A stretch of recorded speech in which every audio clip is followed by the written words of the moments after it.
Hello everyone, welcome to Sunday here at Pro Tour Shadows over Innistrad, coming to you live from the capital city of Spain, Madrid. Rich Hagan alongside Pro Tour historian Brian David Marshall, and from inside R&D at Wizards of the Coast, Ian Duke. Gentlemen, great to have you with us and great to have all of you with us. Gentlemen, we are set up for one of the great Pro Tour Sundays. Brian David Marshall, I introduced you as the historian. Just give us a sense, how good is this top 8? It's one of the all-time great top 8s, and we won't know where it fully ranks until we see some of the young players in this Pro Tour have so much promise and have had so much early success that we really won't be able to fully know where this sits in its place in history for 4 or 5 years until, you know, we see what Steve Rubin and Andrea Mengucci and Seth Manfield, where their careers play out to. Ian, we've got 8 tremendous players, but it's so rare that we can say this on a Pro Tour Sunday. We have 8 different tremendous decks. From R&D's perspective, you must be thrilled. Oh yeah, just tremendous. I mean, we're in a brand new standard format. We just had a huge rotation with Khans of Tarkir and Fate Reforged rotating out. It's a brand new standard, a wide open field, and yeah, 8 different decks in the top 8 is not something that usually happens in the Pro Tour, so this is a really exciting moment. Yeah, it's going to be a fantastic day. Let's mark your card for what you can expect from us over the next 8-10 hours. We just want it to keep going on and on. Let's take our first look at your top 8 bracket here at Pro Tour Shadows over Innistrad. And we are going to begin with quarterfinals 1 and 2. That's the top half of the bracket. So that means that John Finkel will be playing against Andrea Mengucci and Luis Scott Vargas will be playing against Shota Yasuoka. Both of those matches will be in our feature match area together. We'll begin with game 1 of LSV against Shota, and then we will bounce back and forth, and between those 2 matches you will see both those matches decided. They're the best 3 out of 5, with sideboards BDM coming in after the second game in the set of 5. Yeah, this is something new for this Pro Tour. You know, we've talked about it a lot. You know, at these events, you know, getting to play 4 games sideboarded would often give you a somewhat different result maybe than you would see during the Swiss, but you know, getting to play 2 games with your set deck and then 3 games sideboarded kind of evens things out a little bit. Ian, philosophically, in the old style of sideboarding, if you had a good sideboard for the matchup, sideboarding after game 1 in the best 2 out of 3 was a really big deal. That's right. In the old style, best out of 5, where only 1 game is pre-sideboard, greatly favors the deck that wants to move to sideboard, that wants to play post-sideboarded games. With this new system where the first 2 games are played pre-sideboard, it actually very closely approximates what you see in the Swiss. It slightly favors the deck that doesn't want to go to sideboarding, but only very slightly so. All right, fantastic. So we'll see that in action. So why don't we get to our first 2 quarterfinals? As I say, game 1, the first thing we'll see live on camera just a few minutes away is game 1 of Luis Scott Vargas against Shota Yasuoka. Let's take a look at the career of Luis Scott Vargas for you up on screen. There you see him, 33 years old now, closing in. He'll be over the $300,000 lifetime earnings mark, closing in on 500 lifetime pro points. This is his 7th Pro Tour top 8, 15 Grand Prix top 8s, 5 GP titles. And BDM, that Pro Tour Berlin title, there's plenty of comparisons to that in terms of the deck he's playing. Well, there's certainly some overlap in terms of Elvish Visionaries. Right. And Cryptolith Rites really feels like a card that could have been in that Elves deck in Berlin, that ability to just turn all your creatures into mana and do some really degenerate things and just overwhelm your opponent on the board in the early turns of the game. Why don't we take a look at Luis Scott Vargas's 60-card deck list. This is what he brings to battle in the new standard. Ian, what have we got? So this is the Black-Green Aristocrats deck, we're calling it, or the Black-Green Sacrifice if you want. And at its core, it's a deck built around sacrifice synergy, so it has lots of token creatures, things like Blister Pod and Catacomb Sifter to make Eldrazi Scions, lots of disposable creatures like Elvish Visionary was mentioned, and you're feeding these to your Nantuko Husk, making the Husk bigger, getting triggers off of Zolaport Cutthroat, and tying it all together, of course, is Collected Company, a card we've seen a lot this weekend, and one of the most powerful cards in Standard here, finding your different combo pieces. I think one of the interesting things about this deck is it got an extra Nantuko Husk in Westvale Abbey. That's right, yeah. Westvale Abbey, one of the new cards from Shadows over Innistrad, one of the most important cards in the deck. I was likening it to almost, it's like a free enchantment that you play that says, if you can find 5 extra mana and 5 extra creatures, this can win the game for you, right? It creates Ormondal, the Profane Prince, 9 power, hasty lifelinker, flies over for a ton of damage, can really end the game in an explosive way. Certainly can. So that's Luis Scott Vargas, but it takes 2 to tango. And on the other side of the table, one of the greats, it's Shota Yasuoka. Let's take a look at him. This is his 3rd Pro Tour top 8. He has 19 GP top 8s. The Player of the Year from 2006, when he also won his Pro Tour. That was a team event in Charleston. He's now 31. Of course, he's in the Hall of Fame. Just last year got inducted, and he will be LSV's opponent. So let's take a look at his deck. He is playing Esper Dragons. BDM, what's going on here? Well, the last time we saw Shota Yasuoka in the top 8 of a Pro Tour, he was playing Esper Dragons. He's doing it again. This is his type of deck. Removal, counter magic, giant board dominating dragons. And the question coming into this Pro Tour was whether or not the mana for this deck, a lot of the key cards remained in the format, but a lot of the key pieces of the mana puzzle had rotated out.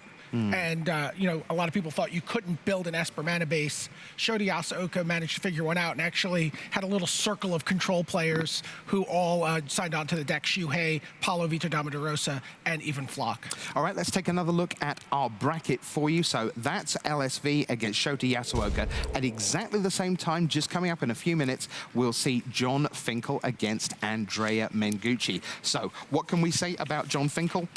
Let's take a look. There you see, 37 years old, over 600 lifetime pro points. He will be past the $400,000 mark by the end of today. 16 Pro Tour top 8s is, of course, just insane.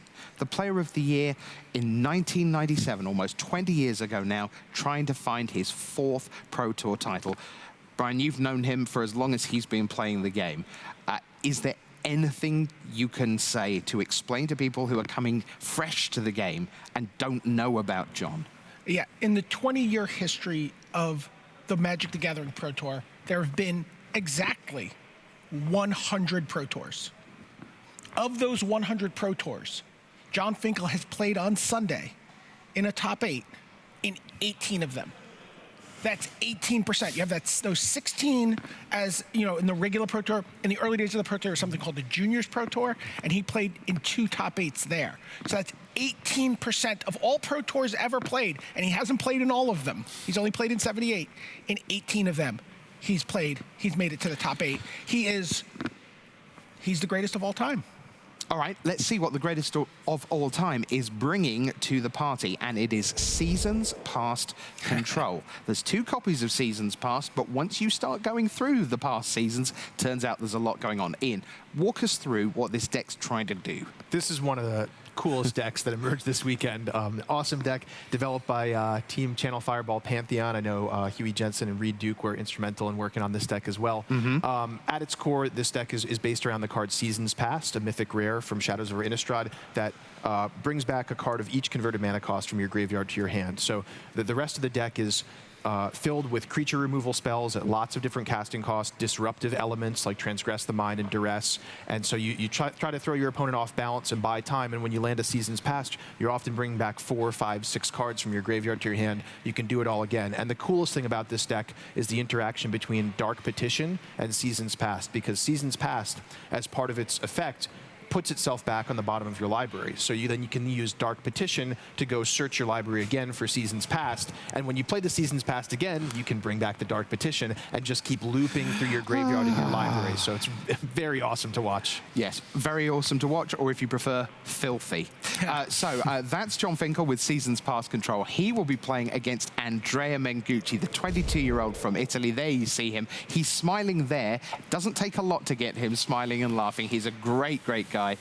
This is his second Pro Tour top 8, and he is, of course, part of Team Italy that so recently won the World Magic Cup. Silver Pro, that's going to skyrocket after today. So what is Mengucci playing? Well, he is playing Bant Company.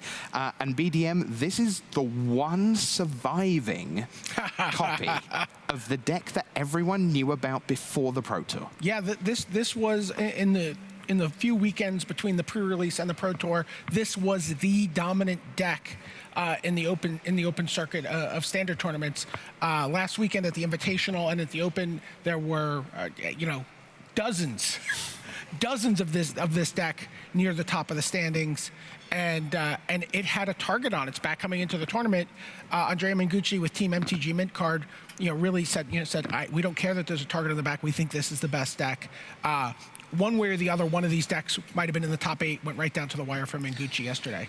Well, it is going to be 2 extraordinary quarterfinals coming up. We have John Finkel with Seasons Past Control against Andrea Mengucci with Bant Company. But first, it's game 1 with Black-Green Aristocrats, Luis Scott Vargas, against Shota Yasuoka with Esper Dragons. It's time for quarterfinals 1 and 2 of Pro Tour Shadows over Innistrad.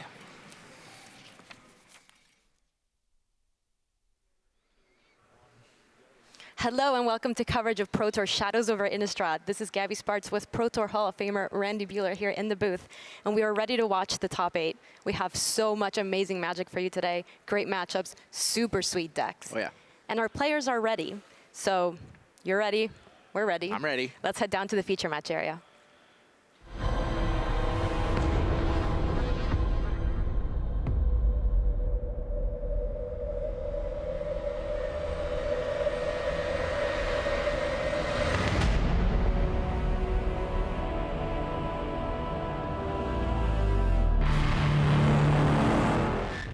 Hello and welcome to coverage of the top 8 here at Pro Tour Shadows over Innistrad.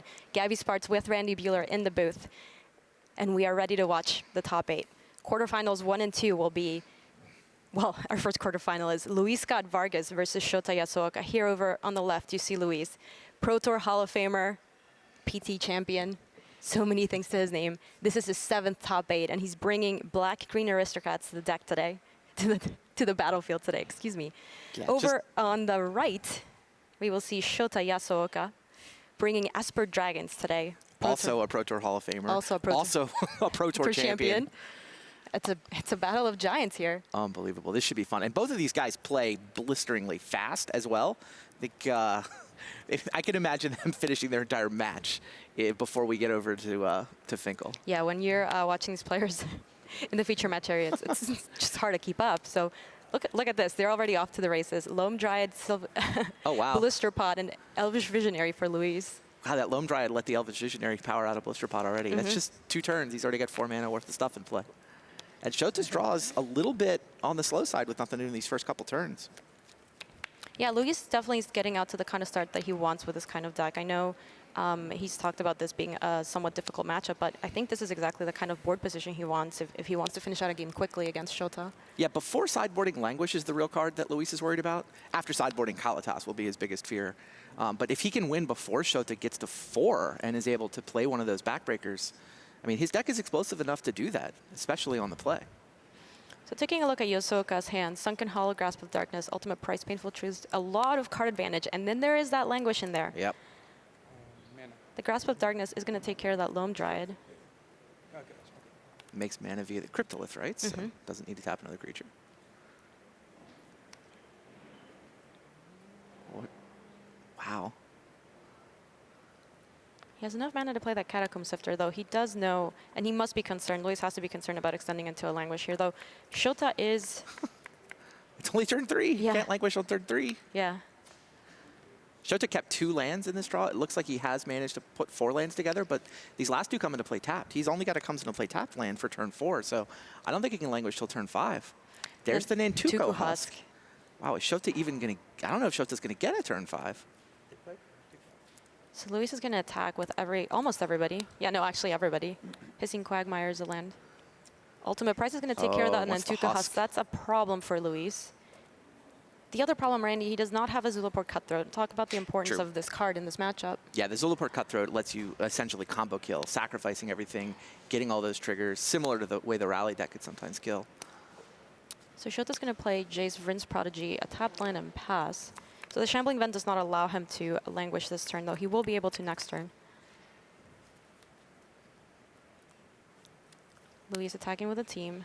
Jace, Jace Just getting blocking. in front of the blister pod, no fear. I'm in 0-2. All right, I got a job to do. So untap for Shota. Jace looks back at Shota like, really? You're going to feed me to a languish? All I'm supposed to do is save you a point of damage? Can't quite flip him this turn, I don't think. Yeah, in some ways he's signaling to Luis that he should overextend into this, right? I agree, Otherwise he I wouldn't agree. run out the Jace. That's a great point, Gabby. I think that's exactly what he was doing. He was hoping to get Luis to play more. Shota's going to discard Painful Truth. He has another copy of that in his hand. I mean, Shota's not dead on board next turn. I feel like, yeah. Yeah, but there's a Languish. Languish is going to take care of everything here. Luis is going to sack the Scion. He'll He be able wants to to- scry. Yeah, creature's dying before the Sifter dies.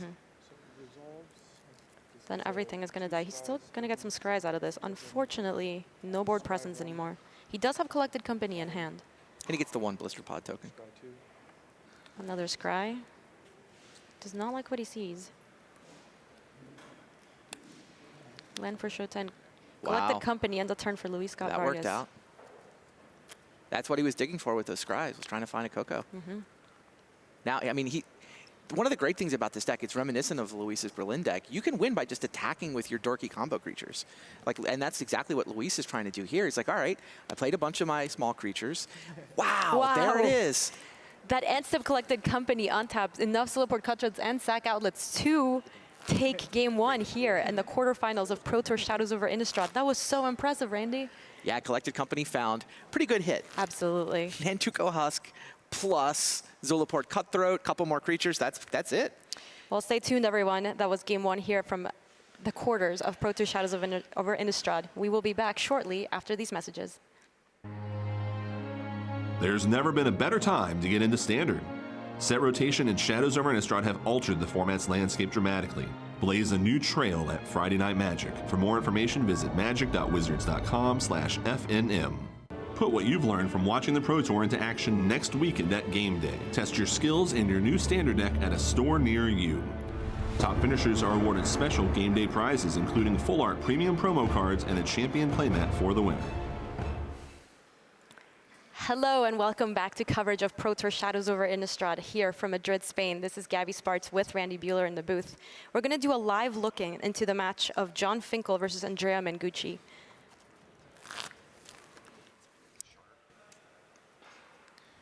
Looks like Andrea has a very commanding board presence here, though. John has an Infinite Obliteration currently on the stack, it seems.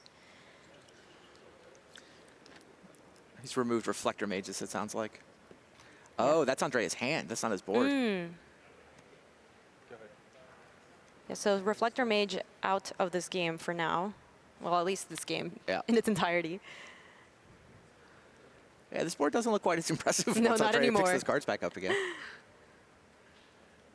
Yeah, they're on turn 4 of a match that could go grindy, could go long. Wow, Luis and Shota are already playing. Hilarious.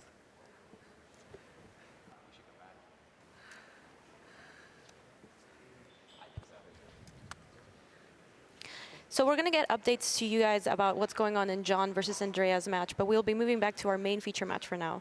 Once again, that's Luis Scott Vargas versus Shota Yasuoka. I saw Luis on Twitter this morning saying, I don't know if I can beat Shota. It's a bad matchup, but I guarantee whatever happens, it'll happen fast. And fast it is happening. He Jace was Vryn's not Prodigy lying. for Shota. And the Loam Dryad and Zulaport Cutthroat for Luis. Once again, that Jace, no fear, blocking that Loam Dryad. And then Tuco Husk is the play for Luis. It is very rare to have a match where Luis is the slower of the two players. That's just, these might be literally the two fastest players on tour. Both of them are just lightning fast in their decision making. They parse board states seemingly instantaneously. Honestly, it's such a pleasure watching really good Magic players play that fast. I agree completely. On tap for Luis. Yeah, he's got a Husk, he's got a Cutthroat. If he can flood the board, this is how he wants to go. He just has to worry a little bit about that Languish, obviously. Yeah, you know, we got a chance to talk to him a little bit about sideboarding too. Although they're not sideboarding Yeah, this in is this game 2. Correct. Keep that in mind. Yep. The new rule starting at this Pro Tour, these best 3 out of 5 matchups, only have sideboards starting with game 3. If that's the case, then it's definitely in Luis's best interest to just try to get both of these right now. Yeah, it's just the language he's worried about, and Duskwatch Recruiter is a play for Luis.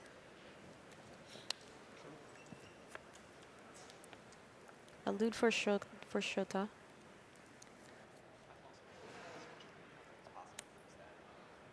Discarding an island. That Jace does not get to flip quite yet.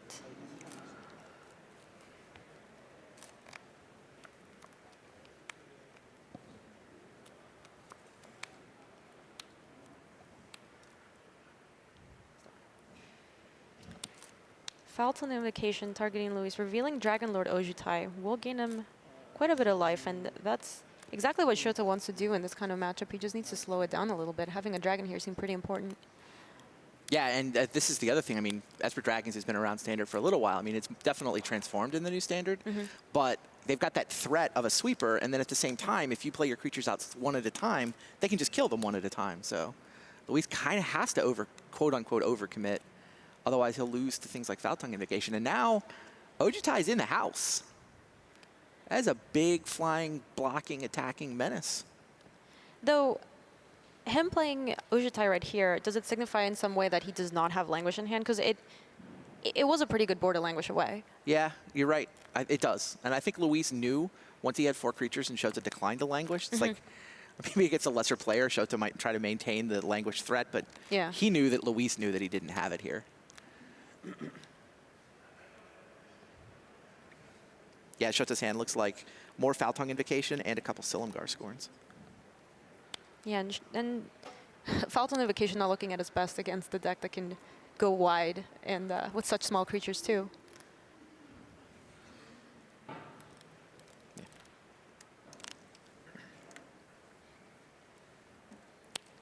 Westvale Abbey is the land for Luis. Catacomb Sifter. Interesting. He does have enough creatures for Westvale Abbey. And now blocking this Nantuku Husk is kind of a nightmare. There's no table on table A.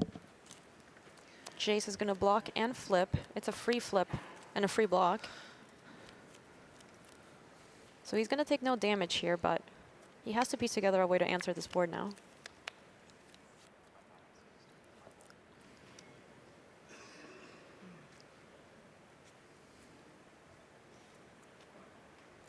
Looking at Luis's hand, he has a Forest, a Zulaport Cutthroat, a Hissing Quagmire, and a Llanowar Waste in hand.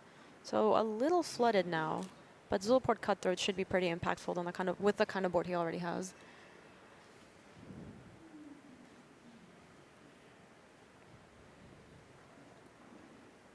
Shota pausing to think. I don't say that lightly. Take note, this is kind of the first time this morning where we've actually had a player go into the tank and try to figure out, all right, how do I need to play this? And a lot of it is Shota trying to figure out, can he afford to attack? Is he going to just die to Luis's Alpha Strike if he attacks with his dragon? But if he doesn't attack with his dragon, then he can't go digging for a Languish. And it seems like that's what he's going to do.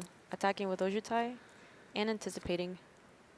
I did not see a Languish I in did there. not catch one there either.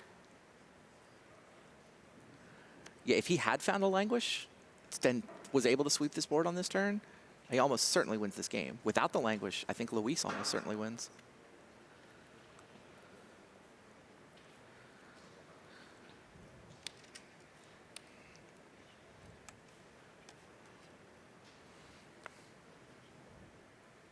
I got an update from one of our back tables. Andrea Mengucci versus John Finkel. Andrea takes game 1.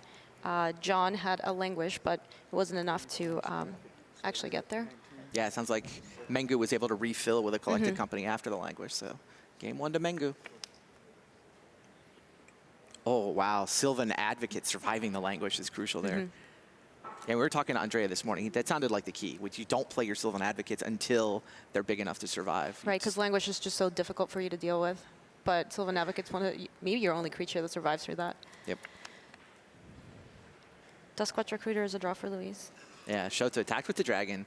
He then went ahead and used Foul Tongue Invocation. He's hoping he has enough life to survive this turn. Luis has a second Cutthroat in his hand, though, right? Yes, he does. That I mean, hey, I'm trying to do the math, but 2 Cutthroats with an Nintuko Husk, that is so much damage. I guess he's got to guard against an ultimate price on Nintuko Husk. I don't think the combo kill all by itself is quite enough. He needs to deal 19. And now Luis's turn to actually think, do some math. This board state is tricky. Right, and I think that's one of the cool things about the Black-Green Aristocrat stack, because you have different paths to victory in many ways. Yes. So, you know, he can try to go wide and kill here. He could, at some point, maybe activate Westbell Abbey and try to go for that kind of kill, but that could be very risky as well. Yeah, and the fact that Shota has both removal and also permission, right? There's not been a lot of counterspells played this weekend, but I will be surprised if this Cutthroat resolves. Shota's got Silumgar Scorn, and he's got a dragon. If the second Cutthroat gets into play, I think Luis will certainly have the damage he needs. That's the math Shota's doing here. Yeah, Shota's doing the math here just to see if... There's no way he survives this, right? I think he's going to go ahead and... I think he has to counter that. I mean, Shota's big picture game plan is to languish away the board. So if he could survive, he might be tempted to let Luis, you know, have that languish that Shota needs in his top 4 cards. Right, and then he gets to keep the Silumgar Scorn. Precisely. But yeah, no, he's in way too much danger of dying on the spot with second Cutthroat in play, so Silumgar Scorn stops that from happening. Now, can Luis do 19? Shota down to 1 mana. I don't think his deck does anything for 1 mana. Slash, there's nothing in his hand that does anything for 1 mana right now. Yeah, I don't even think there's a possibility. There's nothing Luis has to play about. It's just it's a solitaire puzzle now. It's Magic the Puzzling. So everyone's going to attack. Jace ticked up. Is it the Nantuko Husk is down 2 power? Presumably, yeah. Yeah, so if Luis isn't going to sacrifice anything, then there's no reason to attack with it. This is an attack for 6, I think. Yeah, looks like it. Yeah, it's a tricky spot. I mean, Luis is clearly ahead, but both players know that Shota is just digging for Languish. And Luis would like to win the game as quickly as possible before Shota can find the Languish. Man, hats off to Ian Duke. All day Thursday, all day Friday, he was saying that this standard was going to come down to whether people found good decks for Languish. All the weekend he was talking about this. And he called it exactly correctly. That is just a crucial card in this top 8. Dragon Lord Ojutai, I did not see what Shota took, but he took it so quickly that... It's a black card, but it's Grasp. I was going to say, he took it so quickly that it might have been exactly what he needed. You'd think that, but it's Shota. Yeah, that's true. Grasp of Darkness will be able to take care of some of the other problematic creatures here. You know, even if he hasn't been able to find the Languish itself, he has taken care of Luis's board very slowly. It's true. I'm guessing Cutthroat is the target? I mean, God, all those creatures are good. He's got an ultimate price too, right? So between Cutthroat and between Grasp and ultimate price, he can take out multiple creatures. Cutthroat is first, makes sense. Luis, of course, sacks it as a response. So may as well make his Husk bigger. Get a Scry trigger.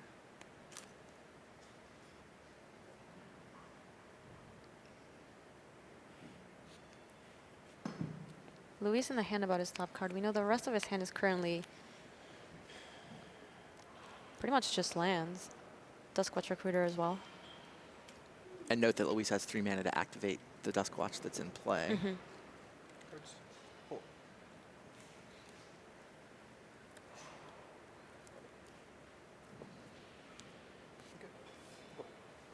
right.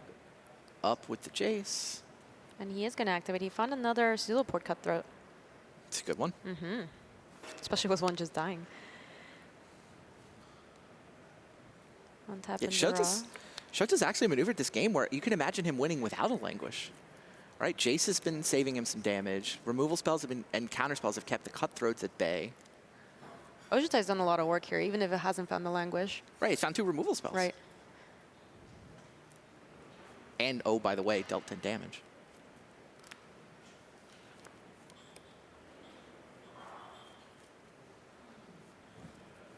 So Luis is on Cutthroat, Recruiter, and I guess Loam Dryad was his draw step. Shota's got up a counterspell and a removal spell.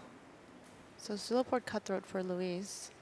Do you use your last counterspell on this cutthroat. And that's a tricky thing here too. When you're running your last counterspell, that's the one you really want to hold on to. Yeah, kind of the job for that is to point it at Collected Company. I mean, Luis could easily have a Collected Company's hand for all Shota knows. It almost looks like he's baiting it too. Look, Wow. he lets the resolve. I think that was really well played by Luis. Yeah, you're right. He's representing Collected Company follow-up, and he doesn't have it. But Shota has to respect that possibility, so the cutthroat comes into play. And he let that resolve as well. And he's still representing it. He still could tap, yeah. He could have sacked the Scion for mana, so all the creatures are going to attack here. Playing these creatures post-combat also means that Luis can sack one of those creatures that's not attacking. Yeah. Yep. Is that 6 damage? Yeah. 7 with the cutthroat trigger? Depends on what Jace... Oh, 5 plus yeah. 1. Yeah, Jace was on the husk, so 6 damage, including the trigger. So passing priority to him. Ultimate Price is going to take care of that husk. So not quite as much damage, but it is getting a removal spell out of Shota's hand. And Shota's still sitting on a Foul Tongue Invocations. That gain, the life And gain. a counterspell still. Yeah, he held the scorn. He let the cutthroat resolve, so he has a counterspell and he has a Foul Tongue. He could Foul Tongue here to gain the life. It's a window where Luis could hypothetically resolve a Collected Company, but I think Shota's willing to let Luis resolve Collected Company in his own end step if that's what Luis wants to do. Sack a Scion. So 16 to 13. But no.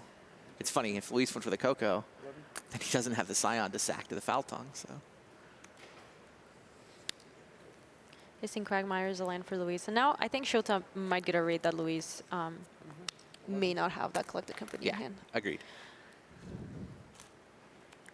So Dragon Lord Ojutai gets More in there for removal 5, spells. and Luis putting Luis down to 6.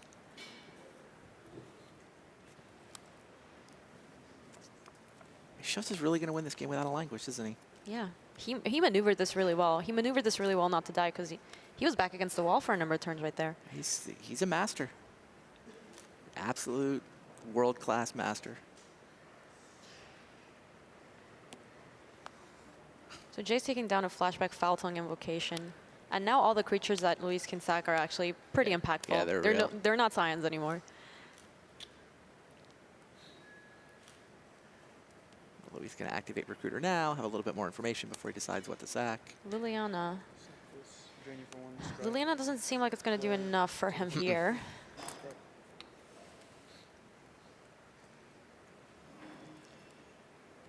So he's scrying and he's putting it to the bottom.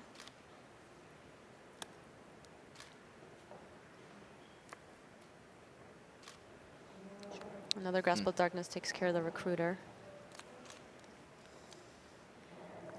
Dragon Lord Ojutai is a good card, huh? Yeah, no kidding. This is kind of the dream for Esper Dragons. He was MVP this game. Attacking, drawing extra cards, turning on life gain, turning on counterspells. Nobody else could make Esper Dragons work. I mean, everybody knew these cards were still around, but only Shota was able to put together an Esper Dragons list that could do anything. I did the stats on the metagame. You know, it showed up at maybe the 10th most played deck game. It was, a good dozen copies in the field on day 1, and they got crushed. They advanced like 37.5% of their players. It was minuscule. Yeah, that's... Right, 62% of the field advanced. Shota, though, Silumgar Scorn's going to counter that Duskwatch Recruiter. He's held on to that so closely. But Liliana Heretical Healer will come out. Obnixilis, Jace, and there's the Languish, though. He doesn't even need it anymore. Yeah, time for a Planeswalker. Why not? Yeah, so he's going to choose to take that Obnixilis. There he is. Can you Jace, please? Oh, okay. Sorry. There you go. Strike. Okay. So Obnixilis targeting Liliana. It's going to destroy her. And this window seems to have closed on Luis Scott Vargas. He's so close for so many turns. I agree. And I agree. Jace for Shota.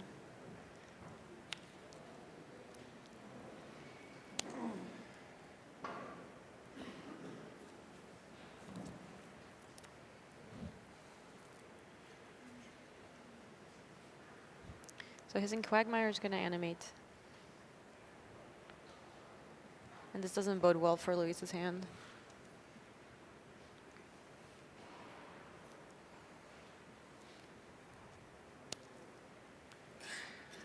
Yeah, he so started that's good. attacking planeswalkers. But still without any board presence. What can Luis possibly do to piece together back a win in this match? He's hoping Shota's out of gas and that he can somehow kill off the planeswalkers and then win a top deck war. I mean, it is a long shot, but I mean, with Shota on 14, it doesn't do him any good to attack Shota. Dragon Lord Ojutai putting Luis down to 2. Ultimate price is what he finds.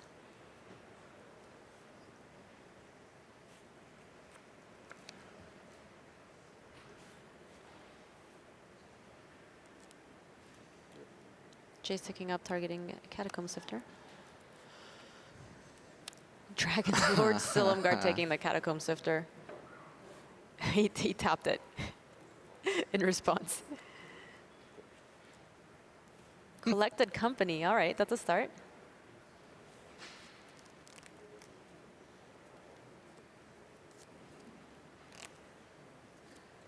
Catacomb Sifter and Tuku Husk.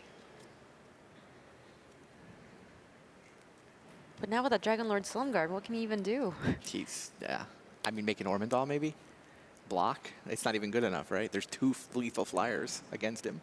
Oh, Well, the he lifelink gains would life. save him. The He gains lifelink would life. save him. Yeah, Ormondal was the only chance. But that's still not enough. Shota Yasuoka is going to even it out between Luis Vargas and Shota Yasuoka. We're going to move on to a game 3 here. Well, we're going to get at least 4. 1-1 between those guys, so look forward to watching more of that. John and Andrea are still in game 2, I believe. I haven't heard an update since Mengu won the first one. There we go. John and Andrea still.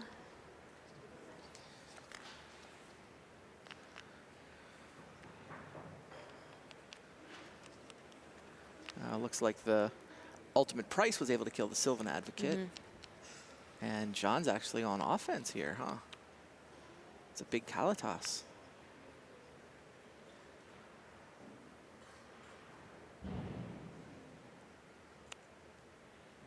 Tireless tracker for Andrea. And this is going to cost Nissa to transform. He also gets a clue out of the exchange. Not bad. Yeah, that card's really good.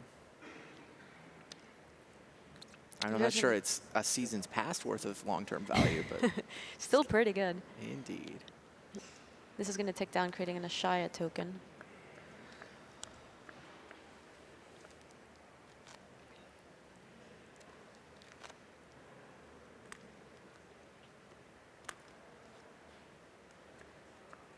See the red dot by Mengucci's name. He is up a game.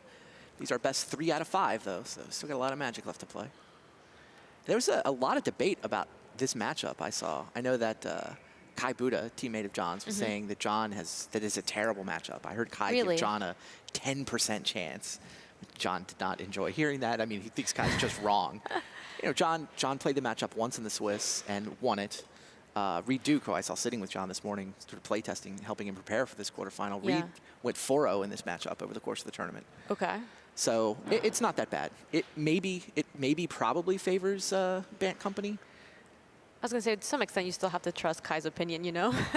Well, actually, the thing you want to do, if you want to know this more about this deck, John posted a spectacular article to Channel Fireball overnight. He actually wrote an article before the Pro Tour, which was posted Saturday night on Channel Fireball about this deck. And it's it was really well written. I mean, John's an articulate guy when he wants to be. He's saying, you know, the deck is Reed Duke, vintage Reed Duke plus vintage Billy being William Jensen. You know, Reed loves the black-green mid-range decks. Huey loves the Sphinx's do-nothing plus Sphinx's Revelation decks. And a lot of the way they think about this deck is that you build your own Sphinx's Revelation between Nissa's Revelation and Seasons Past. Here's the life gain. Here's all the card advantage. Those two together is a build your own Sphinx's Rev. Definitely a control deck that we haven't seen in a little bit of time. It's got no blue in it. Yeah. You sprinkle in a little Cuneo. It's a nice controlled build. And the way John explained it in that article, he said the only matchup they think that they're an underdog in is versus Bant Company. They can crush the humans decks. They can crush all the decks designed to beat Bant Company. And that's 75% of the field. All right, They're not great against the Bant Company deck, which was, 20-some% of the field. But that you'll take it. Kind of unfortunate for John. He got paired against the only Bant Company Right, to in his survive first the gauntlet. quarterfinals, yeah. And we barely got a Bant Company in this top 8. It did not perform well on the I weekend. mean, the diversity of this top 8 has been extraordinary. We're going to keep bringing you updates of what's going on between John and Andrea, but for now we're going to move back to the match of Scott Vargas versus Yasuoka.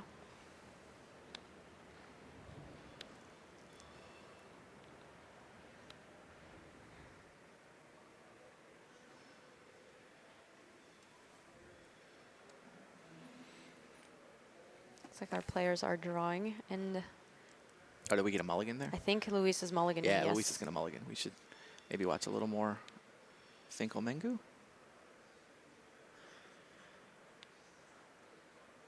Saw Mengu line up some blocks, but he did take the hit. Kalitas at 4 power now and lifelink. Yeah, this board has Or cleared sorry, up 5 power. The board has cleared up significantly. Oh, there we seasons go. passed. Here we see the signature card 0, 2, 3, 4, 1. That's 0, 1, 2, 3, 4, 5. Doesn't have a Nissa's Revelation yet, so he doesn't get a 6. He'll have to settle for 6 cards. He's still sitting at a very comfortable 24 life total. Evolving Wild's even giving him the 0. That is so absurd.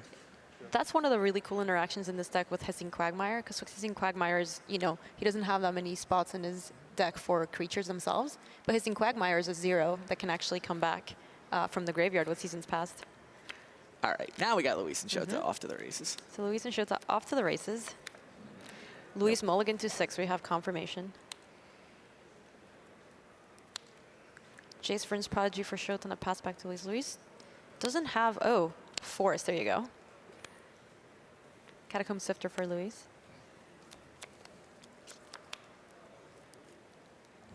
Nothing on turn 1 or 2. It's not exactly the way Luis drew it up. Definitely not.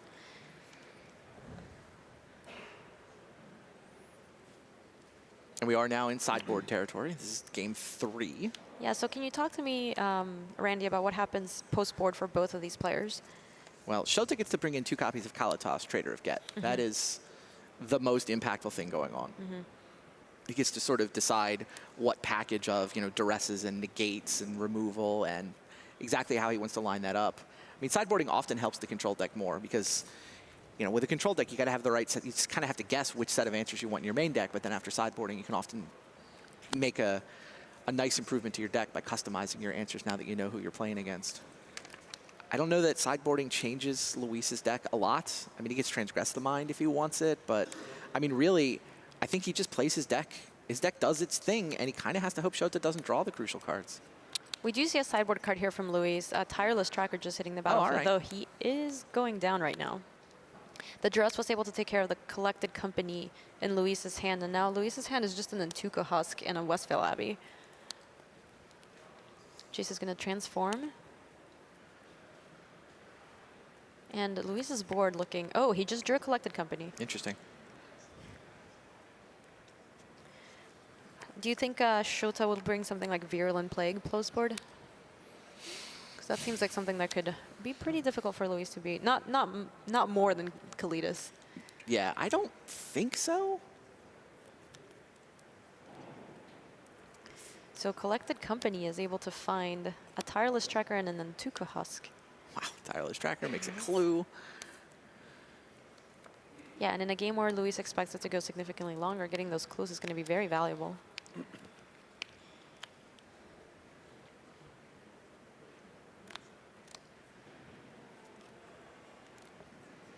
I mean, trackers look decent here, but part of that is because the game is sort of going long, which is bad news for Luis. But okay, at least he's got a threat that does some stuff.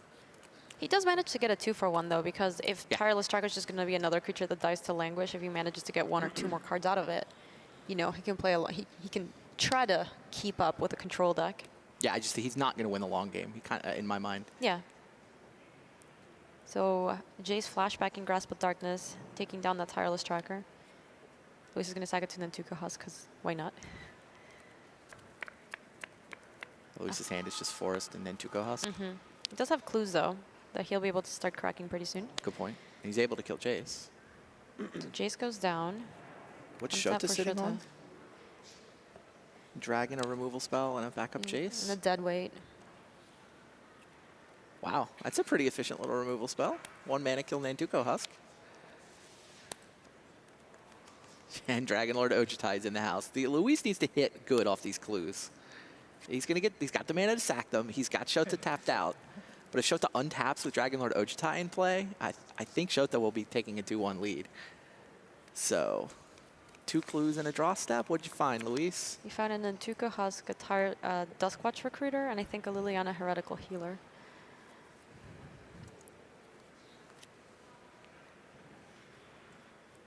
That doesn't sound like enough. Liliana can start doing some work, getting some of those creatures back from the graveyard, though Dragon Lord Ojutai is just such a fast clock. It's such a great card advantage machine.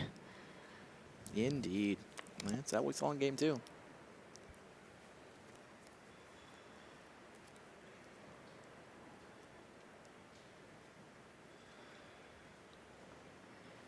What do you think about the strategy of going in on Ormondal in this matchup for Luis? It's a backup plan. I mean, I think Luis is going to try to win the game with aggression via early creatures. If that doesn't work, he's going to try to combo kill. And, you know, he's got Ormondal in his back pocket as a plan, and often as a sack outlet, right? And it's the more expensive version of Nantuko Husk when you're trying to combo kill. Dragon Lord Ojutai attacking for 5. I believe Shota just found a Languish. Wow. Yeah, we've seen a lot of Grasp of Darkness moving into deck lists this weekend, and it is as a reaction to Ormondal. 2 copies of Grasp of Darkness can kill that indestructible 9/7. Jace is a play for Shota. Maybe he didn't find one. Or a Languish and a Grasp, obviously. Yeah. Yeah, those -X effects are... They've made Ormondal a little more vulnerable. I mean, he says indestructible, but still dies to Grasp of Darkness. Well, ×2.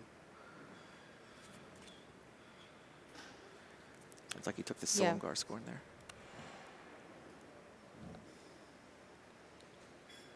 So now Shota's got a counterspell and an Ojutai. Luis attacked with all his creatures. The Scion got blocked. Duskwatch Recruiter is a play. Luis looks over. What do you think? Can I have this?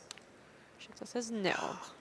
And Luis, he did the same thing last game where he sort of leads with the most threatening thing in his hand, representing the ability to follow up with the Collected Company to see if he can get Shota to not use his counterspell. This time, though, Shota does pull the trigger. Duskwatch Recruiter could get out of control. That recruit ability had the potential to fill Luis's hand and help flood his board. So Luis is going to animate his that's cute. Quagmire, yes, to sack it to Nantuko Husk to flip Liliana, and now he can buy back the Duskwatch Recruiter. Jeez. That was a nice sequence of events right there. So he slogged his way through a Silumgar scorn, and all it cost him was a Hissing Quagmire. I did not see that coming. Yeah, that was cool. He's pretty flooded, so he doesn't even mind. Oh, by the way, 3 mana to activate the Recruiter here, too. Luis definitely fighting a good fight. Dragon Lord Ojutai again in there for 5. Oh, is that Languish? Yeah, I think so. It's also Kalidas in hand, so Shota has a Jeez. wealth of options here. I think. What did he take? I didn't see. We'll get confirmation soon. It's It was the Languish. Yeah, I was thinking that one was the better one. He even gets to turn Jason to a Planeswalker before he uses it. He loses his Dragon, though. Dragon Lord Ojutai did everything he needed to do here, so He's not going to get to stay around for the glory. he can take one for the team. He'll be fine. You sure? Looks like he might be a little salty to head to the graveyard. Jace is going to transform. Yeah, Luis knows this is not a great spot for him. Oh, wow. He's not going to use the Languish. Kalitas plus Dragon Lord Ojutai. Well, if he does Languish away, he's going to leave Luis with a Liliana that he can't kill that turn. So he could potentially set up for a better turn for him to languish in. Yeah, doesn't need to kill the whole board. He's content to just kill Duskwatch Recruiter. And I guess Nantuko Husk would survive the Languish. So yeah, Shota's line does make a lot of sense. Not that I'm surprised. I'm just catching up mostly. Absolutely. It's also going to mean that he's going to be able to get a lot of zombies from this exchange.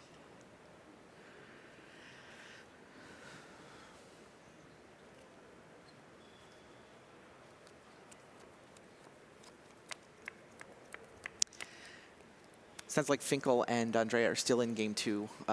Mengu's got a pair of Sylvan Advocates holding off Kalitas and an army of zombies.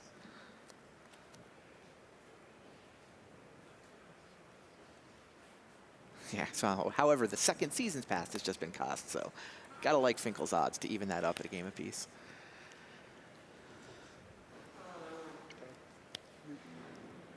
And Tuca Husk getting in there. Shota has done so many powerful things, and Luis is just finding ways to keep applying pressure. It's pretty impressive. Just an update, it's 1-1 in Mengucci versus Finkel. Okay, so Finkel did finish it off. Yeah, the second season's pass was enough for a concession. Fair enough. Dragon Lord Ojutai attacking Liliana. Now she's gone.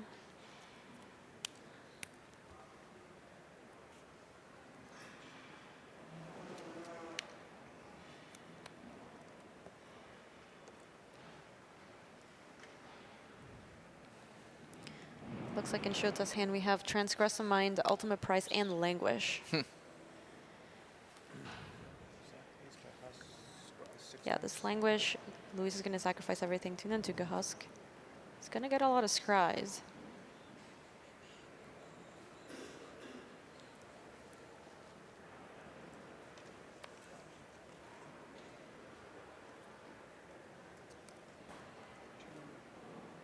Luis empty-handed here as well.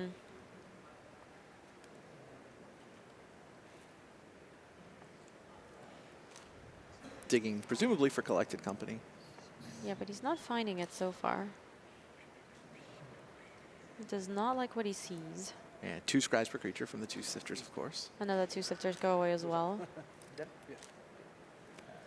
So Husk is going to survive. Shota has to kill his own Kalitas and his own Dragon Lord Ojutai. He gets 2 zombies out of the exchange. Does get 2 zombies out of the exchange, but I think a lot of what was going on there is the threat of Westphal Abbey.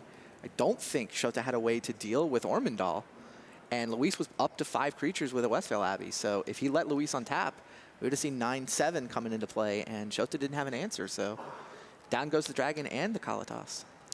So Elvish Visionary is going to draw a forest for Luis. That's enough for him to activate Westphal Abbey at the end of the turn too. True. So that's going to take down the Husk.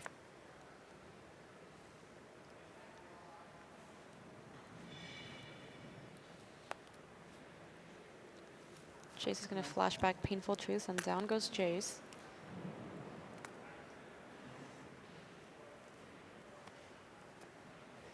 And this is where the game is just running away from Luis. He doesn't have the same way of drawing cards the way Shota does, but Yeah, it's kind of impressive that Luis is still in it, though. Yeah. He navigated a path through all those removal spells and the Dragon and the Kalitas and sort of forced Shota to languish away his own board. I still like Shota's position, but the fact that this isn't over is a testament to how well Luis plays. another Elvish Visionary. See, we're getting back in the range of Westphal Abbey again. Right. Problem, though, is with Luis being here at 6 and having no way to block that Dragon Lord Ojutai, Shota can attack in such a way that he forces Luis to have to basically chump his board away. Yeah, good point. Oh, Elvish Visionary found Collected Company. Wow. Let's spin the wheel. What do we find? See a Visionary, and then Tuco Husk. If this Visionary finds a Zulaport Cutthroat, how ridiculous would that be? That would be insane. Let's see. Draw a card. Visionary finds Home Dryad. That is enough creatures for right. Westphal Abbey, but Shota has a 5-power flyer. So in Shota's hand, we have Transgress the Mind, Choked Estuary. None of this answers Ormondal. No, and none of it, wow. Yeah, I'm going to be so impressed if Luis wins this game. You and me both. It all comes down to Luis's top deck, right? Mm-hmm. He needs to deal 9 damage next turn because the next Ojutai attack will kill him. All right, Yeah, jumps so a zombie, goes to 1 last point of life. What does Ojutai find for Shota? Oh, that's a Dragon Lord Silumgar. Jeez.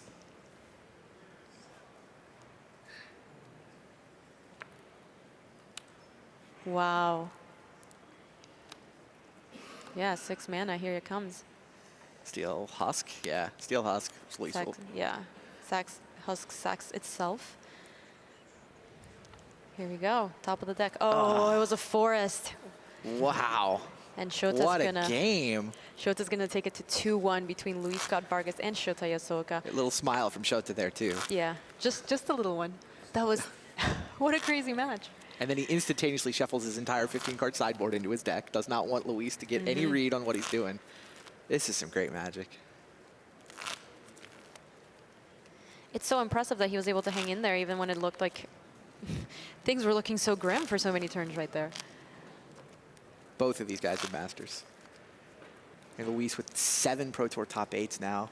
I could get behind this sort of late career renaissance from Luis. Back-to-back top 8s. You know, there's only 2 players with multiple Pro Tour top 8s this season, and they're Luis Scott Vargas and John Finkel. They've both been having a very good year. Competition for the Hall of Fame slot at Worlds is going to be pretty severe. Yasuoka has 2 PT top 8s to his name. He's the champion of PT Charleston in 2006.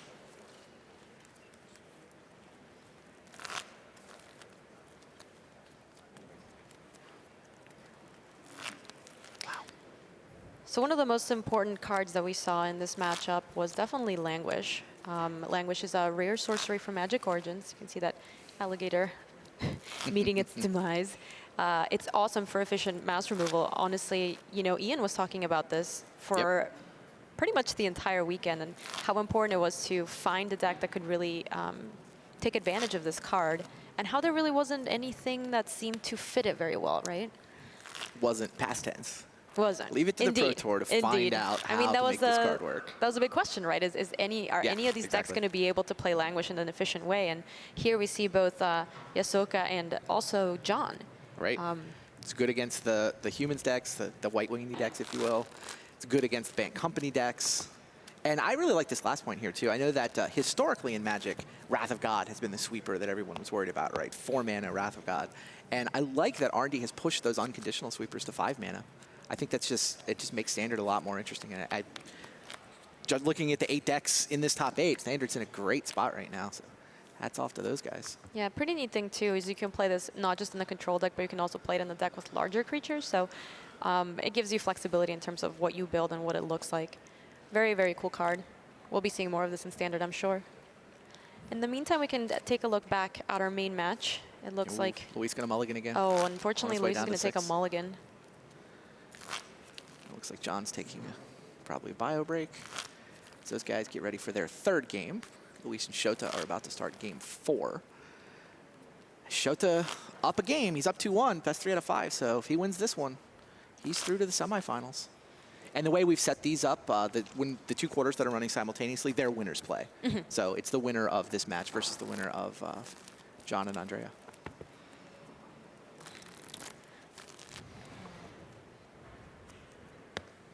I also know that Luis would prefer not to do any commentary today, but he's let us know he will happily take up his customary Sunday spot in the booth if he does get eliminated. Luis is always down to be in the booth, so yeah. He said, give me 5 minutes. 5 minutes after I'm eliminated, I'm ready. And I'm ready.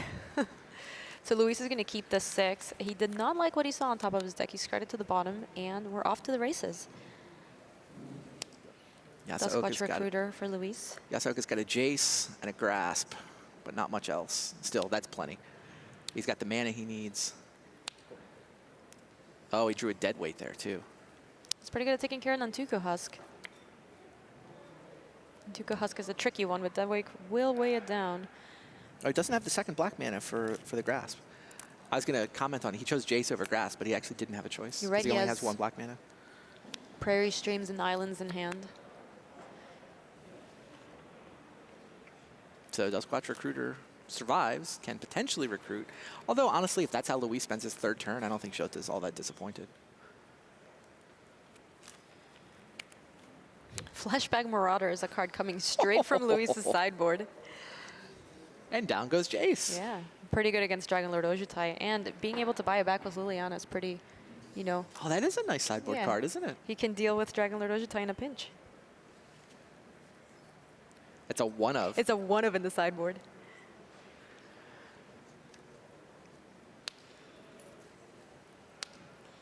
Another Jace for Shota. A Wow. deadweight is taking down that Duskwatch recruiter. Let's draw. Westvale Abbey is the draw. Then Tuka Husk for Luis. Pass back to Shota. Transgress the mind. There is nothing for him to take. It's always a good news, bad news. Yeah. It's like, I just traded my card for nothing, but You have nothing in hand. you have nothing in hand, exactly.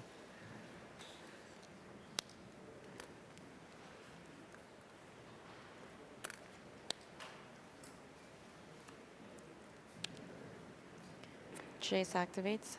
Dragon Lord Silumgar is the draw. Shota discards a land. He was getting a little flooded, but this Jace helps him mitigate that. Mm-hmm. Still good. Maybe not as good as it was 6 months ago, 2 months ago, but still good. Sunken Hollow is the land.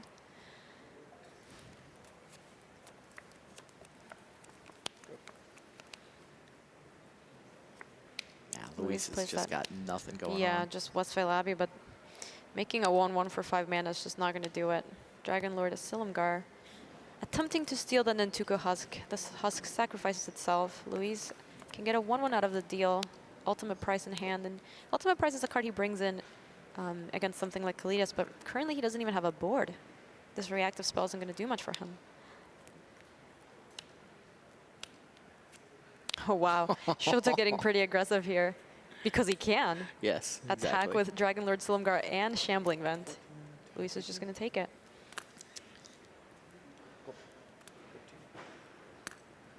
I think we're starting to know which one of these Hall of Famers is going to make the semis. A 4 is for Luis. Shota with an active Jace, a dragon starting to attack, Yeah, and a counter spell and a removal card spell in his hand. putting Jace down to 7 is a consolation prize at this point. Let's see. Shambling Vent gets in there again. Yeah, I mean, I guess Shota's kind of racing against Westvale Abbey. He's got 5 turns to win before Ormondal shows up. Does he even have anything in his hand to handle it? No, he could Grasp with Darkness and make it smaller. Yeah, but I mean, it's going to take Luis. I guess this is alive. I mean, if Luis draws a Collected Company, well, He Collected just drew Company another wouldn't resolve. Westvale Abbey, though. He needs to draw like Visionaries, I guess. Try to get to 5 creatures before he dies. Well, unfortunately, this Jace can... Does Shota have anything in his graveyard that can kill any of these 1/1s? That's a fair point. He's got a Grasp of Darkness in his hand. Because that so. Jace is still at 6. Grasp of Darkness and Island. Silumgar getting in there again.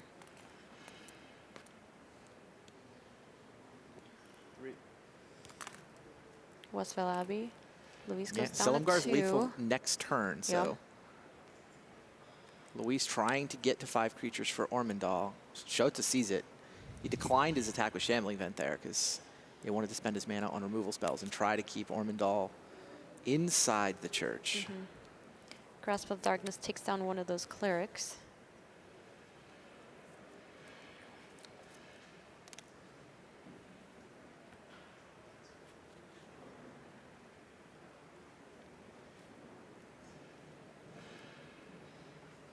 Oh, hissing! There's a hissing Quagmire there, Randy.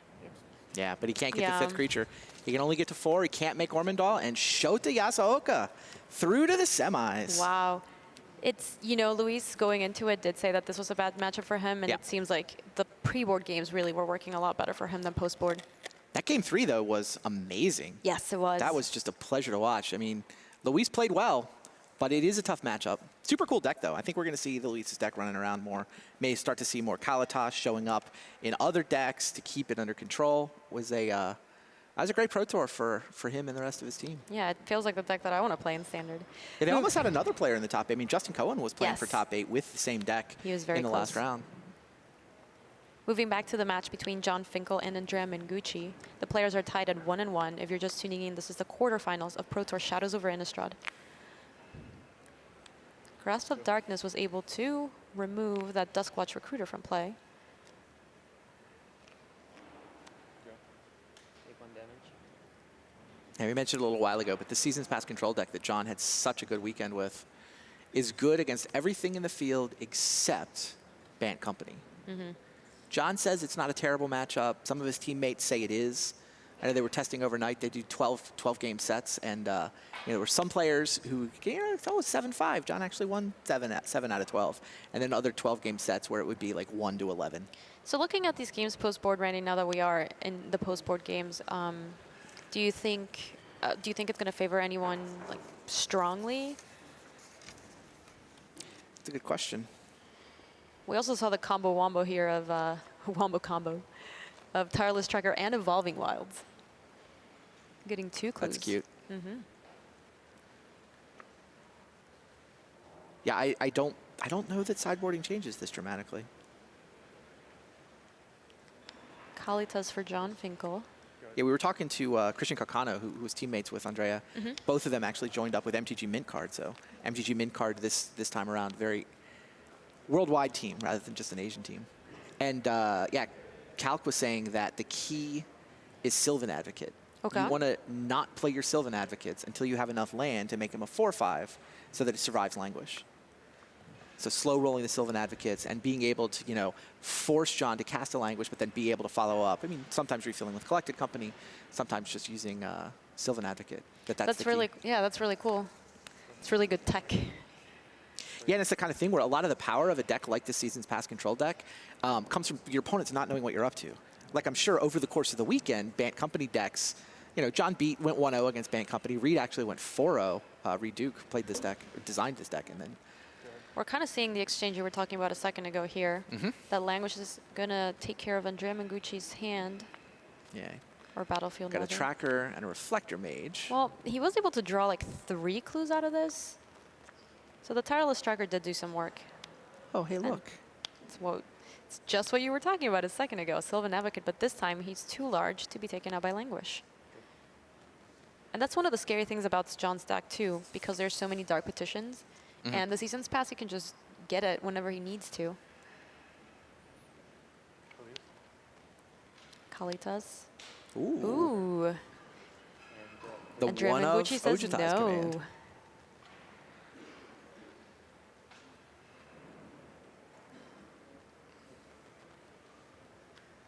Yeah, the one thing that does happen after sideboarding is that Andrea's got counterspells. He can negate things.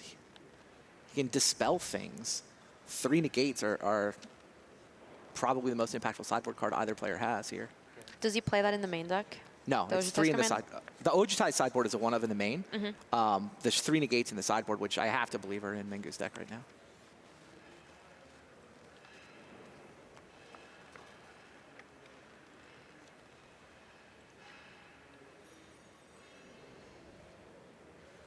And that's, I think, part of the reason that some of the Pantheon guys think the matchup is so bad.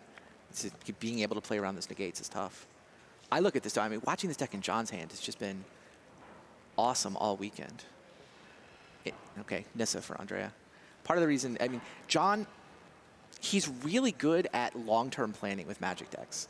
I mean, that's just always been true throughout his career. And this deck has a lot of sort of strategic similarity to some of the late 90s era control decks, where you're like, okay, I can deal with that threat later. I can afford to ignore this. I'll just gain some life with Nissa's Renewal. Sure, you can hit me for a bunch of damage, but then I'll Seasons Past and I'll have a 6. And that sequencing over the course of 3, 4, 5 turns in advance, and just understanding which threats matter immediately, which threats matter long term, it really plays to John's strengths.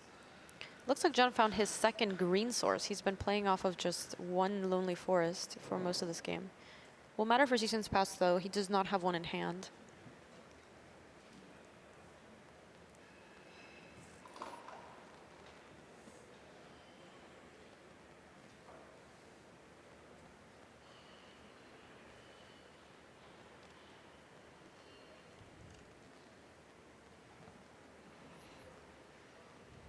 There's John. His teammates did not do particularly well with this deck this weekend. I mean, it was not a good weekend for Pantheon other than John. How did the rest of Pantheon do? Well, no one made any money. John's the only one who cashed the Pro Tour, which is a pretty bad result for that group of players. Doesn't this seem like the kind of deck that John would do well with, though? It does. And, I mean, part of the problem was they actually went under 50% in Limited for the weekend.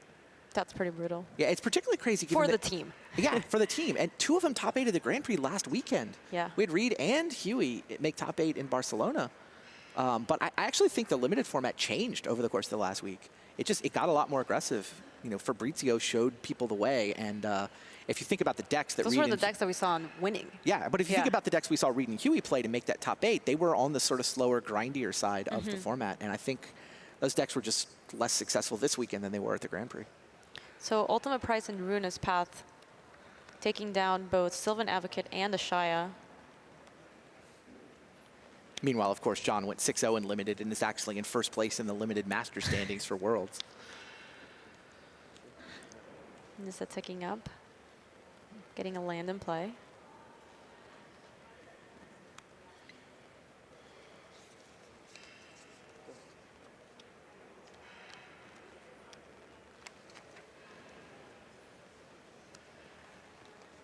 This game's, oh, wow, yeah. Hissing Quagmire would like to kill Nissa, but Bounding Krasis says no. Yeah, the one thing this control deck doesn't have for John is permission. I mean, it's actually Andrea who gets to play at instant speed. I think part of the reason that John thinks this isn't a good matchup is take a look at one of the cards that Andrea has in his sideboard, or coming in from the sideboard, actually, Invasive Surgery.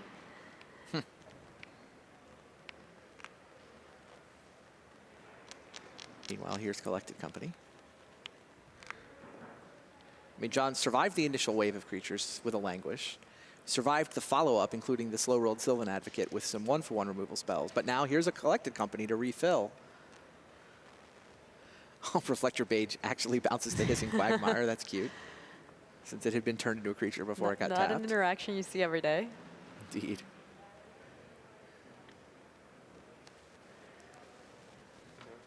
Is John on just Hissing Quagmire? Yeah, he is. And if he does top deck anything like... Oh, so we actually have some interesting information here about what's happened post-board. Oh, geez. Look at this big attack. Yeah. Second Sylvan Advocate, which means that the creature land is +4/+4, and that was lethal for Andrea Mengucci. Now takes the 2-1 lead. Yeah, Andrea Mengucci leading 2-1 versus John Finkel.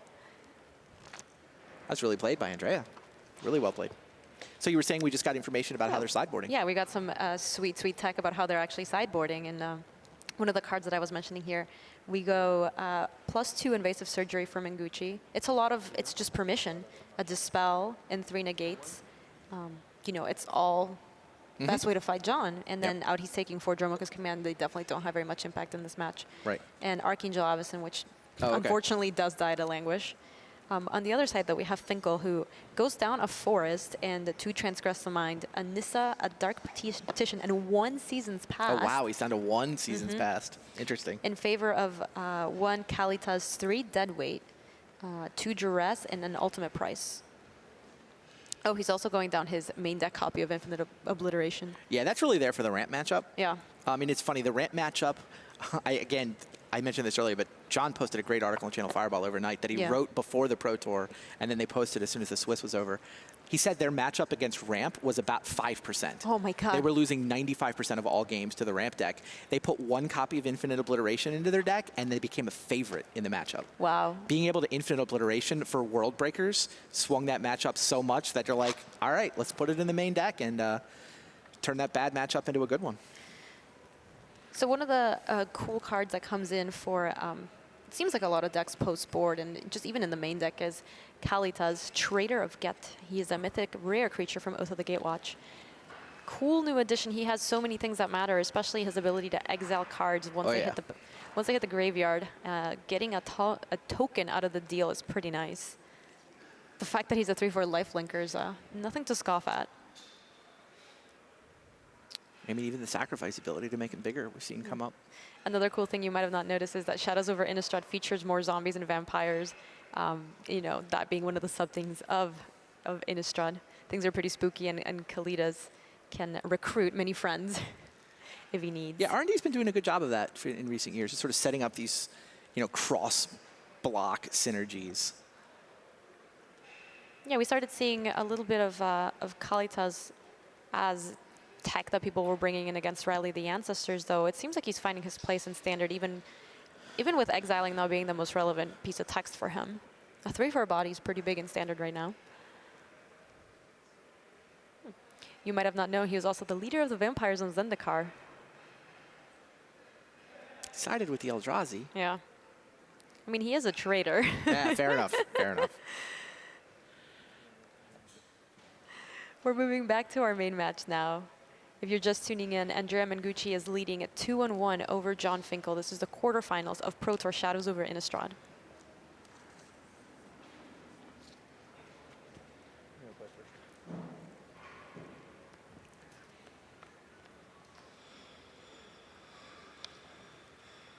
If Andrea can win this game, he will be the one playing against Shota Yasuoka. We're not going to have Bant Company win this Pro Tour, right? After all these awesome decks showed that's up, happened, yeah. after 8 completely different decks in the top 8. It barely made top 8. It was the most played deck. It was about 22% of the field on day 1, but that percentage dropped under 20% by day 2 as they advanced at less than the average rate. Like it only advanced something like 50-some% of decks. So most people knew they needed to beat Bant Company and were able to. There's enough of them, though, and enough good players playing it that we did still get one sneaking into the top 8. I mean, it was the deck with the target on its back. That and White Weenie, definitely. Right. I talked to so many players leading into this Pro Tour, and they were like, yeah, I spent, you know, a couple of weeks trying to beat Bant Company, and I couldn't, so I'm just playing Bant Company this weekend. And, you know, I'm talking about the advancement rates for the whole field, but if you look at how MTG Mint Card did specifically with the deck, you know, that was Mengucci, Katsuhiro Mori, Christian Calcano. I think Li Shiqian went 9-1 in standard. I mean, if he'd had any luck in the draft rounds, you could have seen Li Shiqian making, what would that be, like his 5th top 8? They did well. Their team rate with the deck was over 70% as a match winning percentage. So they had a good run with Bant Company. They were maybe the only team having success, but they definitely had a lot of luck. So one of the things we were taking a look at when John was sideboarding is that he took a copy of Seasons Past out of his deck. Mm-hmm. One of the reasons to do that is Invasive Surgery. Invasive Surgery, if you're not familiar, it counters target sorcery spell. But if there's Delirium online, which there very well could be in a very long game, it can actually take every single copy of that sorcery out of your deck.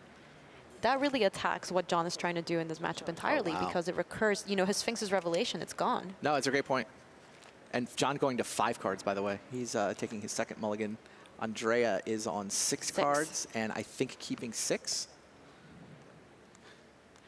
Yeah, the sideboard plan for Mengucci, the more I look at it, the better it looks. Yeah, and we have confirmation that Mengucci's keeping 6, and John is going down to 5. He can counter Instance with Dispel, he can counter Sorcery with Invasive Surgery, and he can counter either with Negate. Yeah, all the permission coming in is just brutal for him. Suddenly, Bant Company is the control deck in this matchup. Yeah. It's a really unfortunate pairing for John. I mean, every time we saw John with this deck in his hands, he was just crushing people, but this is the one matchup he was willing to sacrifice. So it looks like 2 lands for John. Read the bones. So some card advantage, Grasp of Darkness, and an ultimate price. He's going to go ahead and keep this, and we're off to the races. Lumbering Falls for Mengucci. Pass back to John.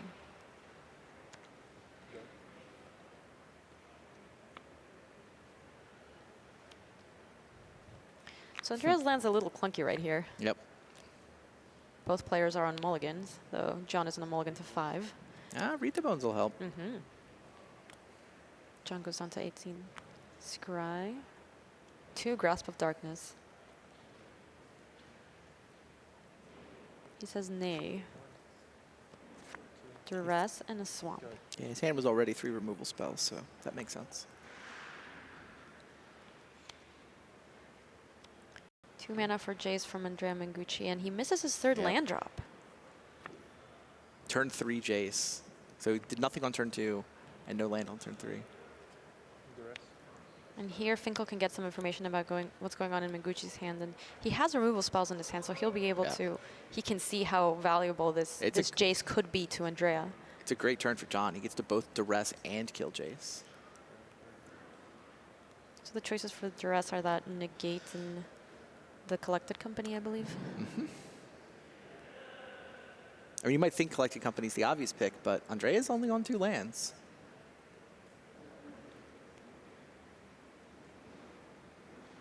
Taking a look at John's hand, we have a Swamp, a Deadweight, Duress, Grasp of Darkness, Ultimate Price, and this is Renewal. Yeah, John takes the negate here. Yeah.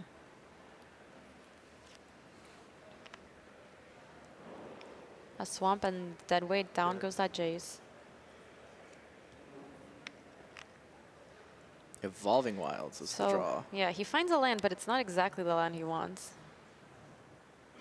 That said, he will be happily taking this Evolving Wilds.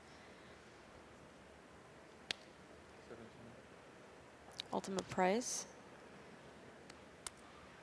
Off goes the Sylvan Advocate and untap for John.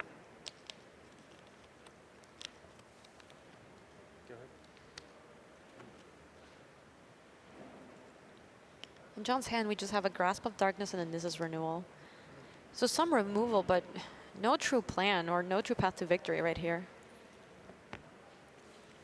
What, you don't think trading cards and putting a bunch of land into play is a plan? It sounds like a great plan to me. Well, Just have to trust in the top of your deck. taking a look at Mengucci's hand, though, you know, he was mana screwed earlier this game, and Yeah. he has a Bounding Crisis, Reflector Mage, a Tireless Tracker, and a Collected Company that Oh, John wow. had a choice of. He just drew a second Evolving Wilds to follow up this Oh. Tireless Tracker. Once again assembling the mini combo. Wow. Yeah, these are the crucial turns. Mengu top deck, Evolving Wilds, and now game on. And he's going to get 2 clues out of the exchange. Yeah, you see John with his head in his hands. That was not a good sequence, and he knows too. I mean, it's particularly frustrating for John that, like, I looked at your hand, you did not have either of those Evolving Right, Wilds he on knows, turn 3. he knows exactly the draw steps that have happened since then. And he was trying to sculpt the plan based on that, right? Of He course. was trying to sculpt the plan based on the fact that Andrea just didn't have those lands, and now he's going to be able to collect Company. Yeah, I think John also a little annoyed. He had the grasp. He could have sort of main phase killed Tireless Tracker, but he let it go to Andrea's turn, and then, oh, it was because he knew Andrea had no land in his hand, but one came off the top. And Evolving Wilds at that.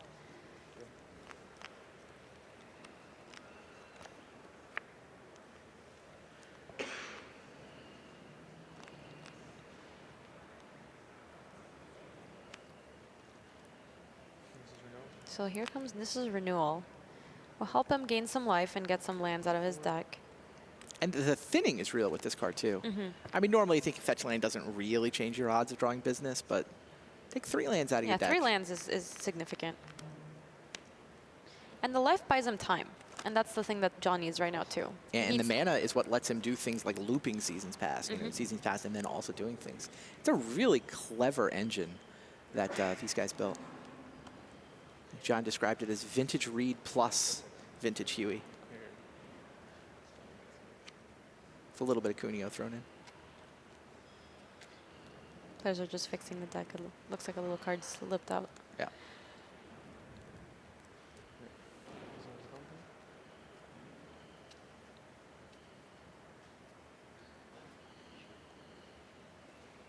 So Collected Company, let's see what Andrea Mengucci can find. No big deal. A Nissa and a Sylvan Advocate. Just these. Those are pretty good hits. He also gets a land. And we went from him being, you know, short on lands at the beginning of this game to him making every single land drop this game. Yeah, and John with that duress, he left the Collected Company because he wanted to take the negate versus a mana screwed opponent.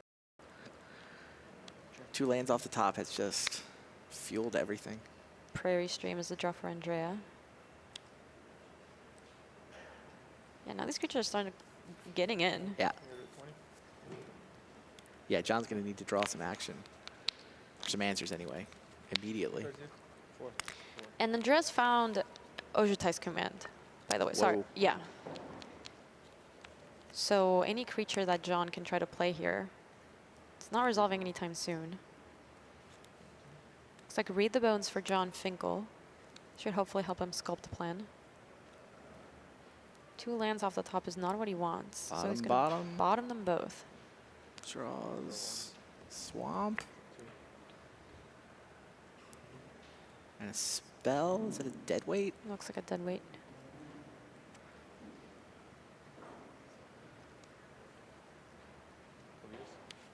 It's Kalitas. This is going to meet some permission, it seems.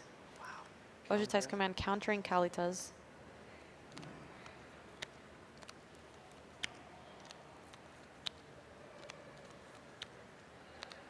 brings back Sylvan Advocate. And this is bad news for John. Yes. Currently in his hand, we just have a swamp and a dead weight. No Kalatas for you. How about a second Sylvan Advocate for me? And Andrea can see John doesn't have mana left to languish, so he's going to get the ability to play Oh, and Andrea smells a sixth lot- land. blood in the water. Yeah, he's sure. holding the sixth land in his hand, too. I don't think John Finkel's going to be winning Pro Tour number 4 this weekend. Have to settle for 3 wins, 16 top 8s, plus a couple junior top 8s. I heard a great quote from, I think Owen tweeted this out yesterday. They were talking to John and they were asking him what top 8, PT top 8 number this was. And they're like, is it 16? He's like, it might be 16, I'm not sure. When you have that many, I guess you stop counting. Deadweight taking down that Nissa, a land for John, and now no cards in hand. Andrea Mengucci gets to untap and has both. Oh, there's the land. Wow. There's the land. Those Sylvan Advocates are getting in for a lot. That Lumbering Falls is huge. Yep. One draw step, John, and there's the hand extension. Andrea Mengucci moves on to the semifinals over John Finkel. Band Company still trying to make a run. Deck looks great. John played it great. Always a pleasure to watch him play Magic. But you know what? I enjoyed watching Andrea Mengucci play Magic there, too. He played that great and thoroughly earned his spot in the semis across from Shota. After watching those decks play, too, I think I understand why they think the matchup was so bad. Fair. Yeah, it's not a good matchup. I mean, the question was, is it terrible or is it just kind of, it's not that good? Yeah, I mean, it's tough because if the plan is to just continue recurring things, right, and you have no ability to recur anything, then what does your deck do? You're just gaining some life and getting some lands out of your deck? That's it? Seems not excellent. You know, in one set you have, Sphinx's Revelation, and the other one you have not a lot. So tough matchup, but we have awesome Magic lined up for you guys. We have Band Company back up to 25% of the field. Yeah. Let's send it over to Rich over at the news desk. Thanks, Gabby. Thanks, Randy. Great stuff there over in the feature match area, and our first 2 quarterfinals are done. Brian David Marshall is with us, and the man, the myth, the tournament machine that is Luis Scott Vargas is with us. So, Luis, I think the order is congratulations on making the top 8, commiserations on losing in the quarterfinals. Thanks on behalf of all the viewers for joining us on coverage. I think that's the trilogy pretty much. Yeah, I'm actually glad to be here on coverage. I mean, I'd rather be playing in the tournament, I'm not going to lie, but love doing coverage too, so I'm happy to bring what I can. Well, my run sheet tells us that we're about to review quarterfinals 1 and 2, and BDM, I don't know if you think you might have some special insight into the first 2 quarterfinals. Maybe we should get Luis to I'll input. defer on the first quarterfinal. All right, so let's take a look at the bracket. As we came in this morning, we'll show you the top 8. Remember that our next 2 quarterfinals will be coming up in just a little bit for you, around about 10 minutes from now. But we're going to begin by looking at our top 8, and there you see it. So we began with a quarterfinal 1, which was Luis Scott Vargas with the Black-Green Aristocrats deck against Shota Yasuoka. And as you'll see in just a moment, it was 3-1 to the Japanese Hall of Famer. 1 Hall of Famer departs, 1 moves on. And then at the top of the bracket is the 1 seed v the 8 seed. This was John Finkel with Seasons Past control against the Band Company deck of Andrea Mengucci. And as we've just seen, it's the young Italian who advances for a Band Company Esper Dragons semi-final matchup. So, all right then, Luis, first things first, let's not sugarcoat it. That wasn't meant to be an easy matchup, was it, for you? No. My teammates tested it last night. I watched a couple games and just immediately went to bed. I'm like, yeah, you guys can handle this. But it's a tough matchup. Game 1 is tough. He's got Languish, a lot of spot removal spells that kill Nantuko Husk specifically, and then it just gets worse after board. He brings in Kalidas and Deadweight, and Kalidas, of course, is just the best card in the format against our deck. So, I was hoping to maybe squeak out like a 3-2, but it wasn't meant to be. watching from just beyond the rail, Matt Nass looked like he'd been electrocuted at the end of game 3, because there was a point there where it really did look like that game was yours. Yeah, so game 3, I was losing the entire game. Like, I was just every exchange was bad for me. But I had Westphal Abbey out, and if I was able to get to 5 creatures, despite being down 6 or 7 cards, you know, Ormondal, he's going to come in, attack for 9. Shoda does not have that many ways to deal with it. So if I had drawn any creature that cost, like, I think 1 or 2 mana on the last turn, then I would have been able to get there. But it wasn't a guaranteed win, even if I did, and I unfortunately did not. Is there something kind of difficult about playing Shota when he's playing a deck that most people would play very slowly and deliberately, and the fact that he plays those control decks almost like an aggro deck? Oh, I love playing against Shota. We've played a lot of times over the years, and the fact that we can finish a 5-game set in 25 minutes or whatever, it's just awesome. I mean, I like playing quickly. I like that he plays even more quickly than I do, and he does it flawlessly. Shota is amazing to watch, even from the other side of the table. I love doing it. Well, again, that's quarterfinal 1 done. Shota advances and Luis advances to the news desk. So welcome for that. So then we move on to our second semi-final. This was John Finkel, of course, against Andrea Mengucci. And BDM, watching that, it didn't look like an awful lot went right for John, and he probably needed some help with the matchup. Yeah, I had assumed that a lot of the variety of decks we saw in the top 8 were chosen because they were good against Band Company, but apparently one of the good matchups here for Band Company in seasons past, I was talking to Kai Buddha last night, and he was like, that was not the 8th seed John wanted to see get into the top 8. He felt that was, a pretty poor matchup. But yeah, in the last game, John started on 5 cards. I think Mengucci started on 6, and Mengucci was just able to punish him. Mengucci's deck becomes more controlling after sideboard with negates. He has the Ojutai's command, and he was able to just, keep John from ever gaining a foothold in that game. Luis, what's your take on the seasons past control deck? So we actually tested this a bunch. Matt Nass built 2 different black-green decks that did a bunch of nonsense, and one of them was the looping of Dark Petition and Seasons Past. That's a really cool interaction where you tutor for Seasons Past, get back Dark Petition, goes to the bottom, Seasons Past goes to the bottom of your deck, and you do that over and over again, getting back 3 or 4 other cards at once. And so we tried a bunch of different cards around that shell and never got to a point where we're like, yeah, this is the deck we want to play. We did want to play it, but it didn't feel like a deck we should play. And the Pantheon list looks a lot more tuned. They spent a lot more time on it. So it is tough against Band Company, though, as BDM said. It is not... Having the most played deck be your worst matchup is not something I'm like looking forward to, but if you think your other matchups are good enough, it can be worth it. I'm sure it's a deck that a ton of people are virtually sleeving up on Magic Online and actually sleeving up for real-life Magic. Is it a deck that you think is going to be well-positioned moving forward, or is that a deck that did exactly what it was meant to do for these 3 days, and if you start playing it at your Friday Night Magic, you're going to play 3 out of 5 Bank Company decks and be in trouble? The good thing about the Black-Green Seasons Past deck is that you get to tune it however you want. You can change the removal spells, you can add more card draw, more duresses. There's a lot of things you can do to make it better against whatever you expect. But if Band Company continues to reign supreme, then maybe it's going to be problematic. Yeah, we saw a Sultai version of that deck somewhere out on the floor.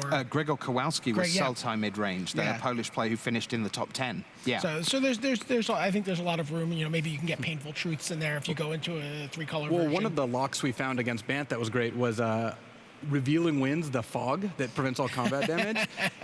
If you can fog every turn with Dark Petition, Seasons Past, Revealing Winds. We looked for every standard legal fog. I talked to Pantheon. I bet you guys did the same thing. They're like, yeah, there just aren't very many, and it costs 3 mana. All right, so that's the first 2 quarterfinals, but it's time to turn our attention now to quarterfinals 3 and 4. Let's take a look at the bracket and show you what's coming your way in just a few minutes here, live from Madrid in Spain. It's going to be Brad Nelson of the United States with his red-green goggles ramp deck. He's up against Steve Rubin with green-white tokens, and then Seth Manfield with Esper Control will be against Luis Salvatto with red-white Eldrazi goggles. So why don't we start? Let's take a look at Brad Nelson. There you see him, the 29-year-old, joined Team Eureka. And BDM, what a transformation taking Brad Nelson onto Team Eureka. He was a huge winner from that mid-season trade, if you will. Yeah, coming into this Pro Tour, Team Blitz broke up. And that seemed to be a good move for all parties involved because 3 of those players are in our top 8 on different teams. Brad Nelson, one of them, he said that working with Team Eureka, this was the most prepared he ever felt for the limited portion of a Pro Tour. First time he 3-0'd a draft pod at a Pro Tour in half a decade.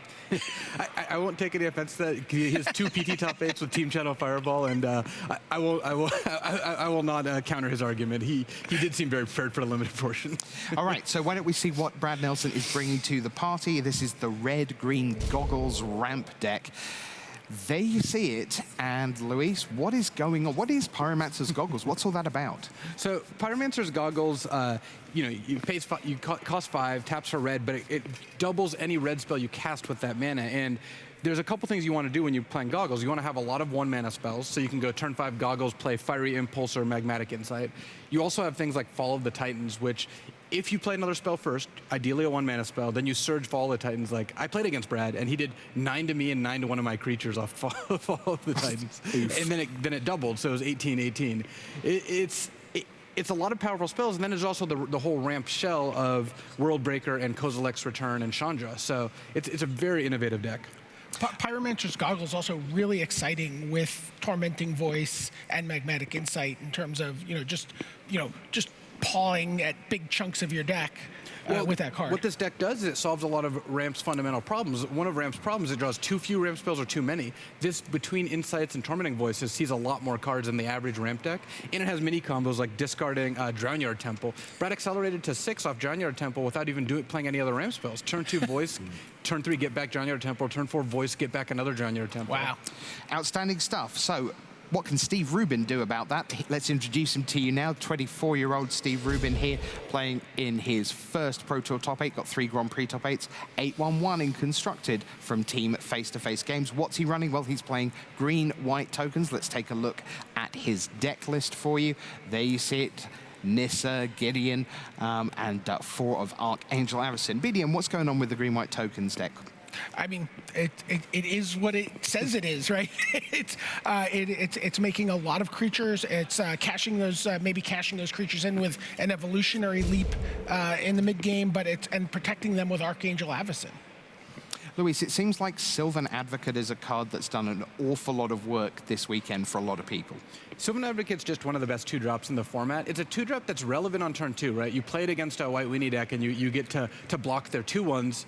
And then on turn 6, all of a sudden it becomes a 4/5. Sometimes you have creature lands that it buffs 2, and just all of that together for just 2 mana is definitely worth it. Looking at this matchup, green-white tokens against the red-green goggles ramp, Brad favored? My assumption would be that Brad is favored. He's got a lot of sweepers and a bigger endgame, and Steve's deck is very well set up to grind out a lot of normal control decks, but the ramp decks, they go up all the way over the top, and Steve's deck isn't super aggressive.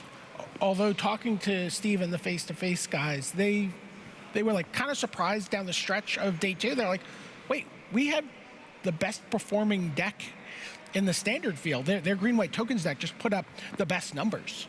So they were really surprised and pleased with that. And so, he's done very well against the field, and it is a very versatile deck.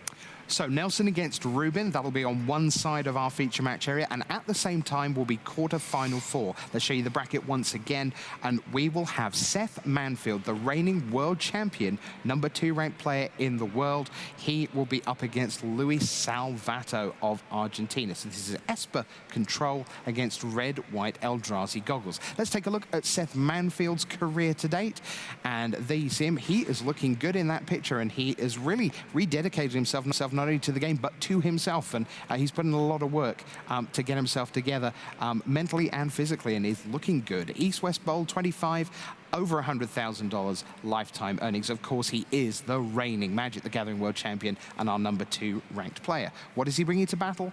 Esper Control. And, well, this is my kind of deck. Let's take a look at what he's bringing. So, what's going on here, Byron David Marshall? 0 creatures. This deck is winning with planeswalkers.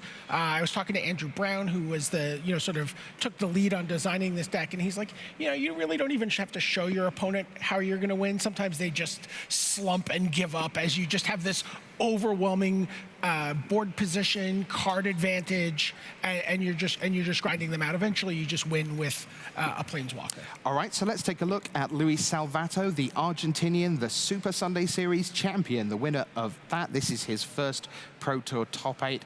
I know a lot of people in Argentina will be very excited, and so too will be the 24 teammates on Deck's army. 25 players, 9 countries. There's the deck. You see, Luis, what's going on with this? You see a lot of the overlaps with Brad's deck because, again, once you add Pyromancer's Goggles, you're looking for these cards like Fiery Temper that cost 1 mana, or Fiery Impulse, rather. And in this case, Lightning Axe is the other addition, which combines with Fiery Temper for a lot of red burn spells, killing a lot of creatures. If you look at these deck lists, it's very clear that Bant and aggressive white decks are really on people's radar. That's what these decks are built to beat.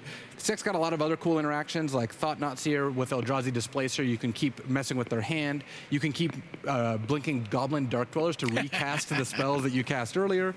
And it's got the Chandra high end and, again, Fall of the Titans. So it's kind of like a hybrid red-white mid-range control deck that's got a bunch of different combos, and they all just kind of fit nicely in the same deck. Well, we'll see how many of those bunch of combos that fit in the same deck we get live on camera. It is time for quarterfinals 3 and 4. Here comes Nelson and Rubin and Manfield and Salvatto.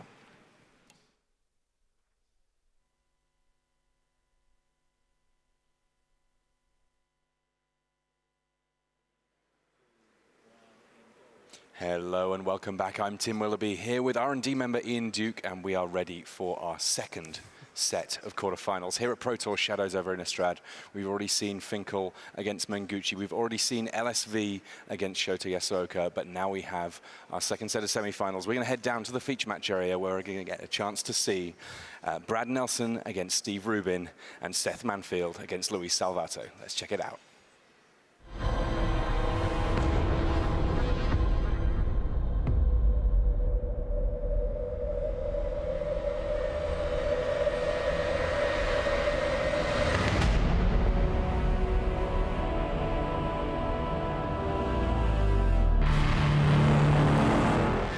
Hello and welcome to the second set of quarterfinals here at Pro Tour Shadows over Innistrad. I'm Tim Willoughby along with R&D member Ian Duke, and we are going to get a chance to check out some more of these fantastic players in this top 8. First up, we're going to kick off with the match between that man right there, Brad Nelson, former player of the year, member of Team Eureka for this tournament, and really reaping the rewards there because the deck that they brought along, an absolute powerhouse in red-green goggle ramp. His opponent, Steve Rubin, with green-white tokens. An update on the kind of hardened scales decks that we saw from last season, but a very powerful set of additions, including the likes of Westvale Abbey. So the players kicking things off here, finishing higher in the Swiss, it is Brad Nelson that gets to start things off with a Magnetic Insight, immediately drawing a couple of cards at the cost of discarding a land. Now, Steve Rubin's deck, kind of the one that's going to be going on the offensive in the early game here, Ian. It's the one that's got lots of creatures, but Brad's deck fairly well set up to deal with lots of creatures, right? Yeah, that's very true. I mean, certainly Steve Rubin's deck is the aggro deck in the matchup, so to speak, but it's not aggressive in the sense that it's trying to deploy a lot of creatures and end the game very quickly on, say, turn 4 or 5. By aggressive, what his deck wants to do is sort of curve out with planeswalkers and get a really big board presence that's difficult for Brad's deck to deal with in a timely fashion. So we're probably not going to see this game end very quickly, but it could turn into a sort of a snowball type effect for Steve Rubin if things go his way. So after his Thraben Inspector on turn 1, picks up a Gideon ally of Zendikar from Oath of Nissa and finds a second Thraben Inspector. Now these Inspectors initially not looking too exciting, but there are lots of different ways of pumping creatures in Steve Rubin's deck, and at some point those creatures become a little bit tricky for Brad Nelson to deal with, at least with the front end of his Kozilek's returns. Yeah, that's absolutely true. Yeah, the core of Steve's deck is basically Nissa, Voice of Zendikar, and Gideon Ally of Zendikar. So he wants to see those cards early, and those are the cards that really reinforce the rest of his army and make cards like Thraben Inspector a lot more relevant than a 1/2 creature otherwise would be. So there we do see Nissa, and she brings a plant token with her off her first activated ability from her Planeswalker effect. And at the moment, this kind of playing into the Kozilek's return that we know is in Brad Nelson's hand. I'm guessing he's going to wait until the first time that Steve tries to pump his team But no. No, he did actually go ahead and fire that off. And yeah, I think just making sure that Steve isn't able to sort of start building up that big board. Once Steve's creatures get above 2 toughness and he starts getting lots on the board and a diversity of threats in terms of multiple planeswalkers, that's when it's hard for Brad's deck to catch up. So I think Brad just wants to stay one step ahead of the game, continue making his land drops, and sort of eventually get up to things like Worldbreaker and big plays with, say, Pyromancer's Goggles and Fall of the Titans being his big haymakers in the end game. And I suppose that getting Kozilek's Return in the graveyard early on, really not something with too much downside, because there is the opportunity to get that second bounce on it, I suppose. When you cast a big creature, you are going to get a chance to get a much bigger Kozilek's Return the second time around. And looking at Steve Rubin's hand here, kind of a glut of all the same spells, which isn't too bad for Dromoka's Command, but 3 copies of Gideon Aloe of Zendikar, possibly one more than he might really want. Yeah, Steve's probably not thrilled to be clogged on so many copies of the same card, although Gideon is one of the centerpieces of his deck, one of the cards he wants to draw every single game, so he's at least happy that he has 1 copy here, and that's going to be his next move here in terms of assembling his game plan. Meanwhile, you know, Brad's deck just wants to, again, keep making its land drop, get up to those powerful plays. We do see a Worldbreaker in his hand that's capable of flashing back Kozilek's Return from the graveyard, so to speak. You know, whenever you play a big creature, converted mana cost 7 or greater, it will return Kozilek's Return from your graveyard for 5 damage. Now we see a Traverse the Ulvenwald in Brad Nelson's hand. He doesn't currently have Delirium, but once he does reach that point, being able to fetch creatures potentially quite good for him in this matchup, in addition to the regular mana fixing that it offers, because he's got the likes of Dragonlord Otaka that's also quite good at cleaning up these messy board states. Yeah, especially true since Dragonlord Otaka can damage planeswalkers with her Fire Breath enter the battlefield ability. And that's one of the best ways for Brad to clean up these problematic permanents like Gideon and Nissa. Gideon and Nissa here doing good work between the two of them, making sure that Steve Rubin has a lot of tokens. Those Plot tokens are 0/1 creatures, so he's not going to be attacking in the early game with them, but as soon as he decides to shift gears and start pumping everybody, well, there's a lot of damage coming through. And here comes that big Worldbreaker we were talking about before. Now, Brad has the option to bring back Kozilek's Return from the graveyard, does do so, exiling Kozilek's Return for 5 damage to each creature, takes care of all those tokens on Steve's side of the battlefield, but does leave him with Gideon and Nissa still in play. And a 3rd copy of Dromoka's Command there, the pickup for Steve Rubin. Alongside Stasis Snare, he's got plenty of ways of dealing with creatures in play, but Brad's deck, the only creatures it really presents are very sizable ones indeed. Stasis Snare will do the job. Dromoka's Command, well, that might be a little bit more ambitious in terms of getting it involved in a fight that you're going to win. Yeah, the primary use of Dromoka's Command for Steve in this matchup is that preventing damage from an instant or sorcery. You know, Brad has all these red burn spells in his deck, so that's one of the really important uses that we might see it come up throughout this match.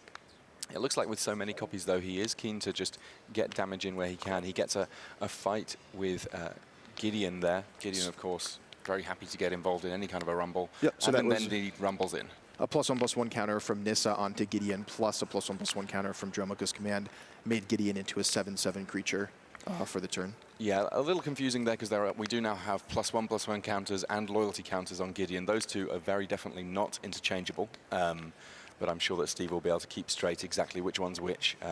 Typically, Gideon, not one that you're looking to ramp up to gigantic loyalty for a big ultimate anyway. Making that emblem comes at a very efficient cost indeed. So Brad Nelson's hand here, not exactly the most exciting that we've seen from the Goggles ramp deck. I mean, ramp decks in principle can have some gigantic spells to be able to cast at some point. Right now, though, he's kind of got all of his setup and none of his big finish. Drowned Temple, an interesting addition, though, to this Goggles ramp deck, working very nicely indeed, both with the likes of Magmatic Insight and so on. It's a card that can very happily be discarded and put back into play, but its interaction with Worldbreaker, particularly powerful.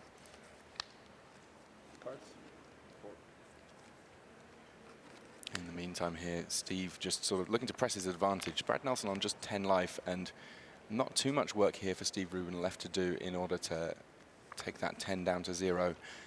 We are going to be having 2 pre-sideboarded games before either player gets to reach to their extra 15 to change this matchup. And Steve Rubin here, in spite of starting down as the lower seed, seems to have the early advantage.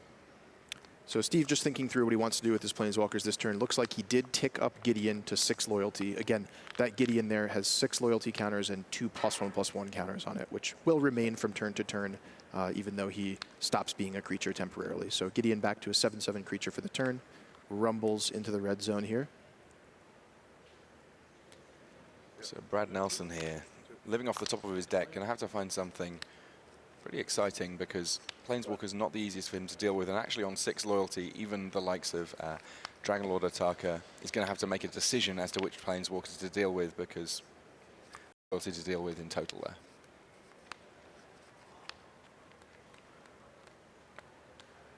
So this Gideon proving to be a huge problem for Brad. Not a card that his deck can answer that easily, especially now that it's grown to be a 7/7. So a card like World Breaker, for example, not able to block it profitably anymore. Looks like Brad just thinking through his options here, maybe at the end of Steve's turn. So there we see that Dranyard Temple interaction. Sacrifices it in order to get back World Breaker, then pays 3 mana in order to put the Dranyard Temple back into play again. Nice and efficient use of mana at the end of turn. But World Breaker on its own, not really going to be enough to keep him in this game. So one key thing here is that World Breaker has been attacking Steve's white mana.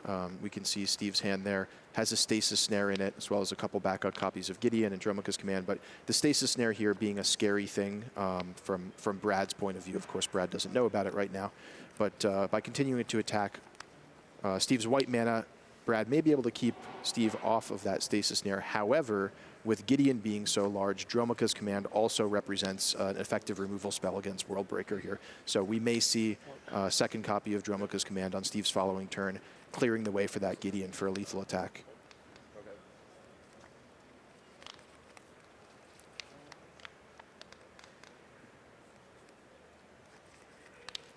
So Brad does recast that World Breaker, takes out Steve's Plains, leaving him back down to 1 white mana, but I think that's still enough for this second copy of Dromoka's Command. And here it is.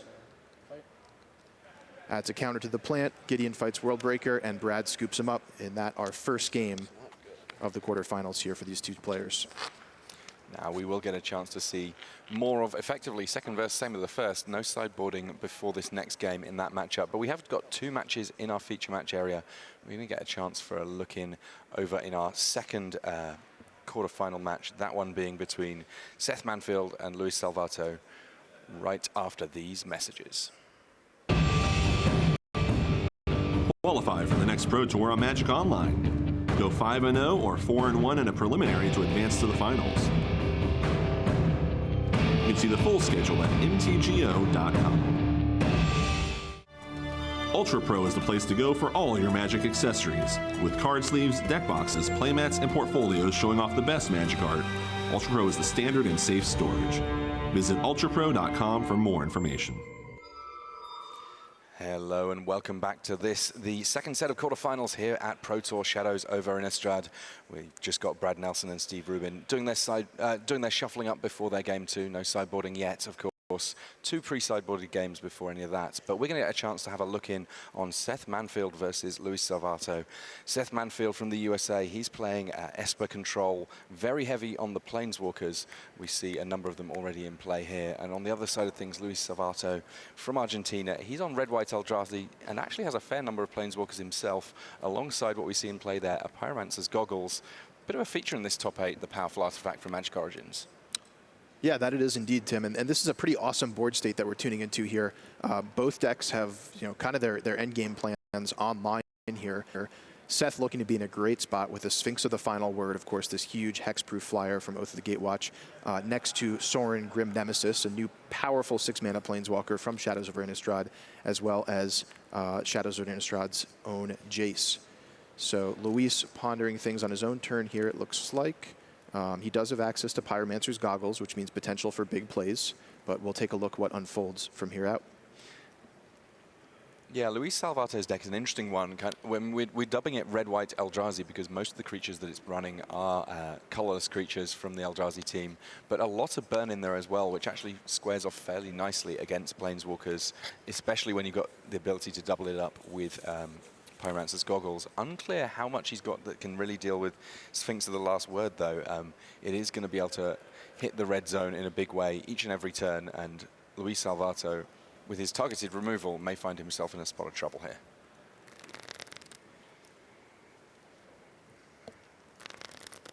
Seth Manfield. You see the 2 next to his name there, that indicating that he's currently number 2 in our top 25 players, our reigning world champion.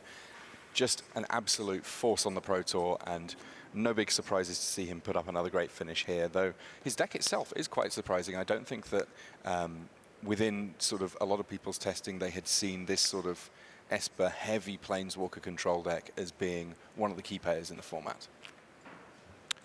Yeah, very true. I had the opportunity to do a deck tech with Seth's teammate Andrew Brown yesterday, and it sounded like part of the way the team came to this deck was realizing that without Dig Through Time as a card advantage engine, that a blue control deck needed to find new ways to sort of lock up the game and generate card advantage over time. And the way that they found to do that was with these powerful Planeswalkers, including Sorin and Jace from Shadows over Innistrad. So, I mean, as much as we see the life totals hovering a little over 20, I think that Seth Manfield kind of in a fairly safe position here in this game. We're going to jump back to our other match between Brad Nelson and Steve Rubin, see whether or not Brad's able to change his fate a little bit in this second game, in spite of the fact of having started it almost identically to the first with Magmatic Insight to draw a couple of cards, though this time discarding a Drownyard Temple, which is a nice little upgrade.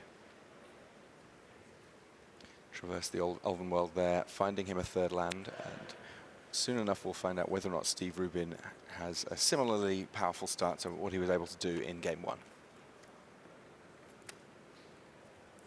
Westvale Abbey, one of the new additions to this deck, and Sylvan Advocate, we saw it do good work for Andrea Mengucci in his match against John Finkel. Just a very powerful 2-drop that is an option to him. Hangerback Walker the draw here, though, that's another tempting option for Steve Rubin, who from turn 2 can be deploying threats.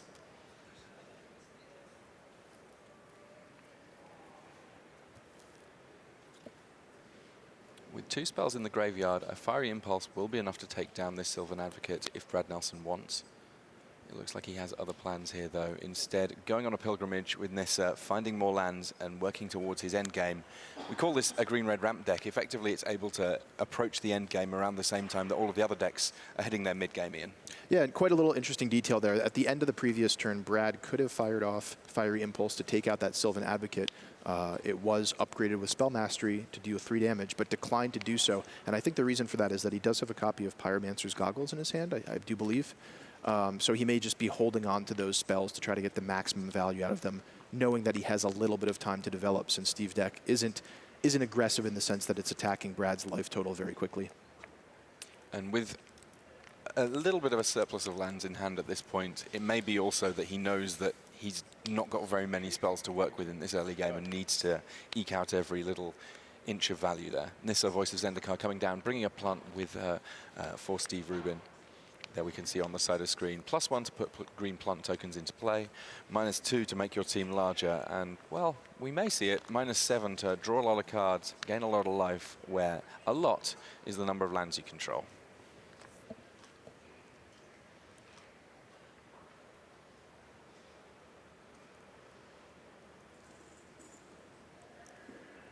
So Brad thinking through his possibilities on his turn here. It does look like he's pretty land flooded at the moment here. Does deploy a 5th land in the Pyromancer's Goggles, and there's that Fiery Impulse that he was saving from earlier in the game. Getting the additional value of taking out a plant, not super great, but it is relevant, since Steve's deck does have so many ways to pump up even those 0/1 creatures. Just a little update for you Team East-West Bowl fans and indeed Seth Manfield fans. He was able to put away that first game against Luis Salvatto, successfully maneuvering his Sphinxes and Planeswalkers in for the win in game 1. They will be on to game 2 soon enough.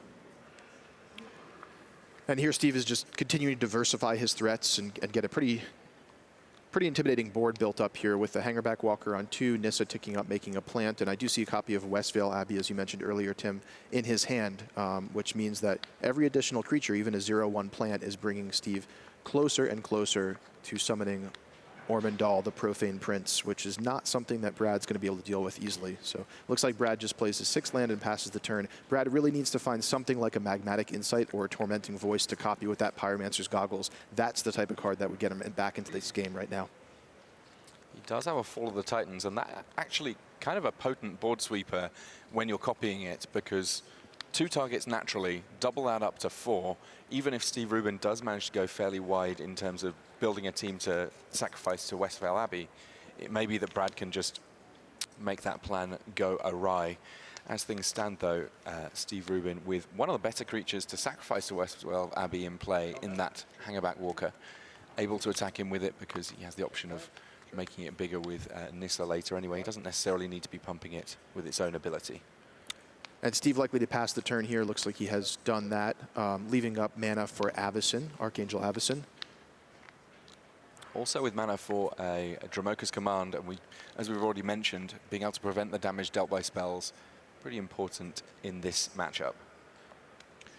Now, Brad, as you mentioned earlier, Tim does have Fall of the Titans in his hand. He's going to hold on to that because often forgotten fact about Fall of the Titans is it an instant. Often these sort of fireball type variants are sorceries, but Fall of the Titans an instant, so Brad can kind of just leave that up and you know, allow Steve to make the first move, which may be coming soon here. And he's in the convenient position of, normally with Fall of the Titans, you really do want to enable Surge to be able to play it at a big discount. He's actually got enough lands in play, and the targets that he's looking at are small enough that he may be able to get away with just casting it on its lonesome here, having just as much impact just without having to get the discount. And really crucial there that Steve did not go for the Archangel Avacyn, tempting as it may have been at the end of Brad's turn, instead opting to leave mana up either for Avacyn herself or Dromoka's Command in response to something that Brad could do. I think Steve is wisely suspicious here of the fact that Brad is passing the turn with 9 mana up, including a Pyromancer's Goggles, and probably thinking about Fall of the Titans specifically, or at least a wealth of options that Brad could have here. So playing more conservatively and leaving himself the option to act second, while he just continues to pressure with Nissa and Hangerback Walker. Yeah, for now, Steve simply putting a lot of creatures in, because at some point, Brad will have to bite. There are those Westvale Abbeys in play, and once Ormondal's in play, Fall of the Titans not looking as exciting an answer.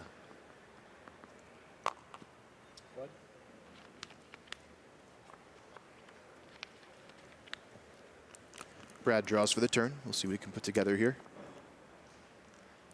Dragonlord Ataka plays fairly nicely in terms of what he's doing. Not enough mana to leave up to be able to cast too much after it, but he may actually not need all that much mana once you're talking about being able to cast Fall of the Titans with Surge here. Yeah, Dragonlord Ataka is actually a great draw here. It could allow Brad to clear out some of those tokens.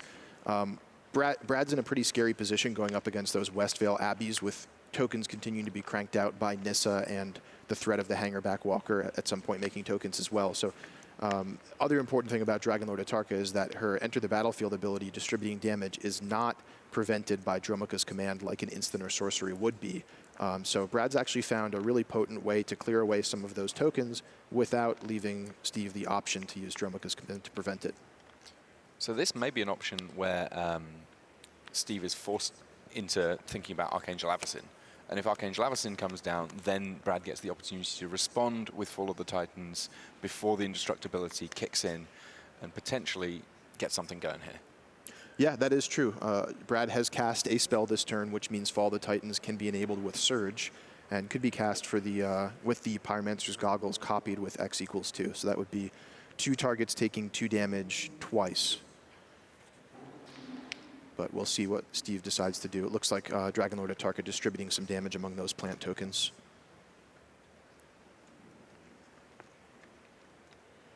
So a little test of Steve Rubin's patience here, whether or not he's going to let those tokens go away.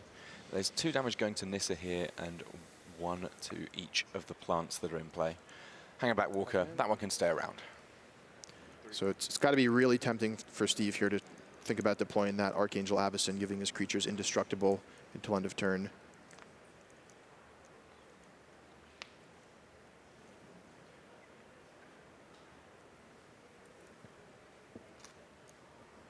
Yeah, this probably the biggest choice that Steve Rubin has been put to thus far this game. He does bite. He's got Archangel Avacyn coming into play. Let's see how Brad wants to respond.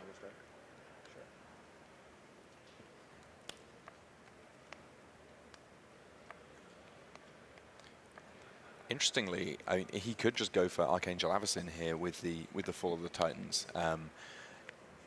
Alternatively, he's going to kill off some creatures, and that will mean that Avacyn is going to flip, killing off the remainder. So what's happening here is this is a surged Fall of the Titans with X equals 2, which means Brad gets to do 2 damage to each of 2 targets, and then he also gets a copy of that from Pyromancer's Goggles. So a total of 2 damage to two different targets doubled. So he could do 4 damage to 1 target, like Archangel Avacyn, which I think he probably will do.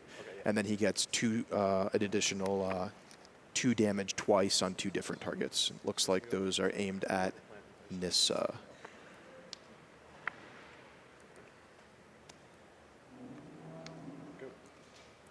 So a pretty favorable set of exchanges there for Brad Nelson. He's got Dragon Lord Attacker in play. He's got rid of one of the potent threats that was in Steve Rubin's hand, and indeed slowed down at least the lurking threat of Westvale Abbey.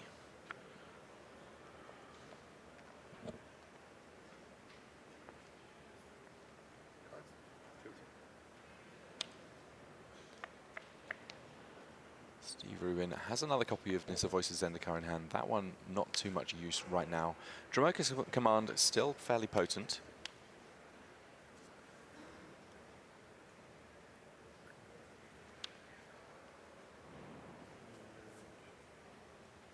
I suppose that one option that Steve Rubin has, if he decides that he's really worried about those Dragon Lord Attacker attacks, at some point he can use his Dromoka's command for an unsuccessful fight with his Hangerback Walker, at least giving him some Thopters to then block with. That's a great point.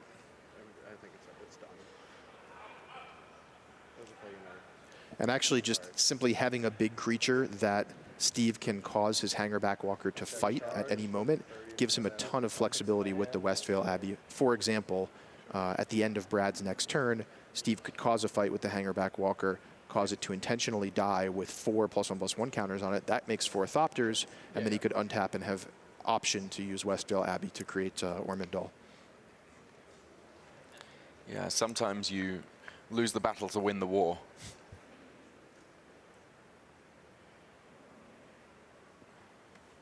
Of course, Westvale Abbey itself able to pump out black-white cleric tokens, but I think that Steve probably quite likely to want to be able to keep his mana up, keep his options a little bit more open. So it looks like Steve cranks up the Hangerback Walker with its own ability, uses Nissa's -2 to put a +1/+1 counter on Plant and Hangerback Walker, and thinks through what to do with the rest of his turn. Looks like he'll probably pass, leaving option for Dromoka's command, and then also option to use the other Westvale Abbey at the end of Brad's turn. Brad untaps and draws. Looks like he's picked up a nice one.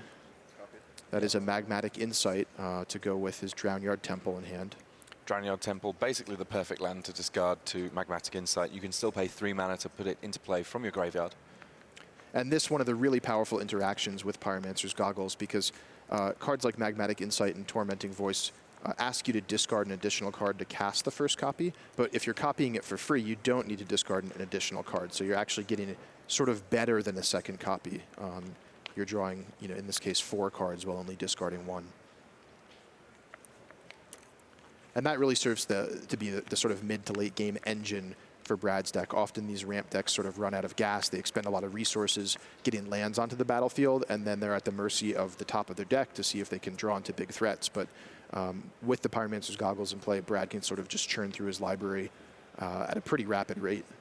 So huge, huge draw step there for Brad, and that really helps him get back into this game a little bit. Steve Rubin there, not too worried about losing this to that big Dragon Lord Attacker attack. He does have an extra copy of the Planeswalker in his hand. And a follow-up play from Brad here, kind of the one action card that he drew that he doesn't already have a legendary copy of in play, that being a Hedron Archive. In principle, it's something he can sacrifice anytime for drawing cards, but equally he may just simply say, I want to have even more mana available so that when I do cast a big burn spell, it can be lethal. Yeah, with this many mana sources in play, Brad is like 1 draw step away from ending the game at any time with a Fall of the Titans. Of course, we do know Steve Rubin has Dromoka's command in his hand to prevent that damage, but it's something that both players need to be thinking about. Yeah, we've reached the point in the game now where Steve Rubin needs to think very carefully about when to deploy any Dromoka's commands he has, and equally when even just to tap out of green and white, because with Fall of the Titans being an instant, all it takes is one other instant for Surge, and any moment in the game could be lethal. That's right, and you could see that Steve was really thinking carefully about that, opted not to activate Westvale Abbey. That would have left his shields down for an instant speed burn spell, and he does not want to do that here. So On his own turn here, looks like Dromoka's command causing a fight between Hanger Backwalker and Dragon Lord Atarka.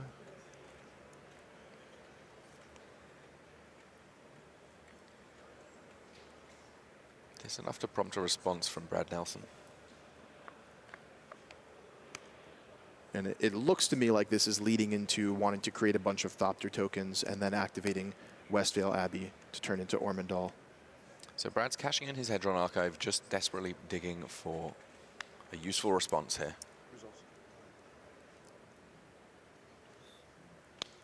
Does not find one, so the Dromoka's command resolves. 5 Thopter tokens coming into play, and 5 kind of the magic number right here. First Westvale Abbey transformation taking place. Yeah, this makes a lot of sense to me. I mean, Steve's deck does not deal very well with Dragon Lord Atarka. One of its only ways to interact with flyers is to create Thopter tokens, but as we do see, Dragon Lord Atarka does have Flample, Tim, which is the combination of flying and trample. So very difficult to deal with by blocking, and Steve may figure that his better option is to get some lifelink out of Ormondal and pressure Brad's life total as well. So Brad getting knocked down to 4 life and under a ton of pressure from this Ormondal.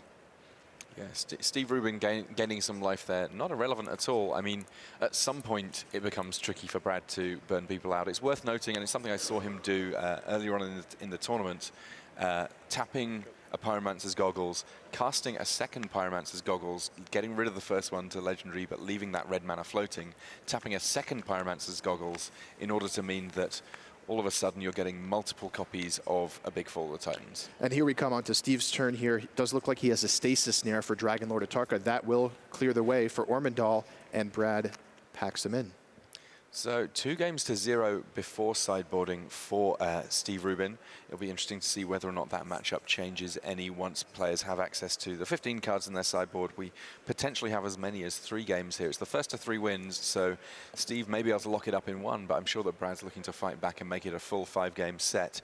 We're going to get a chance to jump back across to our other match, though, and see how things are going between Team East West Bowl's Seth Manfield and Luis Salvatto from Argentina of Team Dex Protection. And it looks like kind of second verse, same as the first here. We've got Planeswalkers in play for Seth Manfield and Luis Salvatto trying to find a way of angling around both Narset Transcendent and that there Jace Unraveler of Secrets. Yeah, yet again we tune into Seth with a pretty commanding board presence here with 2 Planeswalkers on the battlefield. Looks like he's in the middle of his own turn with plenty of cards in hand and all his mana untapped. So Jace does use its -2 to bounce Matter Reshaper back to Luis's hand, and things are looking great here for Seth Manfield. Now, I said it earlier, I had the chance to talk to Andrew Brown a little bit, who is Seth's teammate and also played this same deck, and they actually talked about this matchup a little bit. One of them, I'm not sure if it was Seth or one of their other teammates, did play against Luis Salvatto in the Swiss, and they said one of the key ways that these decks matched up is that Luis has chosen not to play any copies of Reality Smasher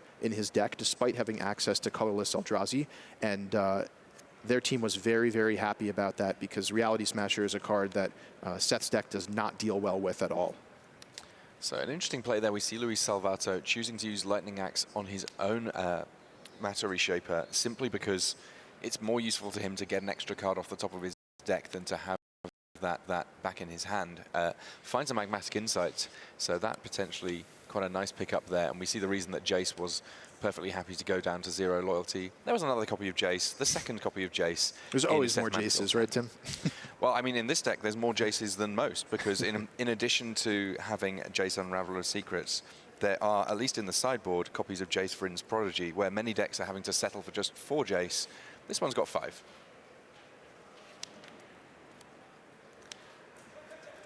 There we see the Magmatic Insight play, discarding Drownyard Temple. That was a nice little move for Brad Nelson. It's great here too, but in each case, it may be on the wrong side of things. Chandra Flamecaller in hand for Luis Salvatto, but not the mana to cast her just yet. Instead, leading things off with a Thought-Knot Seer to take a look at Seth Manfield's hand, assuming it resolves. So what least needs to happen here is hopefully to get a peek at Seth's hand with this Thought-Knot Seer and strip away a counterspell, if there is one, and then hopefully next turn get down that Chandra Flamecaller and start pressuring those Planeswalkers. Now, Chandra is excellent at pressuring opposing Planeswalkers, so if he can strip Seth of defenses in the form of counterspells, he might be able to get back into this game here. Of course, the challenge of stripping your opponent of counterspells when they have counterspells is that if they have more than one, they might just use the first one on your threat. Thought Not Seer, not making it to the battlefield. That meaning that those Planeswalkers remain safe for another turn. They get to tick up, tick down, do pretty much whatever they want. And the longer the game goes on, the better things look for Seth here. Effectively, we have a 3-on-1 match.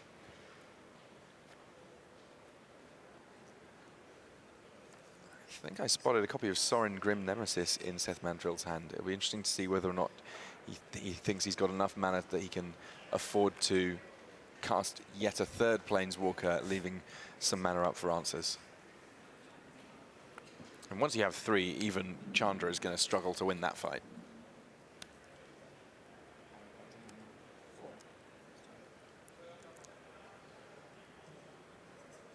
It's worth noting that Seth Manfield is on 8 life and Luis Salvatto is playing a deck with a fair amount of burn in it. It's not as if he's completely out of this game. We saw him against John Finkel, able to string together burn spells and Chandra attacks with elementals such that even when nominal control had been established, there was a fiery conclusion to assorted games. But right now, it does appear that Seth Manfield very much in control.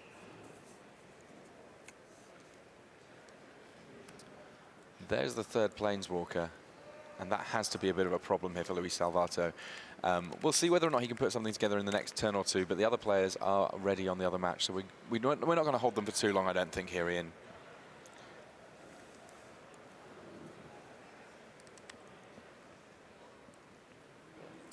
And Sorin ticking up there, finding a land for Seth Manfield. At some point, we may see a turn with multiple ultimates. Not something to try and say too quickly, but when you succeed, it's very powerful indeed. But here is Chandra from Luis Salvatto. And this is sort of Luis's last chance here. Thankfully for him, looks like no counterspell from Seth Manfield. That Thought Not Seer did its job last turn by baiting out a counterspell and getting countered. Those 2/3/1 elementals do enter the battlefield and start to attack, but Seth takes one out with a removal spell. And yeah, the trouble for Luis is that these Planeswalkers on Seth's side of the battlefield just have so much loyalty. I mean, Narset and ticking up for 2 per turn, and all of them starting with high loyalty totals to begin with, means that Chandra has a ton of work to do over multiple turns to catch up, and it just may not be enough. Yeah, I mean, it's something that this is not necessarily a matchup where Seth Manfield's creature removal has a huge amount of targets in game 1, but he is able to use it to help against Chandra. And here we see Sorin just directly going for Chandra, dealing with the one Planeswalker Luis Salvatto has in play. And basically, at this point, Seth Manfield has Salvatto in kind of the death grip. It's just a matter of how long it's going to take for Salvatto to tap out, I think. Yeah, so why don't we jump back over to our other feature match table, Tim, and take a look at Brad Nelson versus Steve Rubin here. We will, of course, get updates for you from that other match. If we find that there's something crazy going on in terms of the Argentinian finding a way back in that, we will make sure that we bring you all the action. But in the meantime, let's see what, after sideboarding, Brad Nelson can do about this green-white token threat from Steve Rubin. So here we are in game 3. Steve Rubin is up 2 games, and this being the 3rd game of the match is the first game where players are allowed to sideboard. So we'll see if that can change things a little bit here. I think the outcome so far is maybe a little bit surprising to those of us at home who are maybe predicting how the matchup would go. It looks like pre-sideboard, at least, that Brad Nelson's deck was in pretty good shape with all those red removal spells and sweepers and so on, but things just did not play out that way for him in the first 2 games. We'll see if sideboarding can make any difference. Yeah, Steve Rubin here with a nice clean curve. I mean, his deck does go low to the ground, so not necessarily surprising that he was able to get out a 1-drop in Thraben Inspector on turn 1, then a Hangerback Walker on 2 immediately the turn after. Brad Nelson drawing extra cards with that Tormenting Voice, but he's going to need to sometime fairly soon deal with what's going on the board. He says, well, you know what, that's what this Kozilek's Return's all about. Deals with both creatures, though there is a Thopter token coming off that Hangerback Walker. At least it's only 1 token, I suppose. Yeah, and Kozilek's Return is a great thing for Brad to have drawn this early in the game. It's one of the key cards in the matchup for sure. It represents, 2 board sweeps just from a single card if he can get up to a World Breaker. And we do see that Brad has a World Breaker in his hand. So his game plan is just going to be to kind of buy time, continue developing his mana, and hopefully get up to that World Breaker for a second sweep from Kozilek's Return. This is the voice of Zendikar coming down there, and as I think is likely to be customary in this matchup, making plant tokens initially. I mean, basically what Steve Rubin's looking to do is go wide, have a good number of creatures such that all of his pump spells, which are mass pump spells, it must be said, are at maximum effectiveness. So let's take a little peek there at Brad's hand. Looks like he has a couple copies of World Breaker, Fall of the Titans, Draconic Roar, and Pyromancer's Goggles. No 5th land yet, but if he can hit his 5th land, that means he gets to play Pyromancer's Goggles, which is a 6th mana source, and then he's well on his way to World Breaker. So a lot of this game is going to hinge on whether Brad can hit another untapped land on his turn, or at least, something like Anissa's Pilgrimage to keep accelerating his mana. Meanwhile, on the other side, we'll take a peek at Steve's hand. Looks like he's sitting on just lands here. So he has cast a Hangerback Walker for 2, but that's his last relevant threat right now. And that's really, really good news for Brad. If he can get through this board state that Steve has right now, he might be able to turn the corner and get into the clear. So it looks like this is on Steve's turn, a Draconic Roar into Fall of the Titans, just clearing out some of those small creatures. All of that was in response to an activation of Nissa in order to give Steve's team extra +1/+1 counters. So a timely use of those spells to minimize the effectiveness of the Planeswalker. And there is that 5th untapped land in the form of a Drownyard Temple for Brad. That's huge. It allows him to play Pyromancer's Goggles there, getting up to a 6th mana source. And if he can find a 7th, then the World Breakers are going to start hitting, and that's going to be bad news for Steve Rubin. So things looking a lot more positive for Brad than those previous 2 games were. Yeah, we see Steve, he has managed to pick up a copy of Gideon Ally of Zendikar, but suddenly not quite got the same kind of an offensive force that he had mere turns ago. Not able to cast the Gideon with the amount of lands he has in play. Simply makes a plant, attacks for 3 with the creature that he has, the 0/1 plant becoming a 1/2, and the 2 points in the air from that Thopter. And we get a chance to see whether or not Brad has found his 7th land. It looks like he has not, instead having to go for Anissa's Pilgrimage, with spell mastery, meaning that he can be confident of being able to cast, well, either of those World Breakers next turn. Though, crucially for Steve, not both. Yeah, not the ideal draw for Brad, but, a pretty reasonable 2nd best or 3rd best card that he could draw there. Does allow him to continue developing his mana, and actually having that extra forest there means he has a little bit of wiggle room to maybe buy back a World Breaker should something happen to it. Although we do know from Steve's hand that his way of dealing with World Breaker right now is a Declaration of Stone, a Declaration in Stone, rather, in his hand. I mean, the extra lands in hand from Nissa's Pilgrimage also kind of useful for Brad with all of those card drawing spells in his deck. They all force you to discard a card as part of their cost, and when you're kind of getting free lands from your deck from various other spells, it means that those card drawing spells just super duper efficient for him. So Steve has had a nice few last draw steps. A couple turns ago, we peeked in and he was sitting on just lands, but now he's picked up Gideon, Archangel Avacyn, and a Declaration in Stone, maybe to take out a pesky World Breaker. So yeah, this game is evened up quite well here as we head into the mid game here, and I'm excited to see how things turn out. And the tough thing for Brad here is that, yes, things are kind of even in terms of the quality of cards in hand and what people are able to do in subsequent turns. In the meantime, Steve is rumbling in for a few damage each turn. Those tokens, they aren't as large as many of the creatures that you'll see in Standard, but if they keep attacking, sooner or later, it's going to cause a problem for Brad Nelson that he's going to absolutely have to deal with. And Brad picks up a Cinderglade for the turn. He would have much rather seen something like a Tormenting Voice or a Magmatic Insight. So not perfect for him, but he does at least get to play his first World Breaker this turn and have option to flashback Kozilek's Return for 5 damage from the graveyard.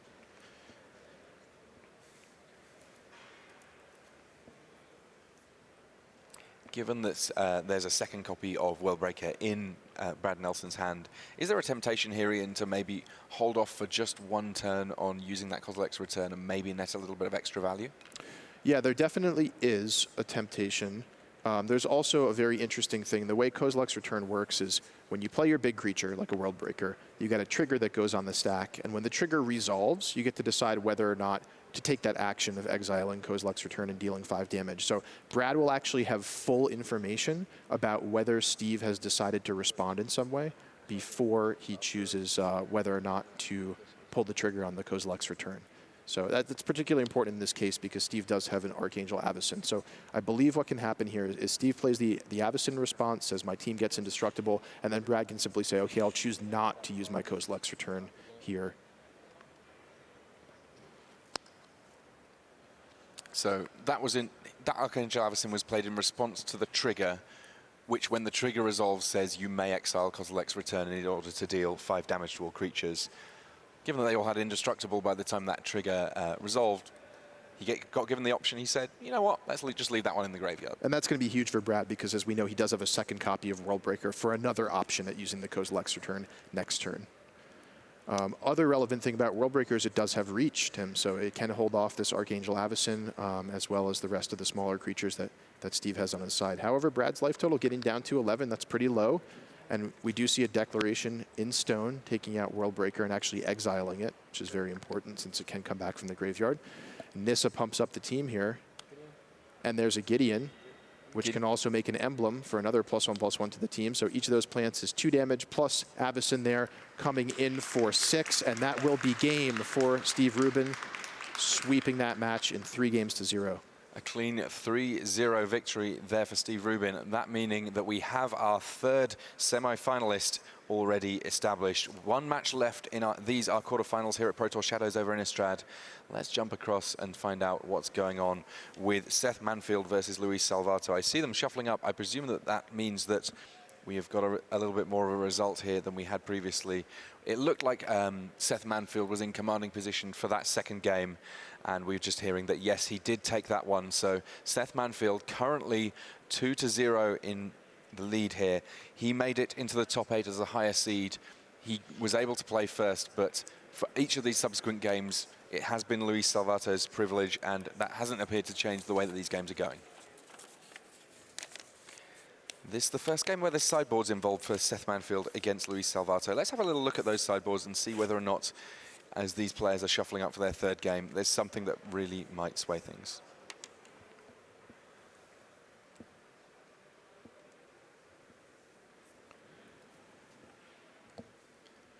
Looks like the players just presenting here.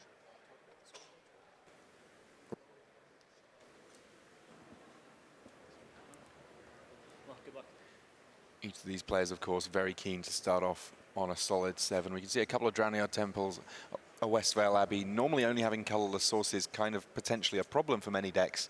As it happens with a Thought-Knot Seer in hand for Luis Salvatto, colorless sources not quite so much of a concern, though 4 lands in total might be a little high. On the other side of things, an island and a Shambling Vent, that's all of the colors. Is it enough lands for Seth Manfield? We'll find out soon enough. Yeah, and the tricky thing for Luis, although he does have plenty of lands there, he does not have access to any red mana, and his deck is far more red than it is white. So that's definitely something that he has to think twice about. But looks like both players have kept their hands, both with possibilities for things to go a little bit wrong in terms of the lands that they have access to right now. Seth being a little bit short on lands, and Luis having plenty of lands but not the right colors just yet. It may well be that just this very next turn, Luis Salvatto finds out exactly what is up. Evolving Wild's a key draw there for Seth Manfield in terms of just keeping things flowing. But we're going to get a chance to get a proper look at Seth Manfield's hand, not just on the side of our screen, but right there on the center. Look at all of those Planeswalkers in his hand. 2 copies of Narset Transcendent, 1 copy of Sorin Grim Nemesis alongside it, a suite of removal in Anguished Unmaking, Ruinous Path, and Languish. And finally, just the one creature there in Kalitas, Traitor of Get. So as Luis is deciding what to take from Manfield's hand, let's take a look at Luis's hand and how that influences what he might choose here. So again, we see 4 red spells, no red producing lands, though he does have a Pyromancer's Goggles. So if he can get a 5th land, he'll have access to unlocking the rest of his hand there. Yeah, and those Pyromancer's Goggles plus Tormenting Voice means that any concerns he's got about the nature of his draws potentially all cleaned up in just the 1 spell. I guess that he's got to consider both the potential power of each of these cards against him, in addition to just the fact that right now Seth Manfield can only cast the Anguished Unmaking as in terms of the cards in his hand. Sorry, he's taking Ruinous Path there. Seth presumably not too worried. He's got lots of powerful cards in his hand. It's just a matter of if he can find the time to deploy them. I mean, a 4/4 Thought-Knot Seer will close out a game comparatively fast without a removal spell, and even the Anguished Unmaking is going to cost Seth Manfield 3 life. Yeah, Thought-Knot Seer, a card that was designed to put pressure on these controlling Esper Controller or blue control decks, or also on red-green ramp decks as well. And here we see coming out on turn 4, as was intended, the Thought-Knot Seer still being a powerful threat against Seth Manfield.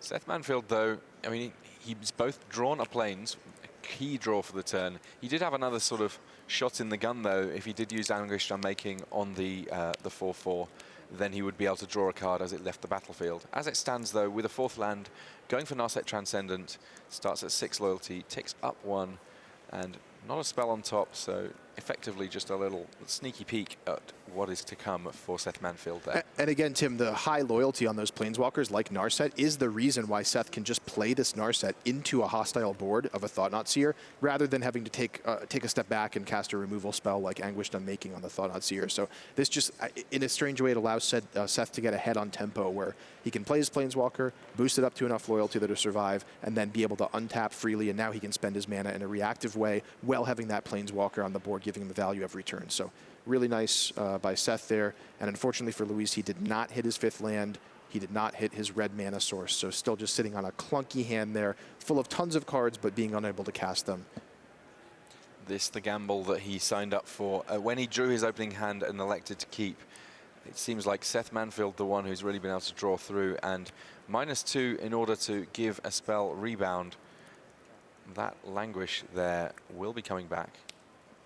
Yeah, really interesting play there, really highlighting some of the flexibility of Narset there. Seth used the -2, so that Languish will be coming back again next turn. And even though the Languish took care of all of Luis's creatures, what that does is it challenges Luis. Are you going to play another creature next turn, says Seth? And if so, I have this Languish coming back.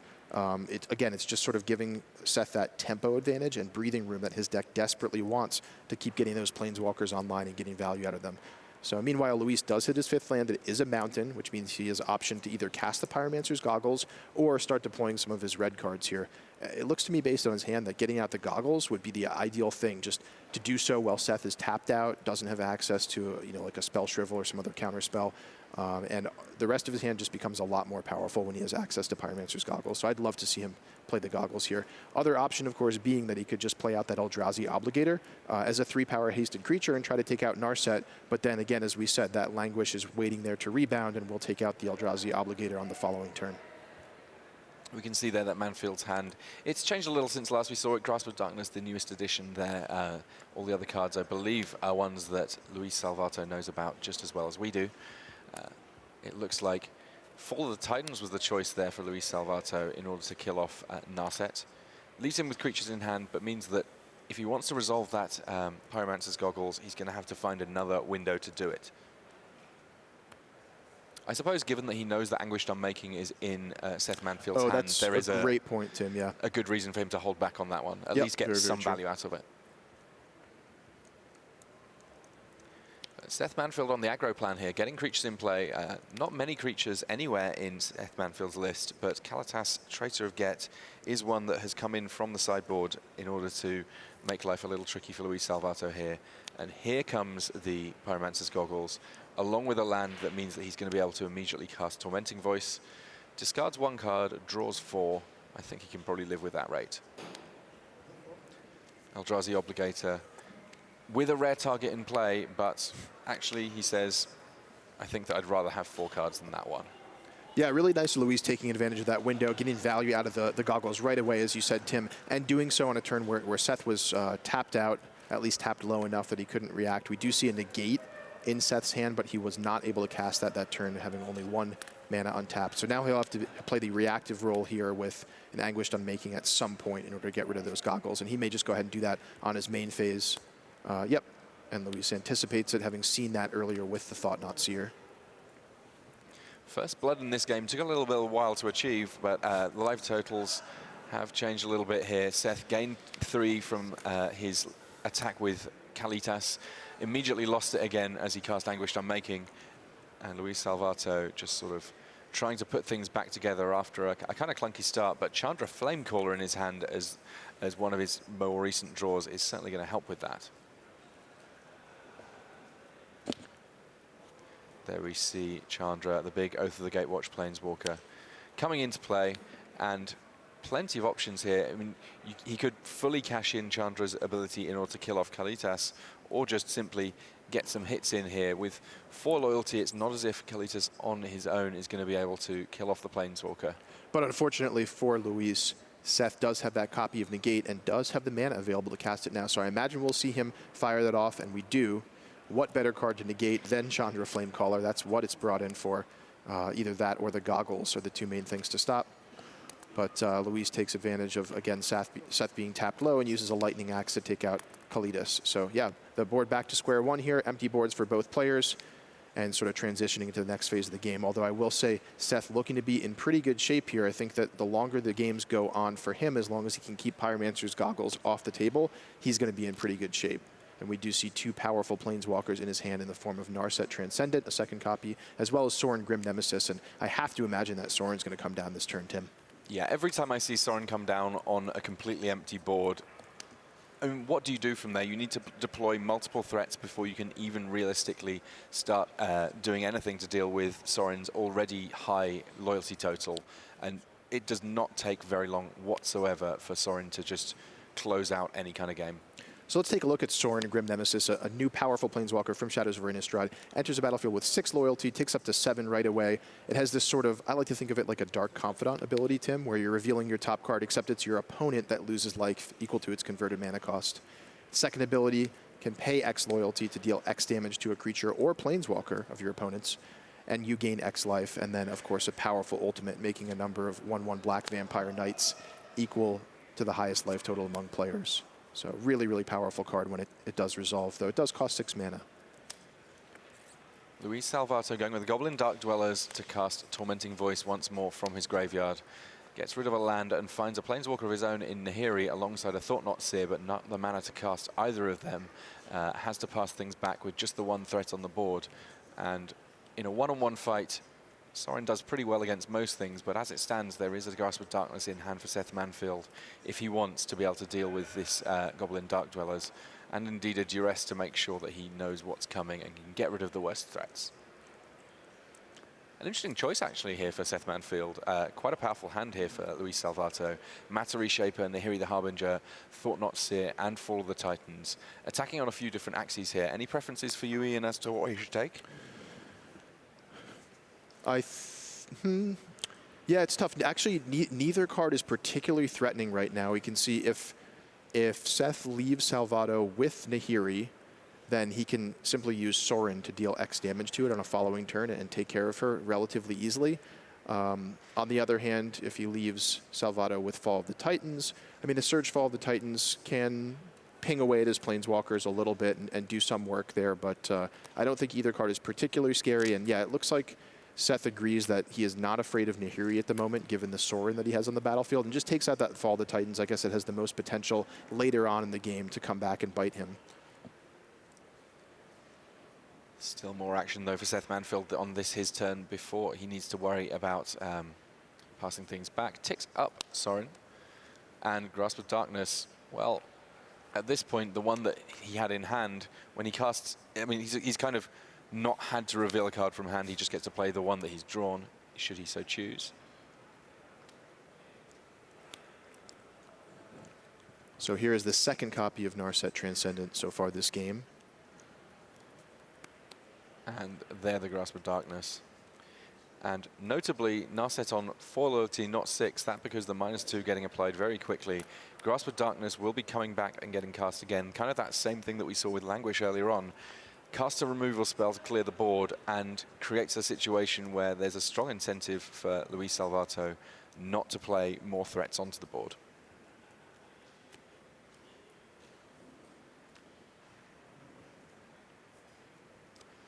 Looks like Salvatto has decided that he can't afford to literally do nothing. He's going to get that Nahiri, the Harbinger, down, even though there is Nahiri's arch nemesis on the other side of the battlefield. Yeah, this is a pretty thematic confrontation here. Yeah, I mean, we've seen a lot of thematic things actually in this second set of quarterfinals. Brad Nelson's Eldrazi versus the combined might of some Zendikar Planeswalkers. And here on Shadows over at Innistrad, we get back to Innistrad and the fight between Nahiri and Sorin very much real. So interesting, Luis did play that Matter Reshaper into the rebounded Grasp of Darkness, so perhaps just wanting to cash in the Matter Reshaper for any other card. I guess he values more than the slow and small creature on this board state.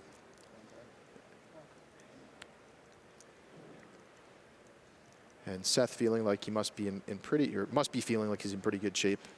There's what I mean. He has the option to have Sorin deal 6 damage to Nahiri and have Seth gain 6 life. That second ability can hit Planeswalkers.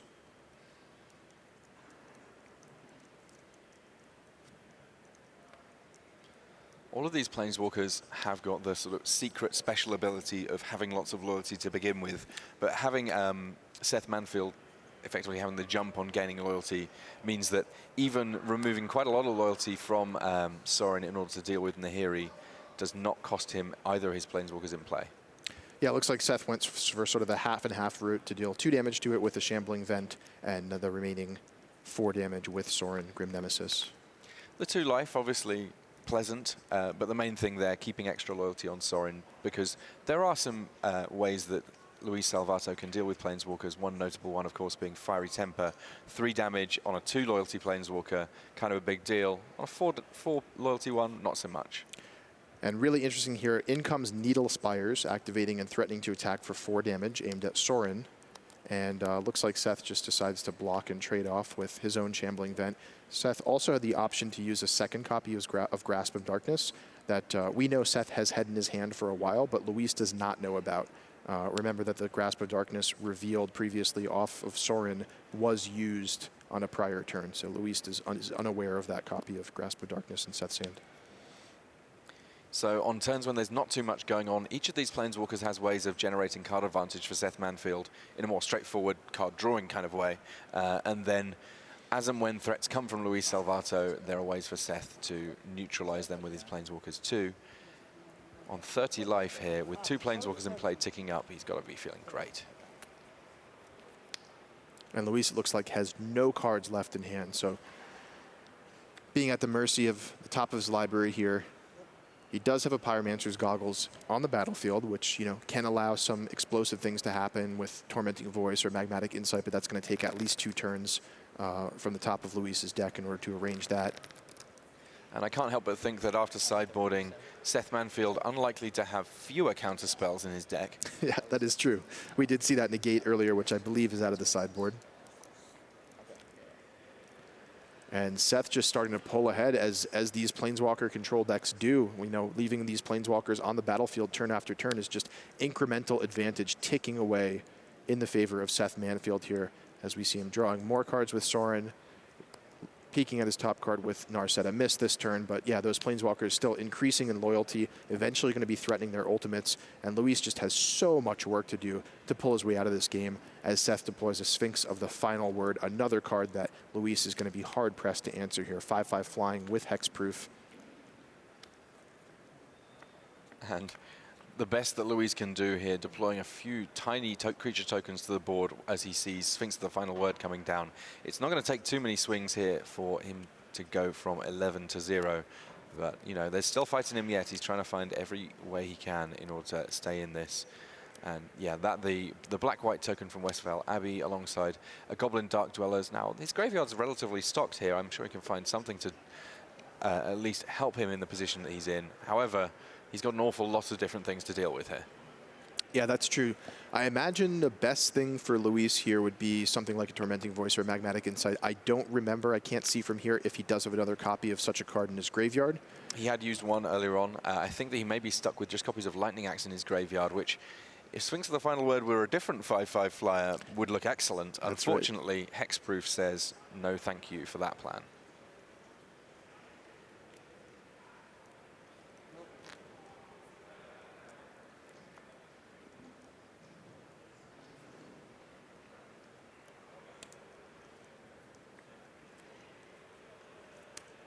Grasp of Darkness number 2, dealing with Goblin Dark Dollars number 2, and Seth Manfield here just, well, probably about a turn away, depending on exactly how Soren's uptick goes for him from closing this game out.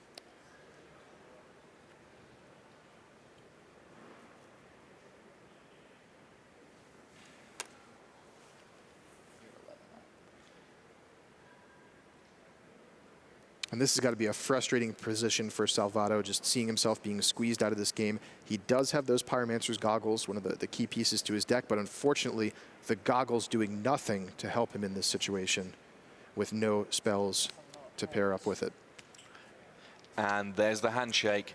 This is our final semi-finalist, Seth Manfield. He will be facing off against the winner of our first semi-final, first quarterfinal, sorry, Steve Rubin. We have all of our quarterfinals locked in at this point, and we've seen some fantastic magic here in Duke. Yeah, absolutely. These, again, top 8 full of 8 different decks. These are unique things we haven't seen much of before in Standard, and it's awesome to see these games play out among, 8 of the top players in Magic right now. Just a fantastic top 8 on multiple fronts here. So can't wait to see more Magic. And I mean, worth noting, all three of those, both of those matches went 3 straight games. Do we think that there was a certain amount of matchup advantage going on there? I definitely think so, at least in the matchup that we just watched there between Seth and Luis. I think Seth pretty squarely favored the way those games played out. But it'll be interesting to see whether or not those matchup advantages persist as we head into our semi-finals. We're all done here from the quarterfinals. I'm going to head things over back to Rich on the news desk. Thanks, Tim. Thanks, Ian, with the call there on quarterfinals 3 and 4. I've been joined by Brian David Marshall, the Pro Tour historian and Hall of Famer, and unfortunately vanquished quarterfinalist Luis Scott Vargas. Never easy, but we thank you for being with us, of course, as we head down the stretch here where are just 3 matches remaining. We're on lunch, which means we've got about half an hour with you with a ton of stuff. And I must say, first up, around about 10-15 minutes from now, the director of global organized play, Hélène Bergeau, will magically have transformed into that seat right there beside me. She has a ton of very important and very interesting stuff to share with us all. So do not miss that during the lunch break. Hélène Bergeau, Director of Global Organized Play, right here live at the news desk with all the latest news in the world of organized play. All right, so why don't we kick off by reminding you what happened here this morning. Let's take a look at the bracket. And we began with our colleague here, Luis Scott Vargas. He was up against Shota Yasuoka. Luis, a tough matchup, and unfortunately, sometimes that's how it plays out as well. Yeah, I got swept pretty hard by Shota. My draws were great. I can't really complain about them, and his deck was just a very good matchup for him, and he ended up defeating me. Yep, so Shota advances by 3 games to 1. And in our other quarterfinal that played simultaneously, one of the great players of all time, John Finkel, with his fantastically fun Seasons Past control deck, was up against Andrea Mengucci with Bank Company. BDM, what happened in that one? Well, this may be the worst matchup for the Seasons Past control deck. And Andrea Mengucci just Sylvan advocated and just kind of ran over John Finkel here. Yep, so Andrea Mengucci, the young Italian winner of the World Magic Cup in 2015, advances to the semi-finals. Bottom half of the bracket then, and that saw Brad Nelson up against Steve Rubin. Now, Nelson was playing red-green goggles ramp, Rubin on green-white tokens. This was a 3-0 sweep, but if you hear that, most people would have said, so we're going to see Brad Nelson advance. We did not. We saw Steve Rubin make it in. Luis, what happened there? Mostly Westphal Abbey is just really difficult for Brad's deck to beat. I flipped Westphal Abbey once you get Ormondal into play. Brad doesn't really have a great answer to that, and with cards like Declaration of Stone taking out Worldbreaker, it's hard for Brad to mount an offense. Yeah, and when we were talking to Brad earlier in the weekend, he said the one deck the one deck we're really soft against is a Gideon deck. He wasn't expecting to see a lot of them, and he was really rooting against Team face-to-face games down the stretch Saturday for putting one of their green-white tokens, decks here into the top 8. Right, so in fact, perhaps certainly not a shock, but a mild surprise. Steve Rubin, Platinum Pro, is through to the semi-finals. Worth noting, of all the top 8 competitors, Steve Rubin is the only player without a title. Even Luis Salvatto, who may be the least known player in the top 8, is a Sunday Super Series champion. That's right, from 2015. So everyone else, Steve Rubin, two matches away from maybe remedying that. all right, so Rubin advances to the semi-final. That left one quarterfinal going. That was Seth Manfield with Esper Control against the red-white Eldrazi goggles list of Luis Salvatto of Argentina. Phenomenal performance by him getting into his first top 8, but this was another 3-0 sweep, and as we've just seen, it was Seth Manfield who advanced. BDM, a pretty heavy favorite for Seth there? Pretty heavy favorite. I'm reminded of the line from the Vice documentary about Magic where one of the Stacks players was describing how his deck worked, and it was kind of like a boa constrictor, as they said there. He just kept squeezing until eventually his planeswalkers, his creature lands, just his card advantage just pushed Luis Salvatto out of the matchup. The other thing you have to remember is Luis S's are just known for their bad luck, so it's just no surprise that he got crushed. I mean, it was a 0-2 metagame day for people named Luis. It was not good. For LSV's Luis Salvatto. Yeah, exactly. Not good at all. Before this gets any further out of hand, we will draw a veil over the proceedings of the morning. We will head towards the semi-finals. A reminder, about 10 minutes away, Ellen Bergeau, the Director of Global Organized Play, will be here to tell you all about changes to the Global Organized Play program. Meanwhile, it's time for the final part of Inside R&D. Don't you dare go away.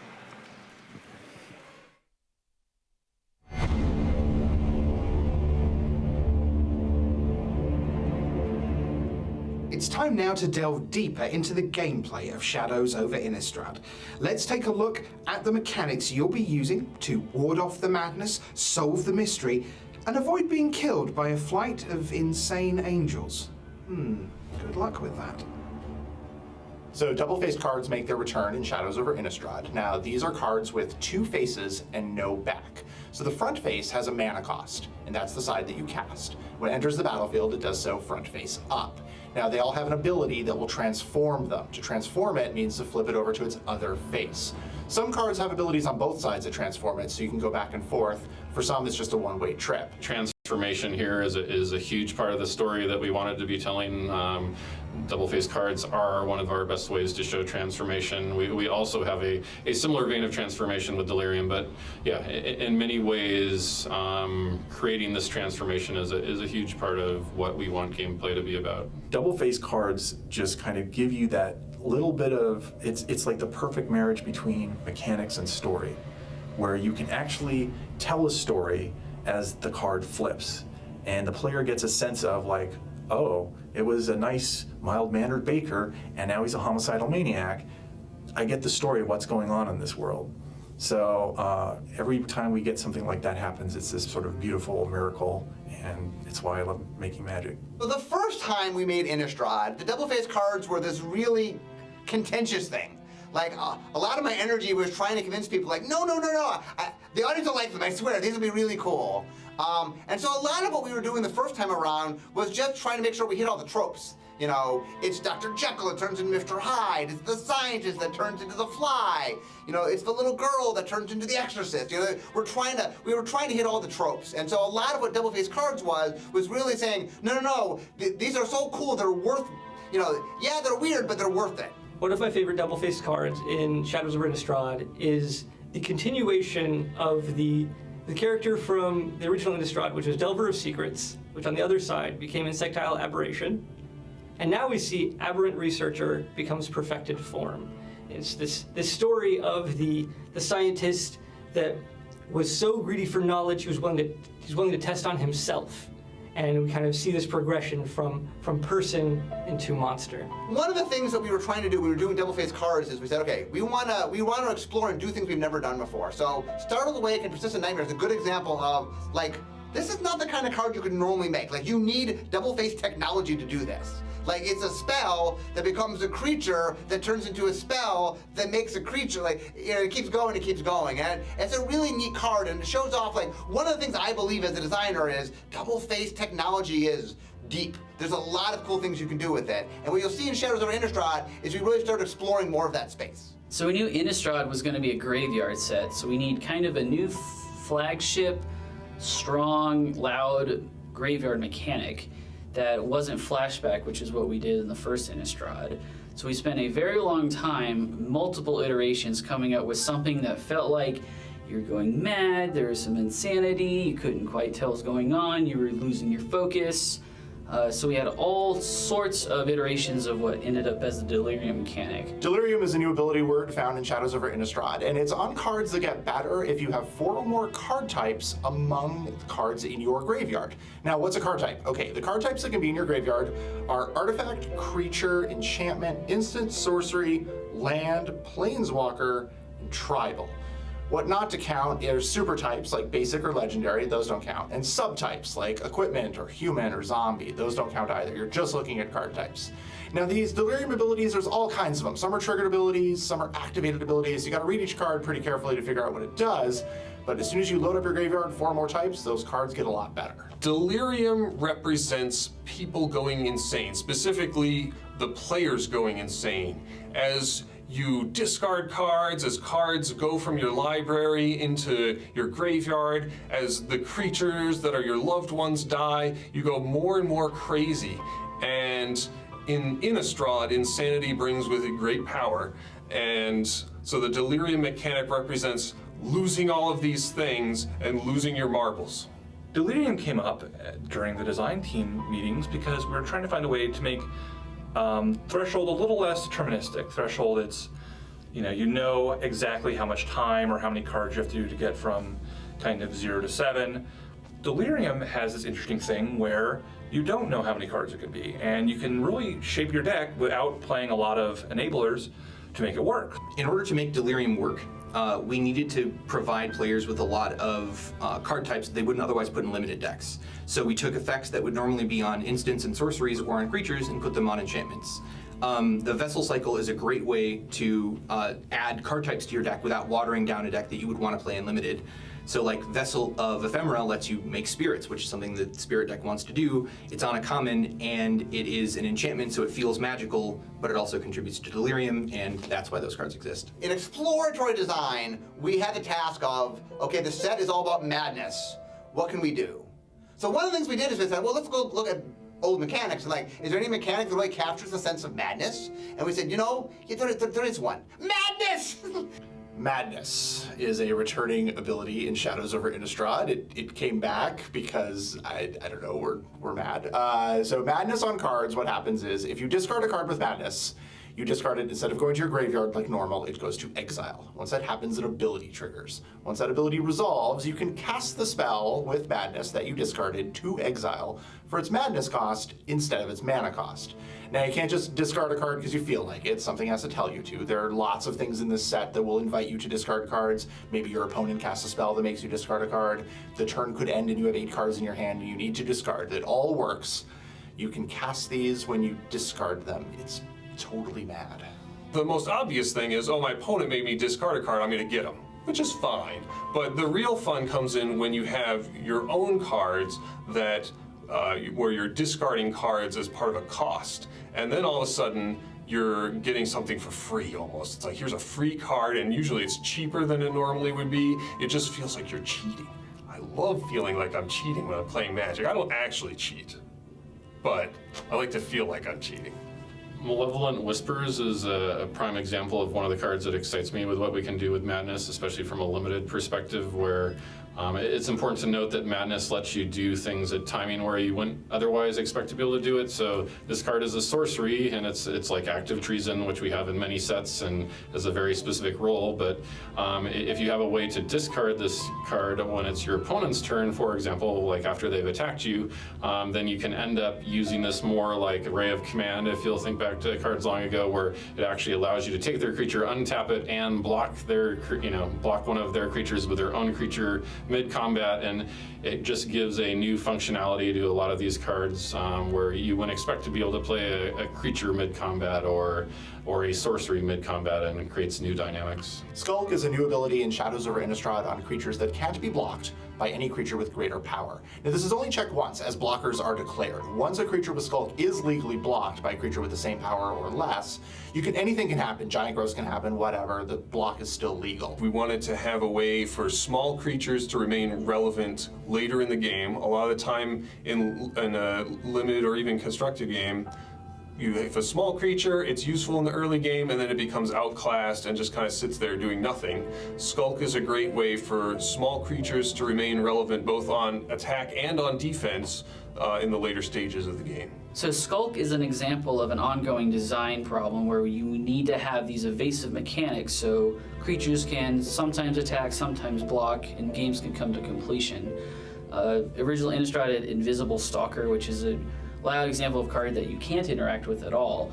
So we're trying to look for things that are kind of in between unblockable, maybe in between hexproof, things that you might be able to stop or might not. So there's some back and forth to the game. So we spent a lot of time in design figuring out how to capture the madness of the stat. But also there was a mystery. The story is a mystery. So we wanted to make sure that we could capture the sense of a mystery. Meanwhile, we also needed a card flow mechanic. So we're like, okay, we need mystery, we need a card flow mechanic. And so we started by actually picking a word, which was investigate. We really liked the word investigate. And said, okay, investigate seems like you're probably going to get cards. You know, cards are knowledge, you're seeking knowledge. And so we went down the path to try to figure out how to do that. Shadows over Innistrad, of course, is all about mystery, so we've got a new keyword action called investigate. Now, when a card tells you to investigate, you put a clue token onto the battlefield. A clue token is an artifact. It has the ability to, and sacrifice it, to draw a card, so you can learn more about what's going on. It's been awesome to see people starting to piece together clues, to do the puzzle rooms at the Grand Prix, to figure stuff out, and everything you figure out just raises more questions, and yes, this is exactly what we wanted you to do. So Shadows over Innistrad has new mechanics, it has returning mechanics, it's got a bunch of awesome individual cards, and they all come together for this set that really puts players in control, gives them maximum choice and strategy, and they're going to have a blast with it. There's no doubt that things have gone a little mad here on Innistrad, and the horror is far from over. Join us next time on Inside R&D when we go inside Eldritch Moon. But until we meet again, for all the people here at Wizards of the Coast, I'm your host, Rich Hagan, saying bye.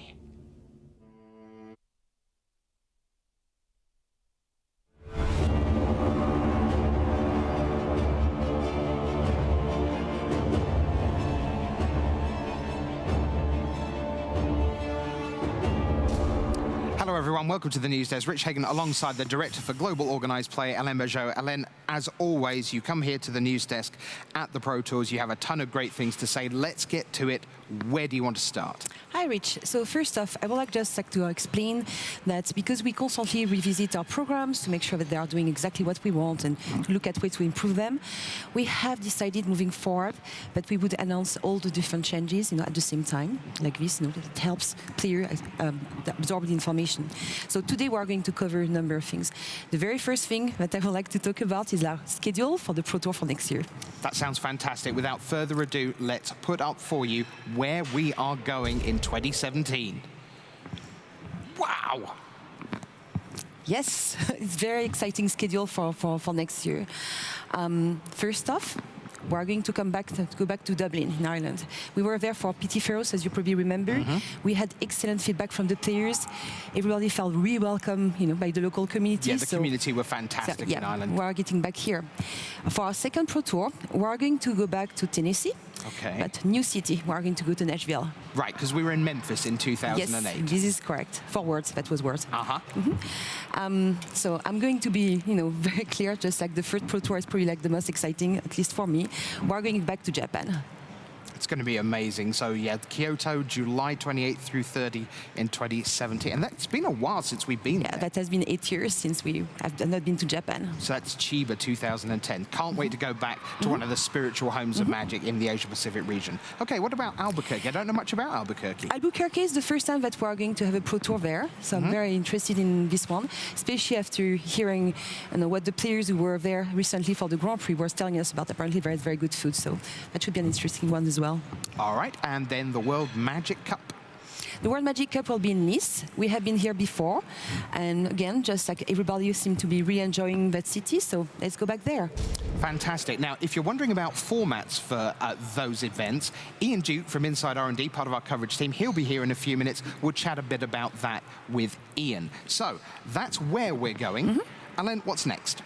The other topic that I would like to talk about today is really some changes that we are doing with regards to the Pro Club and to the World Championship. So, because we are again looking every single, regularly how we can just best allocate our resources, and we identified that there are things that would work better, just like if you shift some of the resources from the Pro Club to the World Championship. All right. Okay. So, how are you going to go about doing that then? So, what we're going to do actually is that starting with next season, the Pro season that will start in a few months from now, we are going just to shift some of the appearance fees of the Platinum players into the World Championship. So technically what it means is that the appearance fees of the Pro player, which are currently $3,000 per Pro Tour, will become $250. Okay. And the money that we are just changing like that, we are putting in the prize pool of the World Championship. Right. So in theory, you're saying that rather than rewarding people for what they've already done by becoming Platinum, you're going to reward them for what they're about to do in performing in the World Championship. And for us, it's really a way of making sure that we are positioning the World Championship as really the top of the Magic competition, and it seems logical to have a higher prize pool for that event. Okay, so how is that going to work then? So it's going to work in two steps. So what we're going to do this year, so for this year World Championship, which we had announced first off to have a prize pool of $150,000. Instead, because of the fact we're changing the appearance fees, we're able to increase that prize pool up to $250,000. Wow. Okay, so let's take a look at that. There you see on screen. The first prize will be $70,000, and right the way down, $250,000. The total prize pool, that of course is in Seattle, Washington in September this year. Okay, but you said there's a two-step process. Yeah, that's a two-step, because next year is when we are able to fully accomplish on that change, and we will be able just to increase that prize pool to $500,000. $500,000 for the 2017 World Championship. There you see it, and six figures, $100,000 to the winner of the 2017 World Championship. That is a lot of money on the line. And worth noting, if you qualify for Worlds in 2017, $12,000 appearance fee, that is the $12,000 that current Platinums get for their 4 Pro Tour appearances. Absolutely, that was really the intent when we have designed the way the prize pool is going to work. Something that I would like to mention as well is that in the light of these changes, we're also revisiting the way the qualification for the World Championship work, and we are going to announce that during Sydney. Okay, so look forward to Eldritch Moon for more on that. We have around about 25 Platinum Pros right now, so I guess a lot of them will be featuring in the World Championship field. All right, so we'll talk more about that in Sydney at Eldritch Moon. We've talked about the 2017 schedule. We've talked about the increase in prizes and the redistribution there. What else? So we are going to post an article that's going to just to detail all the changes that we are talking today. So I'm not going to go in every single detail, but what I would like to share today, right now, is the fact that we are making a few tweaks to our preliminary PTQs and regional system, and specifically on how regional PTQ work. It's based on the feedback we've received. So a first change that I can talk about today is the fact that starting with the regional Pro Tour qualifier for Eldritch Moon, so the one that are going to be scheduled late May, early June, the whole top 8 of the RPTQ will auto-qualify for the next round of regional Pro Tour qualifier, regardless of attendance. Okay. So that's the first change. The second thing that we're going to do, but this will be implemented for the qualifying round for Hawaii, so which is somewhere in August, and in that case, what we're going to do is just to avoid the situation. Instead, we are going only for the face-to-face events. There is no change to the Magic Online regional Pro Tour qualifiers. Okay. Yep. So that's the first thing. But of course, we have looked at the same time at the attendance of the trends that we have been seeing. And since Europe is seeing higher attendance than the other region, we are going to add regional PTQ there, to address this. And very logically, we are going to have this regional PTQ being in Italy, so which is going to give us a total of 32 events. And that's because Italy has so many people going to the RPTQs, Absolutely, right? yes. So they've been by far the biggest, haven't they, historically? All right, so The 2017 Pro Tour schedule is known. We're going back to Japan. Fantastic stuff. $250,000 for Worlds in 2016. Platinum appearance fees changing to compensate for that. Some changes in the RPTQs. But Ellen has one more thing that she needs to talk to you about, and to make sure, we want to get me right out of the way so she can talk to you directly. So, Ellen, the floor is yours. Thank you, Rich. Yeah, I would like to take a moment today to talk about the upcoming Grand Prix in Charlotte. So, this is what is happening. A few weeks ago, North Carolina signed a law that says that you can legally use only the bathroom that are conforming to the sex assigned at birth. And inclusivity is a core value at Wizards of the Coast. And so we want to make sure that we can do all what we can to make sure that trans people feel included in the event under these circumstances. So in that context, this is what we are doing today. First of all, just like I should really say that there is no perfect solution when something like that comes up. So we and the organizers, so Star City Games and the venue, have been working on looking at the best way to mitigate the problem. In that case, we are not canceling the event. Players and judges have been planning for months to attend that event. They have saved their money, they are looking forward to it, and we don't want to punish them for a situation that we had no control on. So, as they have been looking at solution, and Pete Hoffling from Star City Games posted an article very recently, and he explains in that article that the first idea that we were evaluating was to have a large number of bathrooms becoming like gender-neutral bathroom at the venue. Unfortunately, for some legal reasons, this is not possible. So what we are doing instead is just like just to have all the single occupancy bathroom at the venue being just like becoming gender-neutral bathroom.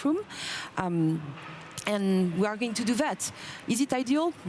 No, it's not ideal, and we are fully aware of that.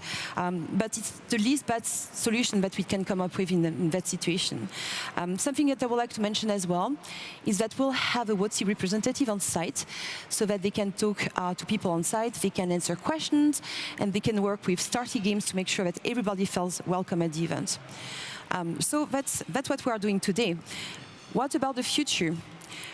First off, I would like to reiterate the fact that our overall approach when something like that comes up is to go ahead with the event because we don't want to punish our fans. But we also want to look at the best ways just like to mitigate the problem and make the event accessible, welcoming, and inclusive to all. So we are working right now on the schedule for Grand Prix for next year. The details are not yet nailed down, but what I can tell you today is that we are looking at alternative cities in that region to make sure that we can serve the fans without facing similar issues. So this is what is happening today, and I just would like to reiterate that inclusivity is really at the core of our values, and we do what we can to make sure that everybody feels welcome at our events. And that does include trans judges, trans players, and creators, because we want them to feel, welcome, because we deeply care about them.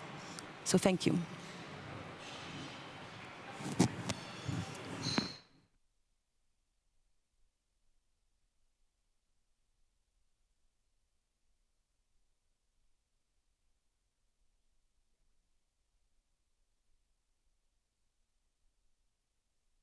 As always, thanks so much to Ellen Bergeau. A ton of stuff to think about there. Ian Duke, as always, we know that everyone at home, when they get those announcements, they're like, what do I think about first? Do I think about how am I going to get to Japan? Do I think about winning part of $500,000 at the World Championship? Am I worried if I'm a Platinum Pro?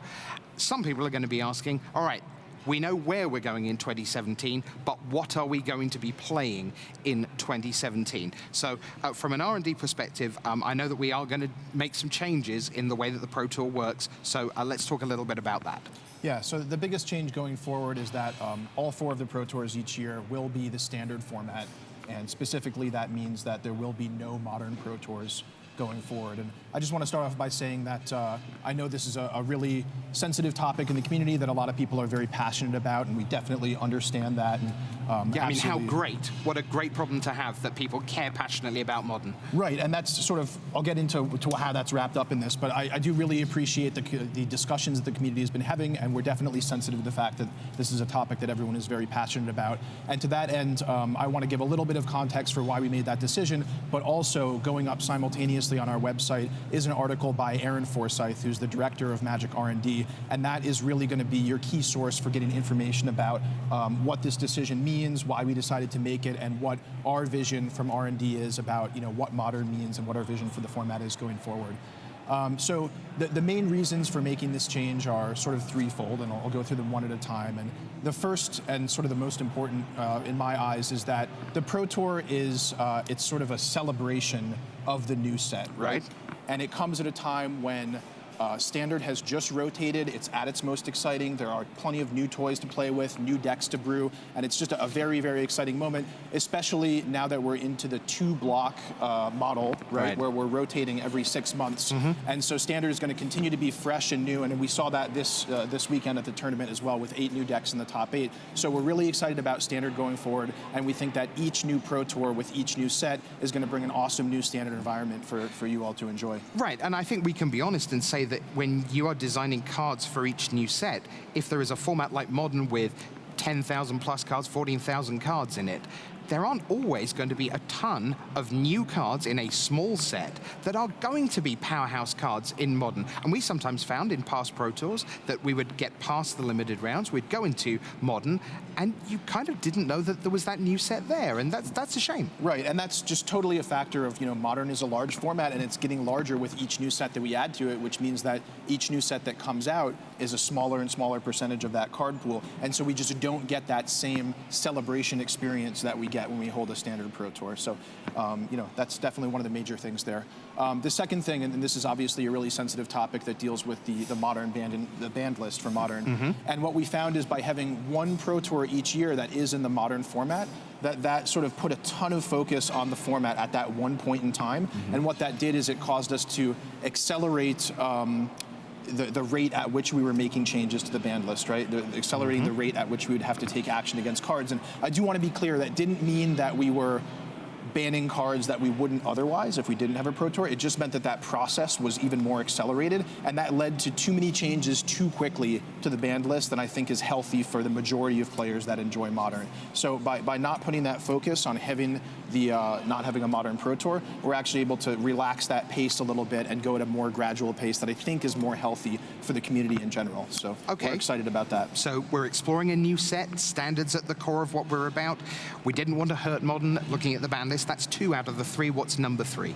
And so number 3 is just that Modern has been super successful. We're really, really ecstatic about the way that Modern has played out in the community and how excited and passionate the community is about Modern. It has clearly succeeded in its goals and is continuing to grow. So we're very excited about that. We know you're all very excited about it. And one of the major reasons for having the Pro Tour be Modern in the first place was sort of to generate excitement for Modern earlier in the process and sort of help it lift off and start to fly, and that has happened already, right? So one of the major reasons for sort of bolstering up the format with the Pro Tour is no longer necessary anymore because Modern has become so successful, and that's thanks to the passion of the community there as well. So those are the 3 major reasons in my mind why we don't think that it's necessary to have Modern Pro Tours anymore, why we're excited about having Standard Pro Tours going forward, and definitely I would encourage you all, please check out Aaron's article that's going live on our website right now. I don't want anyone to take the short amount of time that I've had here and misconstrue that. Right? Yeah, and to be clear, it's worth saying that you are going to see Modern still at the highest levels of play. You're going to see Modern at Grand Prix. You are going to see coverage of Modern. We are not pushing Modern to the side in any way at all. Absolutely. It is purely about our 4 Pro Tour flagship weekends. We feel that Standard is the way forward in that regard. And we will continue to support Modern in various different ways. You can play it at F&M. We're going to have Modern Grand Prix. It's going to appear at the World Championship. So Modern is by no means going away. It's just the small change that there won't be a Modern Pro Tour, there'll be a Standard Pro Tour instead. All right, thanks so much, Ian. That's great stuff. As always, plenty to digest, but we are ready now to talk about the first semi-final here at the Pro Tour Shadows over Innistrad, and that means Andrea Mengucci against Shota Yasuoka. Let's take a look at the bracket for you. There we are. So Mengucci and Yasuoka, they will play their entire 5-game set any minute now, and then later this afternoon, there's Shota Yasuoka, 31-year-old with 435 lifetime pro points. Let's take a look at his deck. He is playing this list. Luis, how good is Esper Dragons? Esper Dragons is quite good. It does have problems with the card collected company. That's just a very effective card at fighting Esper Dragons, our quarterfinal matchup notwithstanding. So if Andrea draws a good amount of collected companies, then I think he'll do well. Though the recent change to playing 2 pre-board games and 3 post-board games is much better for Shota, because once Andrea boards in negate, the matchup gets much harder. But because we're playing 2 pre-board games, which I think is overall better, we're going to see a slight advantage to Shota on that change. Right, okay, so Shota Yasuoka then with Esper Dragons. His opponent is Andrea Mengucci. Let's take a look at him for you briefly.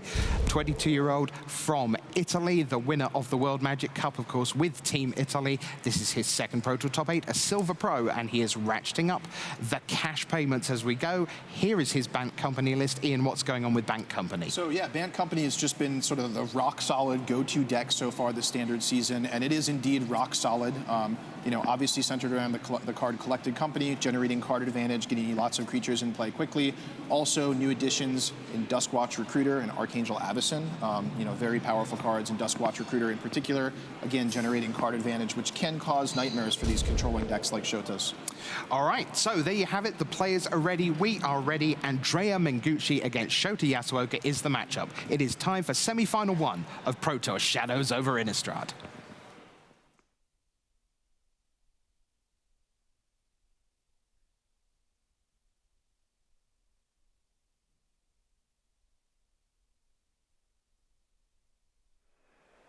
Hello there and welcome to the booth and viewing area here at Pro Tour Shadows over Innistrad. We're in Madrid, Spain, and we're winding down the tournament here, heading into our first semifinal. We're bringing you Andrea Mengucci versus Shota Yasuoka right now.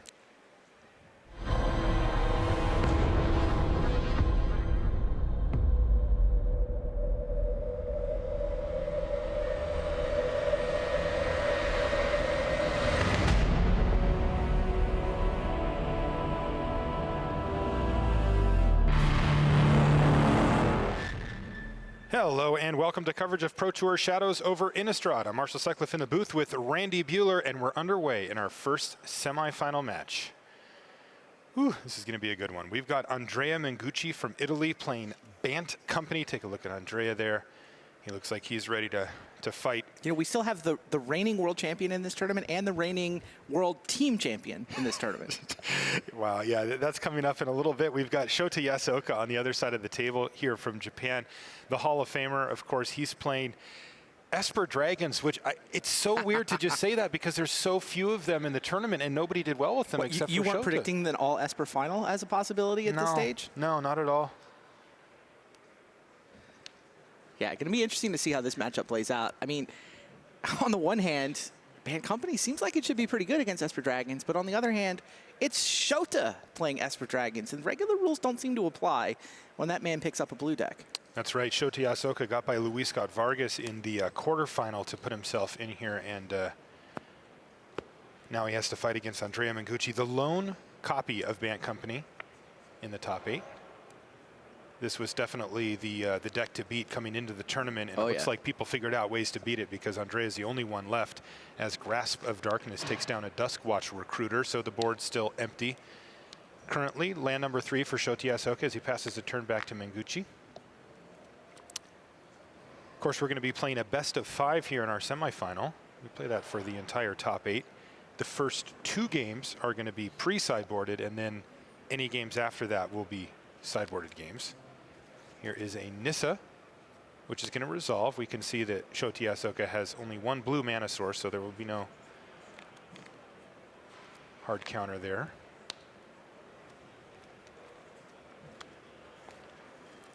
Yeah, Shota's got 2 copies of Languish in his hand and a Dragon Lord Ojutai. He's just got to, you know, does he want to spend 4 mana and a Languish for just Nissa? Yes, is what he's decided. Which I think makes sense given that his turn 5 is probably tap out for Ojutai. Let's see what Andrea Mengucci has lined up here for turn 4. This is going to be an important one. If he can apply real pressure to Shota, then the plan of playing Dragonlord Ojutai may not look quite as good, but if he can't, he can't. Now, Mengu does have a collected company. He does. I think he thought about just doing it main phase while Shota was tapped out. Yeah, he's going to do it now. Yeah. He's got Shota tapped out again. He can do it end step as a surprise. Okay, here we go. Collected company. This is huge. The creatures that Mengucci hits off of Collected Company are going to dictate a lot of how this match goes. Is that Recruiter and Nissa? He's also hit And a Tireless Tracker in that pile as well. So it was Tracker, not Recruiter. My bad. Right, so he's got some really good options here, and now you're going to see him consult his hand as he's trying to plan out the next few turns of the game, keeping in mind that he is facing down Dragonlord Ojutai, one of the most powerful cards in Standard, but one that we don't see that often these days. There's actually a lot going on in this last 2-turn sequence. I mean, Collected Company is an instant, obviously. We're trained to play instants at the last possible moment. But against a blue mage, when they're tapped out, you often do these things main phase. But I mean, I think Andrea went to the next level still, where he says, you know what? If Shota was willing to languish just a Nissa, I bet he's got another languish in his hand. I'm not going to play this Collected Company main phase because I don't want to get languished. I'll still wait, even though it opens up Counterspell. Maybe he's going to tap out for Ojutai or something. So it looks like he's going to take this opportunity to transform Jace Vryn's Prodigy. He had drawn a land for the turn and finds another one. So here we go. Discard a forest. That's going to get a transform going here. And it's probably going to put an interesting decision to Shota Yasuoka. If he needs to start attacking Jace, or if he can just start attacking Andrea. Of course, he won't get the free card if he attacks Jace. So let's see what Mengucci finds here. Well, he's going to start off by attacking with Tireless Tracker, signaling that he may have a Dromoka's command in his hand, which he does.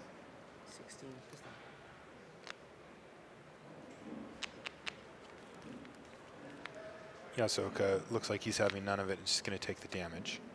Yep. Not a potential bluff he can afford to call.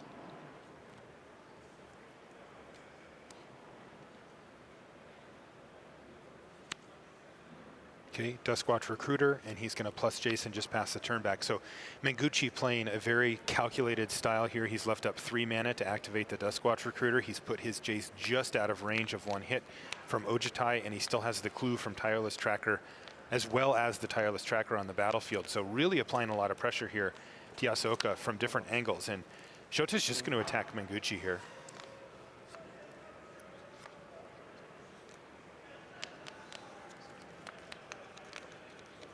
Mengucci falls down to 15 life, and Shota's got a decision to make here. He found a Dragonlord Silumgar, also a Painful Truths in there. Silumgar seems kind of exciting. And a Transgress. Yeah, he takes the Silumgar. Is there a land in his hand? That's the question, isn't it?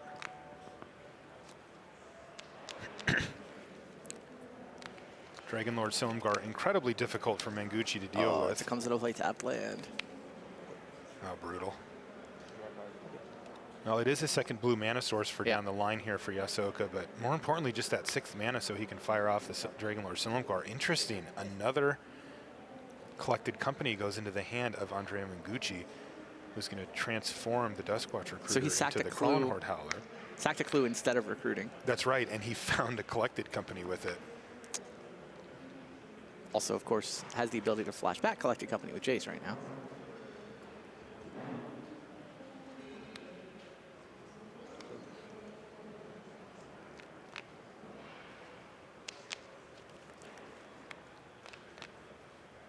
Mengucci does have a Reflector Mage in his hand. Ojutai susceptible right now since it's tapped.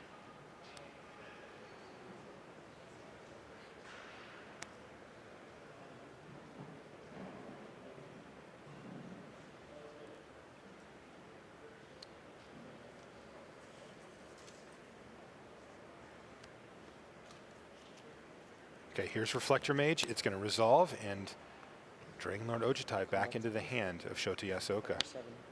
This is going to clear the way for a very big attack here. Yasuoka's going to fall down to 9 life, and Jace is just going to plus nothing from Shota that turn. He's got another swamp. Languish is going to be the play, and it's huge here. The interesting question, though, from Mengucci's side, so this is going to happen. He's considering, what is he considering now? It looks like he's just thinking. Remember, he has a collected company in his hand, so he has to decide if it's worth firing it off on the end step here after this Languish goes away. He does have a Dromoka's command, too. Yeah, he's got a clue. He can, if he sacks a clue and uses Dromoka's command, does the tracker survive the Languish? It does, right? It does. So he can get the tracker to 5 toughness. Okay. It looks like that's going to be his line here. His other choice was play a collected company. On end step and hope that it resolves through the double blue mana there from Shota. Yeah, this line looks a lot better, though. I agree. This gives him more immediate board presence, but it looks like it's going to be foiled. Yes, it will, in fact. Wow, that was huge. Silumgar scoring for Shota Yasuoka. He immediately snaps off the Dromoka's command. Although this means Silumgar scoring didn't counter the collected company, right? That's true. So, I mean, I still like Andrea's line, even though it didn't work out, because he got that counterspell out, and now he knows he can resolve the collected company. Yeah, he could be effectively up a card here, thanks to the collected company. So. Yeah, he turned Dromoka's command into something worthy of a counterspell. Right. Yeah, I like this a lot. And we're going to see collected company from the graveyard here. Remember, he's also got one in his hand, so Andrea Mengucci moving ahead beautifully in this game, just sequencing things to make life very difficult for Shota Yasuoka. How's that? There we go. Tireless Tracker, Sylvan Advocate back on the battlefield here. And there's even a land, and it's a good one. It's a Lumbering Fall. So, wow, this is really coming together here for Mengucci. No fear of Languish now that he's got all those lands for Sylvan Advocate. It will survive. So he can commit multiples to the board. Shota has the Languish. But Sylvan Advocate is pretty big. Yeah, is he forced to just fire it off to kill the Tireless Tracker? Seems like not a great turn for Yasuoka. And remember, that Lumbering Falls is going to be a 5/5 as well. So Mengucci's got lethal next turn. Yeah. Excuse me. 2 Advocates. How about we upgrade it? It's actually a 7/7 since he has 2 Advocates. Dragon Lord Silumgar is probably what Shota has to do here. Just so he has a way to interact with the Lumbering Falls. Yeah, I mean, if he steals an Advocate, it'll effectively shrink the falls, too. But he basically he can't beat a Reflector Mage. Yeah.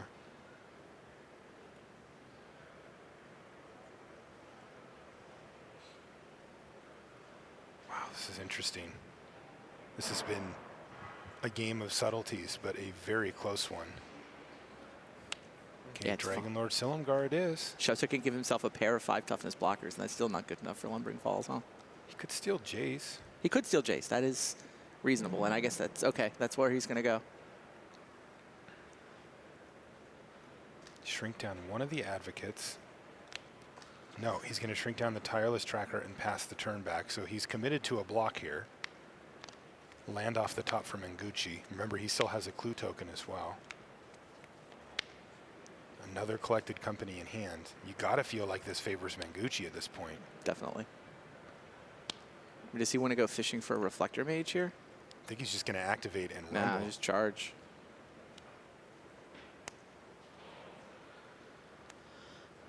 Reasonable. Attack with everything, and that's the game. Andrea Mengucci wins game 1 in impressive fashion here. Shota Yasuoka saw the writing on the wall. He knew that wasn't going to work out well for him, but it was the only reasonable play that he had. And once again, you see beautifully played game there by Andrea Mengucci, who takes game 1 over Shota Yasuoka. We'll be back right after this. Whether riding the bus or waiting for the Pro Tour finals to begin, Magic Duels is a great way to hone your skills and try new strategies. Featuring hundreds of earnable cards from Magic's latest sets and virtually unlimited AI and online opponents, start playing Magic Duels free today on iPhone, iPad, Xbox One, and Steam. In the art of Magic the Gathering Zendikar, you can experience the danger and beauty of Zendikar like never before. This lavishly illustrated hardcover book features the award-winning art of Magic the Gathering and gives you an insider's look at the secrets of Zendikar, its peoples, continents, and creatures. On sale now.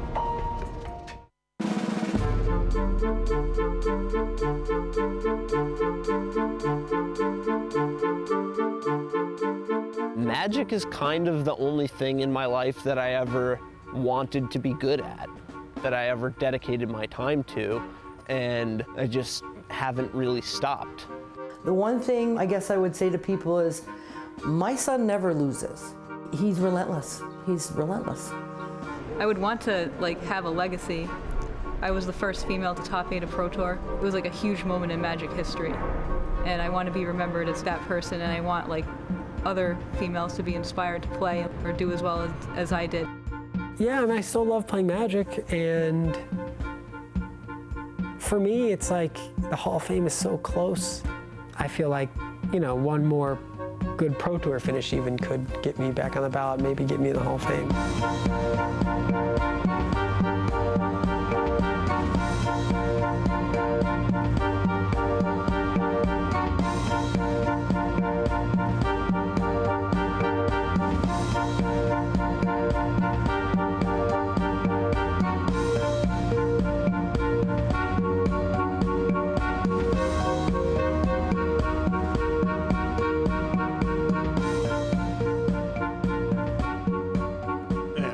Feature match area here in Madrid, Spain.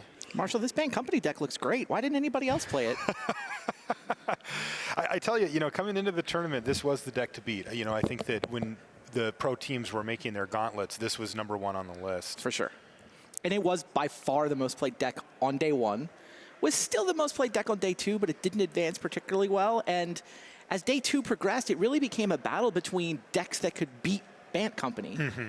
And then you get this weird thing where, we've played so many rounds and there's so many players that, the Band Company deck that kind of snuck into the top 8 actually has a field full of decks that didn't make their living beating Band Company. They made their living beating the anti-Band Company decks. Interesting. Why don't we take a look at our sideboards here for our players as we've got...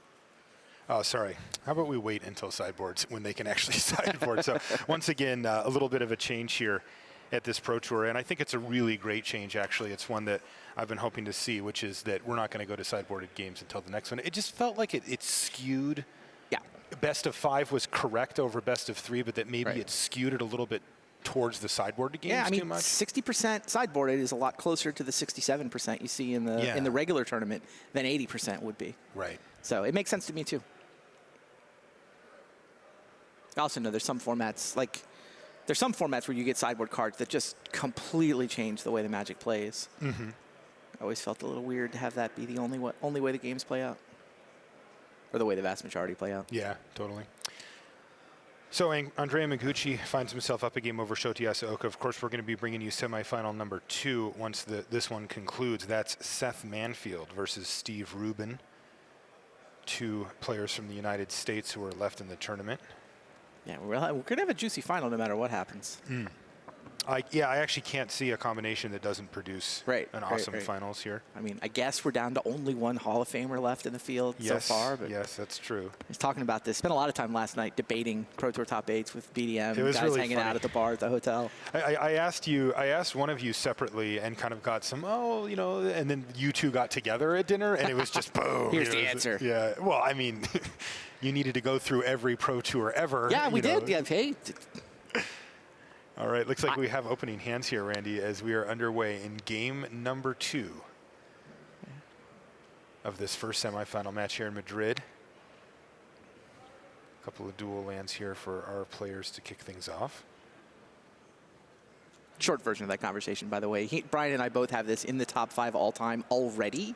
And by the time we get 10 years in the future and see how the careers of, Brad Nelson, Seth Manfield, Steve Rubin, how all those guys play out, it could be the best Pro Tour top 8 of all time.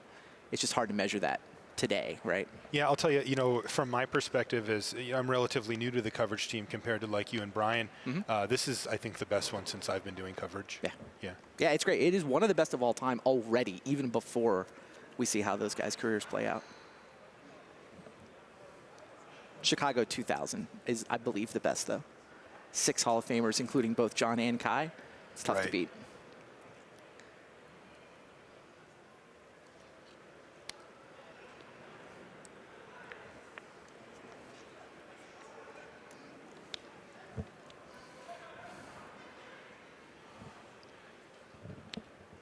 All right, here's Nissa Vastwood Seer now for Andrea Mengucci.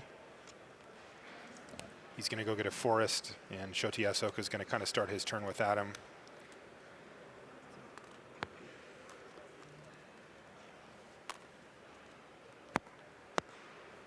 Playing pretty quickly here, but I do believe it was a painful truths here for Shota. Yep. So trading cards currently, ultimate price takes down Jace. Now painful truth does let Nissa Vastwood Seer stay on the battlefield for a turn, but she's not too dangerous. You got a couple turns to deal with her. Yeah.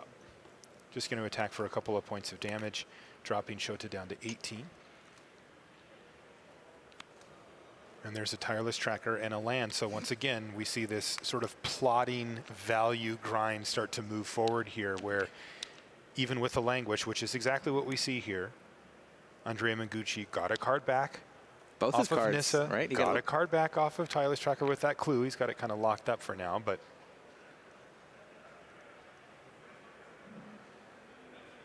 it's all about incremental card advantage here with this Bant Company deck, and this deck is amazing at producing that. Tireless Tracker number 2 and another land, so there's a couple of clues, so we can assume pretty likely a clue token will get cracked on end step there. Let's see what Shota Yasuoka has. This wouldn't be a bad turn for a Dragon Lord. Ojitai.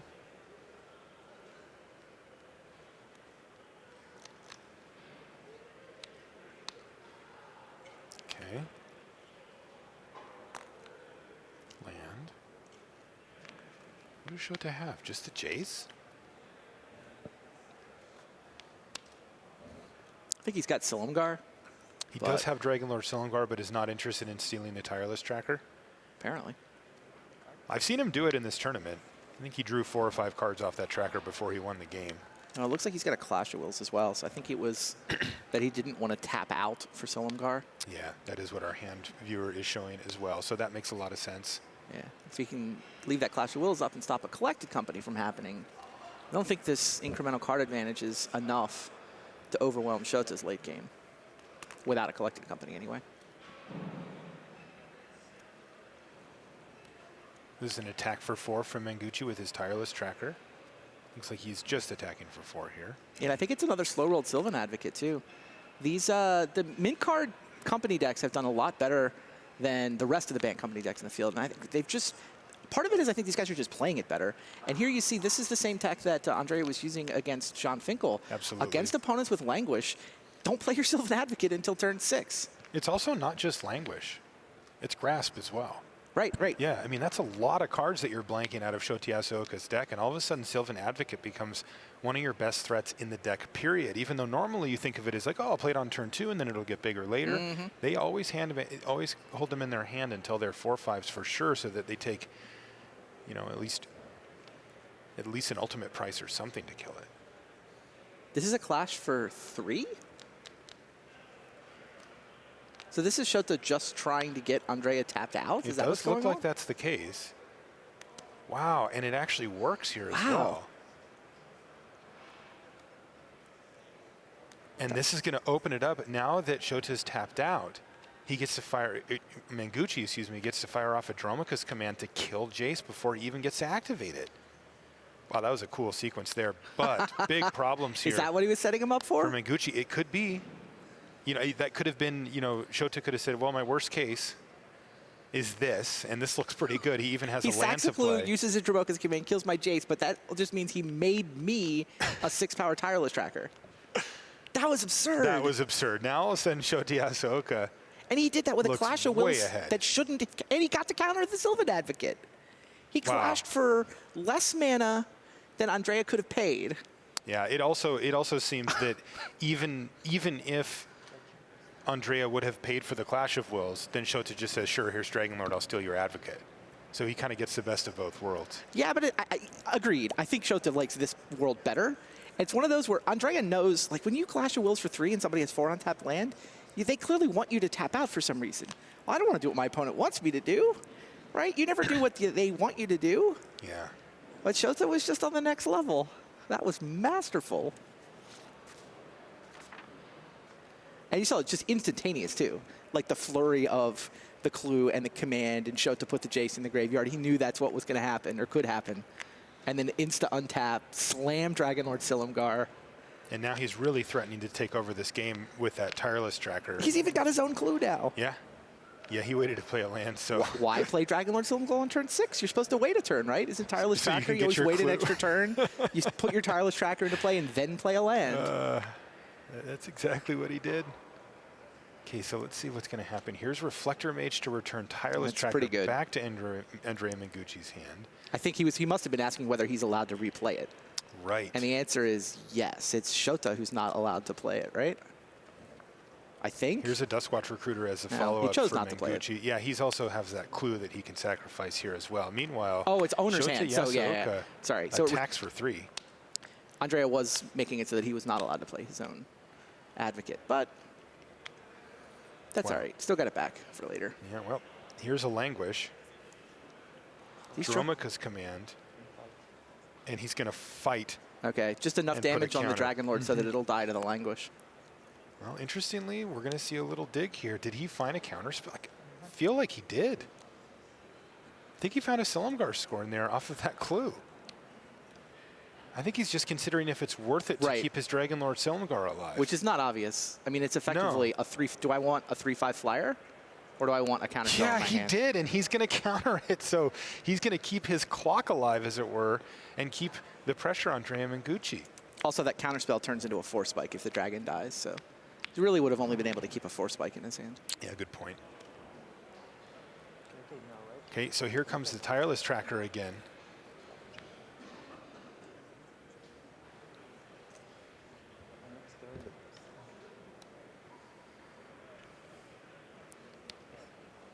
Okay, and a land.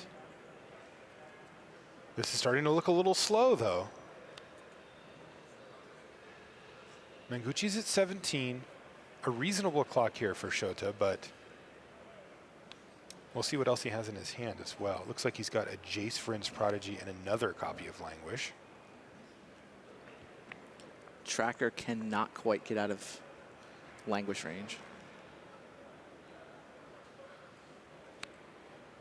And a Duskwatch Recruiter. This looks like it's going to be a very good turn here for Yasuoka, as he can just attack for 3 and play a Languish just like he did last turn, but the shields are fully down here for Mengucci. Unbelievable. Wow. I will say, I think Andrea was right to commit a second creature to the board and just basically say, Shota, show me another Languish or I'm going to win. I think that was a very reasonable play for Andrea, but he did also kind of put a bunch of resources in the table where he would be vulnerable to a Languish that Shota turned out to have. What a great game. Yeah, this has been a really cool match so far. Both players playing excellent. It's fun to watch.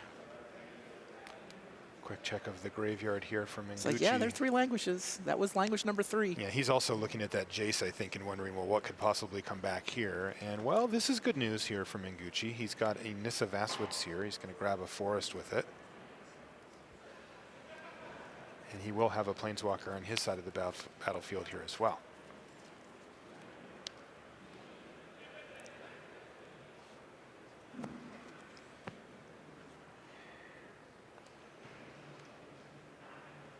Okay, so he's going to transform Nissa here to Sage Animist mode. Plus, get a land. 2 lands in hand for Mengucci, though. Nothing going on. Get a Lumbering Falls and a Nissa.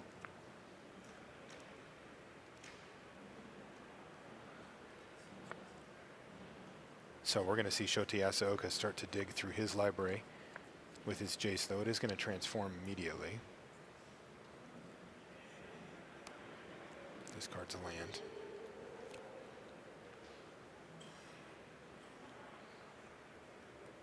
And now he's going to look through his graveyard, and it's going to be a painful truth. He's going to go ahead and flash that back using Jace's minus ability.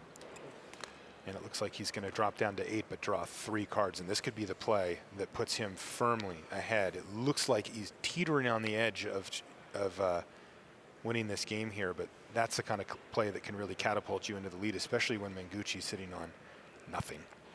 Just got a pair of lands in hand. Transgress the mind, so the bad news for Mengucci is going to be shown now to Shota Yasuoka, and he knows that the way is clear.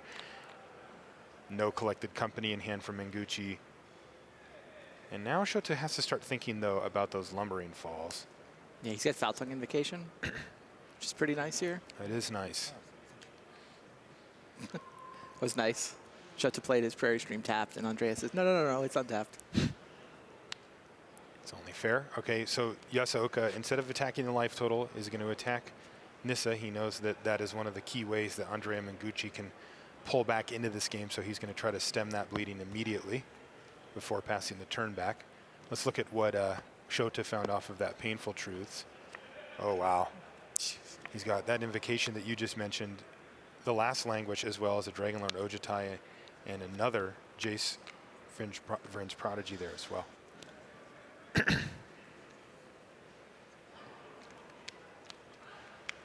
Yeah, Andrea's got to try to kill Jace with Lumbering Falls, right? Yes. Can he activate 2 of them this turn? That is an interesting question. He can. It's not going to. And this is going to hurt. He can activate it in response. He can activate the one that's still back and just sacrifice that one. Wow, he doesn't, though. And that means that Jace gets to survive. Yeah, I think he wants the mana for Krasis. Krasis tap Dragon, and then Krasis can attack Jace. He's got an Ojutai's Command and a Bounding Krasis to go with the Canopy Vista in hand. And here, like you just outlined, Randy, is Bounding Krasis to tap down the Dragon Lord, which is going to protect Nissa. Jace is going to go up, targeting the Krasis. And there, that's it. Dragon Lord Ojutai plus the second copy of Jace. This is Yasuoka making his move. He's looking to even things up against Andrea Mengucci here in game 2 of the first semifinal. Mengucci's still got cards flowing, though.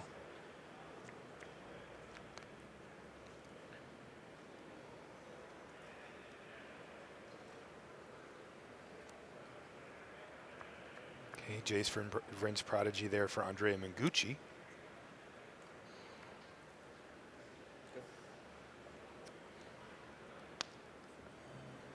Last card in hand for Shota Yasuoka is an Ultimate Price, which he's going to use to take out Jace after Mengucci passes a turn with a heck of a lot of lands on the battlefield, facing down a Planeswalker, make that 2 Planeswalkers. This one's going to make a Foul Tongue Invocation, which he's going to fire off immediately, and then he's going to transform his other Jace. And then he's got 2 Dragon Lords as well. They don't call it Esper Dragons for nothing. It looks like Shota Yasuoka is in the final stages of this game, potentially.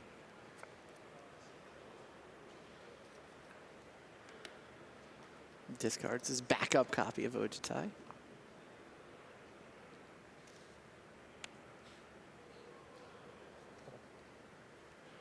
Yeah, 3 power at Nissa, 5 power at you. This works out quite beautifully. I get another card.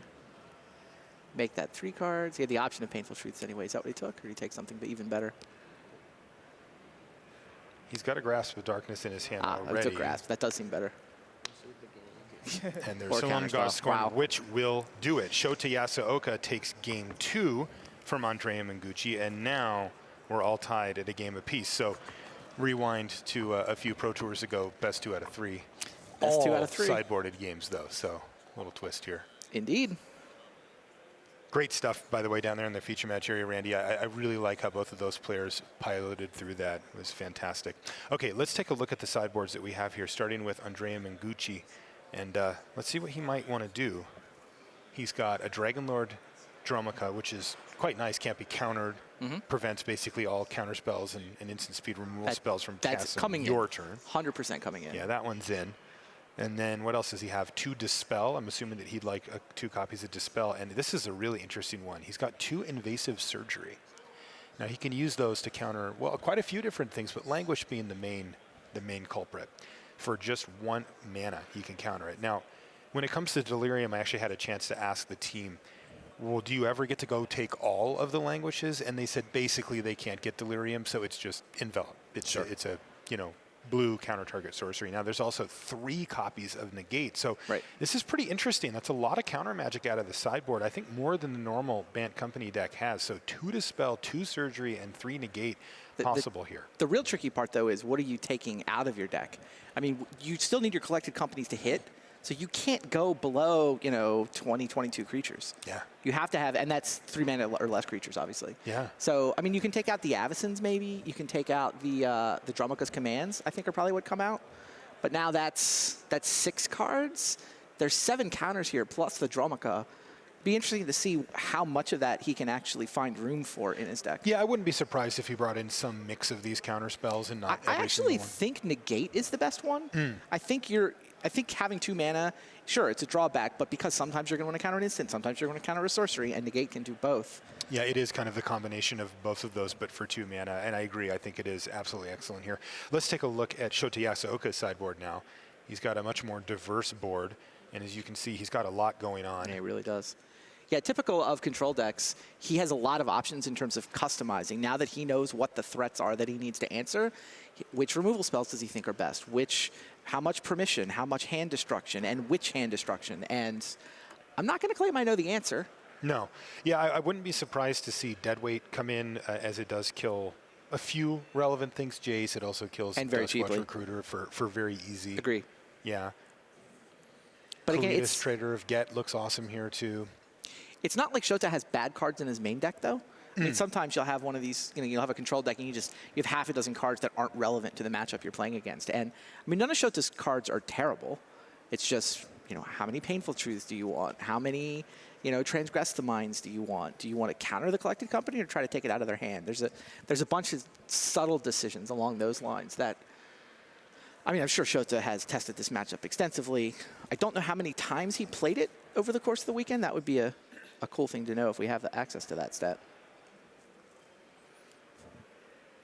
Well, we'll find out shortly here how Shota's decided to sideboard. Only played Bant Company once during the Swiss is the answer that has just been I'm fed to assuming me. he won. No, he lost. Wow. 0-1. Interesting. Yeah. It's really crazy to me how this top 8 does have multiple decks that are weak to the most played deck at the Pro Tour. Let's head back down to the feature match area here as the players are just getting shuffled up and ready for Game 3 action here of this first semifinal. Again, for those of you just tuning in, we're going to be bringing you semifinal number 2 after this one.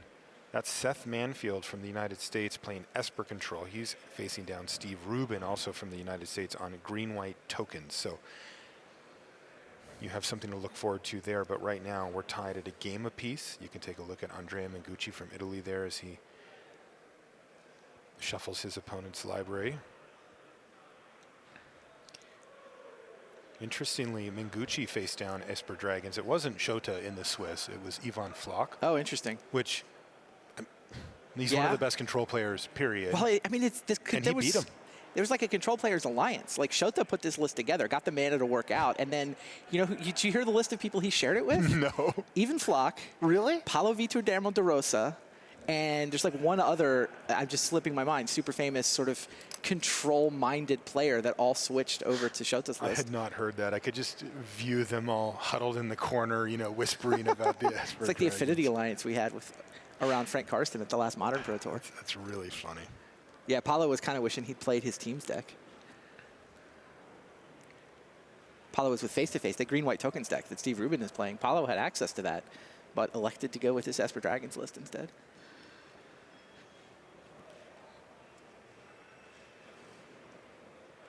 Too bad for Brad Nelson getting that matchup in the quarters. I talked to him on day 1. Like he was 8-0 on day 1. I ran into him. I forget if it was, he was 7-0 or 8-0 when I was talking to him, and he felt really good about the deck, obviously. And he said, it's a little soft to Gideon, and I really hope other people beat up on that face-to-face list. That green-white tokens list is the only thing I'm worried about. And that's the one he faced? One of them snuck into the top 8, and that's the pairing that Brad got. Wow. That is unfortunate for Brad.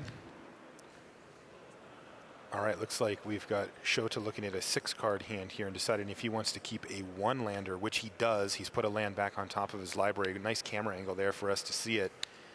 And it was a shambling event, so he's going to play that. Pass the turn back. And what is the turn 2 play? All right, looks like Mengucci's going to take a much more aggressive route with the Sylvan Advocate here. Yeah, I mean, you try not to play them until late. But you can see why. Yeah, if you don't have another 2-drop, of course you run it out there. His hand just does basically nothing anyway, so he's just going to run it out there. He can't wait until turn 6 to make his play. There's a Duskwatch Recruiter off the top, which he would have preferred to have had here. Exactly. On turn 2. He's going to go for that instead of the tracker? Yes. It looks like he's going to play the tracker next turn. He gets to play, comes in and play tap land? Yeah. Exactly, and he can play a land next turn with the tracker and get himself a clue. There's a Transgress the Mind, though, as the follow-up for Yasuoka, who does miss his land drop. Did you see that? They're like, Transgress the Mind, Shota puts straight in the graveyard. Mengu just puts the Tireless Tracker in exile because he knows that Shota already knows every card in his hand. Yeah, exactly.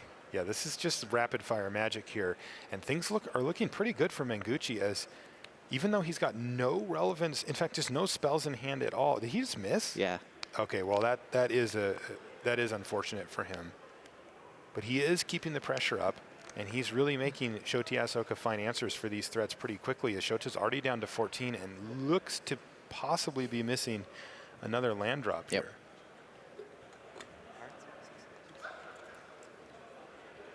Yeah, that recruit was with the werewolf flipped trigger on the stack.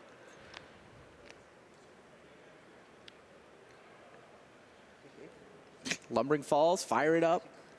4, 5, 6, 7, 8, 9. Do it. This game's going to be over if Shota can't. That's it. Wow. Andrea Mengucci steals a quick game 3.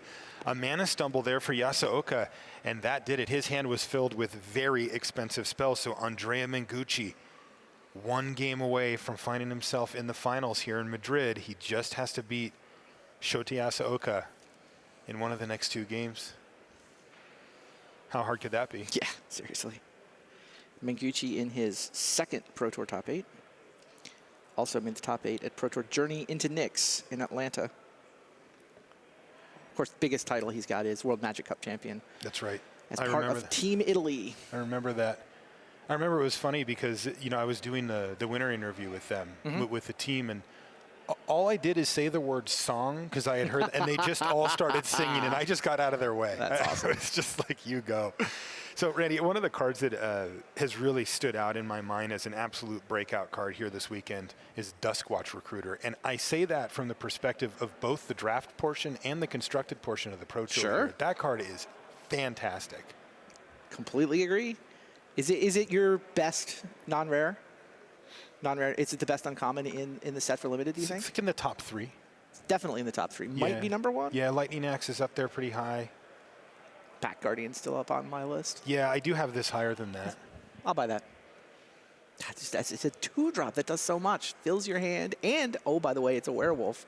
Can flip into a 3/3 that makes your other stuff easier to cast. Yeah, and the synergies with it, or the play sequences with it are so smooth as well, of playing it, saying go, your opponent passes a turn, you play your land, you say go, the ability goes on the stack on their upkeep, you activate it, you get a creature, then when it comes back to you, you're attacking for more damage and your creatures are cheaper. It's just so beautiful, right? It, like, the first time you play it, you're like, oh, yeah, this works really nicely. This might be good enough for constructed. Yeah, and I have to say that I did not expect to see it in constructed until I was actually doing some play testing for this, you know, for being in the booth, and I picked up the Bant Company deck. I said, well, I want to know what the Boogeyman is all about, and I played that card, and I thought, nope, this does the exact same thing here that it does there. And of course, critically, it only costs 2 mana. And it can be hit by Collected Company, so fits right in. I'm a big fan of that card.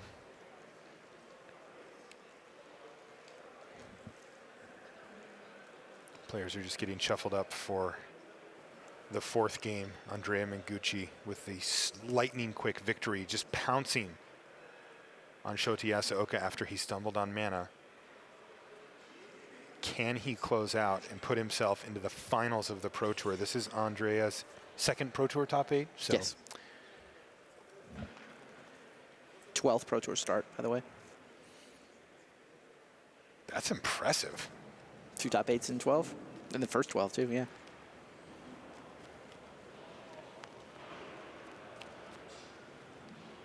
Shota has 40-some Pro Tour starts, I believe. Yeah. Wins 62% of his matches across those 40-some Pro Tours, which is top 10 in the field. I mean, only the 3rd Pro Tour top 8, but I mean, it always, every time you talk about Shota, you got to use the word only. I mean, it's so surprising that he doesn't have more because he's been so good for so long and just so many near misses over the years. All right, we've got opening hands for our players, and that looks like a keep from Shota. Just have a stat for like round 15 feature matches. Like you're in top 8 contention with 2 rounds to go. Shota's probably up there with John on that list. I'd like to see that. Be a cool stat, right? Yeah. I don't want to glorify that stat too much. Right, of you course. know what I mean? But I mean, I'm you curious. actually do need to win and get the top 8s, Yeah. but All right, so a much better start here for Yasuoka in game number 4. Jace Vryn's Prodigy hits the battlefield right on time for him on turn 2. As he is on the play this game, Andrea Mengucci has one of his own. But this definitely favors Shota here in the early stages as he's going to activate Jace. Likely looking for an answer for the opposing Jace here. is he discarding Painful Truths? Surprised to see that. Well, he's a got little another less one. surprised now. All right, so there's a Painful Truths for Shota. That means that Mengucci does get to untap with the Jace, though. Yeah, it's not quite Can't as really scary do as a it ton with was in the previous standard. A couple months ago, one Jace activation was often enough to flip him. Current standard, you usually have a turn or two before he's going to turn into a Planeswalker. I mean, you don't want to let him loot for free, obviously. But it's not as bad to let them untap with Jace as it used to be.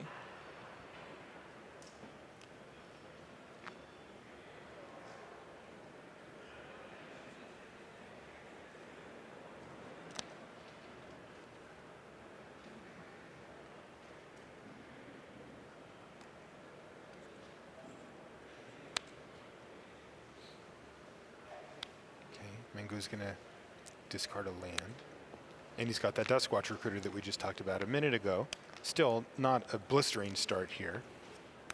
And Yasuoka once again gets to activate his Jace. He finds a Read the Bones with it.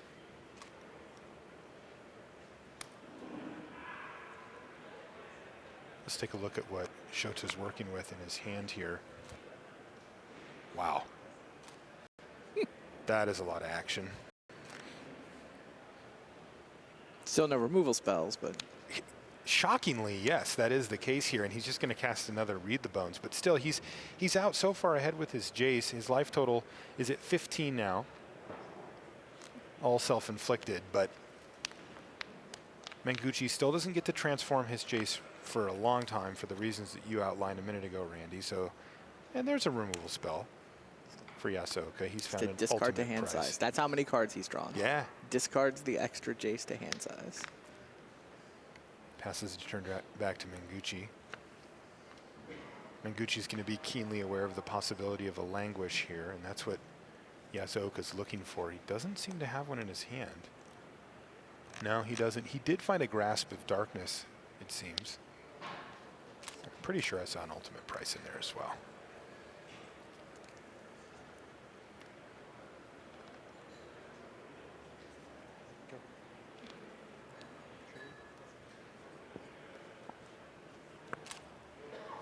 So Mengu does the trick you just explained, passes the turn without using his mana. That'll let him flip his werewolf, but with flip trigger on the stack, he would like to recruit a new creature, and its bound increases. Got the sideboarding, by the way. Mengucci took out the 4 Dromoka's commands and the 2 Archangels that we suspected, Yes. along with 1 bounding crisis. Okay. Brought in 2 Dispel, 3 Negate, and 2 Declaration and Stone. Okay, so he left. He did not bring in Invasive Surgery. Invasive Surgery. He brought in board. 5 of the counter spells and then 2 Declarations so that he can kill a dragon. Yeah, I know those invasive surgeries were particularly well suited against the deck that John Finkel was playing. For sure. But it looks like they've decided that the negates are going to make up enough of that ground here. Yeah, most of the cards from Shota that he cares about are instants, I think. Yasuoka, meanwhile, oh, that's interesting. -2 Languish. Oh, interesting. And -1 Transgress, -2 Clash of Wills, -1 Ob Nixilis. In comes 2 Kalitas, 2 Deadweight, and 2 Duress. Okay. In the meantime, Jace has transformed for Shota Yasuoka. And he's found a friend. Dragon Lord Ojitai has arrived to help get Shota back to 2-2 in this match. He's passed the turn back to Andrea Mengucci. Mengucci's activated his Jace for the 3rd time this game. Deciding what to discard to it now. Still not going to transform Jace, though.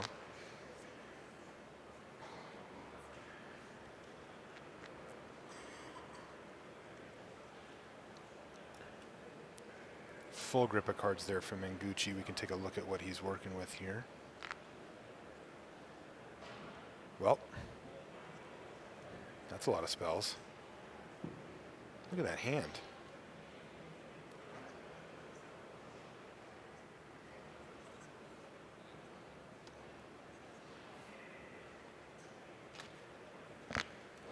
Mengucci deep in the tank here and finally decides to discard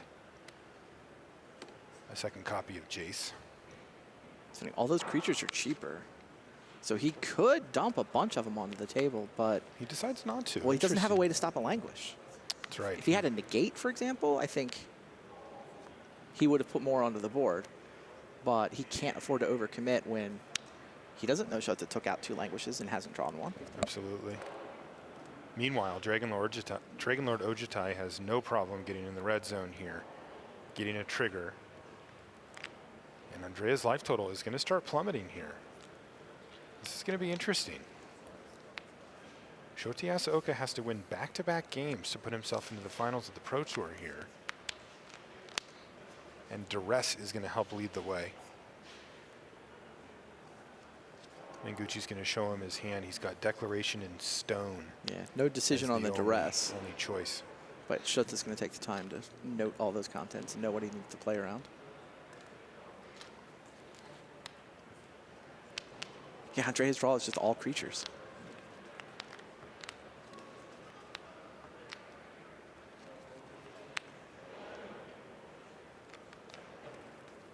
Were you the one I was talking to earlier that said you have Shota as the most intimidating opponent you could ever sit across from? Yes.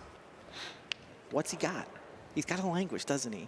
I can't play all these creatures. He's just going to kill them all. Exactly. He plays so quickly and he misses nothing. It's just, you feel like you're behind the whole time. You know, I've stood behind in the spotter roll down on the feature match area for multiple matches with Shota, and it just feels like he's playing the game from your side for you, and he just does it, and you're like, but there's a few other names that pop to mind too. He's not the only one. Finkel. Yeah, the Finkel fear factor. Yeah, absolutely. Owen. Yeah. He's so confident when he, sits at the table. Yeah, and kind of the best player out there right now in the best form. Indeed. It was super surprising to see him not finish in the money at this Pro Tour. The first bad result I can remember from him in seemingly years. I've heard people say that they find Huey particularly intimidating, though I don't. Sure. Just a teddy bear.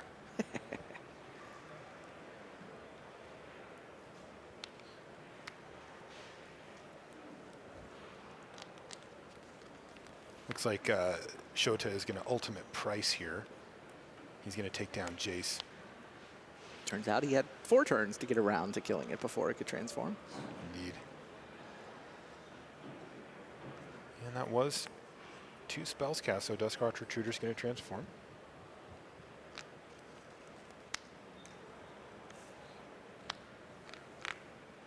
And a Declaration in Stone off the top for Andrea Mengucci.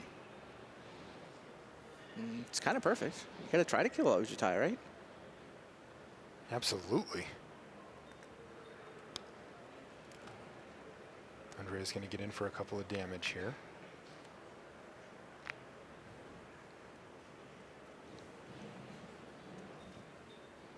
Ominous 2 blue mana up there for Yasuoka. Let's look at what is in his hand here. Does he have it? Oh, he has it. Of course he has it.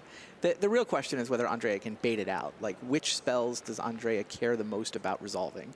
Shota can only counter 1 thing, and Andrea is capable of doing 2 or 3 things. See, the thing that's going to make it really difficult, though, is that if it's a creature that he's casting to try to bait it out, then Yasuoka can look at his hand and say, well, I've got Dragonlord Silumgar, so what's my worst case scenario? Wow.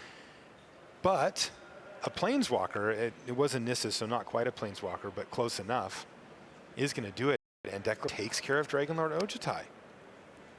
All right, we're back to business here. 2 creatures on the battlefield for Mengucci. And to your point, Andrea probably feels like, I got the spell to resolve that I cared the most about. He sequenced it that way on purpose to bait the counterspell, but Shota didn't hesitate. Shota was instantaneously countering the Nissa. That's playing that quickly and that confidently has to make Andrea wonder if he was even right about what mattered. Exactly.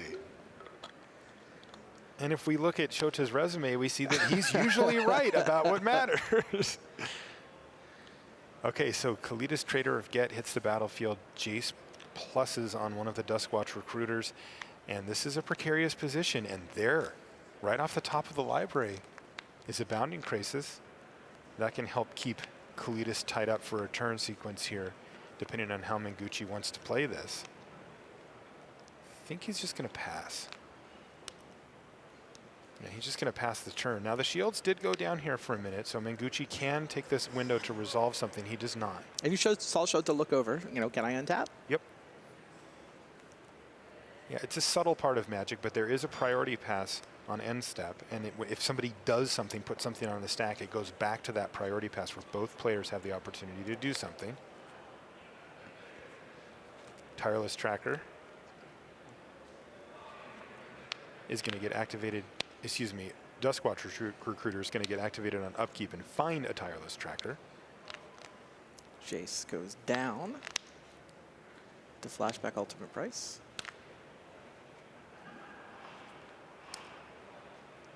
Okay, so one Crawling Horde Howler in the bin.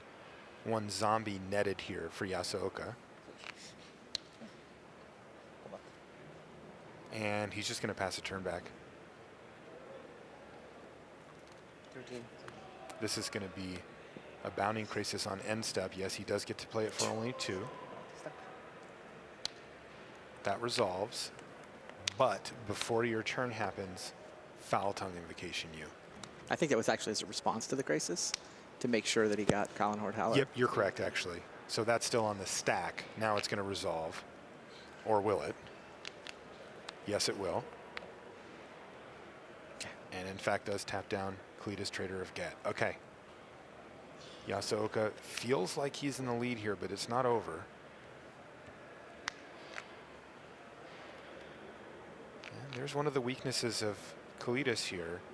Reflector Mage from Andrea Mengucci. The problem is the damage may already be done. Those 2 zombies are really important here. Sure. Still no 6th land here from Mengucci either. He's had that Sylvan Advocate in his hand for a while. Finally decided he has no choice but to open up a possible loss to Languish. The thing is, the Languish would get the Kalatas, right? It wouldn't. Does he have enough mana to eat a zombie? Yeah, he does have enough mana to gobble up one of the zombies, but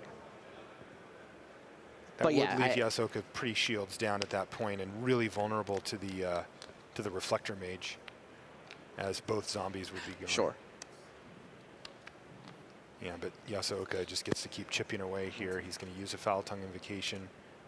He's going to reveal Dragonlord Silumgar to it as well, so jump up in life total. And he's got a clean attack with Kalidas here as well. No blocks. Mengucci falls down to 9. Yasuoka up to 22. Mengucci found a land. Tireless Tracker and Evolving Wilds here as well, so a couple of cards worth of value as well as growing. Well, never mind that. All right, so Tireless Tracker, I was a little anxious on that one. I forgot to say Simon Says, or Mother May I guess is the better.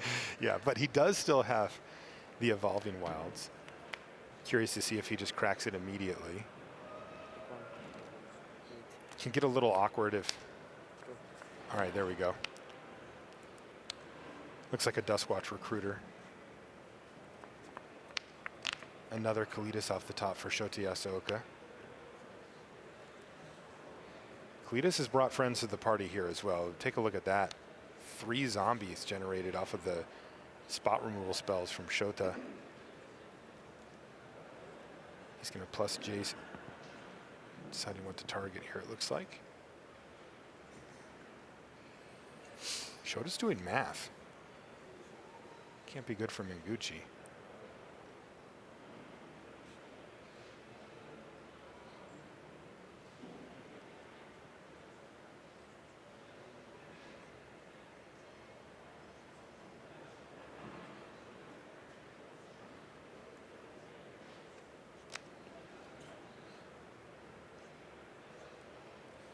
So you can see that Mengucci has turned the Duskwatch Recruiter upside down. That's to signify it was targeted by Jace.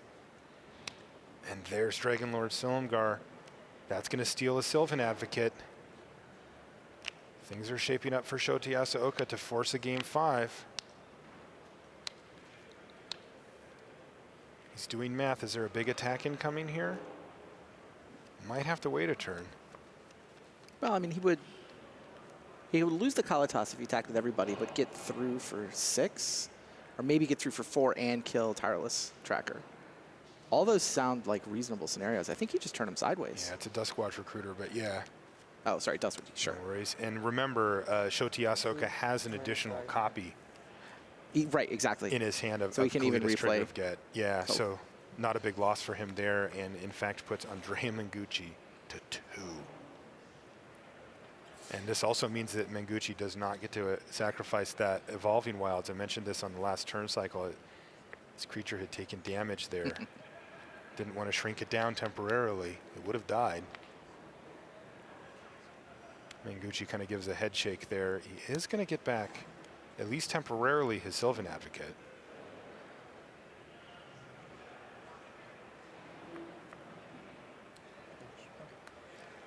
Now Evolving Wilds is going to go away. Let's see if this ends up punishing Mengucci. Does he need this mana right now for something? He's got a Duskwatch Recruiter that he can't use. Yes. He would have loved to have sacked that Evolving Wilds on Shota's turn, which means he probably should have sacked it main phase. Yeah, I mentioned it on his main phase there. Yeah, no, it's something that doesn't come up too often, but can. I think you're just right. In the meantime, he's going to attack Jace, which kills Jace.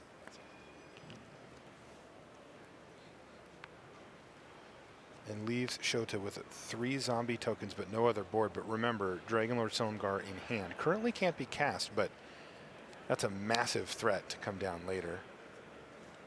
Taking a look at Mengucci's hand here now with Duress. He's going to take away a negate, leaving Mengucci with a Bounding Crisis. He should have cast the negate, right? Not give Shota the information about what's in his hand? Probably so. Oh, it's Yavimai's. It's not worth taking a point of damage for that. Fair. He's at 2, going to 1. Cletus, Trader of Get is the follow-up, and you can see that Shota's just building out his board. There's another Reflector Mage. That could absolutely keep Mengucci alive for another turn. How's he winning, though, right? That is the problem. And remember, I keep going back to it, but that Dragonlord Silumgar in Shota's hand is such a huge swing. Takes away a blocker, puts up a lethal flyer.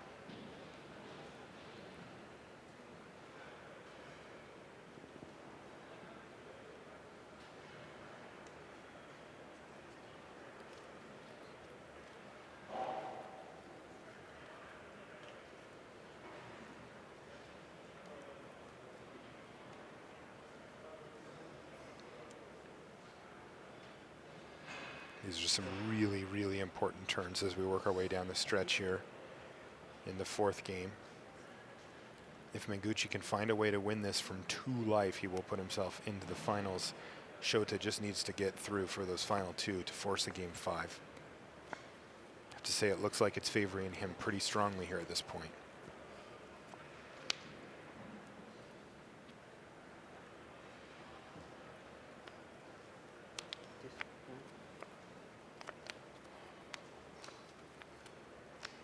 Shota's going to activate his Jace. Transform Shota's got 4 lethal attackers. He does. There's only 4 blockers on the other side. So you're thinking Dragonlord Steel attack? I would actually use Grasp of Darkness, I think, and keep the rest of my mana. Okay. Because I think Shota has a Silumgar Scorn as well. Let's look here. Oh, there's a Shambling Vents. He's actually got lethal. Yeah, he can force Andrea to move first if he fires up Shambling Vents. Yes, and he does have a Silumgar Scorn to protect this play as well, so it looks like Shota Yasuoka is going to be able to take down game 4 here.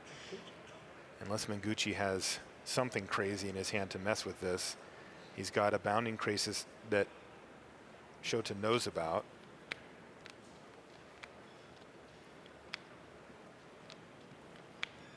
Yeah, my Grasp of Darkness line doesn't beat Bounding Crisis, which Shota saw on the Duress. This line does, though. Here's a Duress, just to make sure. Sure. Activate Show Silumgar Scorn, reveal the dragon, and that is going to do it. Shota Yasuoka evens things up at 2 games apiece. Of course, we're going to get a game 5, Randy. Love it. This has been a fantastic match so far. Really showcasing a lot of the incremental card advantage available in Standard. If you're into grinding, welcome. You're home. Really, also, I have to say that these are 2 of the contemporary mid-range versus a control deck that we see. That a lot of the mid-range decks end up looking a lot like Bant Company. Sure. You know, in the shell of Jund, Abzan, you know, we've seen these type of decks. This one has a little bit of a different take on it. One card that both of these players have in their list here, though, is Jace Vryn's Prodigy. And, you know, I wanted to get your thoughts on this, Randy, as it does seem that Jace has had a bit of a power level adjustment from the previous version of Standard. Yeah, I think that the absence of fetch lands from Standard has just made it significantly harder to flip Jace. Or not, I mean, it's slower. You're not flipping him on turn 3. You're usually not flipping him on turn 4. Still a very good card, but you're just stuck in Merfolk Looter mode for a couple of turns before you really get to Telepath Unbound. The other thing that I think has, I don't know if this counts as a nerf to Jace's power level, but he's harder to play now because the absence of fetch lands does the second thing. It means you can't splash a 4th color. The mana in Standard right now seems like, okay, you can make 3 work if you're slowish. You know, you have to be either mid-range or control-ish. Like these decks. Like these decks. Which, by the way, both have very slow mana bases. Right. A lot of tap lands. So you can get to 3-color, but you cannot play an aggressive 3-color deck, and no one can really play a 4-color deck. So that is definitely a change as well, and it means you're not seeing Jace just show up in random 3-color decks that splash blue for him. Still a great seems card. like a good resting spot, you know, like This a nice power level place to Jace, level out at. Totally agree. Totally agree. He was a little nutty. I mean, the 4-color fetch land mana bases were a little nutty, to be fair. Indeed. I like where the mana's at in Standard right now. Yeah, we're back down to earth, and it's good to be home. You know, as far as 2-color reasonable. 2-color seems like the norm. Yes. You can build a 2-color deck and be aggressive, and it'll work most of the time. You still get advantages to going to monocolor, right? The mono-white humans decks would have like 18 planes, and that was just the right answer. And they did pretty well. I'm actually a little bit surprised we wound up without a white weenie deck in this top 8. And we can actually look at this the battle land cycle, see what we're talking about for the mana that is in Standard right now. Between the battle lands and the shadow lands, sort of interesting mixes. That's part of the challenge of making 3-color decks work, is figuring out how many of these you want. These seem to be more popular in the 3-color decks than the shadow lands. Indeed. Seems like Evolving Wilds and Basics with battle lands is the right answer. It's a good cycle. I like seeing Evolving Wilds in Standard as well. Why don't we take a look at those shadow lands that you just mentioned? So these are new. People are still kind of figuring out where they go, but they've definitely found their home in Standard. I mean, the 2-color decks, they're legit. 2-color decks make them, they're great in 2-color decks. Depending on how you set up your 3-color deck, you want some number of them in those as well. And yeah, you see that second bullet point. They do work nicely with the battle lands. Indeed. As long as you play them in the right order. Nice little overlap, yeah. Okay, players are taking a look at their opening hands, and we're almost set for semifinal number 1, the concluding game number 5 between Shota Yasuoka from Japan and Andrea Mengucci from Italy. Who's going to take that first seat in the finals? We know that Andrea's on the play here, and he starts things off with a Jace Vryn's Prodigy. A great start for him, and something that Shota is going to want to answer as soon as he can. In fact, it looks like he's considering playing a Caves of Koilos to use a Grasp of Darkness just to stop Mengucci from doing anything here. No, he's got a dead weight, which allows him to play a Tapland Prairie Stream here. Nice. That's a good play for Shota. Super efficient removal. Super cheap way, and lets him still develop his mana in the way that he wants. Okay. Mengucci, though, has a nice play of his own. He's got a Sylvan Advocate, which is going to start applying pressure to Shota. Forces him to react. Mengucci also has a Collected Company in his hand here, as well as a Negate and an Ojutai's Command, so not bad at all. Can Shota kill this Advocate while Mengu's tapped out? He can. He's got a Grasp of Darkness, and he's got a Caves of Koilo, so if he'd like to, he can. Pretty sure that Deadweight was the original. We'll see, though. He might have another copy of it. And you know what? Wow. He's deciding to go for the longer game here, right? Instead of dealing with the Advocate right away, while the shields were down for Mengucci as far as any type of counter spells go. Remember, these players do have deck lists, so right, yeah. Shota's going to know that some number of those counters are going to have coming out of the sideboard. He's deciding to take this turn to resolve a Painful Truths, and yes, it is painful. That's an extra 2, and now Mengucci gets to just go land go, leaving up Collected Company and really forcing Shota to react to him. Leaving up Collected Company and Negate and Ojutai's Command. Oof. It's like all instance. You're going to make me cast a counterspell? I'll cast a counterspell. You don't make me cast a counterspell? I'll play a Collected Company. So it's going to be a Jace that goes on the stack for Shota. Andrea Mengucci's going to pick a fight here, though. Play Ojutai's Command, which gets him his own Jace back and counters the other Jace. Wow, that's a huge swing. Absolutely. And now he's really given Shota something to think about here, because Shota can only kill one of these creatures. And it looks like he's going to favor his life total here and kill the Sylvan Advocate rather than killing the Jace. Again, you mentioned it earlier, Randy, but you know, that Jace is still going to take a while to turn into a Planeswalker, so I think Shota feels like he's going to have to give up a little value here, but manage his life total more effectively, especially when some of his card draw spells do some pretty significant damage to him. Shota's already down to 13 in the early stages here. This is the decider, by the way. Winner of this game wins the entire match and will await the other semifinal and the finals here in Madrid. This is huge. Land go from Yasuoka. He doesn't want to play this game, and Collected Company's going to resolve. Wow. There is a Languish in hand, though, for Yasuoka. Let's take a look. Yes, he's got a Languish, a Duress, a Dragonlord Ojutai, and a Dragonlord Silumgar in his hand, it shows. Interestingly, Yasuoka took out one copy of Silumgar Scorn for this last game and brought in a third Duress. He also brought back in a third Languish, taking out one Jace. And here we go. Jace is now going to transform, or at least there's going to be a trigger on the stack. And it's happening. Yasuoka, just with that flippant hand movement, just says, yep, you get to do it all. This is huge for Mengucci, especially if he can play a land here. And he does. Now his Sylvan Advocate's a 4/5. He's got 7 power on the board with Yasuoka down to 13. The Languish in Yasuoka's hand does not get rid of both creatures at this point. And I wonder if Mengucci's just going to attack with the Lumbering Falls here too. He is. Go for it. 4, 9. 10 damage. Wow. This has Yasuoka down to 3? 9, 12. You go to 1. 6. Go. Wow, this looks like Andrea Mengucci winning his seat here. He's got Yasuoka down to 1 with 3 lethal threats, one of them a land that's hexproof. How the heck does Yasuoka get out of this?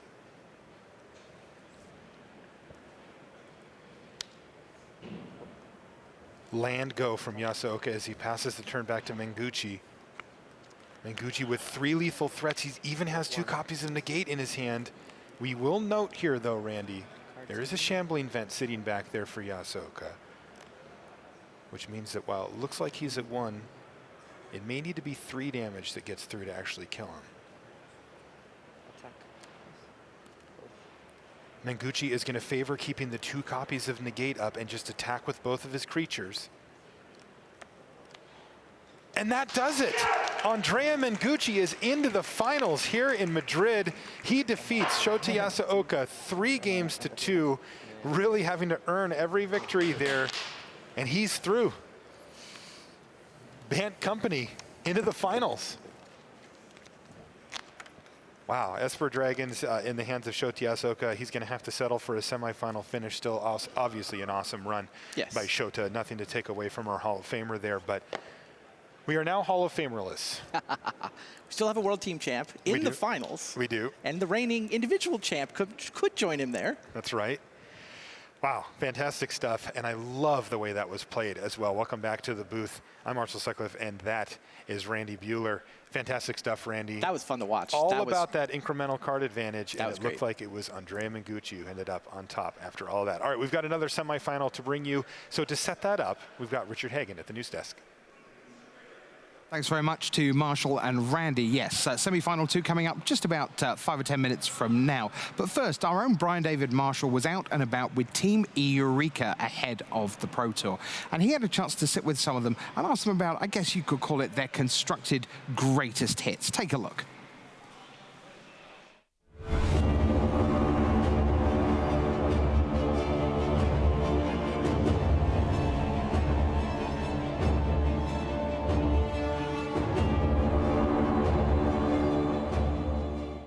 It's pretty cliche, but it has to be Cobblade. I got to play Cobblade for Player of the Year on the weekend where no one knew Cobblade existed. I mean, it's fun, and it's like the Eldrazi moment from last Pro Tour, where there's this team that just got to play the busted deck before anyone knew about it, and it was just unfair, and no one was prepared for it, and that's what Cobblade felt like. It was just this very powerful, consistent deck that was not only the aggressor, but the controlling player, and you got to do pretty much whatever you wanted because people weren't ready for that. So easily Cobblade and winning Player of the Year with it. Cobblade is a deck that actually breaks a fundamental rule of Magic, which is you can't be the aggressor and the controller at the same time. So it was a deck that could play Stoneforge Mystic on turn 2, go get a Sword of Feast and Famine, hold up counter Magic, play it, equip it, attack, untap all your lands, cast Jace the Mind Sculptor, draw cards or bounce their permanents, cast Gideons, attack them or kill their creatures. So whenever a deck is able to do both things, it's kind of broken, and we saw Jace and Stoneforge get banned out of the format because you're just not supposed to be able to do that. So the deck was unbelievably broken, especially at a time when no one knew about it. It's such a hard question to reply. I enjoy a lot playing Fairies, Blue-Black Fairies in Standard, then enjoying playing Blue-White Cobblade. I thought it was more like a blue mage for all these years, but then I found out that what I really enjoy playing is the green min-range decks. Like, I really enjoyed the Curse of Krupix era. It was just super grinding, boring matches, but they were so long, and if you just keep putting attention in your game, you just get small advantage, and it just reduces so much the variance of the game, and it just rewards so much to skillful players, like all those grindy Curse of Krupix decks. I did. GP Manchester was block constructed. I won the GP. There was this Sultai deck that was super slow, super grindy, super controlish, and every small decisions, like I felt that every little decision they'll take through the game, and they will go so long that eventually players less prepared than me will make slightly mistakes, and every little mistake, or every little, not even mistakes, just decisions that is not the best one, will put me half a step ahead of them, and eventually I'll just get the wins in every match with this deck. Well, obviously, Attacker Red, the deck that I won with, would always have a special place in my heart, and I'll remember it always. But the deck that I really like to play was the deck that I won National with in 2010. It was Turbolance, it was called. It ran 4 of Jace the Mind Sculptor, which is just my favorite all-time card. And yeah, the strategy was just like control and just winning on late game, and just like it has a lot of counter spells and a lot of powerful cards. So I like blue-based deck, which might surprise a lot of people, but yeah, in general I like longer games. So I think the deck that I had the most fun playing, and I did quite well with it, was many years ago. I wasn't as good of a player then, but it was called Greater Gifts. So you basically play the Gifts Ungiven, a very nice card, and I like to play with it a lot. And Greater Good, and you play Yosei, the Morning Star, and Kukusho, and you bring them back with Gordy's Vengeance to tap down your opponent's permanents, and you keep doing that and drawing cards. And you draw cards, you play Gifts Ungiven, and you play dragons, and you reanimate them. It's like a kill stream, right? My favorite constructed deck of all time has to be Birth and Punt. Like both in Standard and Modern, that is definitely the deck I've had the most fun with. Yeah, I think that has to be the most fun. I think a lot of people have it like that because there's like so many decisions, and it is kind of coming. That was kind of natural to me to know what to get with like Perfect Pot, and it's so fun because you had like endless options. So that is just by far the most fun. For a while in Modern, the most like cute thing I played was like a Kiki-Jiki Birthing Pot deck that played like Lotus Cobra. So you had turn 1, Bird of Paradise and Noble Hierarch. Turn 2, a Lotus Cobra. You could play Fetchland and a Birthing Pot, and then you could actually chain through a lot of creatures to kill them on turn 3 with like Kiki-Jiki and on a Deceiver Exarch.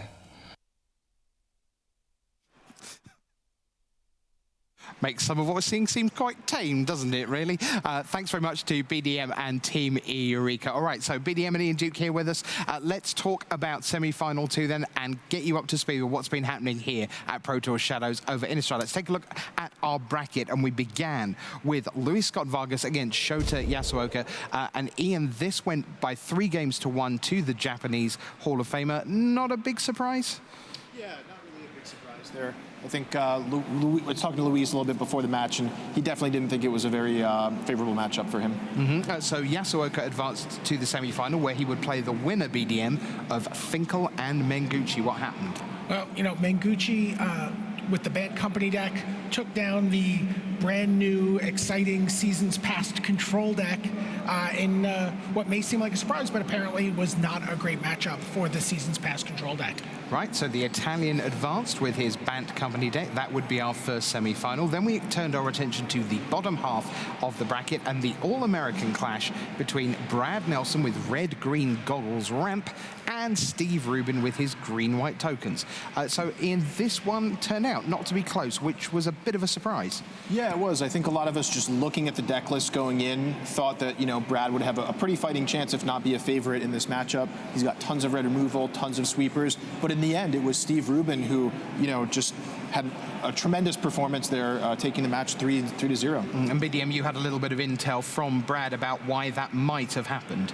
Yeah, well, he said, you know, early in the weekend that he did not want to face against the Gideon deck. He thought that was one of their worst matchups, and he was really aware that he didn't want anybody from that face-to-face team getting into the top 8 with that deck. Right, so Steve Rubin advanced to the semi-finals. He would play the winner of Seth Manfield and Luis Salvatto. Now, Manfield, the world champion, the reigning number 2 in the world right now. Luis Salvatto, the 7 seed from Argentina, the Super Sunday Series champion from last season around.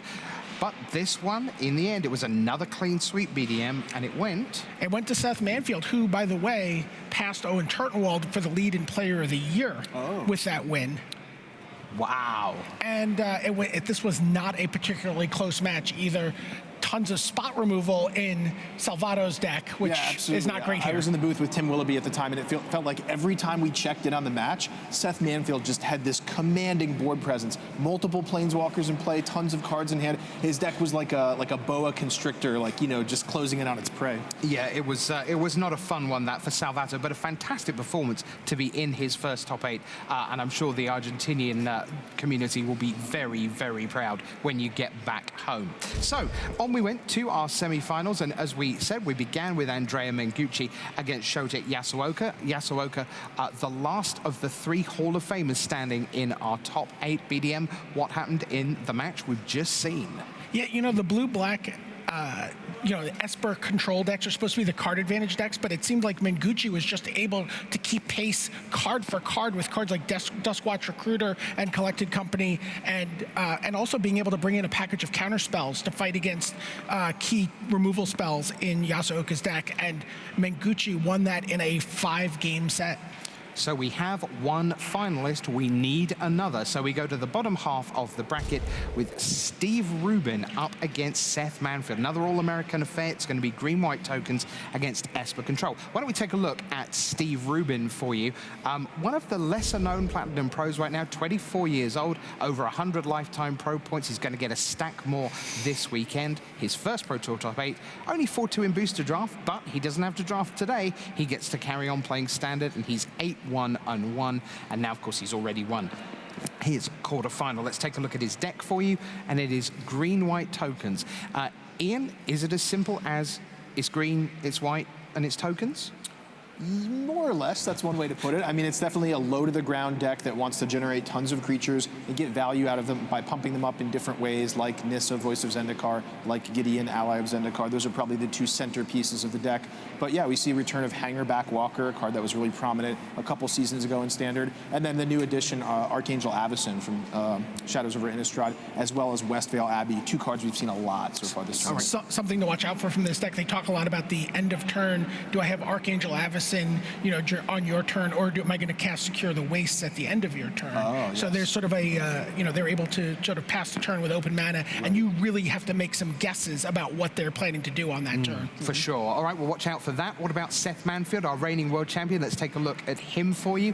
He is, as I say, #2 ranked player in the world right now, and second Pro Tour top 8, 3 Grand Prix titles. What is he playing? Let's take a look at his deck. It is Esper Control. Now this time, BDM, I'm confident in saying this is all about being white, blue, and black, and being in control. Yeah, this is really about just setting up a dominating board state behind a handful of planeswalkers, removal, some board sweepers. This is another Languish deck. Ian, or very early on in the weekend, you talked about how important it was to find the right shell for the Languish. Absolutely, yeah. Coming in, knowing Band Company, knowing mono white humans were going to be the two big decks. And they chose to not play any creatures in their deck and just win with planeswalkers and creature lands. All right, so we're ready to go. It is time for Steve Rubin against Seth Manfield. It's time for the second semi-final here at PTSOI.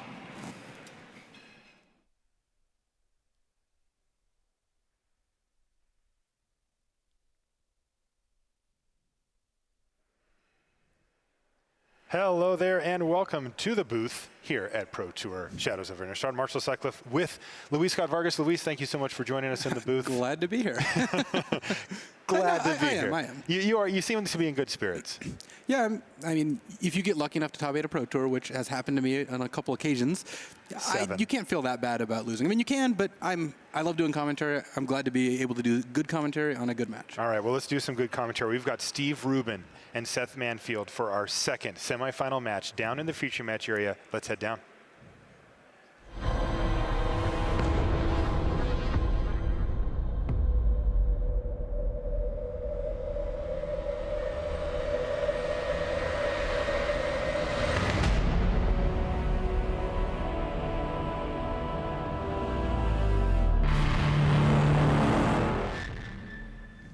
Hello and welcome to coverage of Pro Tour Shadows over Innistrad. I'm Marshall Sutcliffe in the booth with Luis Scott Vargas, the 7-time Pro Tour Top 8 competitor.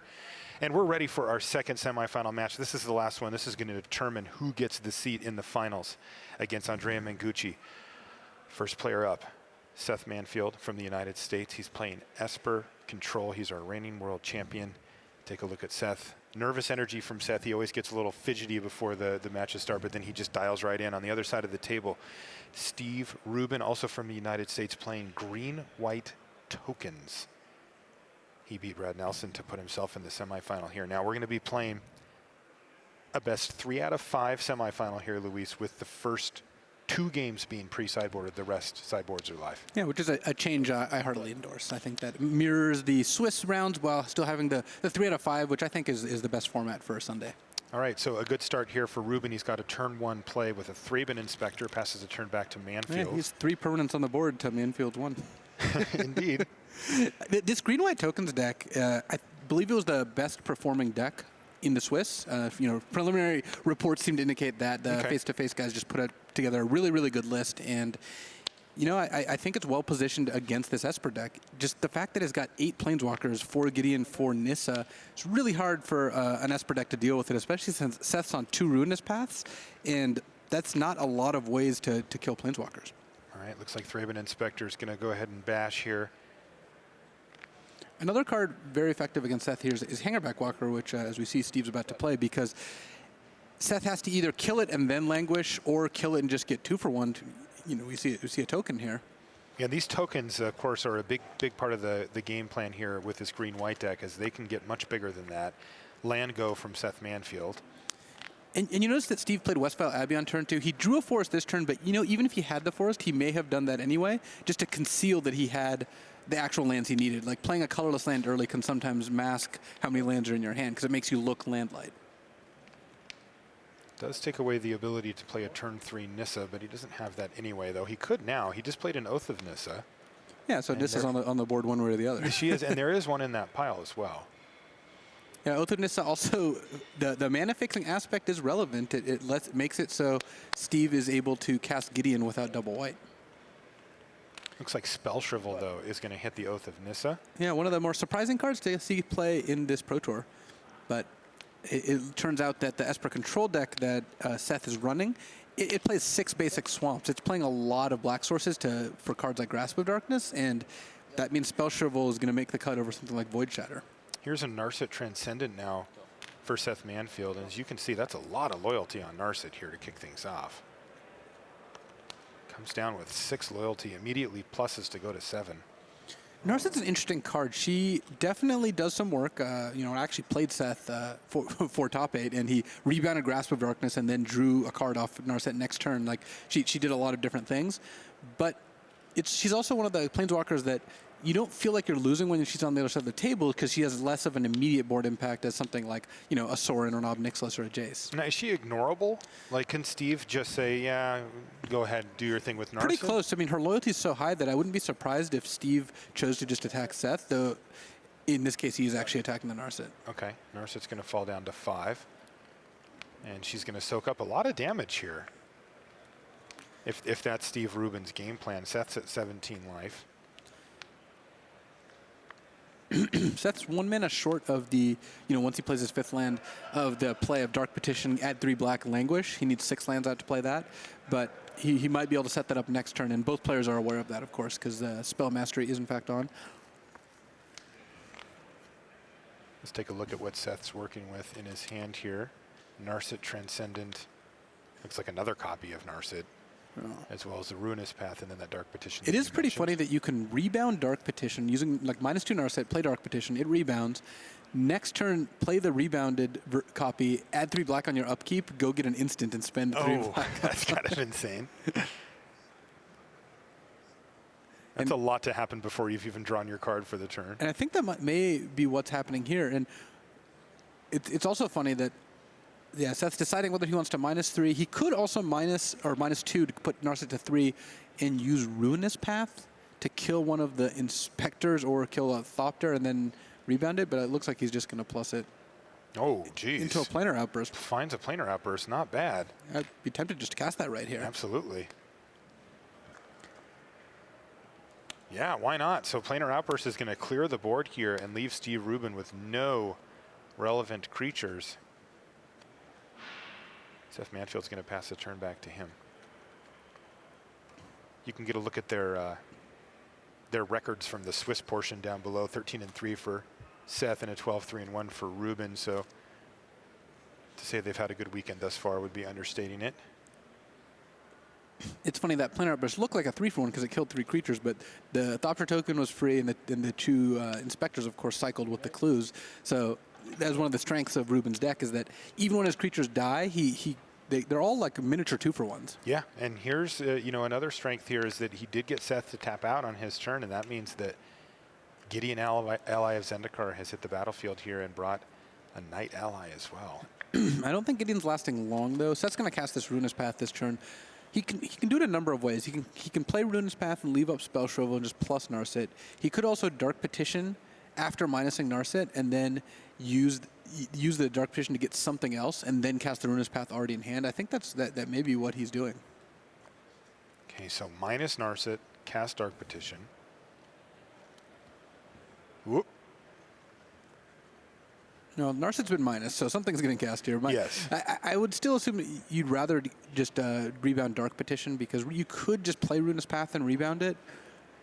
But that's not too bad either. You Ruinous Path, kill the Gideon, leave up Spell Shrivel. Next turn, Ruinous Path comes back and probably kills the Knight token. But also kind of freezes Rubin out in some way from playing anything. Yeah, I still like the Dark Petition play more because just getting to Demonic Tutor twice is very effective. Right, of course. So there's Dark Petition now. That's going to generate 3 black mana here for Manfield. That is also going to be rebounded. which means that on his upkeep, he's going to get a copy of that spell for free. Well, he's going to get to play it. It's in exile right now. It'll get played out of exile on his upkeep. For free. Dark Petition, a card more commonly seen in Legacy and Vintage, but making some waves in Standard. John Finkel also played it in his Black-Green Seasons Past deck. But like you said, you know, on top of all of that, Seth is also just stocking up his hand with whatever he wants thanks to this tutor effect. Wow. Silumgar's Command looks like the selection. Whoa. That's a versatile card. It's also good against Planeswalkers. I mean, that's one of the ways to kill Planeswalkers. Yeah, you can see that last modal ability there, destroy target Planeswalker. Then the Ruinous Path, which, you know, it's funny because that also conceals that you tutored for something else, because it's very logical to assume that Seth tutored for and cast Ruinous Path there. Turns out he already had the Ruinous Path, so instead he got Silumgar's Command.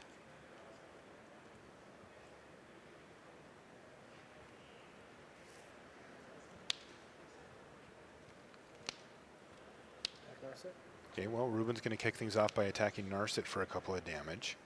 She drops down to 2 loyalty, but she's really done good work here from Manfield. And now he's going to play a Sylvan Advocate, and yes, he does have 6 mana, or excuse me, 6 lands on the battlefield, so... Not quite enough to cast the Archangel Avacyn in hand, but enough to cast Jamoka's Command, which is one of the least effective cards in the matchup. Yeah, those are going to come out once we do hit the sideboarded games. So now we're going to move over to Seth Manfield's upkeep, where Dark Petition has just gone on the stack from exile thanks to that rebound. Does he have any big instance to play? I don't believe he does. He doesn't have, I mean, there's no card like Sphinx's Revelation. I guess the closest you get is Epiphany at the Drown Yard these days. Yep. And so I think that unless Seth wants to cast something like Silumgar's Command on upkeep, he might not use this 3 black mana that he's got floating. He could just settle for a tutor here. I mean, that's still quite good. I mean, Seth's very far ahead here. Narset has impressed this game. She's drawn 2 extra cards off her plus ability, sucked up a bunch of damage, and copied a Dark Petition. Wouldn't be shocked to see him play that Silumgar's Command here either. Oh, well, there we go. Ultimate price. Yep. He's going to use up at least 2 of the 3 mana.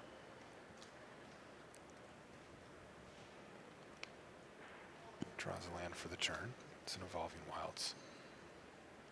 Sure. Got a mini combo here. Narset plus Evolving Wilds. Ah. Sees his top card. He missed on a spell, which makes it most likely it's a land, and he doesn't really want one of those right now, so he gets to crack Evolving Wilds. But if his top card was something like a Planeswalker, no, I guess that would be hit also. So I guess if his top card was just, it can only be a land in his deck. That's just, or Sphinx of the Final Word, the one creature. Would be pretty bad news for Rubin if that was the case, but it's not. So here goes Evolving Wilds to shuffle away that land.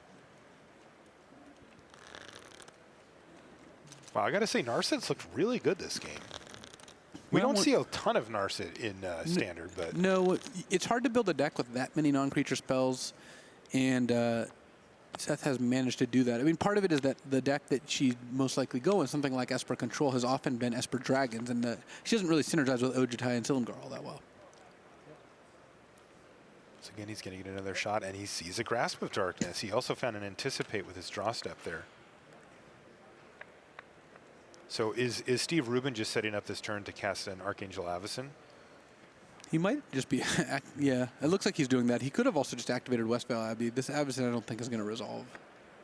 Spell Shovel is getting worse and worse, so there's some advantage to using it here. On the other hand, Grasp of Darkness doesn't trade all that well for Steve's deck. It can't even kill Sylvan Advocate, so I wouldn't be surprised if Seth just goes to use Grasp. Though, if he does, then Steve is going to likely try to Jamoka's Command to put a +1/+1 counter on. Yeah, and he still has Grasp that he can just use on the Knight there if he wants. He's ignored it largely, but that's because Narset's been taking hits from that Knight for the last couple of turns. Yeah, Seth may want to. Yeah, he looks like he's just going to kill the Knight just to keep Narset alive. Right. You know, Seth also has a backup Narset, so it's not the end of the world if she ends up dying, but he might as well just keep getting value here.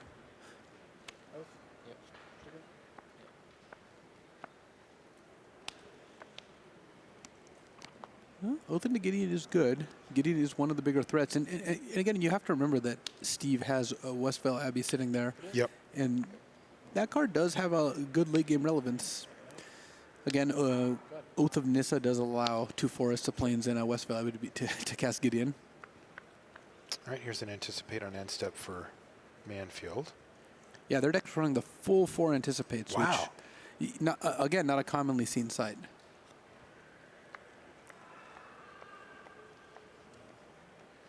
Nice hand there for Manfield, though. He's drawn another Evolving Wilds for the turn. Yeah, and Soren's going to be able to take down Gideon too, though I suppose the Knight would be able to finish Soren off if Seth doesn't have anything else. All right, well, here we go. He's just going to get a 2-for-1 here with his Silumgar's command, return the Knight to his hand, which of course kills it, and he's just going to kill Gideon. Well, it's possible he gave the Knight -3/-3. Oh, there you go. Which one do you think it was? I think it was the first one, not the -3/-3. Counter target non-creature spell. Not that first one. All right, Westvale Abbey, let's see how much work you can do. Yeah, it looks I think a little it's going to be an slow uphill here. battle against 1 and about to be 2 active Planeswalkers. Absolutely. You had Westvale Abbey in your list. How did you find it? You had some pretty nasty synergies. There's a little tamer here. And yeah, ours was a Westvale Abbey deck. This is a deck that plays Westvale Abbey. I mean, they have Secure the Waste, so they can, and Nissa's tokens and whatnot, but we were a lot more focused on it. It just really transformed all your 1/1s into just a 9/7, which is kind of the point of the deck, or at least one of them. Also, we had the advantage of sacrificing a bunch of creatures with Zulaport Cutthroat in play, so sometimes you kill them with Westvale Abbey without even attacking. wow, make that 3 Planeswalkers. Now there's a Jace as well off the top. Unraveler of Secrets. You can take a look at Jace if you haven't had a chance to play with that card yet, but things are spiraling out of control here as Seth Manfield definitely has the upper hand now. He needs to work his way through how to finish off Steve Rubin, who seems to be mostly out of gas here. Yeah, if Steve can land a quick Nissa or Gideon, and Seth can't kill him right away, I think Seth's in a decent amount of trouble. But when the game goes this long and this Narset's been in play for like 7 turns or something, it's going to be really hard for Steve to mount an offense. Seth's deck's really good at trading 1-for-1. The board's relatively clear, but he has to get to this point first.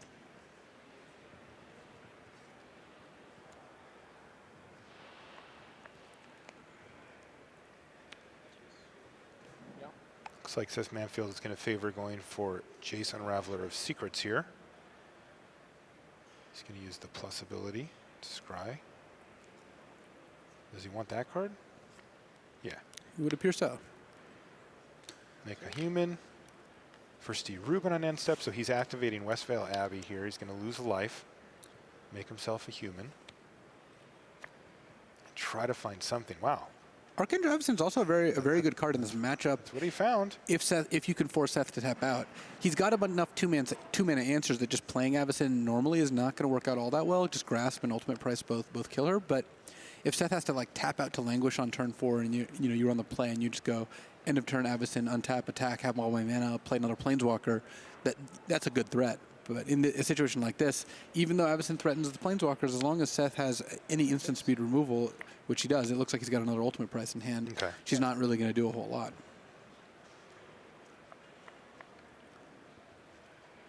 So he's going to chip away with the human there. Looks like it hit Jace. Narset continually ticking upwards, and there's another Ultimate Price in hand. Yeah, this one is looking really good for Seth Manfield here. He's currently ranked 2nd in the world, and of course he won Worlds, the World Championship. I think that ranking is going to change after this weekend.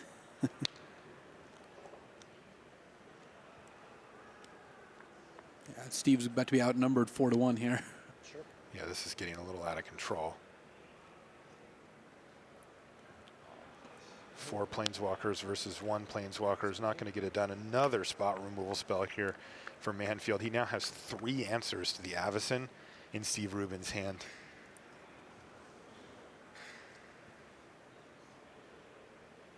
This could take a while to end still. It looks like, well, maybe not. We're getting to the point where Jace is bouncing 1/1 tokens. Yeah.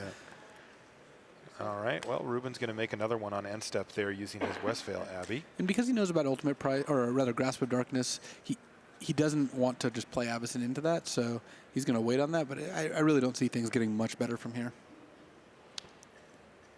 Another Westvale Abbey goes into the hand of Steve Rubin. Check chase.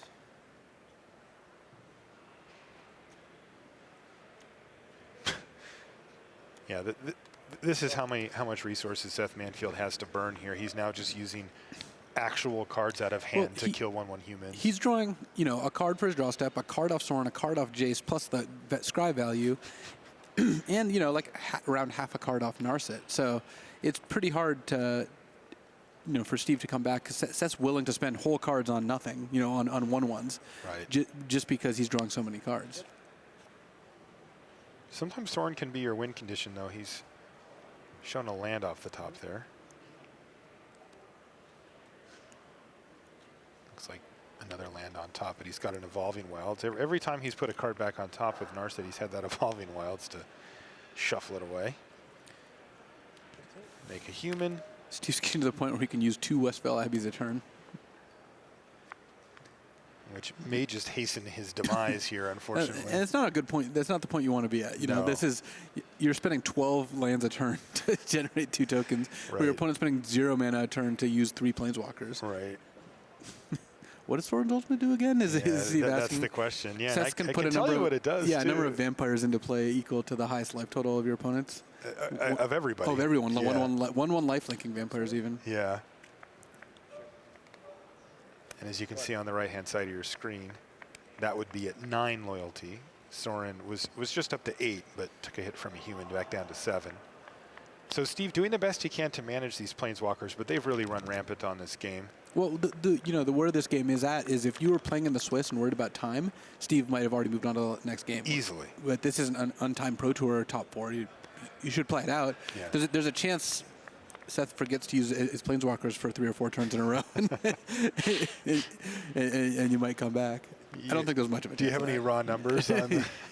I would say Seth's about 99% to win, and Steve's about 2% to win. Yeah. Checks out.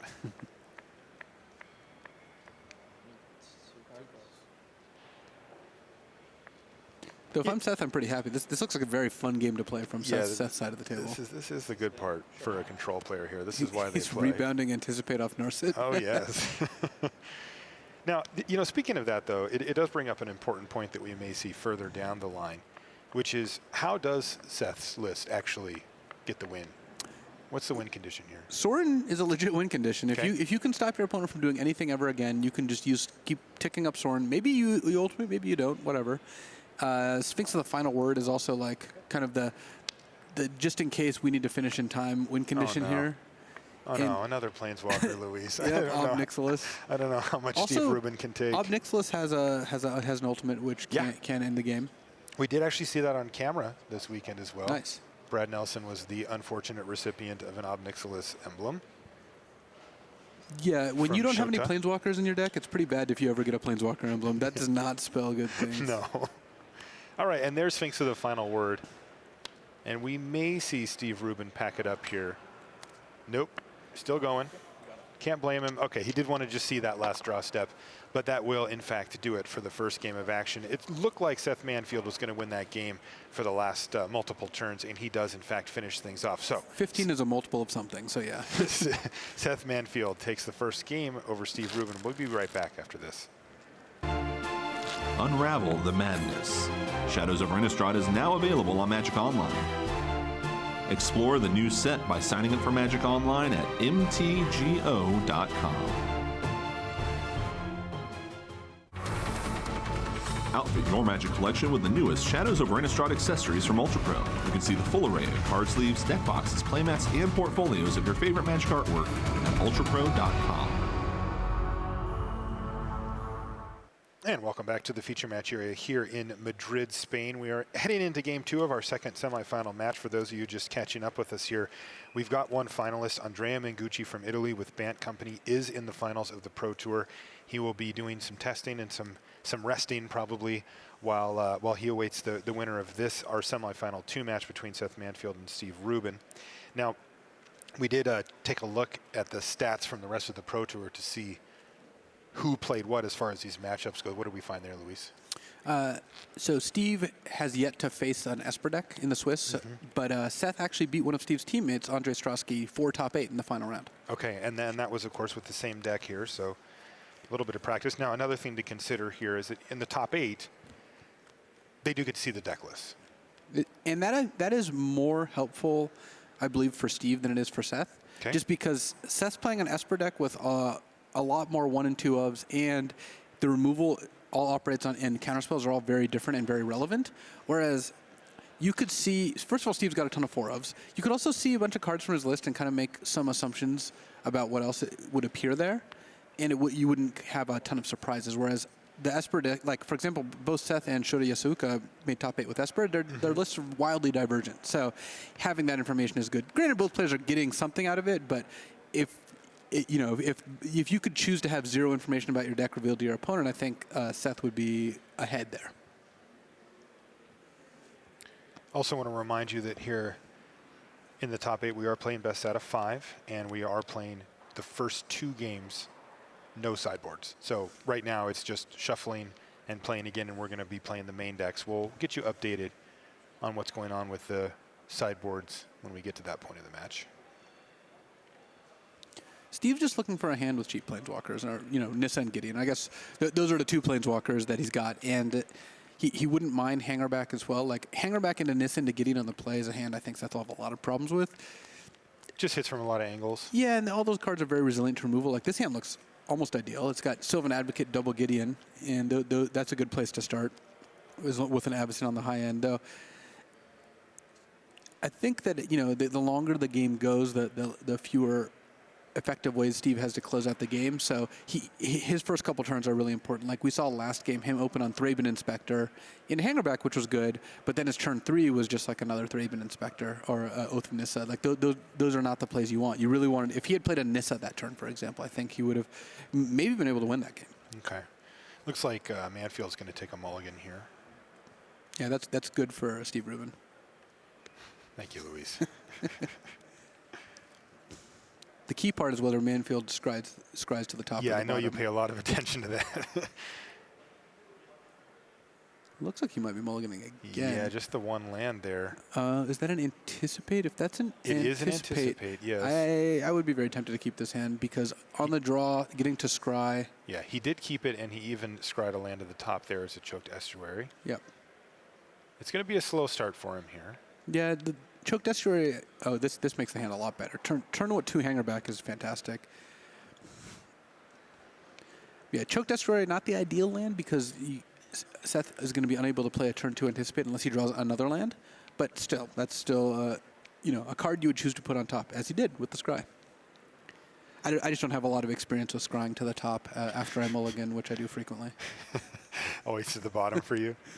That's actually good because it means your scry did something. You got full value Yeah. of your scry.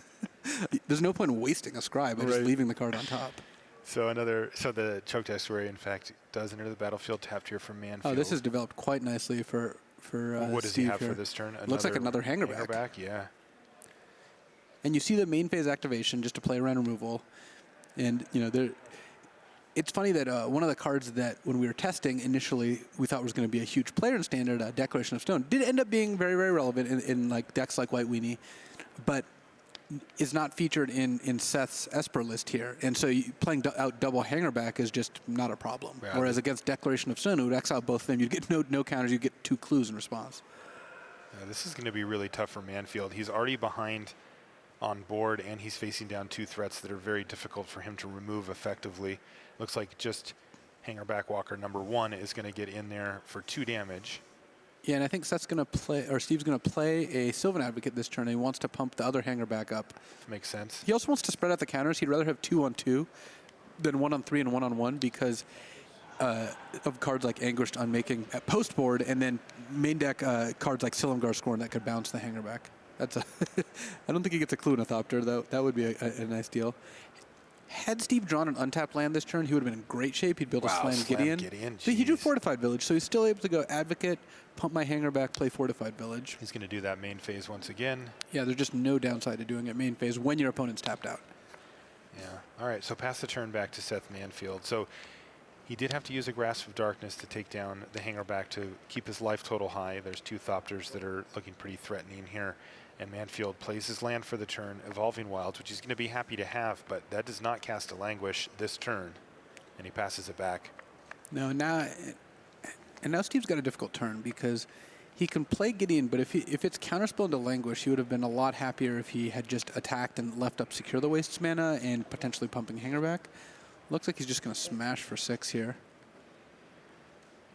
And Manfield's just going to have to take it, drop down to 14. Yeah, Manfield could have played one of his removal spells, but then Rubin would be able to resolve a Gideon, and that would be a lot worse for Seth. So we're going to see a Spell Shrivel here, and that's going to take Gideon into the exile zone and try to set up this Languish play. It's still not going to be a clear board, though, for Manfield. Even with a Languish, there's going to be 2 Thopters left over. Yeah, I think this is going to work out decently for Manfield. He's going to get to Languish here if he so chooses. The downside is that Steve actually has the second Gideon, and I think if Steve only had 1 Gideon in his hand, he would be much less likely to cast the first one, but because of the counterspell. But now, because of the second Gideon, he's able to go Gideon, get it countered, Seth goes untap Languish, and this means Seth had the 2 perfect cards, and you still get to play Gideon with a board of 2 Thopters, make a Knight, and all of a sudden the board just looks almost the same as it did before. Right, now can Manfield, though, take another turn to do what he did last turn, which is to deal with a Gideon or deal with a threat of some sort and then set up the Languish for the following turn again? No, I don't think so. Partially, too slow? Partially because if you look at Seth's hand, he's got no cards that deal with Gideon. If Steve just plays another Gideon, then Seth doesn't get to do anything. What Seth could do is pass the turn and kill Hangerback Walker mid-combat, so he wipes all the tokens out at once. But that still gives Steve the opening of playing a Gideon. Seth also doesn't have infinite time because eventually that Sylvan Advocate becomes a 4/5 and out of Languish range, though we're multiple turns away here. Okay, he is just going to pass the turn. It looks like he's going to take that middle route that we talked about. Probably going to kill the Hangerback Walker. Yeah, which is definitely going to signal Languish to Steve here. And Steve has drawn the 5th land, so now he also has the option of playing Avacyn. Or just, yeah, okay, this is going to get really interesting now. Yeah, he's also got Secure the Waste, so Steve's got 3 very powerful options, and they all give you different advantages. I do like playing the land before attacking, just in case Seth plays like a mid-combat ultimate price. He's not going to do it, though. He's just going to attack, and interestingly, leaving back that Hangerback Walker here.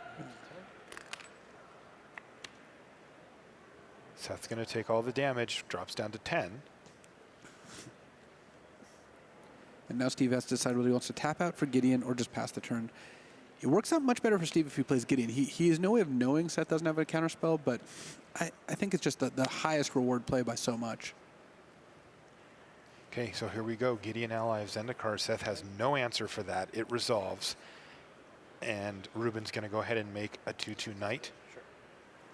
Anticipate is the first play for Manfield, but we do assume that he's going to play that Grasp of Darkness on the Hangerback Walker, setting up for this big Languish, but that puts him taking 5 from Gideon. Yeah, presumably Gideon's just going to tick up and attack for 5 at that point. And just threaten lethal the turn after that. Steve going to tick up Hangerback just to get the 3rd token here. So he's going to end his board with a Gideon and 3 Thopters. Is there any, I know this is maybe a little cute, but is there anything to be said for just plussing Gideon instead of making the Knight there? I don't think that's unreasonable. If your board is basically, you know, way above what's needed to Languish, like Seth has to Languish it anyway, then you might as well get an extra loyalty on your Gideon.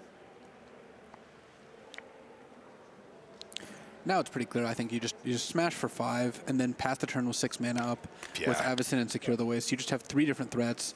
The Secure the Waste is also lethal, by the way. Yeah, because he can do it for 5. Not to mention Gideon can make emblems at some point as well. This is a lot of pressure for Manfield to get through. Is there any sequence of cards here now that he's playing Anticipate? Now that he's cast Anticipate, no. Yeah. There's nothing that Manfield can really do to get out of this. Yeah.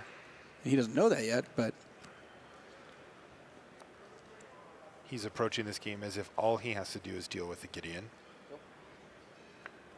I mean, that's what he's forced to do. And He's got a Grasp of Darkness to keep him alive. Yeah, right now Seth's plan was to grasp to not die to Gideon, but not even kill Gideon, so that's not going to work out very well. All right, and it didn't. So that's going to be game number 2 to Steve Rubin. Players are tied up at 1 game apiece, and that is going to move us, Luis, into our sideboarded game. So this is a whole new ball game, especially, I have to say, for Manfield. Let's take a look at Manfield's sideboard plan here, and you'll see that there's quite a few options, as we often see from control decks. They try to diversify them out. What are you seeing here that jumps out to you that's good against Steve?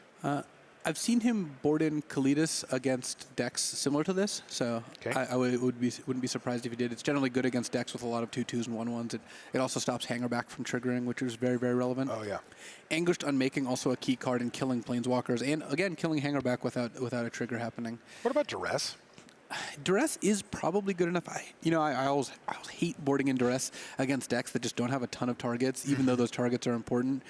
And Shota got me with Duress. I'm playing a Collected Company deck that has very few Duress hits, but he's able to successfully Duress a Company because that card is so important. And Steve's got a similar deck where if you Duress a Gideon or a Nissa, I think it is worth bringing in Duress. It's just if you draw it past around turn 5, it ends up losing a lot of luster. Yeah, I see there's also the to secure the waste would be a reasonable hit. I'm assuming that the Dromica's commands will come out for Rubin. But most likely, and then you're not really hitting Oath of Nissa very often either. Right. Anything else? The Transgressor, the Negate down there below? You can't overload on Negate/Duress effects, but they do serve a similar spot. They do deal with cards like Planeswalkers. So it depends on how many cards Seth feels aren't effective in the main deck, like maybe Sphinx the Final Word. It's a bit slow. Sure. You might not want all the spot removal because Steve goes wide. So Seth's got a lot of flexibility as to how he can sideboard, and I wouldn't be surprised to see him try a couple different plans over the course of the game. Ojutai, another one that is interesting because Ojutai attacks Planeswalkers pretty effectively. Well, yeah. So Ojutai does run into Avacyn if Seth attacks and doesn't have a kill spell for Avacyn, but that's not super likely. Let's take a look at Steve Rubin's sideboard and what he's got. A lot of options for Steve as well. These ones don't look quite as good, do they? He doesn't have as many interesting ones. He's got Clipwings, which kills Ojutai or Sphinx, but first of all, Sphinx might get boarded out, and Ojutai might not get boarded in, and they're not they're not key cards, to Seth's deck as like they would be in Esper Dragons. So Clipwing's a little less exciting. Evolutionary Leap almost assuredly coming in is just a way to grind through removal. He's got one in his main deck too. He does, yeah. Another Secure the Waste potentially, just because it threatens Planeswalkers well, but past that, does Quarantine feel too slow? I mean, we saw game 1 3 Planeswalkers going up to 4 Planeswalkers on the battlefield. It's just not going to resolve, right? I don't think it's enough likely to resolve or get past Duresses or really be effective. Like if they have 2 Planeswalkers in play, that means they played and activated a Planeswalker. Then next turn they activated it again, played another Planeswalker and activated it. At that point, if you Quarantine Field, you're probably down 2 cards. Right, exactly. And clearly some of the cards like Lambhold Pacifist or Linval are really not what you're looking for in this matchup. Okay. So do you have a bigger picture sense then on who it favors post board? I mean, my assumption Seth gets more out of sideboarding. Yeah. I still think that the matchup started as favorable for Steve, despite the fact that Seth beat this matchup in the Swiss. That was just one match, but the sideboarding I think tilts things a bit in Seth's favor. Okay. Well, the players are tied at 1 game apiece, so we're going to get a best 2 out of 3 with sideboarded games here to decide who's going to take that second seat in the finals against Andrea Mengucci. Take a look at our feature match here. It looks a little different than yesterday. We've cleared out. Normally we have 4 tables down there so that we can spread out the action and keep it going, but here there are only 2 players in the feature match area now. A lot of cameras. The player to camera ratio is skewed heavily towards cameras now. Yeah, I always get really nervous with all the cameras there. Right. No, nervous that they won't catch my antics is the thing. Like, what's the point of having a great joke if people aren't around to catch it? Yeah, I mean, how do you know which one's on, right? Yeah. Like when I accidentally play with my lands in front or, that sort of thing. It slips your mind occasionally. Yeah. Usually I'm in here when you do that. I actually I have asked the spotter who's in the booth just to make sure. I played against Valentin Mackel in the Pro Tour, and every game he had to be reminded because he just normally plays with his lands in front. Some players do. Yes. Okay, opening hands here for the 3rd game. Just get a quick peek at these openers. Do you think that Steve Rubin brought in Sigarda to make himself hexproof and unable to be targeted by infinite obliteration? I don't know why he brought in Sigarda. He brought in Sigarda to go wide, I assume. Just you play Sigarda and you can just start making tokens. So like if the game goes super long and things get swept up, he can play it, make a few tokens, and just have it be this 1-card Wrecking Crew. And here's Declaration in Stone now to take down that early Jace from Seth Manfield. I did not anticipate Steve bringing in Declaration of Stone, Surprised to see but it it did kill Jace, so that did do the thing you're hoping to. I guess it is an answer to Kalidas. If he's that worried about Kalidas, he needs to have an answer, and certainly you don't want Dramoka's command there. Oh, that's big. Wow, if Seth doesn't have a spell shrivel here, then this Nissa is going to do something. I mean, she's going to make plans. She's going to make it so even an innocuous board is going to, well, be unmade very easily. Exactly, right. So out of that deal, it's hard to call that a 2-for-1, just an 0-1 plant token there for Rubin. But hey, maybe it does something down the line. In the meantime, Anguished Unmaking, the rare from Shadows over Innistrad, is going to drop Seth down to 17, but take care of the Planeswalker. Well, Steve's got more Planeswalkers where that came from, so getting his first Nissa exiled is really not the end of the line. Question is, do you lead on Gideon or Nissa here? You have to be worried about Spell Shrivel, and if Seth had Anguished Unmaking and Spell Shrivel last turn, I think he would have done exactly what he did. You can't read him for not having a counterspell because you'd much rather let Nissa resolve and kill her immediately than let Gideon resolve because a 2-2 is so much better than an 0-1. So given that you can't rule that out, do you want to play the more impactful Planeswalker, Gideon, or do you want to play the still relevant but less impactful one, Nissa? He's gone for Gideon. Yep. He's just going for it. Just going to play the Gideon, and it's going to resolve here as well. It's going to be unmade as well from the look of Seth's hand, but that life loss is going to start to add up. Oh, wow. Okay, yeah. For a second, I thought the Unmaking hit the Knight, which it would not, it would make a ton of sense. But yeah, it killed the Gideon, leaving the Knight in play, and now Seth is at 14 from the 2 Unmakings, so. It's a big hit. Yeah. I mean, Seth does have to eventually care about that 2-2. He's got a Sorin Grim Nemesis in his hand to help him recoup some of that life loss a little bit later. In the meantime, you said it, he's got to worry about the 2-2 at some point, and he decided to worry about it right now. He uses an ultimate price to kill it, and even uses up all of his mana for the turn by playing a Jace. Does not have his land drop. No, but Jace threatens to flashback Anguished Unmaking and or ultimate price. For basically whatever Rubin does here? Yes, as well as help Seth hit his land drops. Okay.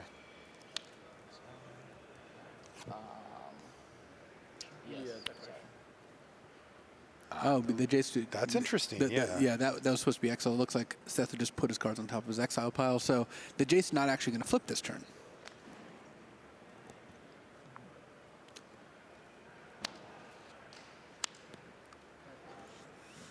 So Sylvan Advocate as well as Nissa this turn. So a big turn for Steve Rubin. Yeah, drawing the Sylvan Advocate was very important because he got to play 2 things in the same turn. Right. His hand is 2 different 5-drop angels, which not really the most pleasant to play in the face of 3 removal spells in the graveyard and adjacent play.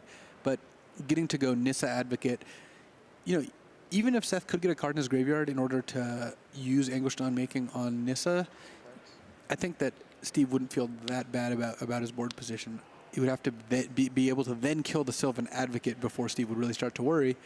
And even if Seth, he missed a land drop, is he going to be able to kill both permanents? It's not super likely.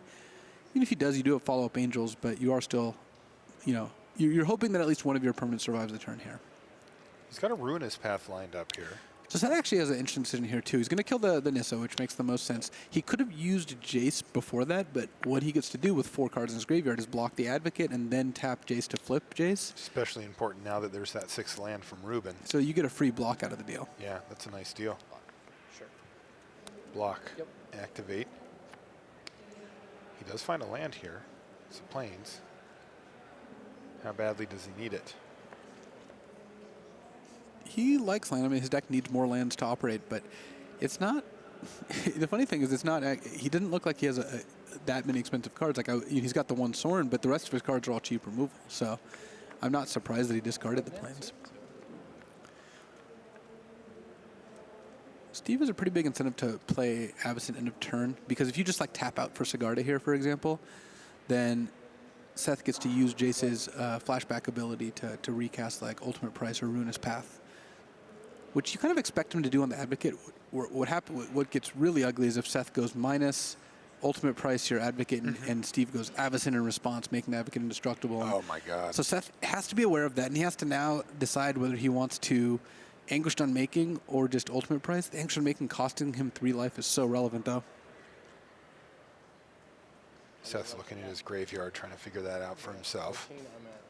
The brutal part is, though, even though Seth has Ultimate Price in hand, he can flashback Ultimate Price, and then if Steve does have Avacyn, Seth can cast another Ultimate Price, but Avacyn still countered the first one, essentially.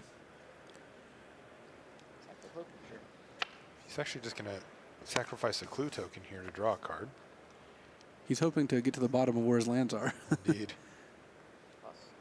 Yeah, so Seth's going to play around Avacyn here quite well. He would have gotten pretty annihilated if he had let it counter his flashback card, and now he's going to Ultimate Price Avacyn end of turn here, presumably. Now, what happens if he Ultimate Prices the Advocate? Avacyn would transform, kill the plant tokens, but then kill Jace? Yeah, that would be the result. He could Ultimate Price the Advocate in response to the Avacyn to avoid that, but then Avacyn gets to attack for 4, whereas the Advocate's -2'd off Jace's ability. Right, so he's going to keep his Jace at a higher life total with the ability to minus it next turn. Great draw for Steve. He's able to Oath of Nissa into Gideon, and he actually, it's not unreasonable to go Gideon Emblem. Oh, that's interesting. And he could have put Jace to 1, but he's just going to make another soldier here. And, you know, Seth can still potentially get out of this. He has Ruinous Path. He can go Ruinous Path to Gideon, minus Jace, and kill the Sylvan Advocate with like an Ultimate Price. And he's only facing down 2 power? Yeah, which then does finish off Jace, but the thing is, Steve's expert, it's got those 2 plants hanging out. They haven't done anything so far, but at some point they either get buffed by Nissa or Gideon, though. I guess we're about to see 2 Nissas and 2 Gideons down so far.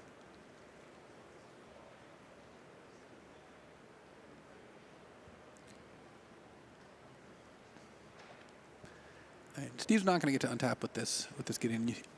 One way or another, Seth's going to deal with it. You see Seth did draw Duress. This is one of the scenarios I was talking about. That Duress is, looking pretty bad here, huh? It's an Uno card. It actually isn't going to help Seth, get by anything, because Steve is 1 card in hand, which isn't duressable, and any spell he can play that would be duressable is he's just going to get to play it.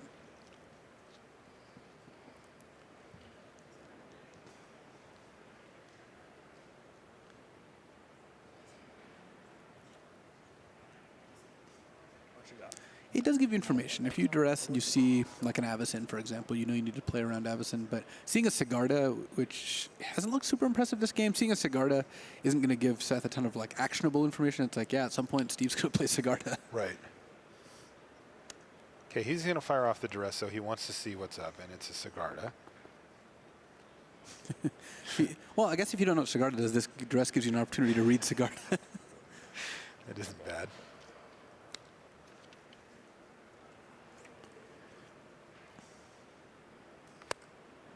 Okay, and there we go. Ruinous Path to take down Gideon. And just pass the turn back here. Wow, Seth boarded out all of his languishes. Whoa, really?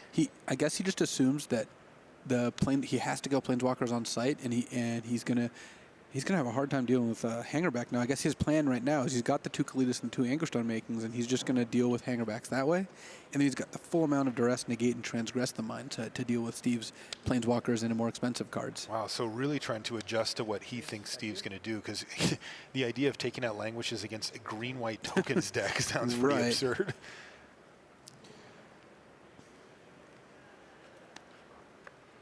Okay, Jace down. Seth Manfield down to 10. Players are tied 1-1 in the match. The good thing for Seth is that Steve is, I doubt, going to, assume with a high degree of confidence that Seth's taking out Languish. So Steve may not, he may play around it, that sort of thing. Is there a land for Rubin? Oh, it's a tap land. An untapped land would have been not much get to make better. a human here. Well, Sigarda is big, though. 4/5 with flying. But I think that Soren's gonna show off kind of one of his powers here, which is gaining your controller a ton of life. Like Soren just hit Sigarda for 5. Seth goes up to 15, and then Steve still has to attack Soren with at least a 2/2. 7 life points for Seth.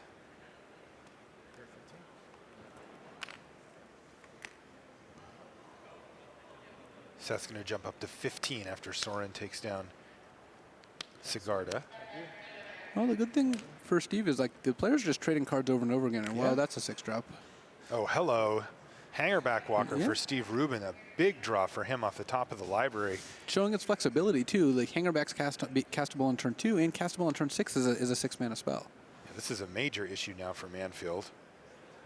How the heck does he deal with the Hangerback Walker here unless he can, I mean, he's got 2 Anguish Unmakings in the graveyard. He's got to draw Kalidas and kill Hangerback post Kalidas. He can, he can potentially flash back Anguish Unmaking if he can get a Jace, but he doesn't have that much time. Well, Seth's going to wait on the Ruinous Path to be, presumably because he wants to be able to awaken it, but he's taking a lot of damage before that. Yeah, he may be just keeping up that Shambling Vent. It does hold back the Knight. The Shambling Vent holds back the Knight, but I would expect Steve to attack for 7 with the other 2 creatures. Steve also, if he draws something relevant, which, wow, he just did. He drew Westvale Abbey. So now, wow. This is tapping Steve on can the make table Ormondal doing if you like. Here's where the plants come into play again. Yeah, it looks like Steve's going to... I like this play. I like waiting on just playing Abbey post-combat and then threatening. If Seth does anything to your creatures, you can then all of a sudden Abbey all 5 of your creatures away, end up with Ormondal, the 9/7, and then 3 Hangerback tokens. All in the air. Seth Manfield's down to 4 life. Rubin has just ground his way through the defenses of Manfield. Yeah, both players just traded cards over and over again, but all of Steve's Planeswalkers got activated as soon as they hit the board. Then they got killed, and that does leave you with a lasting advantage.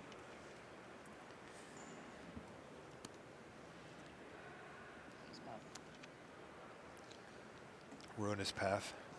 Now Steve has to make the decision. Does he want to Abbey now or just let his Sylvan Advocate die? Yeah, I still like the safe play of doing this. Like, I suppose if you know deck lists, you know that Seth doesn't have that many ways to deal with them because he doesn't have enough mana for Silumgar's Command or Jason Raveler of Secrets. Those are 2 of the better ways. So maybe you just make Ormondal because a 9/7 indestructible is pretty hard to beat. But you can also just do that main phase too. Yeah. Like you can tick up Hangerback and then make Ormondal. Oh, yeah. So I kind of like doing that. That leaves you a nice lethal number of 1/1 flyers just in case something happens to Ormondal. The Profane Prince. Indeed.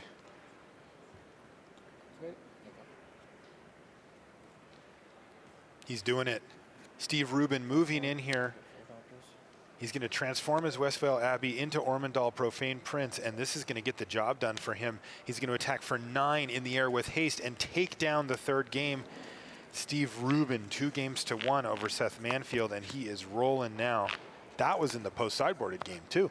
Yeah, and Seth's sideboard plan did deal with some of the Planeswalkers. We saw, a double Anguished Unmaking. We saw Duress Whiff, which is important. Just the order which you draw cards does have relevance. This is a game of Magic. Yeah. Interesting. One of the things about Steve Rubin, Luis, that I've been really impressed by is his ability to bounce back. I was down in the feature match area actually when you were playing against him, and he made a critical mistake in your match. He did. He had a Gideon in play and a bunch of tokens, and I had a bunch of creatures, but no Nantuko Husk. In my deck's trying to kill him by combining Husk Cutthroat. He then emblemed Gideon, and then immediately had it looked like his face just collapsed. He could just tell that he had made, and he was just even like, oh man, what did I just do? And I was like, I don't know, what did you just do? Turned out his hand was Archangel Avacyn, Hangerback Walker, and the combo is play Archangel, play Hangerback for 0, triggering Avacyn. On my upkeep, she would have flipped, killed all my creatures, and I would have lost. But because he emblemed Gideon, a 0/0 Hangerback comes into play as a 1/1. Yeah.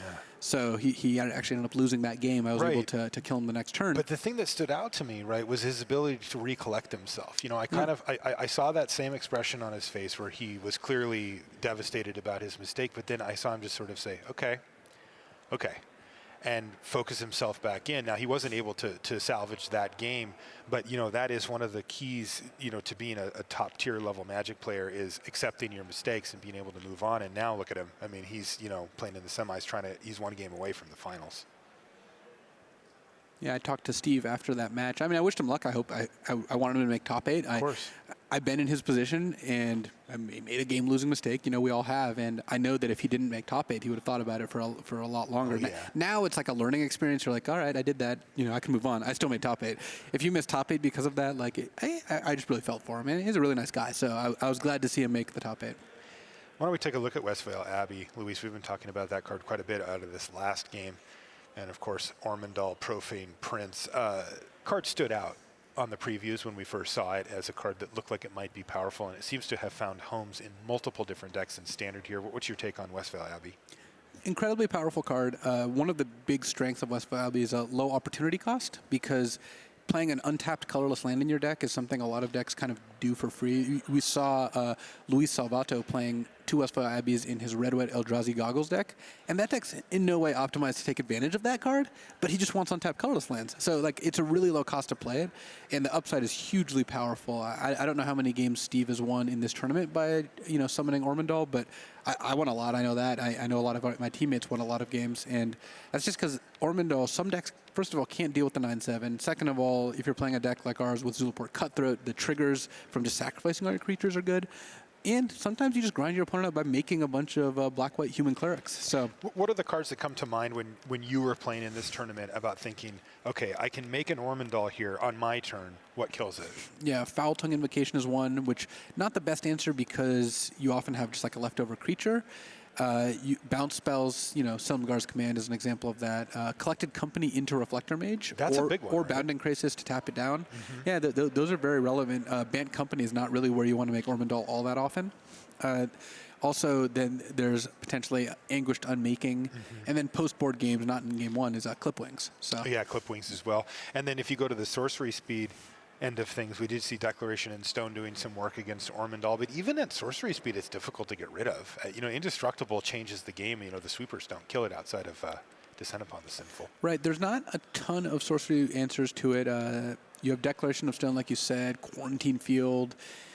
There's not, the ways to kill it are not plentiful. And actually, we had a Jund deck pretty early in testing that I liked a lot, but had a huge problem with Westvale Abbey. And part of the reason we ended up shelving it was just that, like, Westvale Abbey was so hard to beat. So it's a very powerful card. I like what it does for the format.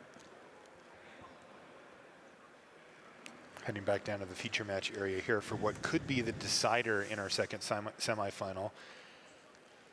Again, for those of you just tuning in, we've got Andrea Mengucci in the finals. He's playing Bant Company, and he is waiting to see if it's going to be Seth Manfield or Steve Rubin who meets him there. Right now, Steve Rubin's up 2-1. And I think Andrea would prefer that Seth win. If my understanding of the matchups is correct, I think he would rather play against an Esper control deck, which he already actually defeated in this top 8.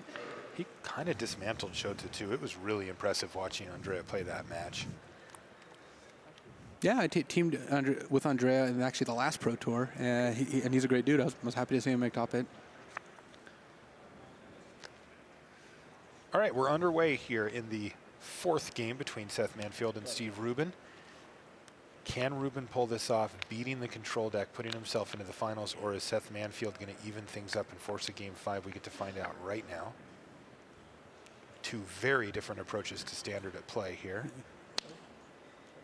And there's an Oath of Nissa here for Steve Rubin. And Flavorfully. Ooh, hello. Oh, wow, he really needed that, too. Look at his hand. He's all lands. Yeah, he kept a land-heavy hand with Thraben Inspector, and I guess he drew Oath of Nissa. Wow. It must have been Thraben Inspector, Oath of Nissa, all lands. That's the hand I can imagine him keeping. Okay. Well, hand's looking a little better now. Yeah, if Seth doesn't have a spell shrivel here, then Nissa or negate or duress. I guess post-board games is a lot harder to resolve your planeswalkers.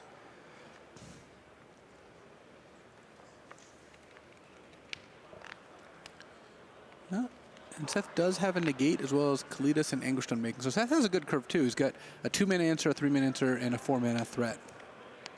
And he's not really under that much pressure at the moment. The Thraben Inspector is largely ignorable at this point in time from Seth, so he gets to kind of deploy his game plan on his terms. Gets to leverage the fact that he's on the play here as well.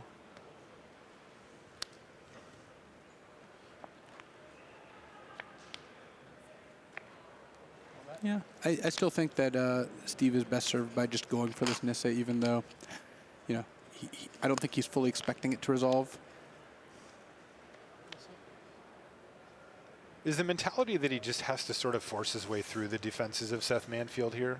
Well, part of it is that Seth has not a ton of sorcery speed effects. So when Steve's playing against Seth and Seth leaves all his mana up, there's just, well, that doesn't really mean much. Seth could have almost anything in his hand, and he's not going to tap out all that often. I guess Seth's probably going to tap out this turn for Kalidas, but for the most part, Seth's not tapping out. So Steve just has to jam his spells and see what resolves. Okay, this is a big deal here because he needs to find a declaration in stone if he's going to get rid of this Kalidas. Oh, he found a stasis snare off the top. Well, that was a great draw. Hello. Looks like the players didn't make any changes to the sideboard that we saw from the last one. Man, I was really looking forward. I was really hoping I would win my quarters, because if I played against Andrea Mengucci in the semis, we don't sideboard against Bant. I was just going to stare at him and not touch my sideboard. Supreme confidence. Wow, right in time for Steve Rubin. Stasis Snare takes down Kalidas and leads the way for Thraben Inspector to chip in there for one. So Steve Rubin doing a good job of keeping this board stable, although with as many permanents as he has, he still hasn't really found a way to get ahead of Seth Manfield. Well, he's ahead. He's up 7 permanents to 4. Is that how we keep track here? Yeah. It's like in chess. Whoever has more pieces wins. Right. Doesn't work like that in chess either. I know. I actually used to be in the chess club with Tom Martell of all people. Did you really? Yep. We went to the same high school and played in the same chess club. I would kill for that photo. I don't believe no such thing exists. All right, so back to Seth Manfield. And Seth deciding he's got a second Kalidas.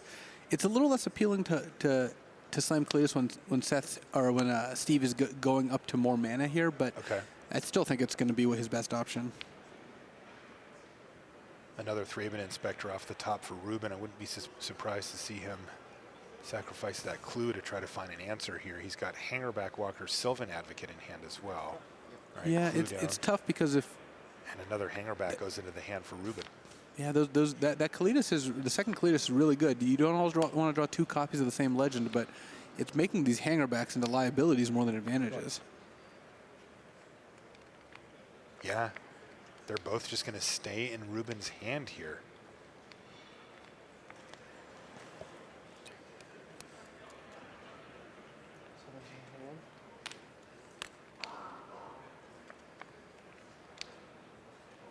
Kalidas is going to get into the red zone here. No blocks. Yeah, Kalidas is not a good one to chump. You give your opponent a zombie, and then Kalidas gets even bigger. And here's Narset as well. And again, Seth's really leveraging how much Narset comes down as far as loyalty goes. Oftentimes, ooh, wow, here's Sorin as well off the top. Yeah, this is going to be a tough game for Steve to win. If he can remove Kalidas, he still has to contend with Jace, Narset, and Sorin. What the? Wow, this is getting out of control for Seth Manfield. Quite the trio. Not actually of all Planeswalkers. I guess Jace is yet is a fledgling Planeswalker. They're not quite had his spark awakened, but no, and it's still actually a little ways off from doing it. Only actually 2 cards in the graveyard there for Manfield, but close enough. Another Oath of Nissa is going to help Steve Rubin try to find some action. He finds a Gideon. Gideon not bad, but still not an answer to Kalidas. One of the cool parts about Oath of Nissa is double Oath of Nissa sends 1 to the graveyard, which enables Delirium. Not that it's relevant in this deck, but I think that is a cool standard interaction that some decks do care a lot about with cards like Traverse the Uvenwald.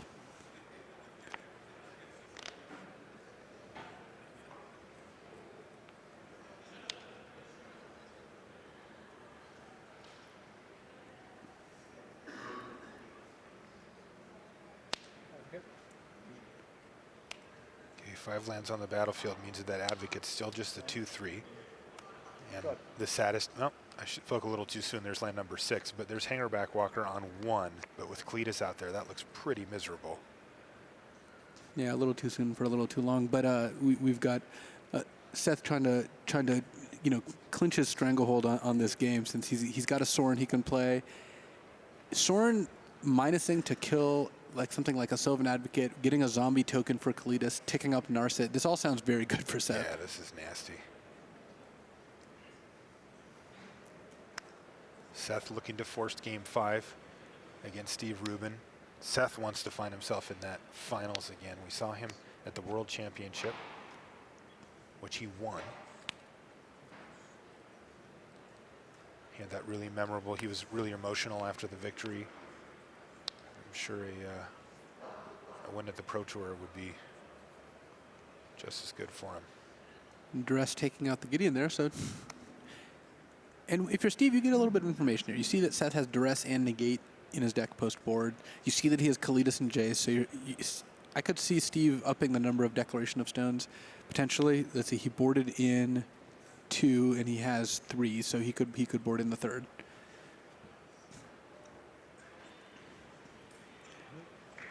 Uh-oh. Narset's going down in loyalty here. Uh-oh, that's never good news. No. And it's going to be Anguished Unmaking. Which and that is going to rebound next turn. The exile ability on that a drawback here because it means that Kalidas does not make a zombie. It's true. Are we going to see Kalidas just stay home this time?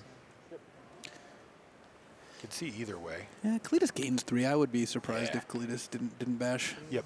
Or rumble, is that the term that we use these days? Some of us. Back up to 21 for Seth Manfield.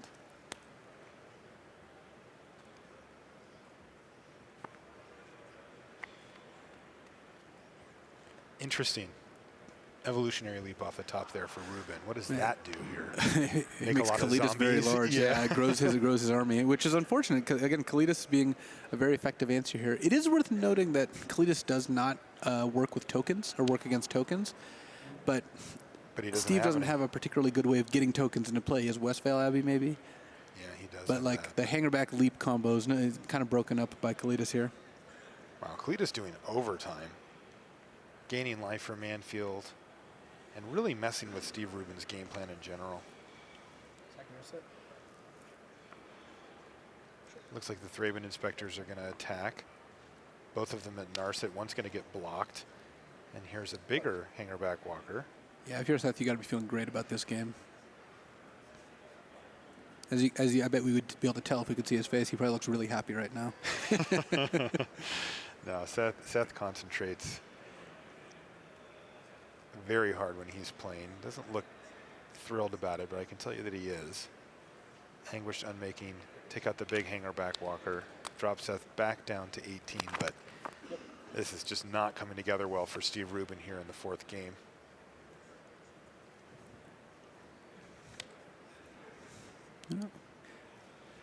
You know the best part about a best of 5? Game 5. Indeed, and we got one of those last round, and it is looking heavily like we're going to see that this game too. None of the quarterfinals came close to coming to a game 5. No, they did not. Those were quite quick for the most part.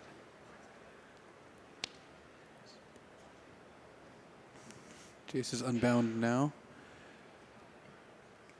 Though I don't even know that Steve needs to flash back any of his cards in his graveyard. Seth? Or Seth, rather. And here comes Sorin. Usually once you hit the 3 Planeswalker and a legendary creature mode. Kalidas might as well be a Planeswalker here. Sorin's going to kill Hangerback. Get Kalidas a zombie. Wow. Yeah, this is just dominant performance here from Seth Manfield in Game 4. Steve Rubin hasn't got anything going. Well, the only time he was ahead was with that first turn Thraben Inspector, and it's just been downhill since. When Seth's deck wins, it wins for so long that it seems like it's winning a ton. It does. We had a playtest session of Esper against Band Company, and at the end of it, we asked Josh Sutterlate, and we're like, who won more? It's like, well, Band Company won more games, but Esper spent more time winning in the overall playtest. So, you guys are working on all those metrics. Yeah.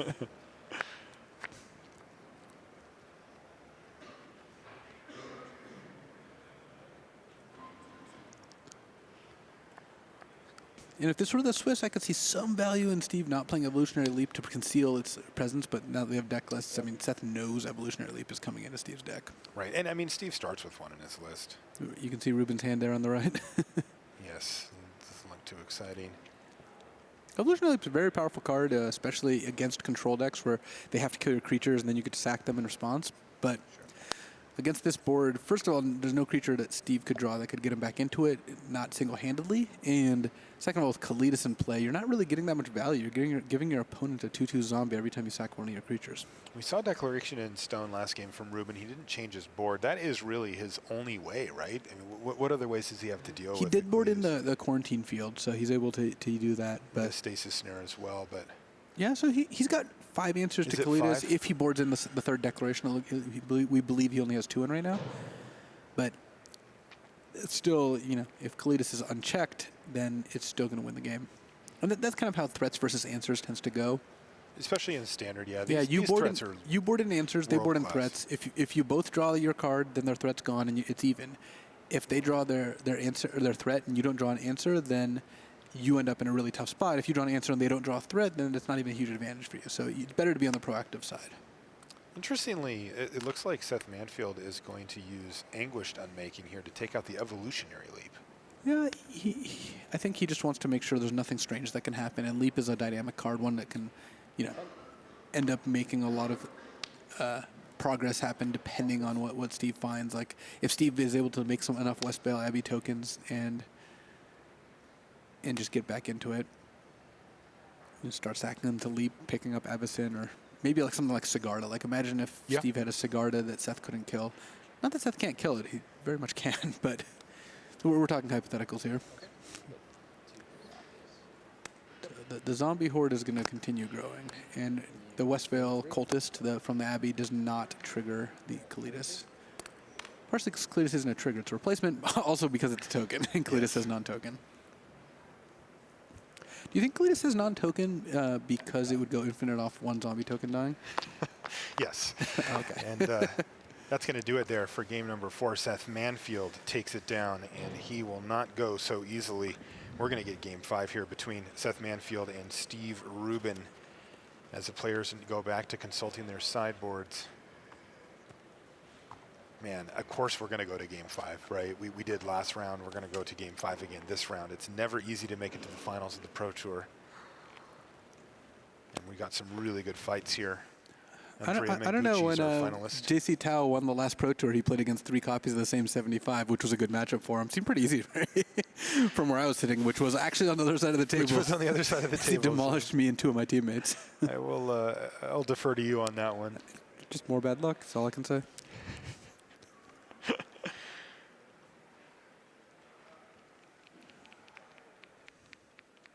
Why don't we take a look at Sorin Grim Nemesis? That was one of the many planeswalkers that we saw from Seth Manfield there in that last game, and this is a shiny new version of Sorin. Actually, didn't you get to show this card to the world? I did. This is Sorin's a very powerful card. It was fun writing an article about him because he's going in a direction which I like planeswalkers to go, which is you see with both Sorin and Chandra that 6-mana planeswalkers that have huge impacts on the game. These I think are a lot more fun than some of the 3 or 4 mana planeswalkers that just take over the game completely quickly. Like it's good to have a mix, but I like that these 6 mana planeswalkers are pushed to the point where you can put them in your deck and they'll be very effective, as Sorin and Chandra are, but they don't decide the game so much based on who's on the play. Whereas like something like Jace Bellerin, one of the older Jaces, if you were on the play and had Jace before your opponent had a creature, it was so hard to come back from. Sorin has a lot more counterplay, and he's really strong. Drawing extra cards, hitting your opponent for kind of incidental damage. Most of the time you're not planning on that too much. But most importantly, stabilizing even from a pretty low life total.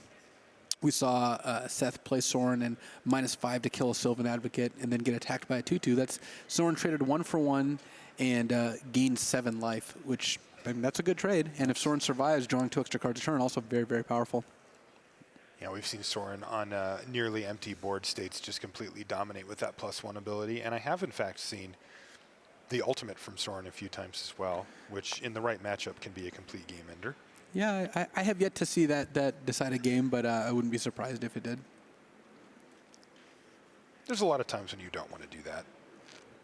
Too risky. You'd prefer to just keep plussing and drawing cards and managing the board with Sorin, but I appreciate that the ultimate ability is one that can end the game. I also like the flavor nod to Sorin being able to kill Avacyn and remain on the battlefield. Is that right? Yeah. That's pretty cool. Yeah. take a look at another card in this same color pair, Anguished Unmaking. We saw a lot of those in the last match there. Yeah, speaking of Soren killing Avison, right? Yeah, no kidding. This is a very important card in Standard. It is key in killing things like Planeswalkers or exiling hangerbacks that you wouldn't be able to deal with, but because of the 3 life clause, you can't play tons of these. You're not going to see very many decks playing 4. You're going to see like 1 to 2 is the most common number, and in fact, both the players playing this in the top 8 had it in their sideboard because it's better to bring in matchups where they, A, have a specific problematic permanent you want to kill, and B, that your life total is not quite as relevant. Do you see people offsetting this a lot by playing life gain cards in their deck? Yeah, it is important, but Anguished Unmaking and Painful Truths or Read the Bones are kind of like the best life loss cards in Standard right now. So you'll see cards like Ojutai's Commander, Kalidas, or Soren himself is a way to gain that life back. You don't want, or Foul Tongue Invocation, you don't want too many cards in your deck that become uncastable when you're at like 6 or 7 or less life. So you can't go overboard on these, but the effects are certainly powerful. Yeah, 3's a lot of life. What's the difference? Like if you were to design this card and put it at 2 life, how much better would that card be? 2 life is getting to the point where you'll see like 2 to 3 in the decks. All the time. And it's a little oppressive. You don't want people to like be playing 4-mana Planeswalkers or 5-mana creatures and just immediately getting unmade. So I think that 3 life is a very good cost on this. Does seem to be appearing just at that 2-ish in the sideboard level. Yeah, it's very interesting when all the removal is different and there's different reasons to play each one, as opposed to like, if Vindicate was legal and people were just playing 4 Vindicates. Right. Okay, players are presenting decks here, and this is a huge, huge game for these guys. Looking to put themselves into the finals against Andrea Mengucci. But they've got to win a game of Magic to get there. One of them's going to have to head home as a semifinalist, and the other gets to play one more best of 5 to see who takes home the trophy, the big check, the big money, Insta-Platinum, the seat at Worlds, all of it. So much on the line for these players. Ooh, Seth looks like he's got Languish back in his deck, but his hand is not one I would be excited about keeping. No, 2 swamps, 2 Spell Shrivels, Silumgar's Command, Ojutai, and Languish deck. No castables in your opening hand. That's pretty tough. Now, what about on the other side there? I see an Avacyn, an Oath of Nissa, 2 hangerbacks of Gideon, and a pair of lands there for Steve.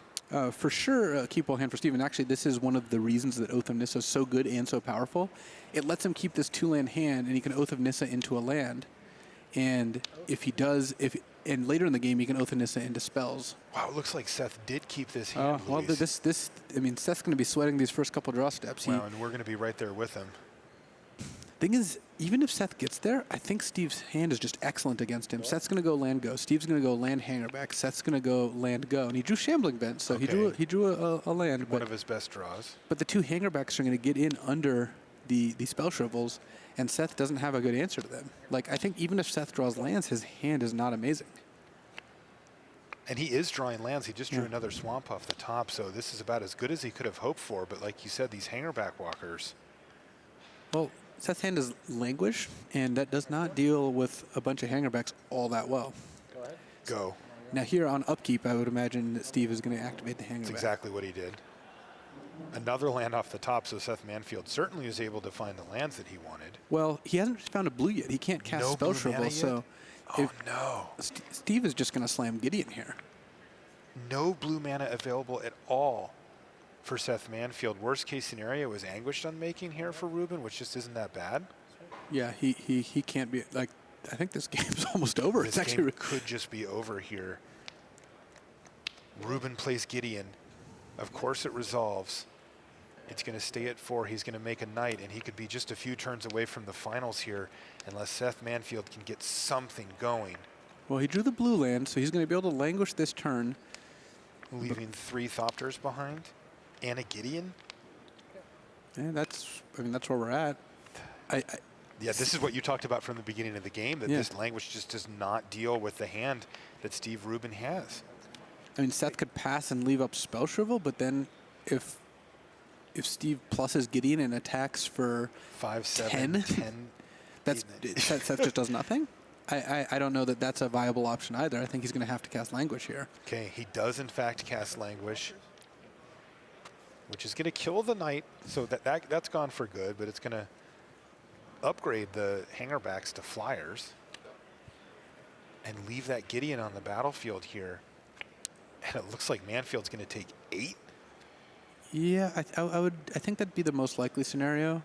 And then if Seth, if Steve drew a land, then he would have been in great shape because he would have had Avacyn up, which would just be, I think, just the final nail in the coffin here. But second Oath of Nissa into land, hangerback for 2 is still, oh, now Nissa. Oh, he found a Nissa. He does not have the green mana currently? He does. He has Oath of Nissa. Of course he has Oath of Nissa out, and he gets to cast Nissa now and make, wow, how much damage I like is he going to do Gideon, here? then minusing Nissa. Is that 12? Yep, that's 12 damage.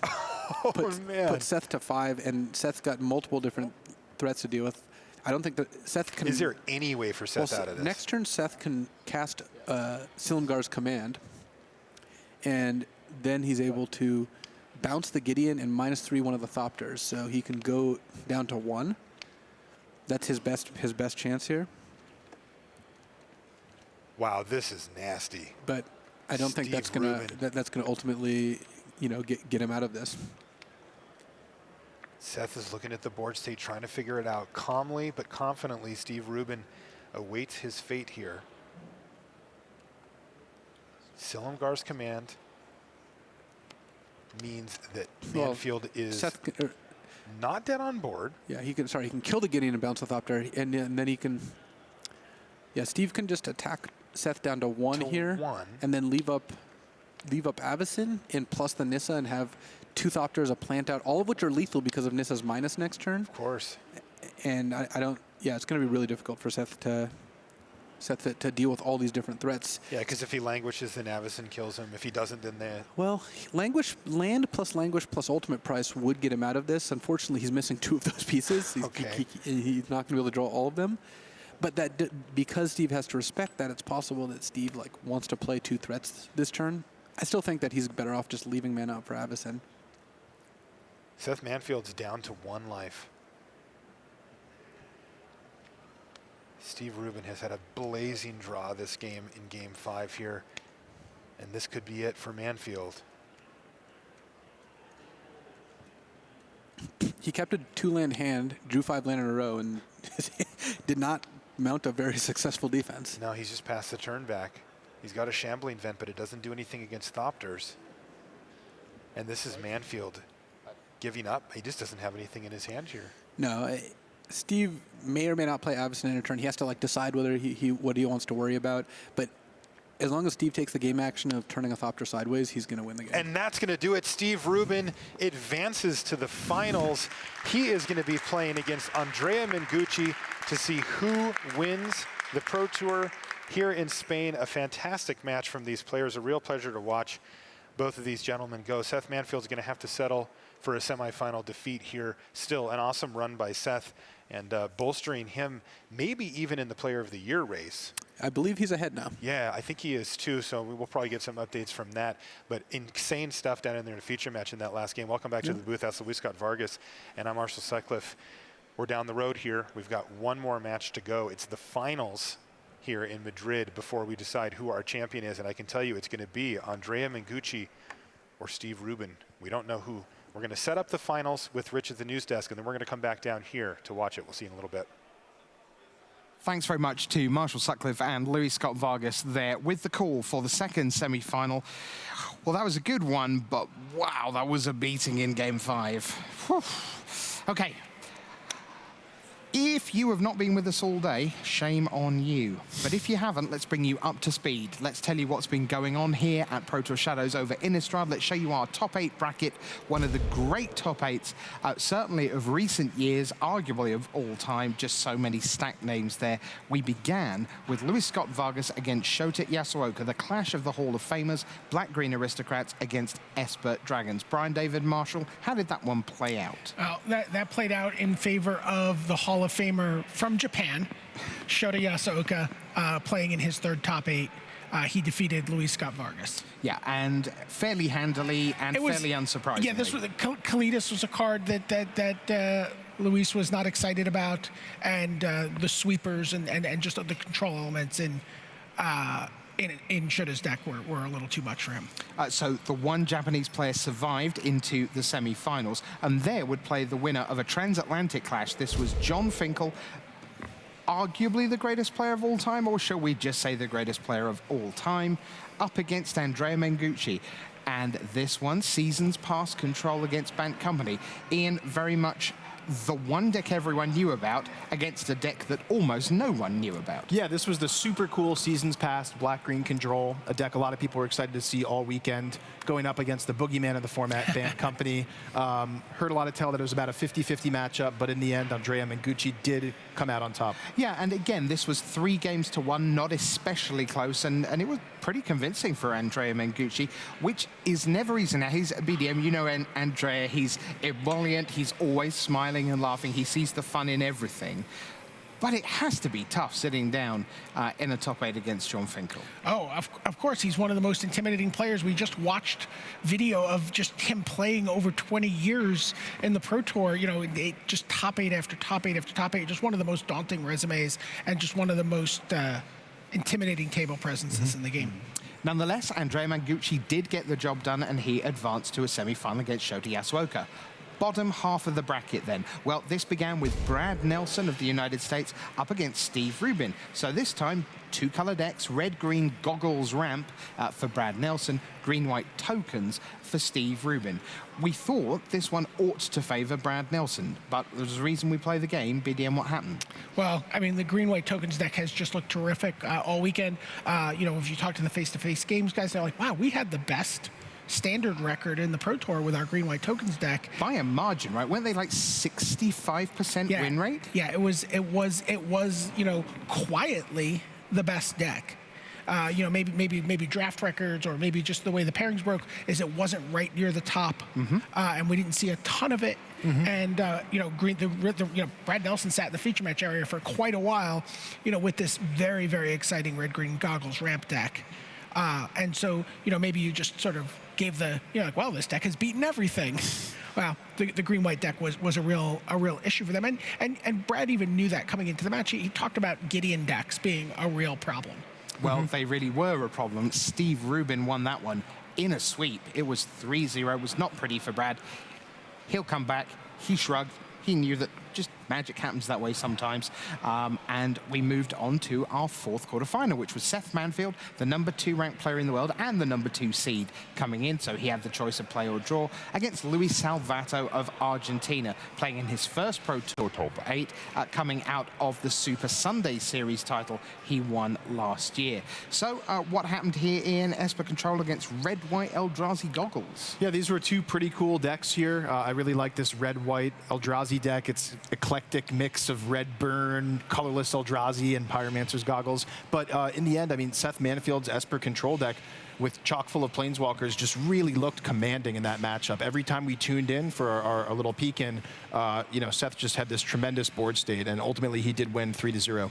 With your R&D hat on, do you spend time designing cards that you put in a set knowing that they're probably not going to do an awful lot immediately, but with the plan that in 6 months, 12 months, 18 months, that we could be talking about a Pyromancer's Goggles deck, for example? Is that something that R&D consciously does, or does this come as a surprise to find players have found a use for something like that? Yeah, good question. We definitely acknowledge the fact that the metagame shifts over time, and that causes different cards to sort of, you know, sleep for a while and then rise up. We don't usually plant cards that we intend to be like dormant for a long time and then rise up, but it is something that happens naturally, and a lot of times we'll add new cards that'll prop up older cards, and that's usually the way that we get that to happen. Right. It is super cool though when it happens. Oh yeah, absolutely. Just to see that, I mean, you just need to go goggles. It's great.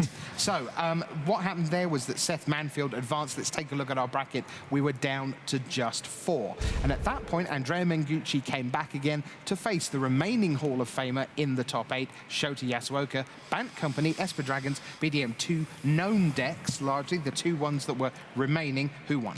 Well, this was Andrea Mengucci again. This went to 5 games against the Hall of Famer, Shota Yasuoka. There was not going to be an easy path to the finals for Andrea, the World Magic Cup champion, of course. But 5 games, he was able to just out-card advantage and just really out-resilience.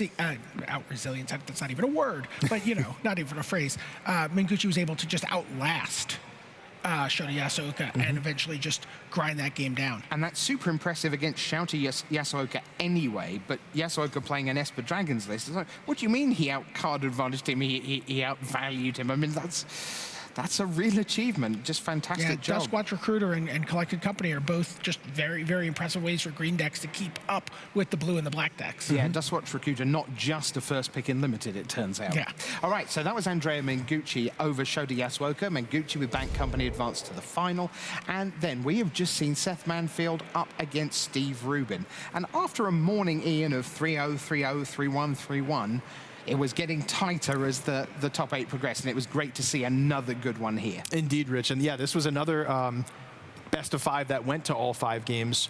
In the end, it was Steve Rubin that pulled ahead with his green-white tokens deck. And in that 5th game, I mean, just absolutely commanding board presence very early in the game, really showcased the power of being on the play with powerful planeswalkers like Nissa and Gideon. Yeah, Gideon getting the job done on turn 4. So that's how we set things up. Andrea Mengucci will face Steve Rubin in the final. That's in about, probably 5 to 10 minutes from now. But lots else going on around the venue this weekend. We're going to give you a little review of the weekend if you haven't been with us Friday, Saturday as well. Why don't we start with our leaderboard at the end of 16 rounds of Swiss action. So, of course, you'll see our top 8 on here, but also the other players that were right in the thick of the action. You see the 12-4s that just missed out, the likes of Gregor Kowalski, Lucas Blahan. I should mention that not all of these scores are in tiebreak order, just in record order. But the reason we're showing you this, I want to point out all the 11 and 5s, because one of the big sort of hidden prizes, if you like, at every Pro Tour is if you get to 11 and 5, 33 points, that brings you back again. And at this Pro Tour BDM, my geography's not great, but I'm pretty sure a lot of people on 11 and 5 get to go a long way when they go to Sydney and Pro Tour Eldritch Moon. Yeah, absolutely. It's a great Pro Tour. You know, certainly if you're an American player and you win a qualification to Eldritch Moon and you get the flight, it's a lot more exciting than maybe winning one to Albuquerque. You know, it's a long trip, and we're excited to go to Sydney, and I'm sure a lot of these 11 and 5s are excited as well. Yep, so you've got the likes of Michael Bonder from Denmark. He's in that mix. Katsuhiro Mori from Japan. Justin Cohen, Rookie of the Year. Yuki Matsumoto. Rob Pisano, one of my old neutral ground players from New York. Okay. You know, requalified for the Pro Tour and is excited to go to Sydney, I know. Why don't we move on? Let's look at 21 through 40 if we can, and we'll show you, see, pretty much right the way down to Li Shi Chan, number 36, is the last 11 and 5 to qualify, which Patrick Dickman, he was thrilled. He came out of his, I think it was penultimate round and went, I've done it, I'm gold, great, another year. So a good job by him. And you see David Mines, Australian, qualifying for his home Pro Tour. So yeah, I was talking to him last night. He was very excited. A bit excited. There we go. So, you know, there's great stories below the top 8. Yes, that's what we focus on all day Sunday, but 36 players going to Sydney to the next Pro Tour. All right, so the next sort of competition on the horizon, BDM, actually finished as early as yesterday lunchtime, which was the 3rd of 4 installments of the Draft Master. Why don't we take a look at our leaderboard for the Draft Master right now? Yeah, there's going to be 24 rounds of drafting in the Draft Master competition, 6 rounds across 4 Pro Tours, and through three legs of this, John Finkel jumped into the lead with 45 points. Christian Calcano jumped into 2nd place in a tie with Marcio Carvalho. Thiago Saporito, Samuel Thamaradam, Matej Zadelkai, and Mike Sigrist, who were all tied coming in, had less, you know, fell back a little bit in the pack. And again, this is a huge event, because the winner of this title is going to lock up a slot at the World Championship. The best drafter on the Pro Tour gets to play in the World Championship as the Draft Master. There's a fantastic piece on the text coverage that Mark Calderaro put together about essentially the farewell of Matej Big Z Zadelkai. A lot of fans of European event coverage and also just Pro Magic in general love Big Z, what he brings to the game, his energy, his honesty, his skill. Remember, he was the finalist at Pro Tour Berlin behind Louis Scott Vargas in 2008. Matej, it looks like, is postponing his retirement party until after Sydney. But Mark says he may have written a sketch of this article at the last Pro Tour too. So okay. I feel like this competition has kept Mete rolling along now. Right. Meanwhile, it's worth bearing in mind that 45 points, I mean, yes, you can see 45, 2 43s, 42s, and so on. That 45 means 15 wins and 3 losses. 15 and 3 across 3 draft formats. 6 sets of people on your left and your right of varying understanding of whatever the format is. That's just incredible. Yeah, I mean, to get that kind of record. It's incredible to go 6-0 at one Pro Tour, even 3-0 a pod. I mean, we talked to Brad Nelson, and he was excited. He's like, I haven't 3-0'd a pod at a Pro Tour in 5 years. So, to be able to succeed that consistently at Limited is really a remarkable accomplishment. Yeah. So that's Limited. Let's turn our attention to Constructed. And Ian, we got a chance to crunch the numbers and have a look at our day 1 metagame. And here it is with Bant Company up front. Yeah, taking a look at the breakdown, sure enough, Bant Company was the deck coming into this weekend. That's reflected as it was represented as 23% of the field on day 1. In second place was Mono White Humans, a sort of white weenie deck based around Thalia's Lieutenant and Always Watching, cards out of Shadow over Innistrad. And then going down from there, we actually have quite a bit of diversity there. There's red-green ramp, various human variants, like white-blue, Mardu Control representing the mid-range decks. We also saw some Jund as well. Esper Control, a couple different variants with dragons, without dragons, and so on down the line. All right, let's go to our day 2 metagame. And there it is. Yeah, and sure enough, to no surprise, Bant Company is still the most represented in day 2, although only about 56% of the Bant Company decks did convert, with a lot of the other archetypes doing much better than that. So yeah, it seems like coming into this tournament, Bant Company had the target on its head. A lot of people brought decks, varying different decks that they thought they were happy taking up against it and did very well with those. We didn't make a day 3 metagame slide because, quite honestly, we couldn't fit on all the decks because we did go the clean sweep. We went 8-4-8, which was fantastic. A tremendous achievement on the part of R&D, but also a tremendous achievement on the part of the players, because sometimes you see, BDM, we've sat through the Pro Tours where one team cracks it and it's one deck and then everyone else got it wrong. We've seen where lots of teams arrive at the same deck. Sometimes we see 2 or 3 breakout decks, but at this format, it's almost like everyone was right. Everyone arrived at a conclusion, and it was a good conclusion. Yeah, I mean, everyone found some way to beat Bant Company. Either play Bant Company or Mono White Humans or beat those decks. And so it's really interesting to see that our Pro Tour is going to come down to, Bant Company versus the last non-Bant Company deck standing. That's right. In the finals. Because it does only take one to be the winner. You put 87 up front and then let 86 burn along the way. We've said the deck is very resilient. We have. We even coined a new phrase. So, if that's the constructed scene, what about the constructed master? Now, obviously, many more rounds of constructed, so the point total is higher. Let's take a look at our constructed master table, again, at the end of 3 Pro Tours. And it's worth saying, just a little bit of legalese, if you like, you don't get extra points in the top 8. It's within the 10 rounds of Swiss at each Pro Tour. So right now, we've played 30 constructed rounds, and 10 more will happen at Pro Tour Eldritch Moon. Ian, what stands out to you on that list? So Sam Black on top, he's known as a deck builder, known as an innovator. Not a surprise to see him leading the race so far for Constructed Master with 67 points.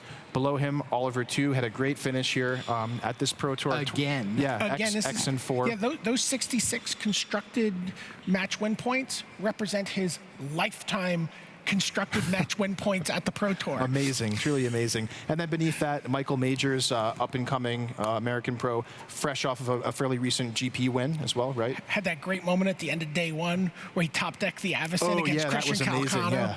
And he is an outstanding player, especially at standard, so it's no surprise to see him at the top there.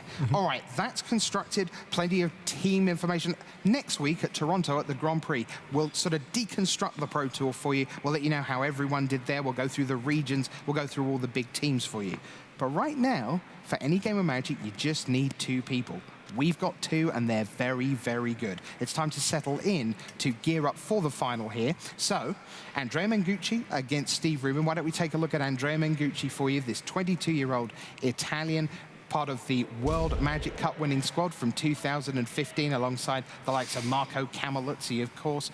$32,000, that is going rocketing up, could more than double in the next hour, couple of hours or so. He'll be past the 100 pro point mark. What is his deck? Let's take a look. It is Bant Company, and as we've been talking about, this is the one last copy standing in the field. You've seen it all in action by now. You know what it does. Let's go on to Steve Rubin. Take a look at him. Face-to-face games, 24 years old, and you see him smiling there. BDM, he's normally just so calm and taciturn. He's the last person you notice in a group of players, but a lot of people are starting to take notice this weekend. Yeah, absolutely. He put together a tremendous run last year with Team Blitz, got to Platinum. Now here he is making his first top 8. He's the last player in this top 8. We talk about how great it is. The last player in this top 8 without a major title. And so maybe he can remedy that this weekend. Let's see the deck that he's going to bring to battle in this final match of Pro Tour Shadows over Innistrad. It is green-white tokens, and as you can see, headlined by, well, the gang of 3, if you like. Gideon, ally of Zendikar, Nissa, voice of Zendikar, and Archangel, Wrecker of Zen. No, that doesn't quite work as a flavor reference, but nonetheless, she's a bit good, the Archangel. So here we go. It's time, boys. Pick me a winner. Ian, who do you reckon? I'm going to go with Steve Rubin. That's one for Rubin. And Brian David Marshall? You know, I can't pick against Andrea Mengucci. I mean, he's just on a tremendous run. He's playing great Magic. He just knocked down 2 Hall of Famers in a row. He did. He doesn't have to. He doesn't have to this time. It's Steve Rubin in the way. We hope you've had a fantastic weekend with us. It's time to hand you down to the booth for all the action. Best 3 out of 5. It's time for the final of Pro Tour Shadows over Innistrad.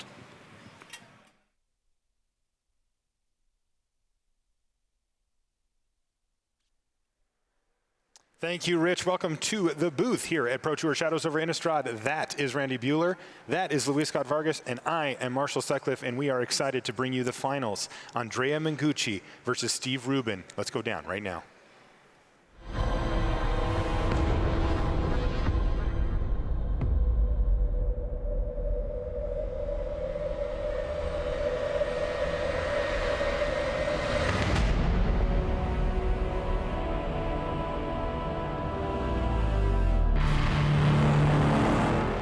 Hello and welcome to coverage of Pro Tour Shadows over Innistrad. I'm Marshall Sutcliffe in the booth with Luis Scott Vargas and Randy Buehler.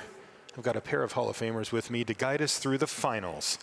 We've got Andrea Mengucci from Italy. Take a look at Andrea. He's playing Bant Company, the deck that I think a lot of people were aiming for coming into the tournament, and here it is in the finals, even though didn't have a great performance in the Swiss portion of the tournament. Big smile there from Andrea. Let's look at his opponent now, Steve Rubin from the United States. He's playing green-white tokens from Team Face-to-Face Games there. It looks like the players are having a friendly chat, but it's about to get gruesome down here as the play gets underway in our best out of 5 finals. Of course, we're going to be playing 2 games, no sideboards, and then any games after that will have a sideboard. What do you guys make of the matchups, Luis? You seen anything jump out to you here in the early stages? Mostly it's that I think once we look at all the numbers afterwards, this deck that Team Face-to-Face built is going to be the most dominant deck in the tournament. I think if you look at all the players who played it and what all their win rates were, and based on that information and what I've seen so far, I have to imagine they think their Bant Company matchup is good. Just it's hard to bring a deck with a bad Bant Company matchup. Randy, do you have a sense for, have they, any of the matchups that they've seen throughout the rest of the tournament here? Yeah, I believe Steve beat Bant Company once. In the Swiss of the tournament, I don't think Andrea was paired against the green-white tokens. Yeah, that's correct. I got to agree with Luis, by the way, and hats off to the face-to-face games guys. They basically broke it 2 Pro Tours in a row. They put together the Eldrazi deck at the last Pro Tour that put, what, 3 of you guys into the top 8, right? Yeah. And now here, their green-white tokens deck. Steve got in. They had another one lose playing for top 8 in the last round. They had a tremendous win percentage with this deck. Yeah, imagine getting a chance to test with that team, huh? That Eldrazi deck was great. All right, so it looks like Duskwatch Recruiter, another breakout card here at this tournament, is going to attack from Andrea Mengucci. And it's going to get actually a chump block by that plant token from Steve Rubin. He's got a Thraben Inspector sitting there. And Andrea Mengucci just going to run out the Tireless Tracker. I think that's the first turn 3 Tireless Tracker I've seen all weekend. Generally speaking, they come out on turn 4. Yeah, against removal-heavy decks, you're going to want to play it and play a land immediately. But yeah, Steve doesn't have a ton of removal here, so By not a ton, you mean he has a single copy of Stasis Snare? He's got 4 Jamokas. He's got a draw and one in his hand as well, but no good. But he could have played command here, but I think just gumming up the board with his planeswalkers. I mean, this is their win condition. This is how they defeat the other creature-based decks. Now, what does Andrea have to try to combat that? Well, he can try to collect a company. He has one in his hand. He can, flood the board with creatures. Reflector Mage obviously offers some swings as well, but the Band Company deck doesn't have any burn spells, doesn't have tons of removal. Again, just Jamoka's command mostly. So against an ever-increasing board of Inspectors, Plants, and Knights, it's going to be difficult for Andrea to really threaten these Planeswalkers. That's got to be a collected company. Yep, it sure is. And he's going to hit 2 cards off of it, a Duskwatch Recruiter and a Bounding Krasis. So Andrea Mengucci doing it the good old-fashioned way with actual creatures while Steve Rubin builds up tokens. And it looks like Gideon is under assault here. Yeah, but there's no way that either Planeswalker is going to, die here. Like, the plant token's going to jump in front of the tracker, and then Duskwatch Recruiter knocks Gideon to 2. No big deal. And now, basically how Planeswalkers tend to work is every time you activate them, you're going to get a pretty decent advantage. And the fact that Steve goes turn 3 Planeswalker activate, turn 4 Planeswalker activate, turn 5 activate, like he's getting ahead, even though Andrea has a perfectly fine draw. 2-drop, 3-drop, company into 2 creatures is kind of what you're looking for. But Steve is not costing himself any cards to get benefits here, and especially when you start using Nissa's ability. I think the Tireless Tracker is tracked its last clue here. You're going to see that Dromoka's command now from Rubin. Yeah, and Steve actually is kind of flooded. He has just 3 more lands in hand. Like, if he had another play like a Hangerback this turn, it would have been even better for him. But he still has 2 3/3s and a 3/4 against Andrea's 2 2/2s and a 3/3. So plus the 2 Planeswalkers. Yeah, Steve Rubin looks like he's out to an early lead here over Andrea Mengucci, but it is Andrea's turn. I like stacking up the counters on the Thraben Inspector as well, because Reflector Mage bouncing Thraben Inspector is pretty good for Steve. He gets to replay it and get a clue back.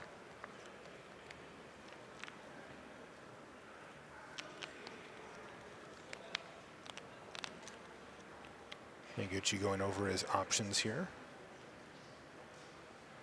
This is Mengucci's second Pro Tour top 8. It's Steve's first.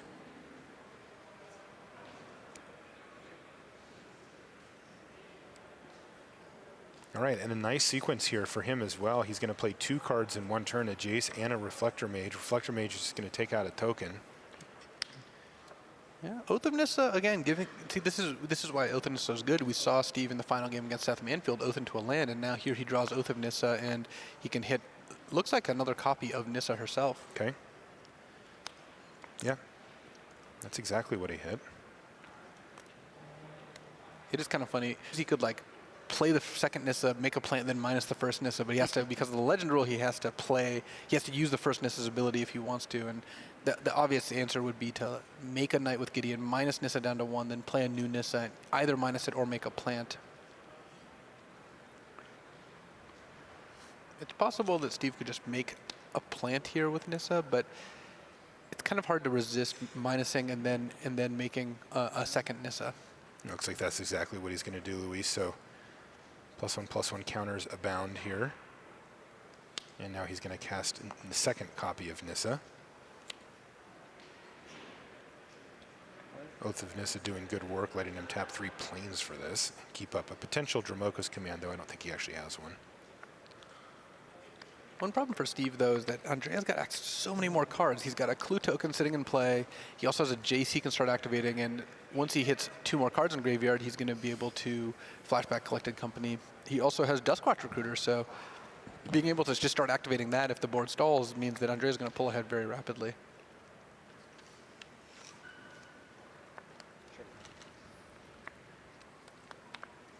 Wow, a lot of lands in hand for our players here. Rubin's on pair of forests. Rubin really needs to draw something like one of his heavy hitters, Secure the Wastes, Archangel Avacyn. Look at Mengucci's hand. Yeah, but Mengucci is about to draw a card off Duskwatch Recruiter end of turn. And especially if Steve misses on spells, then Mengucci can go end of turn, activate Duskwatch Recruiter, untap, activate Duskwatch Recruiter. They both flip. All my creatures cost 2 colorless less. And if he's drawn 2 creatures, just probably play both of them. Okay, trigger, and trigger. Mengucci didn't actually play spell this turn, so they flipped now. That's right. He found a Bounding Crisis, so he's got something. That's the only spell in his hand, though. Steve needs to start attacking here. His creatures are getting big enough. I think he's getting to the... Ooh, Oh, there's secure the waste off the top. That's a huge draw for Steve Rubin here in game one. You know, when you're flooding out, it doesn't hurt so bad. X spells are good when you have a lot of lands. Thank you, Luis. It's insightful commentary. Yeah, we bring in the experts, only the best. Well, it's because you can pay a lot of mana into X, and the X can be very large. So we're going to explain it all the way. I like that. All right, here comes Secure the Waste. He could wait till the end step to do this, though. Biggest reason not to is you want to minus Nissa this turn. Nissa's on 4, so -2/-2 is the natural progression. So I would kind of expect to see a secure for 6, -2, maybe some activate Gideon, secure for 6, -2, maybe some attacks, and then next turn set up -2ing Nissa again for lethal.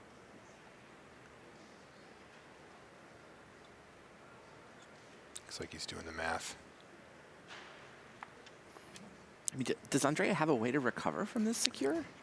It feels like all of his advantage is incremental, right? It's a 2-for-1 here and a bounce spell, a bounce with a Reflector Mage there. Yeah, definitely. Like I agree with you in that he's making, you know, an extra card or two a turn, and that's what the Bant Company deck does. It gets ahead by like a half a turn's worth of mana on a lot of the turns.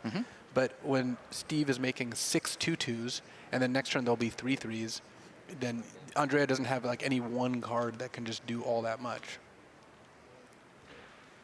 Future match area is coming dangerously close to running out of dice as the Secure Waste pushes it to the limit. They may have to run over for some of the other tables. You can see that one die sitting on top of all the soldiers is representing a +1/+1 counter on each of them. And so also, Rubin's board has become just unmanageable here. Right, and also to Randy's point earlier that Andrea, besides not having like hugely swingy cards, doesn't have a ton of flyers. He's got Archangel Avacyn, so he's not going to be able to threaten these planeswalkers very easily with his current setup. Yeah, I mean, it seems like Andrea may be able to kill some of these creatures in combat. I mean, he does have 4 potential blockers, but okay.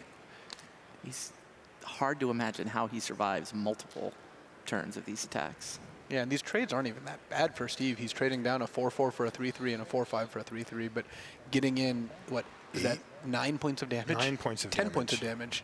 Wow.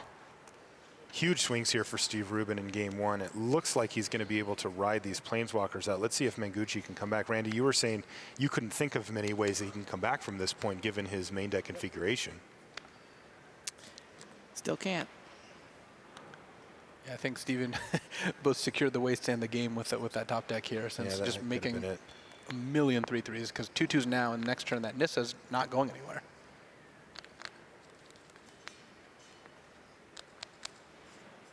He is going to transform his Jace here, and you see Mengucci trying to figure out if he can survive a turn. Yeah, there's 9 attackers coming at him, right? If Mengucci could collect a company into double Minister of Pain, the exploit -1/-1 card, there which you go, isn't in his colors or his deck, then he may have a chance. But right, so there are colors in cards in Standard that could save him, just not in his deck. Like company into Reflector Mage. I mean, that did take out one of the threats, but like you said a minute ago, Randy, that was 9 going down to 8 threats. I don't think that's going to get the job done here. Yeah, and that's a blocker. I mean, this is what company does, right? It's very good at these 2-for-1s, incremental advantage. Yeah, but he's somehow gone just wider. Yeah, that wide. Secure the Waste just ended up being a 6-for-1 somehow.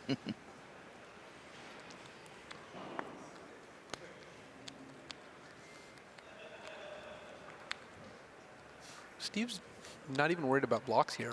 Once he minuses Nissa, then all of his 3/3s at the very worst trade up. Like he just has enough attackers that it's actually just lethal on board if he activates the Nissa. Yeah, see, there's 4 blockers and 8 attackers. I guess Andrea couldn't cast a spell, so the pre-combat Bounding Crisis will make it so, which Steve does know about from the recruiter, will make it so Steve isn't literally winning this turn, but it's going to be pretty hard. But it means Andrea is losing all his creatures. And going down to a couple life, yeah. Okay, so he's going to activate his Gideon to turn it into a creature so that it picks up a +1/+1 counter, then minus Nissa. Now we're going to see that Bounding Crisis from Andrea Mengucci. That's going to take down the biggest attacker, which in this case is Gideon, and provide another blocker. So 5 blockers against versus 6 3/3s. 6 3/3s. Probably throws in the 2/3 plant. Yeah. He doesn't have to worry too much about his Planeswalker deck. I guess Reflector Mage double blocks a 3/3.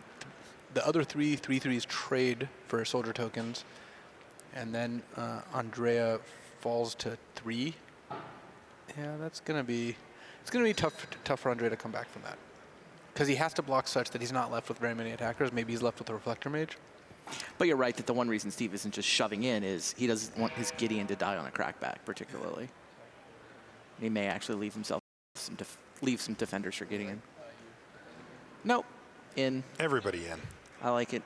I like it too. So everybody's attacking. That Gideon, though, has been tapped down. It's actually not attacking. But every other token creature you see on the battlefield is really forcing Mengucci to just trade off the majority of his board just to stay alive. How does Mengucci recover from this? Yeah, these are just the only blocks he can realistically make to try and win the game. This puts him to 1. Steve June-Avison. Wow. Yeah, I mean. Hey, if you're going to have it, you might as well have it all. Avison is going to hit, and Andrea Mengucci has, in fact, seen enough. He's going to scoop him up, and Steve Rubin wins game number 1 here in the finals at Pro Tour Shadows over Innistrad. Yeah, I never understood the argument about win mores. Like, I like winning, and I like winning more than I like winning. So. All right, so that is going to do it there for game 1. It goes to Steve Rubin. We'll be back right after this. Put what you've learned from watching the Pro Tour into action next week at Deck Game Day. Test your skills and your new standard deck at a store near you. Top finishers are awarded special game day prizes, including full art premium promo cards and a champion playmat for the winner. There's never been a better time to get into Standard. Set rotation and Shadows over Innistrad have altered the format's landscape dramatically. Blaze a new trail at Friday Night Magic. For more information, visit magic.wizards.com/FNM. And welcome back to the feature match area here at Pro Tour Shadows over Innistrad. We are in Madrid, Spain. We're 1 game out of this best 3 out of 5, Randy. You like the change. First 2 games, no sideboards. I do. I don't think it's a giant impact, but 60% of games being sideboarded is just a closer number to 67% than 80% would be. And that mirrors the Swiss portion. Yeah, I think you want the top 8. You want the tournament to be decided with as close to the same format as everybody played. So why go to 5 then? Why go 3 out of 5? Yeah. Well, I mean, I also think you don't want the Pro Tour to be decided by just 1 game of Mana Screw. You want to give more games so that you lower the variance a little bit. Let the more skillful player or the guy with the better deck have the chance to sort of more likely to win the thing he kind of earned. Yeah, it's good for us too, right? I always like to watch more Magic. Yeah. What about for you, Luis? You know, you got a chance to play this a few times now since we've made the change. Well, given that I was up 2-1 against JC Tao, no, I do like the change. I think best. We had to give the more skillful player time to get the thing he earned. Oh man, yep, the system worked perfectly. I do like it for basically exactly the reasons Randy said. I like that the incentives aren't different for your top 8 deck versus your Swiss deck. I don't like it that if you were to be like, well, I want to play Affinity, but Affinity is so bad in the top 8 because it's 4 post-board games potentially. So that being mitigated, it's not exactly the same, but it's close enough, means that you're just going to pick your deck as to what you think would be best in the Swiss, and best 3 out of 5 is just a better format for top 8s. So that means, of course, that this game, no sideboards. We're used to, normally in a top 8, the game 2 would be already in the sideboards, but it's not. The players do have access to deck lists, however. So they're going to know every single card. Some of the players will have played the matchup in the evening against some of their teammates, and I know some of them just go to bed. Yeah, it's funny. I talked to Brad Nelson this morning. I walked in, and I saw him at the breakfast spread for the top 8 players. I'm like, Brad, how's your matchup? And he says, I don't know. My teammates don't get here till 9. Oh, man. 100% true story. He went to bed. His teammates tested the matchup. He was in the 2nd set of quarterfinals. They just hadn't had the chance to talk to anybody yet. No idea how the matchup would play. That's really funny, because I talked to Brad a little after that, and he said, you know what? This is the best. They came in, and they told him exactly what he needed to do. He played a few games. They were right, and he's like, great, I'm ready to go. That is awesome. Yeah, unfortunately, he said he's getting kicked off the team. Well, it's Team Eureka. The tradition is you join the team and you win the Pro Tour. And you win the PT. Martin Dang joined the team and won his first Pro Tour. Yoel Larson joined the team and won his first Pro Tour. Yeah, and Brad didn't, so he's off. I think though that if they're going to kick Brad off, they also got to kick Frank Karsten off. He's pretty good with the spreadsheet. They might actually bend that rule. And maybe Brad can stick around for a little while longer. I know he did a lot of good work. Okay, we're underway in game number 2 here. Steve Rubin up a game over Andrea Mengucci. That's green-white tokens in the hands of Steve Rubin. Lots of planeswalkers on that side of the battlefield. Mengucci doesn't have a ton of answers to those. Certainly not in the main. But he has a good start here. Sylvan Advocate.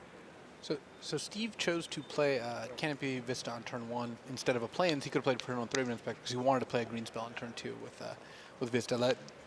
You know, land sequencing is important in this standard format.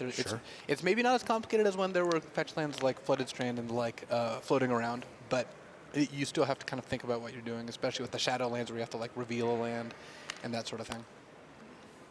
Okay, it looks like Andrea Mengucci is just going to attack right into the opposing Sylvan Advocate. Steve Rubin's going to respect the possibility. Yep. Interesting, and he's going to follow up with a Duskwatch Recruiter. Yeah, I think. Does Dromoka's Command get the job done there? I think I like the block there because if Andrea had Dromoka's Command, he could have just ++1 and fought it anyway. Right.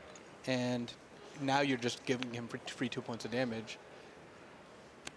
It was just a free attack. Now he's going to attack back, representing the exact same thing. This is less free because Andrea can double block here. And then even a Dromoka's Command, ++1 the Advocate, make it a 3/4. It can fight one, but then it'll die to the other. So it's trading Dromoka's Command and his creature for both other creatures. Andrea's considering it too. And you know what? Rubin does have the Dromoka's Command here. Yeah, and Andrea's certainly doing the math of okay, what happens if he casts Command? It's the thing is, because it fights, it still takes damage off whatever it kills. So it's not a complete blowout. It is a 2/2, which Andrea might be willing to accept. Wow, he's just going to single block here. Really? Doesn't that let the command? No, it's the same play, right? It ends up still a 2/2. It ends up being the same place. It doesn't force Steve to use it, so.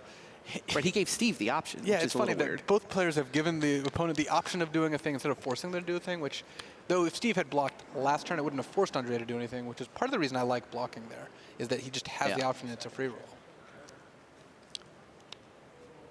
So Steve is just going to get +1/+1 and make Andrea sacrifice an enchantment, which of course he doesn't control. Interesting. So he just wants to trade Command for Advocate, but does not want to trade Advocate for Recruiter. This didn't work out beautifully as the Reflector Mage puts the Advocate right back in hand and clears away for an attack with the Duskwatch Recruiter here from Mengucci, dropping Steve Rubin down to 16 life. Yeah. So does he have a further reflection? It's possible Steve would have been happier had he made the other play, but I think it made sense what he did. Upon further reflection? Yeah, I mean, once you think about it a little more. Got it. That's what you meant. Randy, we don't encourage him. Don't worry, he encourages himself often enough. So Steve has a lot of options here. He's got the Sylvan Advocate that got bounced that he can't replay this turn. He's got Hangerback Walker. He's got Gideon. He's got Dromoka's Command. Okay, he's going to use Dromoka's Command here to put a +1/+1 counter on the Thraben Inspector and fight, and then play a Hangerback Walker. So either way, he was going to use up all of his mana that turn. He decided to take down one of the main card advantage engines from Mengucci and put another threat out. And just like in game 1, I like stacking counters on Thraben Inspectors because these Reflector Mages, Andrea has got all Reflector Mages all the time here. You just don't want to bounce Thraben Inspector. All right, 2/2 drops there for Rubin. Passes it back to Mengucci, who returns the favor. He plays a Duskwatch Recruiter and a Jace before, again, passing the turn back. Though the more crowded these boards get, the better it gets for Steve. He has Planeswalkers, which thrive on crowded boards, and what he doesn't want to do, and this is why he didn't play Gideon last turn, is just play Gideon, but then lose it to just like Reflector Mage or Krasis tapping down a key blocker. The more creatures Steve can get into play, the safer his Planeswalkers become. Okay, here's Gideon. And he's going to immediately make a Gideon emblem here. Nice. And he's leaving a mana up. He could have played Oath of Nissa, but he wants to pump Hangerback, though I would have to imagine that Hangerback is going to get Reflector Maged here. Hangerback is not the most reliable plan against a Bant company. I mean, it's just a lot worse these days, right? Yes, Hangerback, it ebbs and it flows. Against some decks, it's good. Uh-oh, Andrea's coming up on a pretty brutal miss here. All right, he got saved. The last two saved him. A little sweat there from It was Andrea. on just a second Jace until cards 5 and 6. You don't make the finals of the Pro Tour if you miss on company. That's just that's not part of your game plan. But yeah, Hangerback Walker against cards like Decoration of Stone, Silk Wrap, Stasis Snare, Anguished Unmaking, Kalitas, Reflector Mage, it does get weaker. On the other hand, if there's enough spot removal, Hangerback Walker still just is one of the best cards in the format. It's just such an intrinsically powerful card. Okay, so Steve Rubin's going to put another counter on the Hangerback Walker. Steve paying a slight price for Oath of Nissa here. He is unable to play Sylvan Advocate and Oath of Nissa in the same turn. Like the green man is actually a bottleneck. Okay. Hello. Well, hello. He found an Archangel Avacyn. Yeah, and that's a great draw. He's also got a land drop to make so he can cast it when he wants. And Steve's deck does have inevitability. He's got more powerful things going on. And so Andrea has to worry about that. But Andrea does, like Randy brought up earlier, has these incremental engines that Steve doesn't have. Jace, Duskwatch, Recruiter, that sort of thing. So kind of like the mid-game can favor Andrea if the board stalls a bit. But if it stalls too long, all of a sudden then Steve's more powerful cards start coming online. We saw Jace got activated on end step, discarded an Evolving Wilds, and it looks like he's going to go ahead and take this turn to transform Jace. Yeah, likely to cast another company. Though, remember, Steve's got a Gideon Emblem in play and a Clue in play at some point he's going to crack. Gideon Emblem just gives Steve really good long game prospects because every time a creatures interact in any way, Steve's are just better. So Andrea has to worry about that. And he has to worry about Avacyn too. He can't really successfully mount an attack against untapped Avacyn mana. And assuming Steve goes end of turn Avacyn, starts attacking with a 5/5 Vigilance Flyer because of the emblem, that's problematic as well.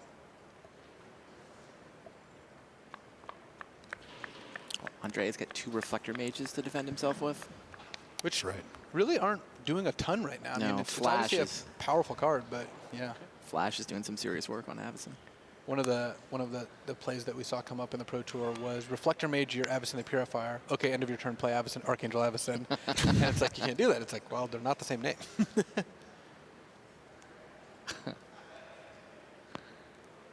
Okay, looks like Bounding Crisis is what Mengucci's going to decide on here. He's going to tap down the Hangerback Walker. Well, it was Collected Company flashback from Jace. Right. Finding Bounding Crisis and Duskwatch and a Recruiter. Duskwatch Recruiter.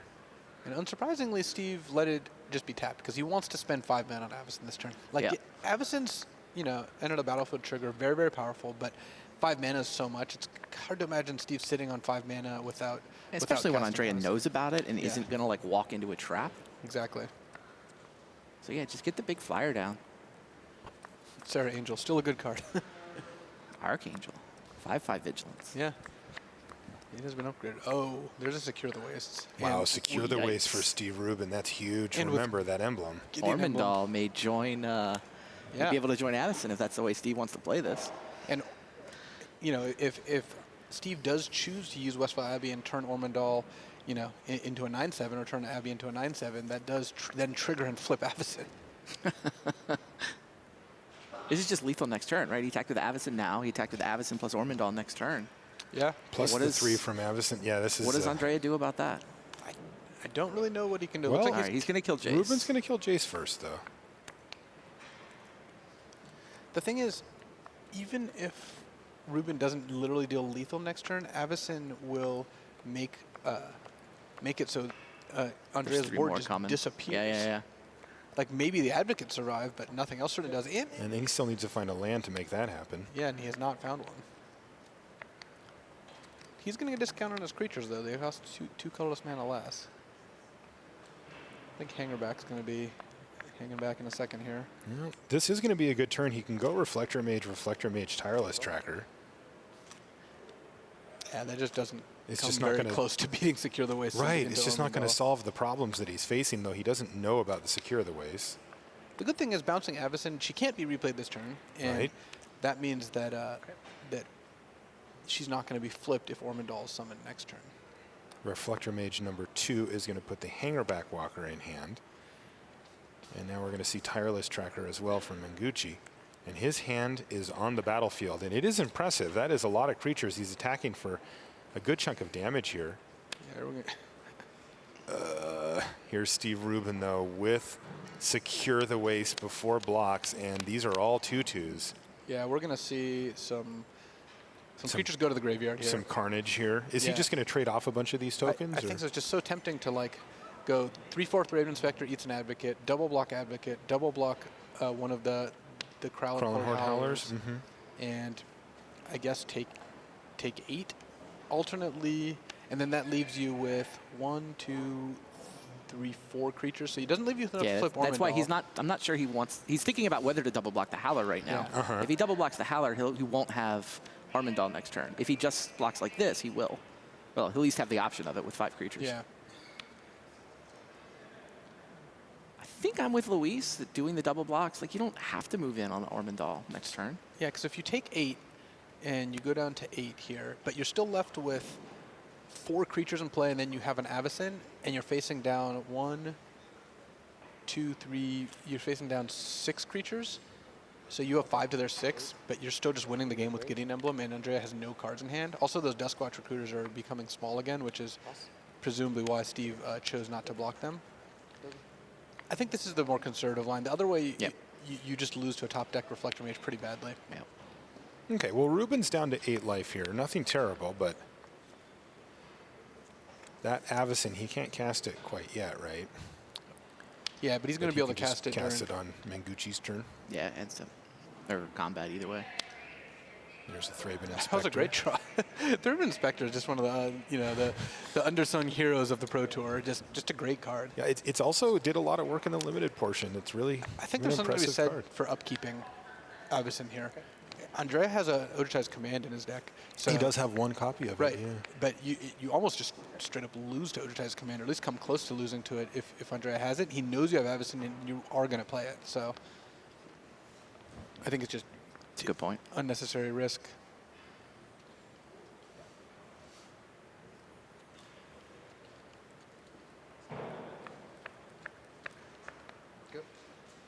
Okay, he's going to pass the turn, so that means we do get to see Avacyn. Did Andrea tap his only blue mana for that to sack that clue? He's got a Lumbering Falls hiding there. Oh, okay. I feel better now. Yeah, I do like summoning Ormandal here because that does flip Avacyn. You just sack all the other creatures, and then even if Andrea has like a Bounding Crisis to stop you, you just wipe his whole board with Avacyn. Yeah. He has to have like company into Reflector Mage Bounding Crisis, which seems like it's pretty difficult to beat anyway. It's also just 2 quick turns in the air with Ormandal.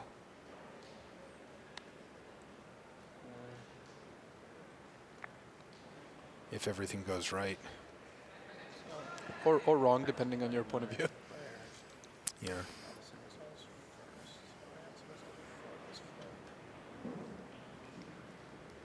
Without hearing the players, at some point these hand gestures go from theoretical to Avacyn attacking you.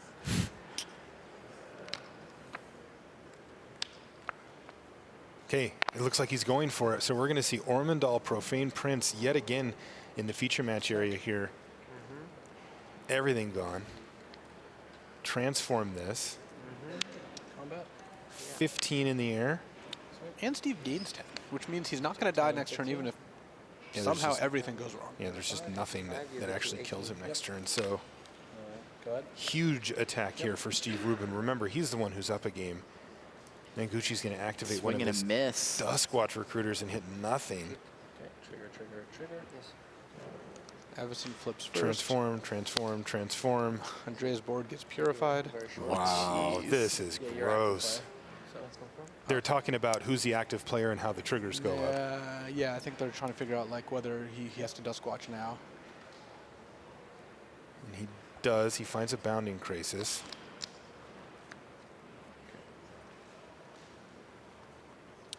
That's not going to quite do it because, yeah.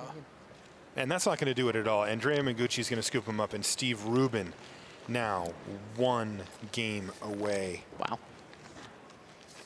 I'm sure we don't have stats on this, Randy, but being up 2 in a best 3 out of 5, I mean, you are so far ahead, right? So many things can go wrong, and you can still win the Pro Tour from this spot. It's certainly a nice cushion to have. Yeah.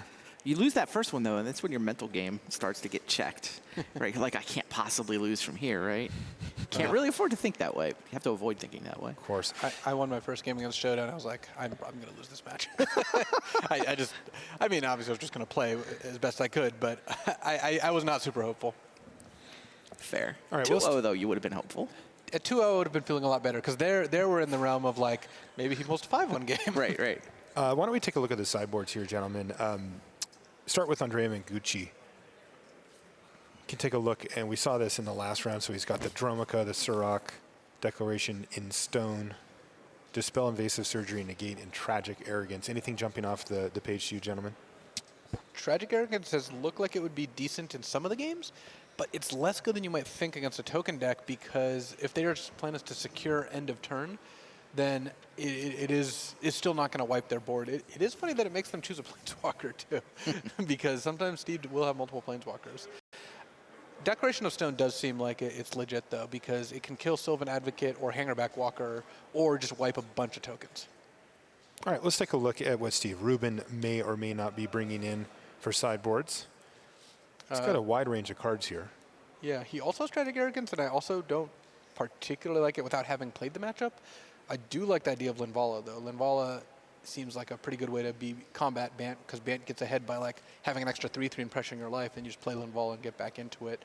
I don't know. Randy, can it be correct for both of them to bring in Tragic Arrogance? Like, doesn't one have to be wrong? Well, no, that's not entirely true. Okay. I'm asking. I didn't say it. I asked. It might be counterintuitive, but because Tragic Arrogance gives you so much control over it. When you fire it off, how you build up your board. It's possible that both players envision this board state where Tragic Arrogance would be good and think that they can take advantage of it best. Though it does sound better in Mengucci's deck if any player was going to bring it in. Okay. Extra secure the way sounds like it might be pretty good here. Every time Steve drew secure, it was fantastic, because he kept drawing it with 6 lands in play and Gideon, but I definitely agree with you. It looks like a good card. I don't know about Quarantine Field. That also seems like it could be impactful when they both just have, 6, 7 lands and a bunch of creatures in play, but I don't know how many of those games Steve wins already. Mm-hmm. Does it depend? How much does it depend on Dromica's commands either coming in or out for Mengucci there? Yeah, you don't want a Quarantine Field against Dromica's commands. Though Lambolt Pacifist, now that I think about it, it's not bad. Yeah, it could do some work. I mean, if you play a turn 2 Lambolt Pacifist, their Sylvan Advocates aren't chipping in for damage early, and you aren't able to, you're not going to just die to random Reflector Mages that can trade for Abounding Crisis. That sounds like a mana advantageous way to take advantage of what's going on. I'm curious. Do you know what those are for in general? White Winnie mostly. Okay. That's what just a big blocker. That's what we use Lambolt Passes for in all of our testing. I assume it's here for like kind of that same matchup. But if it's good against Bant Company too, it sounds like a very good sideboard card. Fair. Steve Rubin's deck seems good against Bant Company so far. Yeah, this deck just seems awesome. It really does. I played against it once. I played against Steve in the Pro Tour. We watched them play all weekend, and it seems like they really did it. Like their deck looks very well positioned for this field. You said it did really well in the field as well. Absolutely. Right, yeah, it performed admirably day 1 and day 2. I do want to give some credit to MTG Midcard as well. I think that their take on Bant Company was very successful for them. I mean, it's a lot of good players. Like, I think Li Shitian went 9-1 with it. He was the only guy to go 9-1 in the 10 constructed rounds. Just couldn't put anything together in limited. Couldn't put it together in limited. Yeah, that was a problem. Katsuhiro Mori was playing it and against Andrea Mengucci in that last round of Swiss, so they were both in position to win and at least get into the tiebreakers for top 8. It's very funny. This Bant Company list is literally 2 cards off from the list I would have played in the Pro Tour. Wow. I would have the list that I play tested like at the end of play testing was -2 Archangel Avacyn +2 Tireless Tracker. That's like the only difference. Is that the main deck or the sideboard? In the main deck. The sideboard very different, but I think that their list is very, very good. I mean, I agree. Strongly considered playing it. It's just all great cards. Yeah, I think their sideboard worked out pretty well for them over the course of the weekend too. Their winning percentage, like everybody on their team who played this deck, did well. Okay, we're underway here in the 3rd game between Andrea Mengucci and Steve Rubin. This could be the one that gives Rubin the trophy if he's going to win it. Otherwise, Mengucci has a lot of work to do. He's got to win 3 games in a row post-sideboard here against Steve Rubin. It all has to go perfectly for him if he's going to be the one to walk away with the big prize. Oath of Nissa, the turn 1 play here for Rubin. Nice turn 2 play here from Mengucci, though. He's got Jace already. Yeah, Jace is a fantastic card, though. I think in this match, you'd rather play an Advocate on turn 2 a lot of the time, just because you really need to be ahead on the board before Steve lands a Planeswalker. Because if Steve is able to go Hanger back into Advocate plus pump Hanger back into Gideon, it's hard for Andrea to assemble a way to pressure that Gideon. I'll tell you what, Rubin has exactly that sequence lined up here. If you look at his hand on the right-hand side of your screen, so Mengucci's going to have to do something now, maybe a Reflector Mage to get rid of the Hanger back. Looks like a Bounding Krasis to untap, Jace. Kind of cute there. That is cute. Yeah, that's the normal mode. Okay, and here we go. Sylvan Advocate, leave up that mana. You described this play a minute ago, Luis, and he has the Gideon ally of Zendikar in his hand, too. So for as good as Reflector Mage is against Hangerback Walker, if you don't have Reflector Mage, Hangerback can be pretty annoying.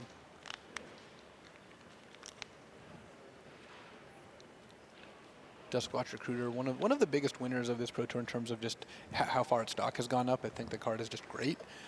This is a matchup where it gets overpowered, though. This is not as much of a grindy matchup because it feels like Steve's swings are just so big that a Duskwatch Recruit activation or two is not going to change things. Yeah, I mean, Andrea has to basically play a tempo game, right? Yeah. Bounces and taps and try to just sneak in 20 before Steve can take control. I do really like this attack, though, because normally I would just snap off the block there and trade, but the reason Andrea, I think, makes that attack is because he has a Tragic Arrogance, and if he can kill the Hangerback, he can choose just the 1/1 Thopter, the only creature Steve gets to keep. But Steve saw through it. Yeah. Steve falls down to 17 as a result of that attack.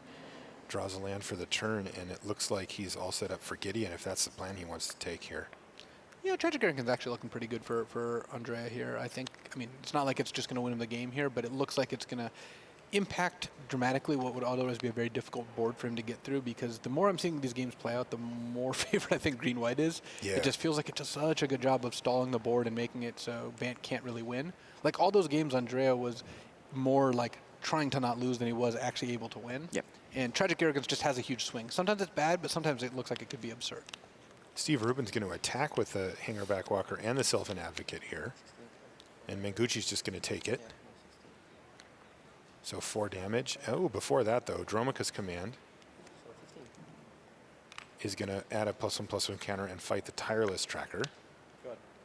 And another Sylvan Advocate is the follow-up play for Rubin. So instead of playing a Gideon this turn, he's decided to take this line with the Dromoka's Command and the second Advocate. Like even right now, Jace now flips, and then Tragic Arrogance just kills 2 Sylvan Advocates. That does some really good. Wow, and a Reflector Mage he just found with that Jace as well, so Hangerback Walker is going to get reset at some point here too.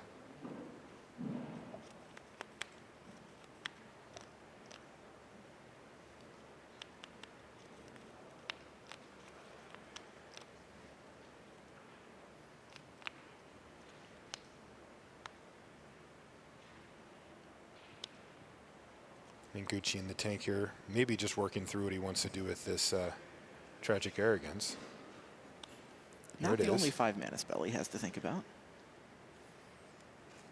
You saw that he kind of mapped out everything and pointed. Luis, can you walk us through what just happened there? It happened quite quickly. Yeah, so Tragic Arrogance lets Andrea select one, basically each permanent type, excluding lands, for Steve, and Steve sacrifices the rest. And so he chose to let Steve keep Hangerback Walker and sacrifice the 2 Advocates.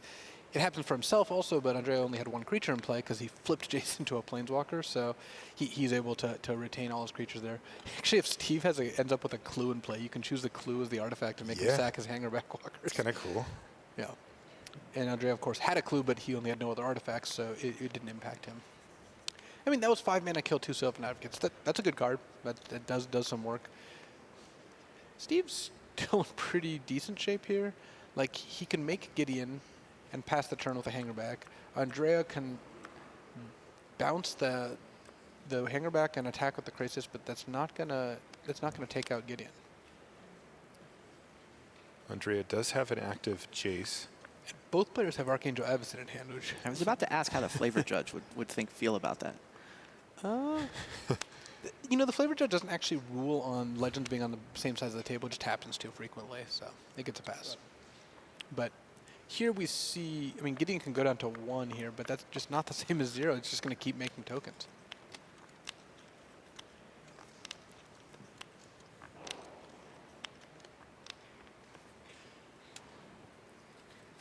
Rubin's left up 1 mana for his Hangerback Walker here. Mengucci's deciding how he wants to approach this. He does have multiple options here. He's got that Archangel Avacyn in his hand, and the Reflector Mage too. And he can flashback Tragic Arrogance at some point with the Jace there. Randy, what do you got for our sideboard update? Looks like Mengucci took out 2 Dromoka's Commands, 1 Recruiter, and 1 Jace to make room for 2 Tragic Arrogance and 2 Declaration in Stone. Steve Rubin, meanwhile, -3 Thraben Inspector, -2 Secure the Waste. So he has a different read on Secure the Waste than we got from this first couple of games. -1 Hangerback Walker, -1 Dromoka's Command. All that makes room for 2 Lambhold Pacifists, a Linvala, an Evolutionary Leap, and 3 Tragic Arrogance. So 5 total Tragic Arrogance sideboarded in. Both players think it's good here. It would be unfortunate for one of them if it was not the best card to board in. Tragic even. Jace is going to plus on the Knight, which is going to, and then allow the Krasis to attack here. Rubin's got to decide if he wants to chump block. It's pretty good for Rubin either way. I mean, Gideon survives either way. If you don't chump block, Gideon's very far from using an emblem, so probably you'll never get to do that. But if you do chump block, you're not going to be able to double block the Krasis next turn if you make another Knight. And Steve does have multiple Hangerbacks in hand, so he can't cast them. Actually, he flipped one upside down just to remind something. You don't want to forget and like base a plan about being able to cast something with Reflector Mage. I would lean towards letting Gideon go to 1 here, I think, just to have a bigger board presence when you play Avacyn next turn, but I think it's very close. Right. Oh, that's interesting. I wonder if Mengucci was paying close attention there, because he just took the Hangerback Walker that he drew and turned it upside down in his hand. Yeah, and you know these guys actually used to be teammates. I wonder if this is something they'd ever talked about. It's just funny, because if his he noticed sleeves it... are asymmetrical too, right? Yes. It's not, if he had monocolored sleeves, you wouldn't notice, but Mengu should be able to see that there's 3 cards upside down in his hand. Wow, 2 Jaces pointed downwards. Well, 3. Yeah, 3. Is there it's 3 3 now? Yeah, okay. But still, just make a token pass with Avacyn up is pretty reasonable here. It's funny. It actually might be to Steve's benefit for Andrea to know that he has 3 Hangerbacks in hand, because if I'm Andrea and Steve passes with 4 cards in hand and 1's a Hangerback, I'm thinking Avacyn. If he passes with 4 cards in hand and I know 3 are Hangerbacks, I'm not thinking Avacyn. Wow. Or I'm less likely to. So you think Steve's got him is trying to next level him? That could be. It looks like that's Gideon's an awesome reverse style. Is that what he's doing? Yeah, brawl with Jace here. Steve seems like a pretty straight-up dude, so I actually would be surprised if that's exactly what was going on. Yeah, also, it's not going to really change any of the action here, right, as Avacyn's still just going to be the play, right? It's going to change how Andrea plays. Because Andrea now, like, normally, you know, he would think, like, if Steve couldn't play anything, you just send your 2 creatures at Gideon and play more creatures. But now he might activate Lumbering Falls and send 3 creatures at Gideon, so Avacyn can't save Gideon. On the other hand, what that does is it leaves you pretty open to secure the wastes. Okay. So yeah, Andrea's going to respect the Avacyn/secure. And there she is, Avacyn. Hits the battlefield on end step. Now Steve has to worry about an opposing Avacyn, because if Steve attacks and Andrea slams Avacyn, then Steve loses his Avacyn unless he emblems Gideon first, which actually pretty good chance that he does. Oh, that's interesting. He also has the play. He could also play Hangerback for 0, triggering his own Avacyn, then emblem Gideon, and then play 2 more Hangerbacks. One is a 2/2, then attack with Avacyn. Do you think he has practice getting this sequence correctly? He does now. You know, and that was kind of why they built the deck. Yeah. Yeah, Hangerback for 0 to flip Avacyn is such a sweet play. Especially against this Bant Company deck, it kills virtually all their creatures. Wow, is it going to kill Jace here as well? Yeah. Interesting. Now, Andrea does have the option of waiting and playing his Avacyn in his own upkeep, right? Ooh, he did not He didn't make the emblem first, so now he's just going to lose his Avacyn. Oh, no. Wow. Maybe there's a little bit work to be done on the sequence still. Yikes. Right now, he's thrown a Hangerback away for no benefit. That's right. Hangerback Doesn't do anything, so he's going to have to get back online here, and it looks like he's going to be Hangerback Walker for 3. And also make an emblem. Wow. Yep.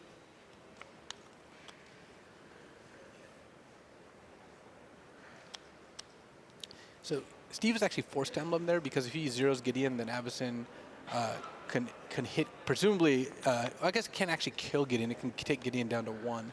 But he wants to make sure he gets the long game value out of the emblem first. So you think his plan was to make an ally until the Avacyn Yeah, presumably, came down? if he wanted to emblem, he would have done it before attacking. Presumably. Just to get an extra damage through. Though, but facing the enemy Avacyn, he now changes his plan and goes for the emblem. Well, he did. I think he also may have wanted to play a smaller hangerback, but because he, like multiple hangerbacks maybe, but because he still has 1 hit left in hand, but I think he's in the mode of like, I probably can't beat Reflector Mage at this point, so just playing the biggest hangerback possible is the highest value. Like normally you would not want to play a hangerback for that much against a deck that's playing Reflector Mage, but here I think Steve is moving into the phase where it's like if Andrea has certain cards, it's going to be very difficult for Steve to win. All right, Andrea has activated his Lumbering Falls.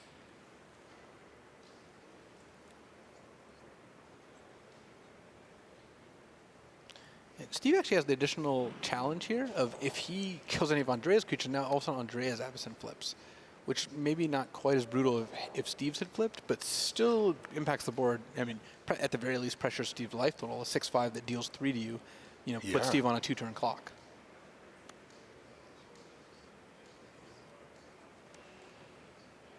Okay, Avacyn's going to attack Gideon. And now everything else is going to attack Steve. And Steve can just eat one of those creatures, but then that'll just flip the Avacyn. So Steve will take 5 here and then 3 more on upkeep. He decides to trade with Lumbering Falls? He doesn't trade because there's a Gideon emblem. Oh, of course. He just eats the Lumbering Falls. No, he didn't block anything. He did. I thought he blocked the Lumbering. That's what I thought too, but it went back to Andrea's land pile. It did. I don't know why though. Did he just not block? No, I think they just didn't. Okay, I guess he must not have blocked because Lumbering Falls didn't die, and he plus Jace on the hangerback. So it was a block, but it just was bounced. just not a trade. Yeah, it was a bounce. Okay, gotcha. I did not see that he had plus Jace on the hangerback. That makes a lot more sense. Okay, but this also means that Avacyn is not going to transform. Wow, this has been an intense game. Oh yeah. Yeah, we talked about how Andrea's path to victory is a tempo game. A Krasis, a Reflector Mage. He got Avacyn for full value. I mean, even the Tragic Arrogance was kind of tempo. It was 5 mana for 4 mana, but it reduced Steve's board's presence dramatically. But yeah, look, there's a Gideon emblem play. A long game is still going to be pretty difficult for Andrea to win if it goes super long. But he's certainly got the advantage right now, and Avacyn is such a powerful card that it's hard to imagine Steve being able to win this without killing Avacyn very soon. Oh wow, there's the Ojutai's command. Ojutai's command off the top for Mengucci. Which cuts off some of Steve's outs. Like, I have to imagine Andrea is going to concentrate on keeping Ojutai's command mana up. Okay. So once again, Jace is going to plus on the hangerback, the bigger of the two. Archangel Avacyn's going to bash. It looks like Andrea does not want to. He does not want to risk killing Steve's hangerback walkers because that'll give Steve more draws overall. Yeah, I think what's happened here as well is that Andrea said, "I'd like to target your hangerback and then attack," and Steve may have said, "Hold on a second." At least putting the idea of Dromica's command into Andrea's head. Dromica's command would be an impactful card here, and you'd want to do it before the Jace ability resolves. Right. So it looks like Steve has said, "Yeah, okay." Oh wow, that's a huge draw. Wow, and he does have the Dromica's command here. And remember that 2 counters, goes to 3, becomes a 4/4 because of Gideon Emblem, trades with Avacyn and makes 3 2/2 flyers. That can actually just give Steve right in the game. Whoa! It kills Avacyn, puts 3 2/2 flyers into play. This could be a huge swing for Steve Rubin. Andrea Mengucci has to sit back in his chair and process what this does.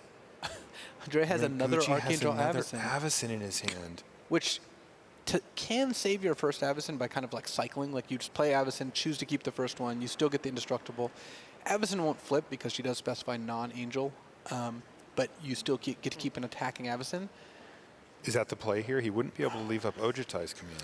Yeah, but Steve has no cards in hand, so I'm less concerned about that. You leave up Ojutai's command when you're winning. This makes the winning a little less clear. So he should go for it? Yeah, it's not bad to go for it. Steve does still end up with 3 2/2 flyers, which is kind of annoying because then next turn your Avacyn can't attack. Sure. Except that Andrea does then have a Jace on 5, which he's already used this turn, and then he can potentially flashback Tragic Arrogance, which can, again, eliminate some of the hangerback tokens.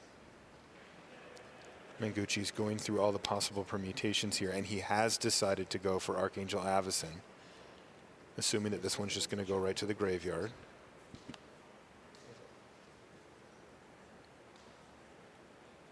But like you said a minute ago, Luis, the hangerback walker still dies. Andrea could have actually chosen to go the other way. He could have chosen to keep the new Avacyn. The old one would have died, and then the hangerback would not have fought.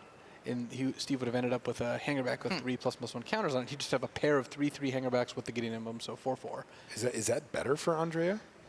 He doesn't have to deal with the flyers. It looks like he is chumping one of them. So this ends up actually working out a little better for Andrea, I think, than just losing his Avacyn. But it's funny that you would actually consider that play. Well, Secure the Waste, that's not a bad draw either. Whoa. Wow, this game has been really awesome. Very difficult to tell who's in the lead at any given point during this game. It's been so swingy. It's felt like Andrea's had the upper hand, but Rubin was Secure the Waste here. Remember, he still has a Gideon emblem as well, so these are 2/2s. Gets around Ojutai's command cleanly as well. And he does now have the ability to double block this Avacyn with a pair of 2/2s. Will not be indestructible. Oh, it's a Tragic Arrogance. Secure the Waste. Wow, it was a Tragic Arrogance. Okay, what does that do now to the board state? Oh, man. This is a mess. You can keep a Reflector Mage and a Jace. Telepath Unbound. It's possible that Steve... Yeah, he could have pumped his hangerback and then kept one of the Thopters to get 4 more tokens, but I think he's just going to keep, at this point, the big hangerback. Just hoping that no Reflector Mages Oh, he can keep up. a token, too, because it's Artifact. He can choose Artifact and Creature for himself. Sure. So yeah, that sounds definitely better. And then you have Andrea keep Reflector Mage, and that's presumably Andrea's worst creature. Well. How big of a swing is this for Rubin? This is probably the best card he could have drawn. Turns out both players boarding in Tragic Arrogance, which is great. So funny. But like you said, the timing of it and how you develop out your board really matters. In this case, he just happened to draw it at a fantastic time. Andrea Mengucci is just nodding his head. There's nothing he can do here. So it looks like Steve might actually just keep the 2 flyers, so he's going to make 3 more tokens with hangerback. So he's just going to try to close this thing out in the air? What did he save the mana for? He just cost 5. He just played Arrogance. He could have pumped. No, I mean he could have made a 4/4 hangerback. Yeah, I think what happened is he was going to keep hangerback and token. And he changed his mind.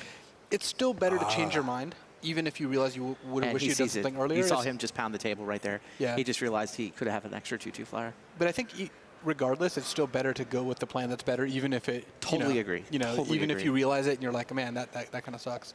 100% agree. Yeah, Steve's actually reasonably far ahead. Ormondal could come out at some point Wow. too. Westphal Ebb has been kind of a non-issue so far, but was that another hilariously, Tragic it's 10 Arrogance? power worth of flyers either way. Yeah. That being said, it's much better just to keep all the Thopters in play because it forces Andrea to do something, a lot harder to get out of these things.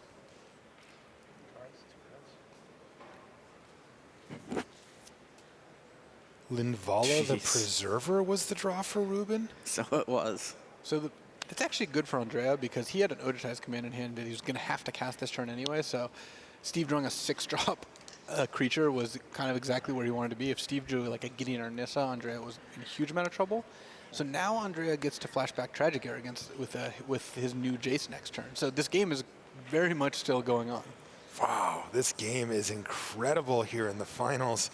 Steve Rubin up 2-0, just trying to close out against Mengucci, who will not go away. Yeah. Now, Andrea was going to get to flashback Tragic Arrogance with a new Jace either way. Yeah. It's just he got a free Linvala.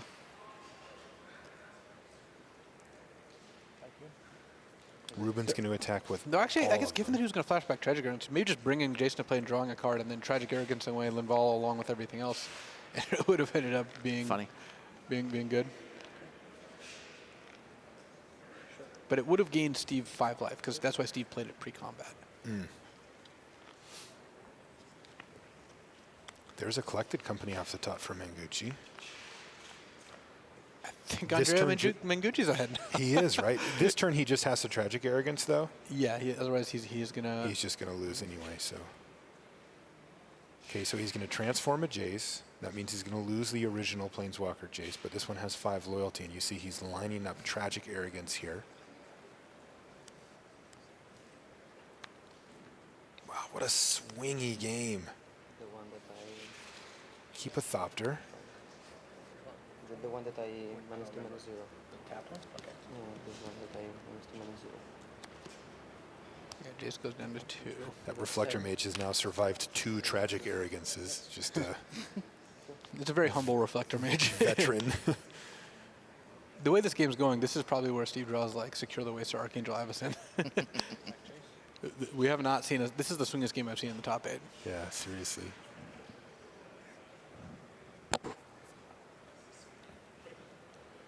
Worst comes to worst, Steve does have activating Westvale Abbey, but... Oh, the other Jace minus 10. Just to start making some humans. He drew a Nissa. Now what does that do? Starts off by making a plant, which is a 1/2. Okay. Next turn can make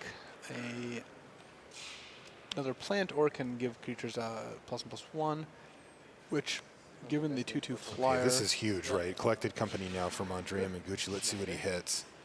This could be the card that powers him through the late game. There's a Reflector Mage right off, also a Tyler's Tracker, and a Nissa, and a Bounding Krasis, and even a Duskwatch Recruiter. He just gets his choice. The Royal Sampler, yeah. Oh, man. Mengucci really just has his choice of how he wants to push forward into the late game here. What's going to give him the most card advantage? What's going to give him the most immediate board impact? Yeah, this is an embarrassment of riches. Nissa's very powerful here because she just immediately gets a forest and flips.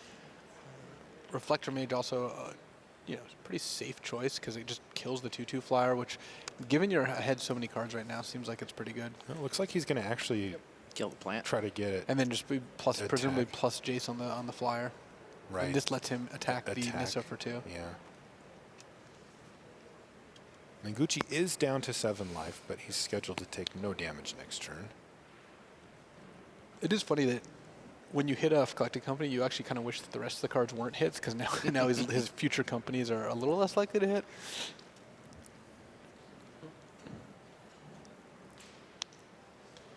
And it looks like he's going to immediately make an Ashaya token, so that's a 4/4. Wow, he's got enough mana left over to fire up Lumbering Falls. Wow, this kills turn, Nissa. Incredible.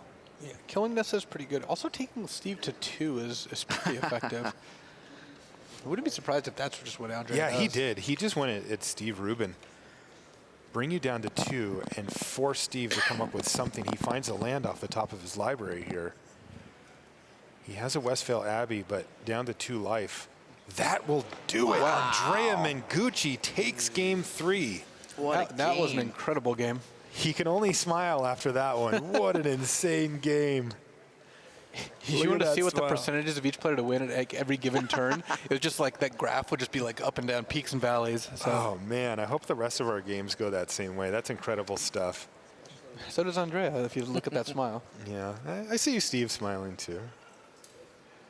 How do we take a look at one of the key cards down the stretch there, Reflector Mage? Yeah, this is one of the most standard-defining cards. It pairs perfectly with Collected Company. You see it played in Blue-Eyed Humans as well. It just really keeps, 3 to 5 mana creatures really get taxed by Reflector Mage. It's hard to play those without keeping in mind the fact that they will be reflected upon and you will not be able to replay them. Avacyn, of course, Archangel Avacyn, she fights that by having Flash, which is really, really effective against Reflector Mage. Randy, I'm not able to speak on this impartially, this type of card. So I'll ask you, when you first saw this card, did you think standard impact? I was thinking more like sweet limited card. Yeah, probably I thought not. it was. I mean, Mana War was a standard card way back in the day, if you go back. So, I mean, it's not unprecedented. But, no, I had the same first reaction you did. It was like, wow, I'm going to first pick this in limited a lot. Looks like a great card. turns out even better than we thought. Yeah, even better. In fact, better in standard than in limited, just because we didn't play a lot of blue-white in that format.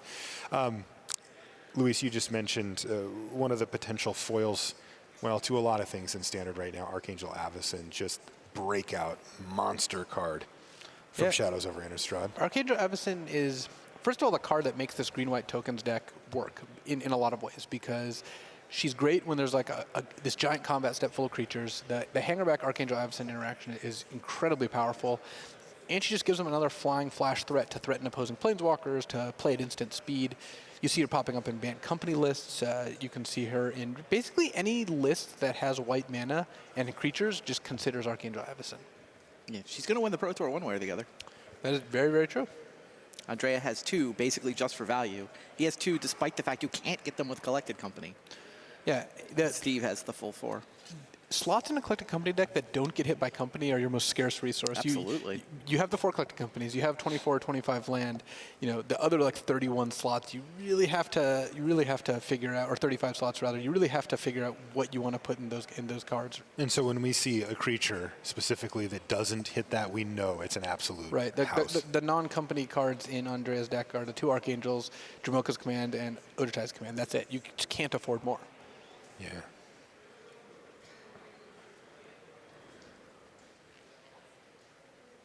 Oh my.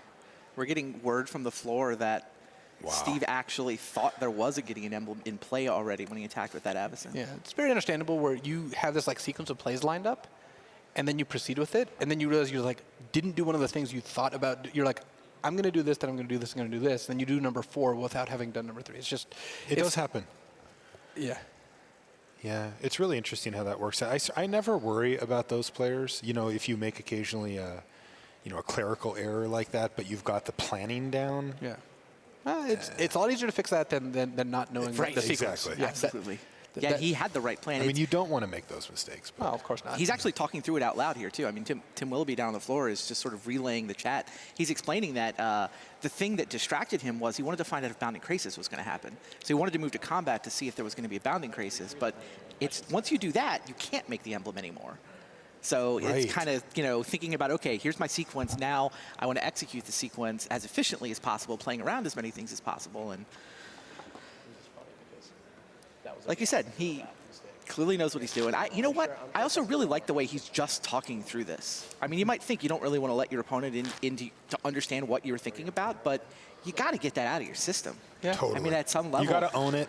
You own it. You get it out of your system. You talk through it. Andrea's laughing with him about it a little bit.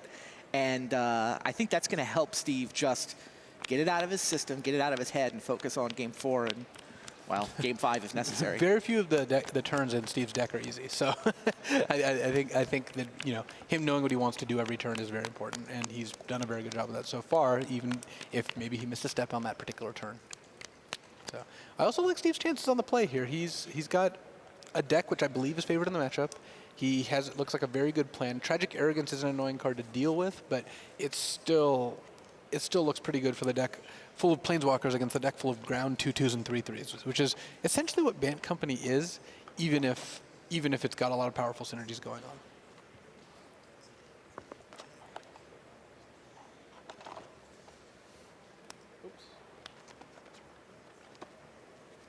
Yeah, very good player, very good deck, very good matchup. Still got to like Steve Rubin's chances here. He's got 2 more shots here to try to earn his first Pro Tour trophy in his first Pro Tour top 8. But Mengucci, he's been here before in the top 8. And he's just got to win back-to-back games. I'm sure he's done it many, many times in his career. Yeah, it was Pro Tour Journey to Nyx. Yep. Yeah, I remember he was playing like the Naya Xenagos Elspeth deck, I believe. It's actually, I mean, it's Rubin who's the Platinum Pro here, too. Yep. Mengucci was silver. I'm sure he'll move up to at least gold with these points.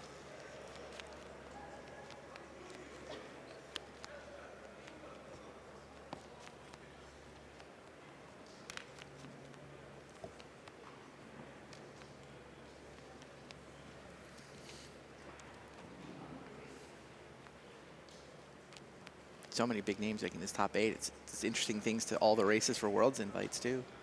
I saw that Seth Manfield actually moved ahead of Owen Turtenwald in the Player of the Year race by 1 point. Yeah, 1 point ahead.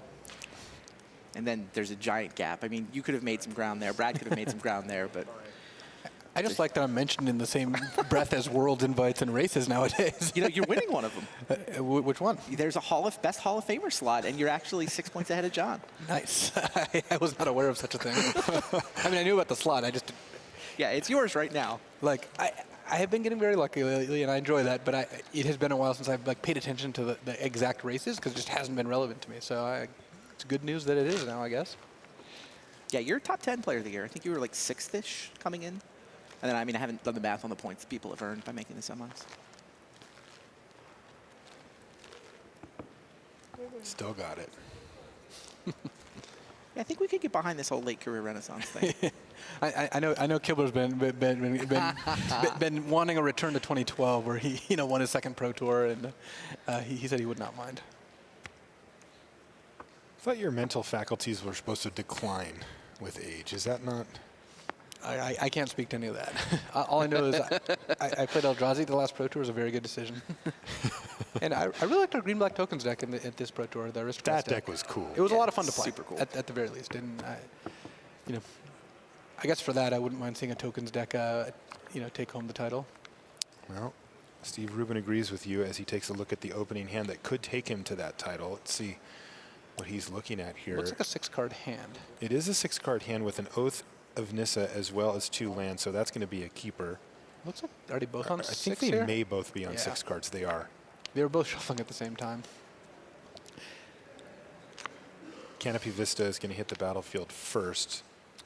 You know, I think we might see Lambholt Pacifist overperform, because it looked like there was one in. Let's take a look. Does Mengucci have one in his hand? No, Steve does. If Or Steve plays a excuse me? turn 2 Lambholt Pacifist, and then Mengucci didn't have a 2-drop, then Steve could have just run him over. Just started running over with a 4/4? He's casting Oath of Nissa just to guarantee that he can cast Nissa next turn. Interesting. Yeah, he didn't have the 3rd land, right? It looked like he did. He didn't have the double green. He doesn't have the double green. He has He's looking double for the planes. 2nd green mana. The Oath gets him that. Okay, well, Mengucci would have foiled that plan here as he's found himself a Sylvan Advocate for turn 2. Passes the turn back to Rubin. Does Rubin just play Nissa? Yeah, yes. I like Nissa make a plant because now Andrea can attack Nissa. You'll block with the plant, presumably. Or Andrea spends his turn casting Reflector Mage or Grounding Crisis, in which case Nissa still survives and you still just get to use her next turn. Yeah. All right, Reflector Mage it is. Attack. Nissa falls down to 2, and this is not the worst case scenario here for Rubin. Now Rubin's going to go like Lambholt Pacifist, 3-bin Inspector, make a plant. Wow. Another funny interaction, if Lambholt Pacifist gets up to 4 power on its own, like with a Nissa ++1 counter, for example, it can attack. It can just attack on its own? Yep, it says it can only attack if you have a 4-power creature in play. But it sees itself? Yeah, it looks at itself. Okay. This is a great start for Steve Rubin. The pressure's on Andrea Mengucci to keep this board stabilized, or else Rubin could be our champion. Green-white tokens. And to reiterate, Nissa got cast due to Oath of Nissa. It's just, when you see 2 planes and a Canopy Vista tap for Nissa, that is why. All right, here's Declaration in Stone. Going to take out the Lambholt Pacifist. I think that's a sign that it was a good card to sideboard in. Your opponent sideboarded in removal gets aimed at it. Good call. Now, a chump with the plant token means that Nissa still gets to survive this attack, falling back down to 1.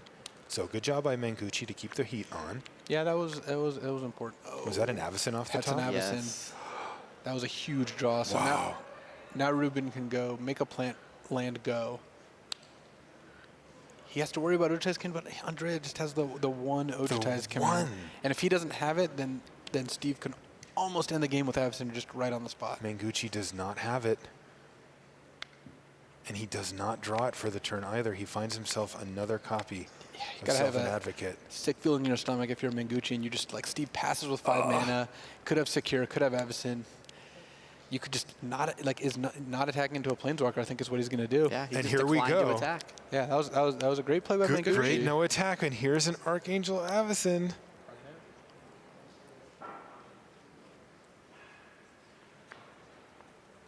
A Sylvan Advocate for Steve Rubin off the top. Steve's got some clues. I think he's going to start digging into them here. He could also cast Oath of Nissa first, which I like because if it hits Gideon, that's just the perfect card here. Even hitting another Nissa would be awesome because you could just minus Nissa. Oh, he just hit Gideon right off the top. Jeez. We could be looking at a Pro Tour champion in just a couple turns here.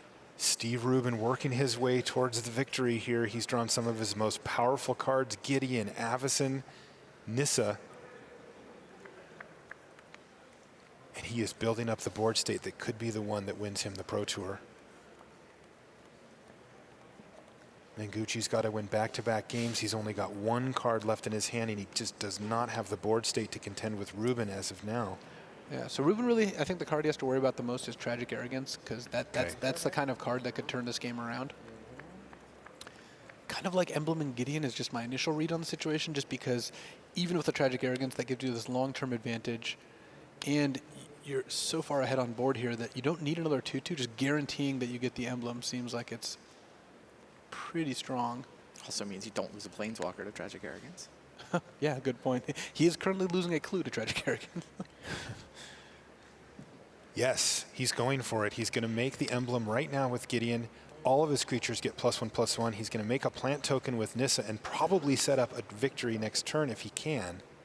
And he could actually attack with his first plant, because if it dies, it's going to flip. It's going to flip Avacyn. Oh, nice. Okay, just Avacyn's going to attack for 5. Drop Mengucci down to 15. Passes the turn back. It's an island off the top for Mengucci. He can't find what he needs. He finds a Nissa, which is a turn away from drawing cards. Is that too slow? You need to hit your 7th land. It's not guaranteed too slow. Andrea's probably not going to die next turn. Okay. But things just get worse and worse for every turn from here on out for Andrea. Because Steve's in a position where he can start using Nissa to like minus. Also, if Andrea plays Nissa here, Steve knows Andrea doesn't have Company or Bounding Crisis. And if Steve draws a land, he can just flip Ormondal. And win on the spot? No, you'd have to sacrifice Avacyn, so I guess that's not likely to happen. Because that would be, he could make a plant, but that would be his 5th creature, so. Right. Steve also has Oath of Nissa, or rather Sylvan Advocate in hand, so he still just has another card he can play, though. Andrea didn't play the Nissa. Yeah, I think he wanted to conceal information, second Avacyn. Right. Second Avacyn off the top. That doesn't change anything right now, right? No, but it's still a really, really good draw, because now if Steve keeps mana up for Avacyn, just lessens the chances he loses to Tragic Arrogance. So I think, so what happens if you there's a bunch of 4 or 5 Advocates. You could, again, just hit with Advocate. You can minus Nissa, hit with Advocate, or sorry, Avacyn. Leave mana up for Avacyn. If Tragic Arrogance gets cast, you get reduced to a plant, but Andrea gets reduced to just an Advocate, and then you ambush it with Avacyn when it attacks. It sounds very good to me. Pretty tempting. Rubin's considering his options here. He does minus. Yeah, I like doing that. This is going to set up the win next turn. He just pump faked that he was going to tap 2 mana. Yeah, he did. I think that was a bluff.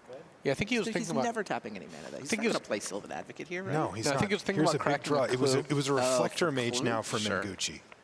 Does Reflector Mage buy him a turn here? It's funny, you target Avacyn with Reflector Mage, and then Rubin plays. He could play second Avacyn response if he wants, because otherwise he wouldn't be able to play it this turn. Right. And then keep the new Avacyn, but.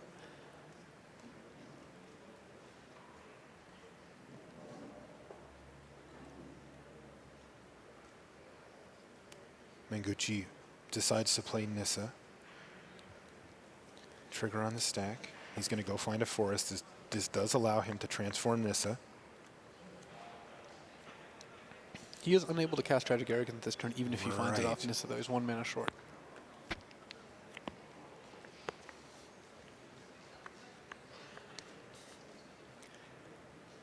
Good thing for Steve, too, if Andrea doesn't play anything that he has to respond to this turn, he just draws 2 cards off clues, and then even if a Tragic Arrogance happens, he has Avacyn plus 4 other cards in hand, plus a Gideon Emblem sitting out there. So there's a lot going on here, and if Andrea taps out too much, then Ormondal is going to come calling. Andrea has to be aware of that. Steve's very aware of that. They're both sitting there, wondering. Here's a big one. It's a negate. Yeah, he sideboarded in 2 negates for this game.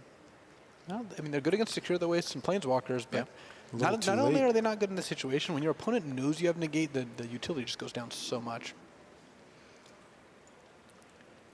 And here's a Reflector Mage to get rid of Avacyn.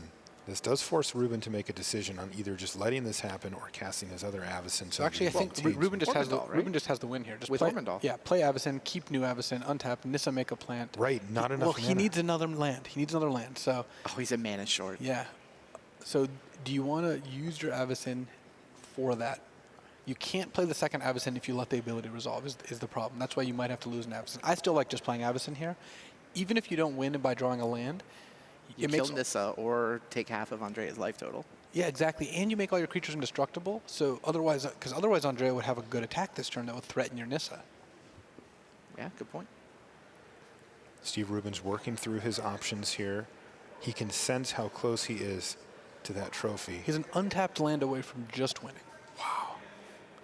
And even if he doesn't try it, he's still in very, very good shape. Yeah. I mean, the other thing he can spend his mana on is sacking clues. Yeah. I'm with you, though. I like the Avacyn. I mean, if he doesn't do this play, he'll have 2 Avacyns in his hand, which is good later. But this game, is not going to last that long. Like where he needs the second Avacyn after having to wait a turn to play the first Avacyn. He's going for it. He's going to play the Avacyn. Now he's just an untapped land away from victory here. Can he find it? No, he finds his second Sylvan Advocate. He's going to crack a clue, draw his card, and he does find that land, of course, with the mana down. He doesn't have enough. Steve's got to be thinking like, oh, man. One draw step away there. This isn't still bad for him, though, right? Like you said, Randy, he's still attacking for 5. Yeah. I like eating Nissa here, I think. It just gives Andrea one last draw step towards finding the card that can bring him back into the game. And with a plan of trying to win the game next turn anyway.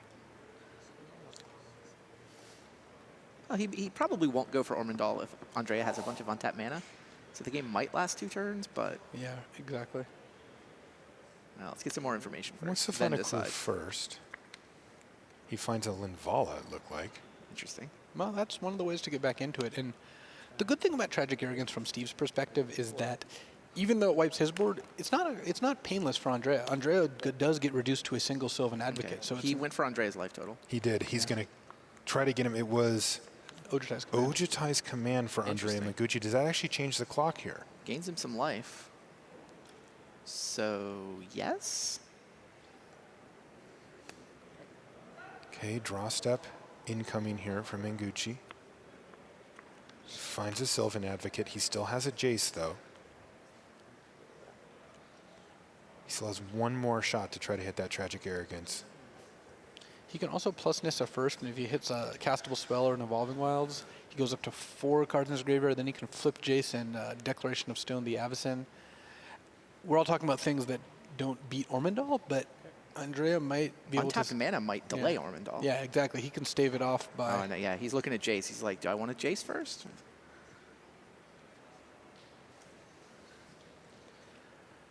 Flipping Jace for Declaration of Stone sounds Declaration great. and Stone as well. Yeah, I think you Nissa first. Yeah, well, you do need to do something first if you want to flip Jace, because there's only 3 cards in the graveyard. Right.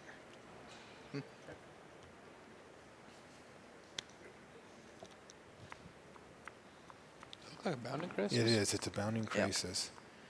Yeah, if Steve Rubin would have attacked Nissa last turn, then it would allow, actually, Jace to transform on Mengucci's turn. Oh, that's a good point. That's actually a good reason to attack Andrea instead of Nissa. Yeah.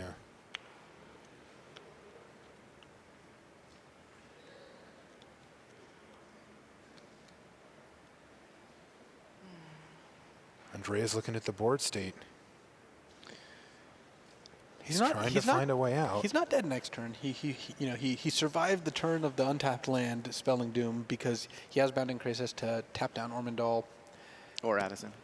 Or Avacyn. Actually, the problem is he has to go Bounding Crisis, tap Avacyn, and then Steve can just Ormondal. Right.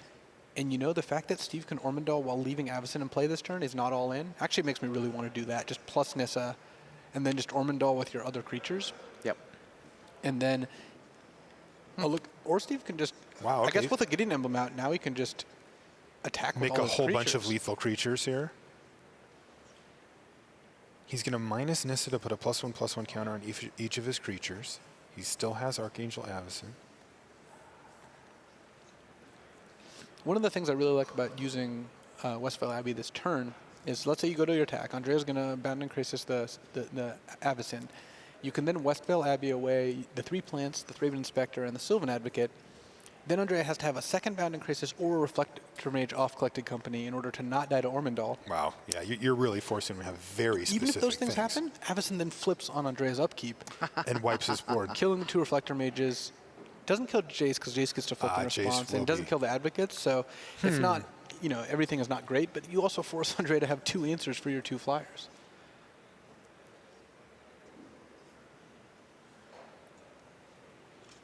Steve Rubin's lining up his attack here. He's up 2 games to 1 here in the finals of the Pro Tour.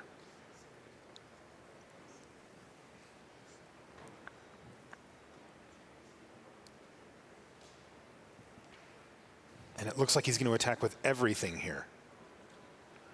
So that means that he didn't play the Bounding Crisis? Mengucci did not Crisis here? He does have Odortized Command, so he does not just die to the Avacyn. He can go to 8.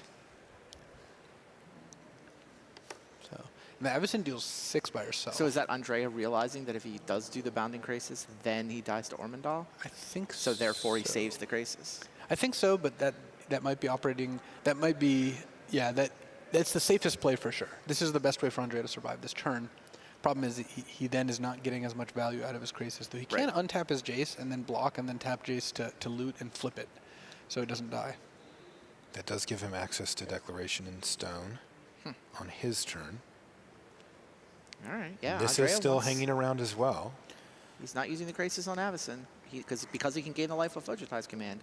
He can afford to use the Crisis on Jace. So Steve has a 5/6 Sylvan Advocate, so if Andrea wants to kill it, he has to double block it. Or 6/7 rather. And he still has to block everything, right? If he's gaining life, he still has to block everything. Yeah. Yes. Which means Avacyn is 6? Yeah.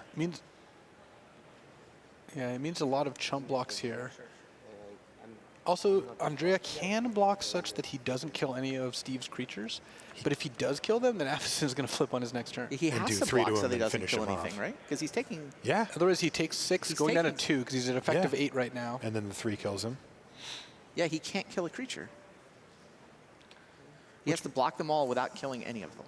Which means Andrea is basically just jump blocking 5 creatures. The whole team here. That's not a good sentence to hear when you're talking about winning a game. Right. I mean, he can survive the turn, we think. But yeah, Crisis on... I don't know. If he had summoned Bounding Crisis and tapped Avacyn, I don't know if Steve goes for Ormondal. It would have worked, but... And Andrea knows he was vulnerable to that, which is why he's gone this line, I think. Yeah, that's always tough, though, because Andrea knows he's dead if he does it. Right, but he's got 4 scary untapped lands from Steve's perspective. How conservative would Steve be in a game that he's, like, pretty heavily favored in if nothing really impactful happens? Super cool game. This has been fun. This has been an These games amazing are game. Very hard to play. Incredibly complex as well. Okay, so before damage, Jace. He did double block, by the way, a plant token. Assuming Avacyn flips here, which it looks like it should. Yeah, Steve. He's going to hit Andrea to 2, because Andrea is going to have to cast Odortized Command. Right, he's going to gain 4. Presumably draw a card here. Could Andrea be setting up a counterattack? If he gets back a Sylvan Advocate, he ends up with 3 Sylvan Advocates that can attack for 12. But I guess there's an untapped Avacyn and a Westvale Abbey, so... Yeah, sure. Yeah, 3/3. Yeah, they forgot to order the blockers. That's what they were going back to do. So Mengucci up to 8 life, taking 6 in the air. I have to draw a card. Okay. Is resolved, no? Yep. Finds a tireless tracker, or A Duskwatch maybe Recruiter. a Duskwatch Recruiter. Right, sure. So damage is going to happen here. He's trying to. I don't think he can win. And Steve Rubin takes the tournament down. He is your champion here at Pro Tour. Shadows over Innistrad. Congratulations to Rubin. He worked his way through an incredibly complex scenario there and found himself the victor. Also, congratulations to Mengucci on the awesome finals finish. I just want to say that Pro Tour Shadows of Innistrad ended the only way it possibly could. Avison the Purifier flip trigger. Yes. That was the last game action that was going to happen. That is it. That's amazing. Wow, congratulations to our champion, Steve Rubin. I can tell you he's a lot happier than he looks right there in that picture. He's a pretty chill guy. And, you know, he doesn't want to overdo it in front of his friend Andrea Mengucci, but he's thrilled to have won the Pro Tour. So fantastic stuff. And wow, I got to say, that last game, super intense. The game before it was the up and down game where they were just like, I'm ahead, I'm ahead, I'm ahead. This game was just a downhill battle for Steve, but it was a complicated, well-fought one. Yes, it was really, I mean, he got you to pause for like a few seconds, which right there, I already know. I think it was really well played on both sides that final game. It was a really tough game to navigate. Right, and you could tell that both players were in their tank quite a bit as well. All right, well, we have our champion. Let's send it to Rich at the news desk. Thanks very much to Marshall Sutcliffe, Louis Scott Vargas, and Randy Buehler there with a call on an epic 4-game final here at Pro Tour Shadows over Innistrad. Brian David Marshall, when we came in, we thought this was going to be one of the best top 8s that had ever been assembled. There were 7 champions coming in. How many do we have now? Now we have 8. Steve Rubin was the only person who came into this top 8 without some sort of trophy. He had a tremendous year last year. He put up great results. He got himself locked into playing on the Pro Tour for, this whole season. But a win eluded him. A top 8 eluded him. This was even the first top 8 of his Pro Tour career. So just a tremendous result for Steve Rubin. Another great finish for face-to-face games. He's a new member of that team and a great finish for this green-white tokens deck, Ian. Yeah, the deck was phenomenal. Steve played incredibly. Hats off to face-to-face games for coming up with such an innovative deck that really just, hit that Bant Company deck exactly how it needed to, and was really the breakout deck of the tournament as far as performance in the Swiss.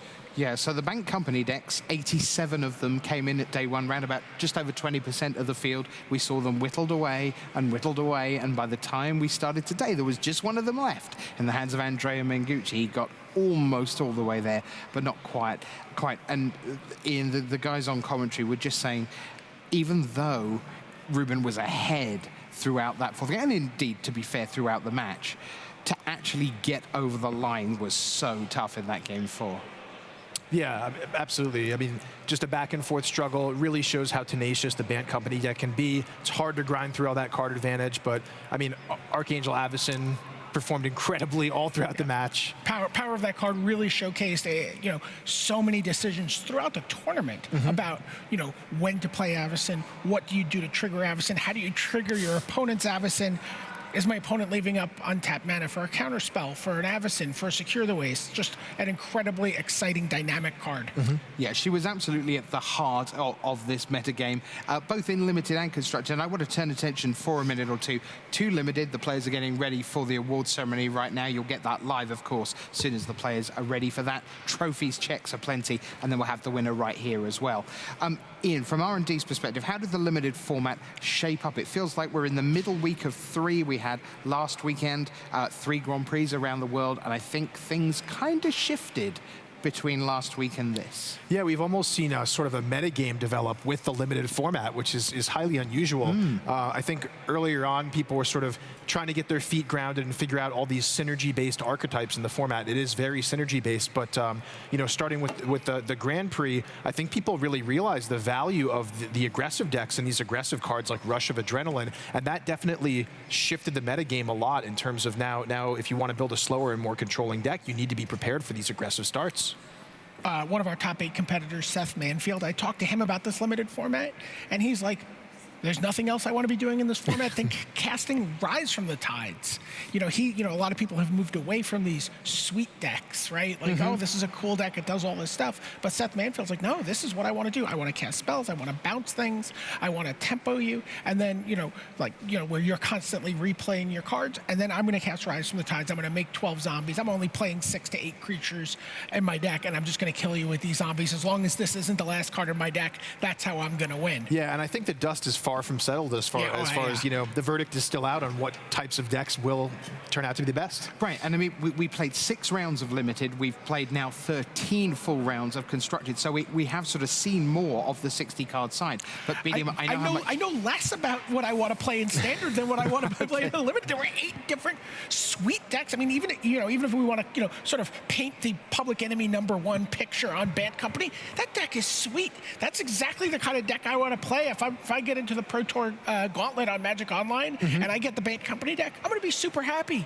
That deck is awesome. It does everything I want to do in a game of Magic, but so does Seasons Past Control. Oh, yeah. So does Black-Green Aristocrats. Well, I tell you what, why don't we put the bracket up for you and just look at the 8 decks that we came into today with, because it really is something for everyone, and this diversity and this, I mean, there's almost nothing there that you would look at and go, okay, well, it made the top 8, but I don't really think that's a deck moving forward. Let's just work down them. Seasons Past Control. Ian, I know that's one of your favorite decks from the tournament. Yeah, this was Channel Fireball Pantheon's deck. John Finkel played it to immense success. Reed Duke and Huey Jensen also worked on it. It's sort of a black-based control deck. You've got Dark Petition to find all these spicy one-ofs. You can really tune it and tweak it, you know, to your expected metagame. I think there's a lot of play to the deck, and I definitely want to try it out. So next week when we go to Grand Prix Toronto, we'll have live video coverage from there every round, of course, for you as we head through that. Be interesting to see what Seasons Past Control looks like. There are going to be a lot of people not named John Finkel playing that deck at Grand Prix Toronto. BDM, Bank Company was next. That's Andrea Mengucci's deck. The one that everyone knew about coming in, the only last one left standing, got as far as the final. People came in expecting to beat it. In the end, that's what Steve Rubin needed to do. Right. Is that a deck that you would be sleeving up for Standard in a few days from now? You know what? Yes. I mean, I'd be certainly, it's not I would probably sleeve up Seasons Past Control if I was going to have fun. But I think if I wanted to win, I think if I wanted to do really well, I might play Bad Company. That's just a deck that has a lot of game against a lot of different decks. Yeah, it's definitely a rock-solid deck. It was the most popular deck at this tournament. It wasn't the best performing deck at the tournament, but I think a lot of that had to do with the fact that it was Public Enemy #1 coming in. So it's definitely beatable, but it's still definitely an awesome deck. Yeah, that's just 2 of the 8 decks. You've also got Black-Green Aristocrats, Luis Scott Vargas, and again, Ian, not something that was really expected coming in. Yeah, this was an innovative deck as well, sort of reminiscent of the rally decks from last season, but plays out a little bit differently. Gets to use some of the new cards like Westvale Abbey and Cryptolith Rites. Cryptolith Rite was an unexpected card. Yeah, for a lot definitely of people. another deck that is excellent at taking down Bant Company. So if you're playing against a lot of that in your local metagame, definitely check out that Black-Green Aristocrats deck. Yeah, and BDM, something that Ian said there about reminiscent of Rally, the deck building fingerprints all over that deck as well. Matt Nass built Rally. We joked with Luis Scott Vargas that he could spend his winnings to buy a time machine to go back to Pro Tour Battle for Zendikar and play Matt Nass's Rally deck. And he's like, yeah, that would probably be a good idea. Yeah, I think so. All right, great stuff. Well, I can tell you they're ready down for us. It is time for the award ceremony here at Pro Tour Shadows over Innistrad.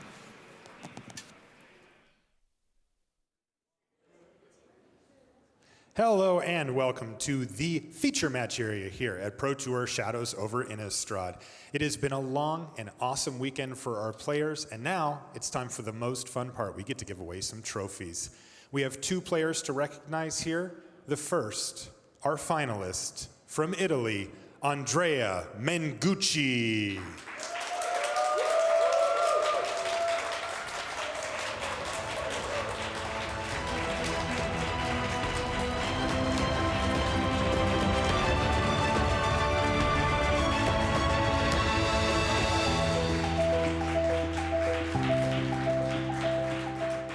Great job, Andrea. And now, let's recognize our champion from the United States, Steve Rubin.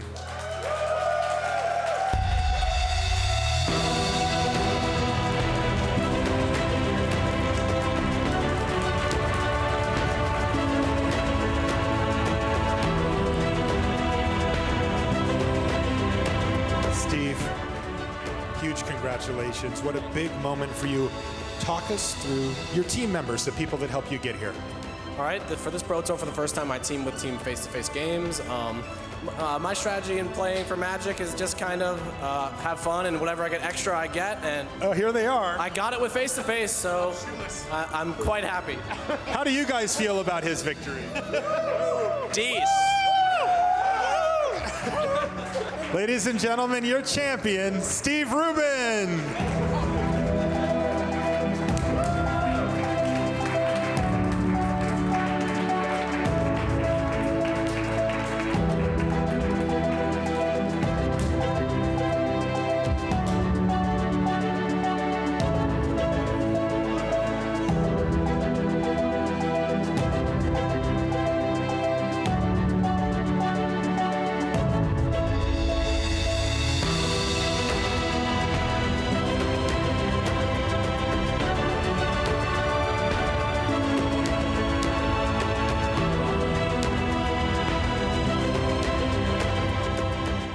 Legs were broken during the making of that award ceremony. Congratulations to Steve Rubin. He'll be here in just a minute. So, Ian, we were talking about the constructed decks, and we've looked at seasons past. We've looked at Bank Company. We've looked at Black-Green Aristocrats. Where do you see Esper Dragons moving forward? Shota Yasuoka, I think a lot of us behind the scenes would have said pretty much he was always going to be on a deck like that.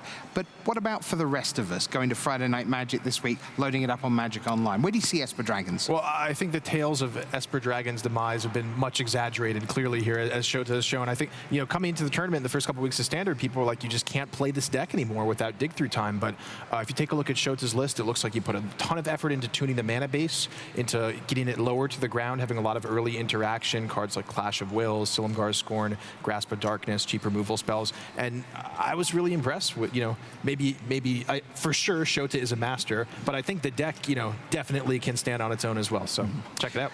So next up we had Brad Nelson. Now he was playing Red-Green Goggles Ramp, and if people had been working Friday, Saturday and just turned up, watched Nelson against Rubin, he lost 3-0, they'd have gone, so what's all this Red-Green Goggles Ramp about then?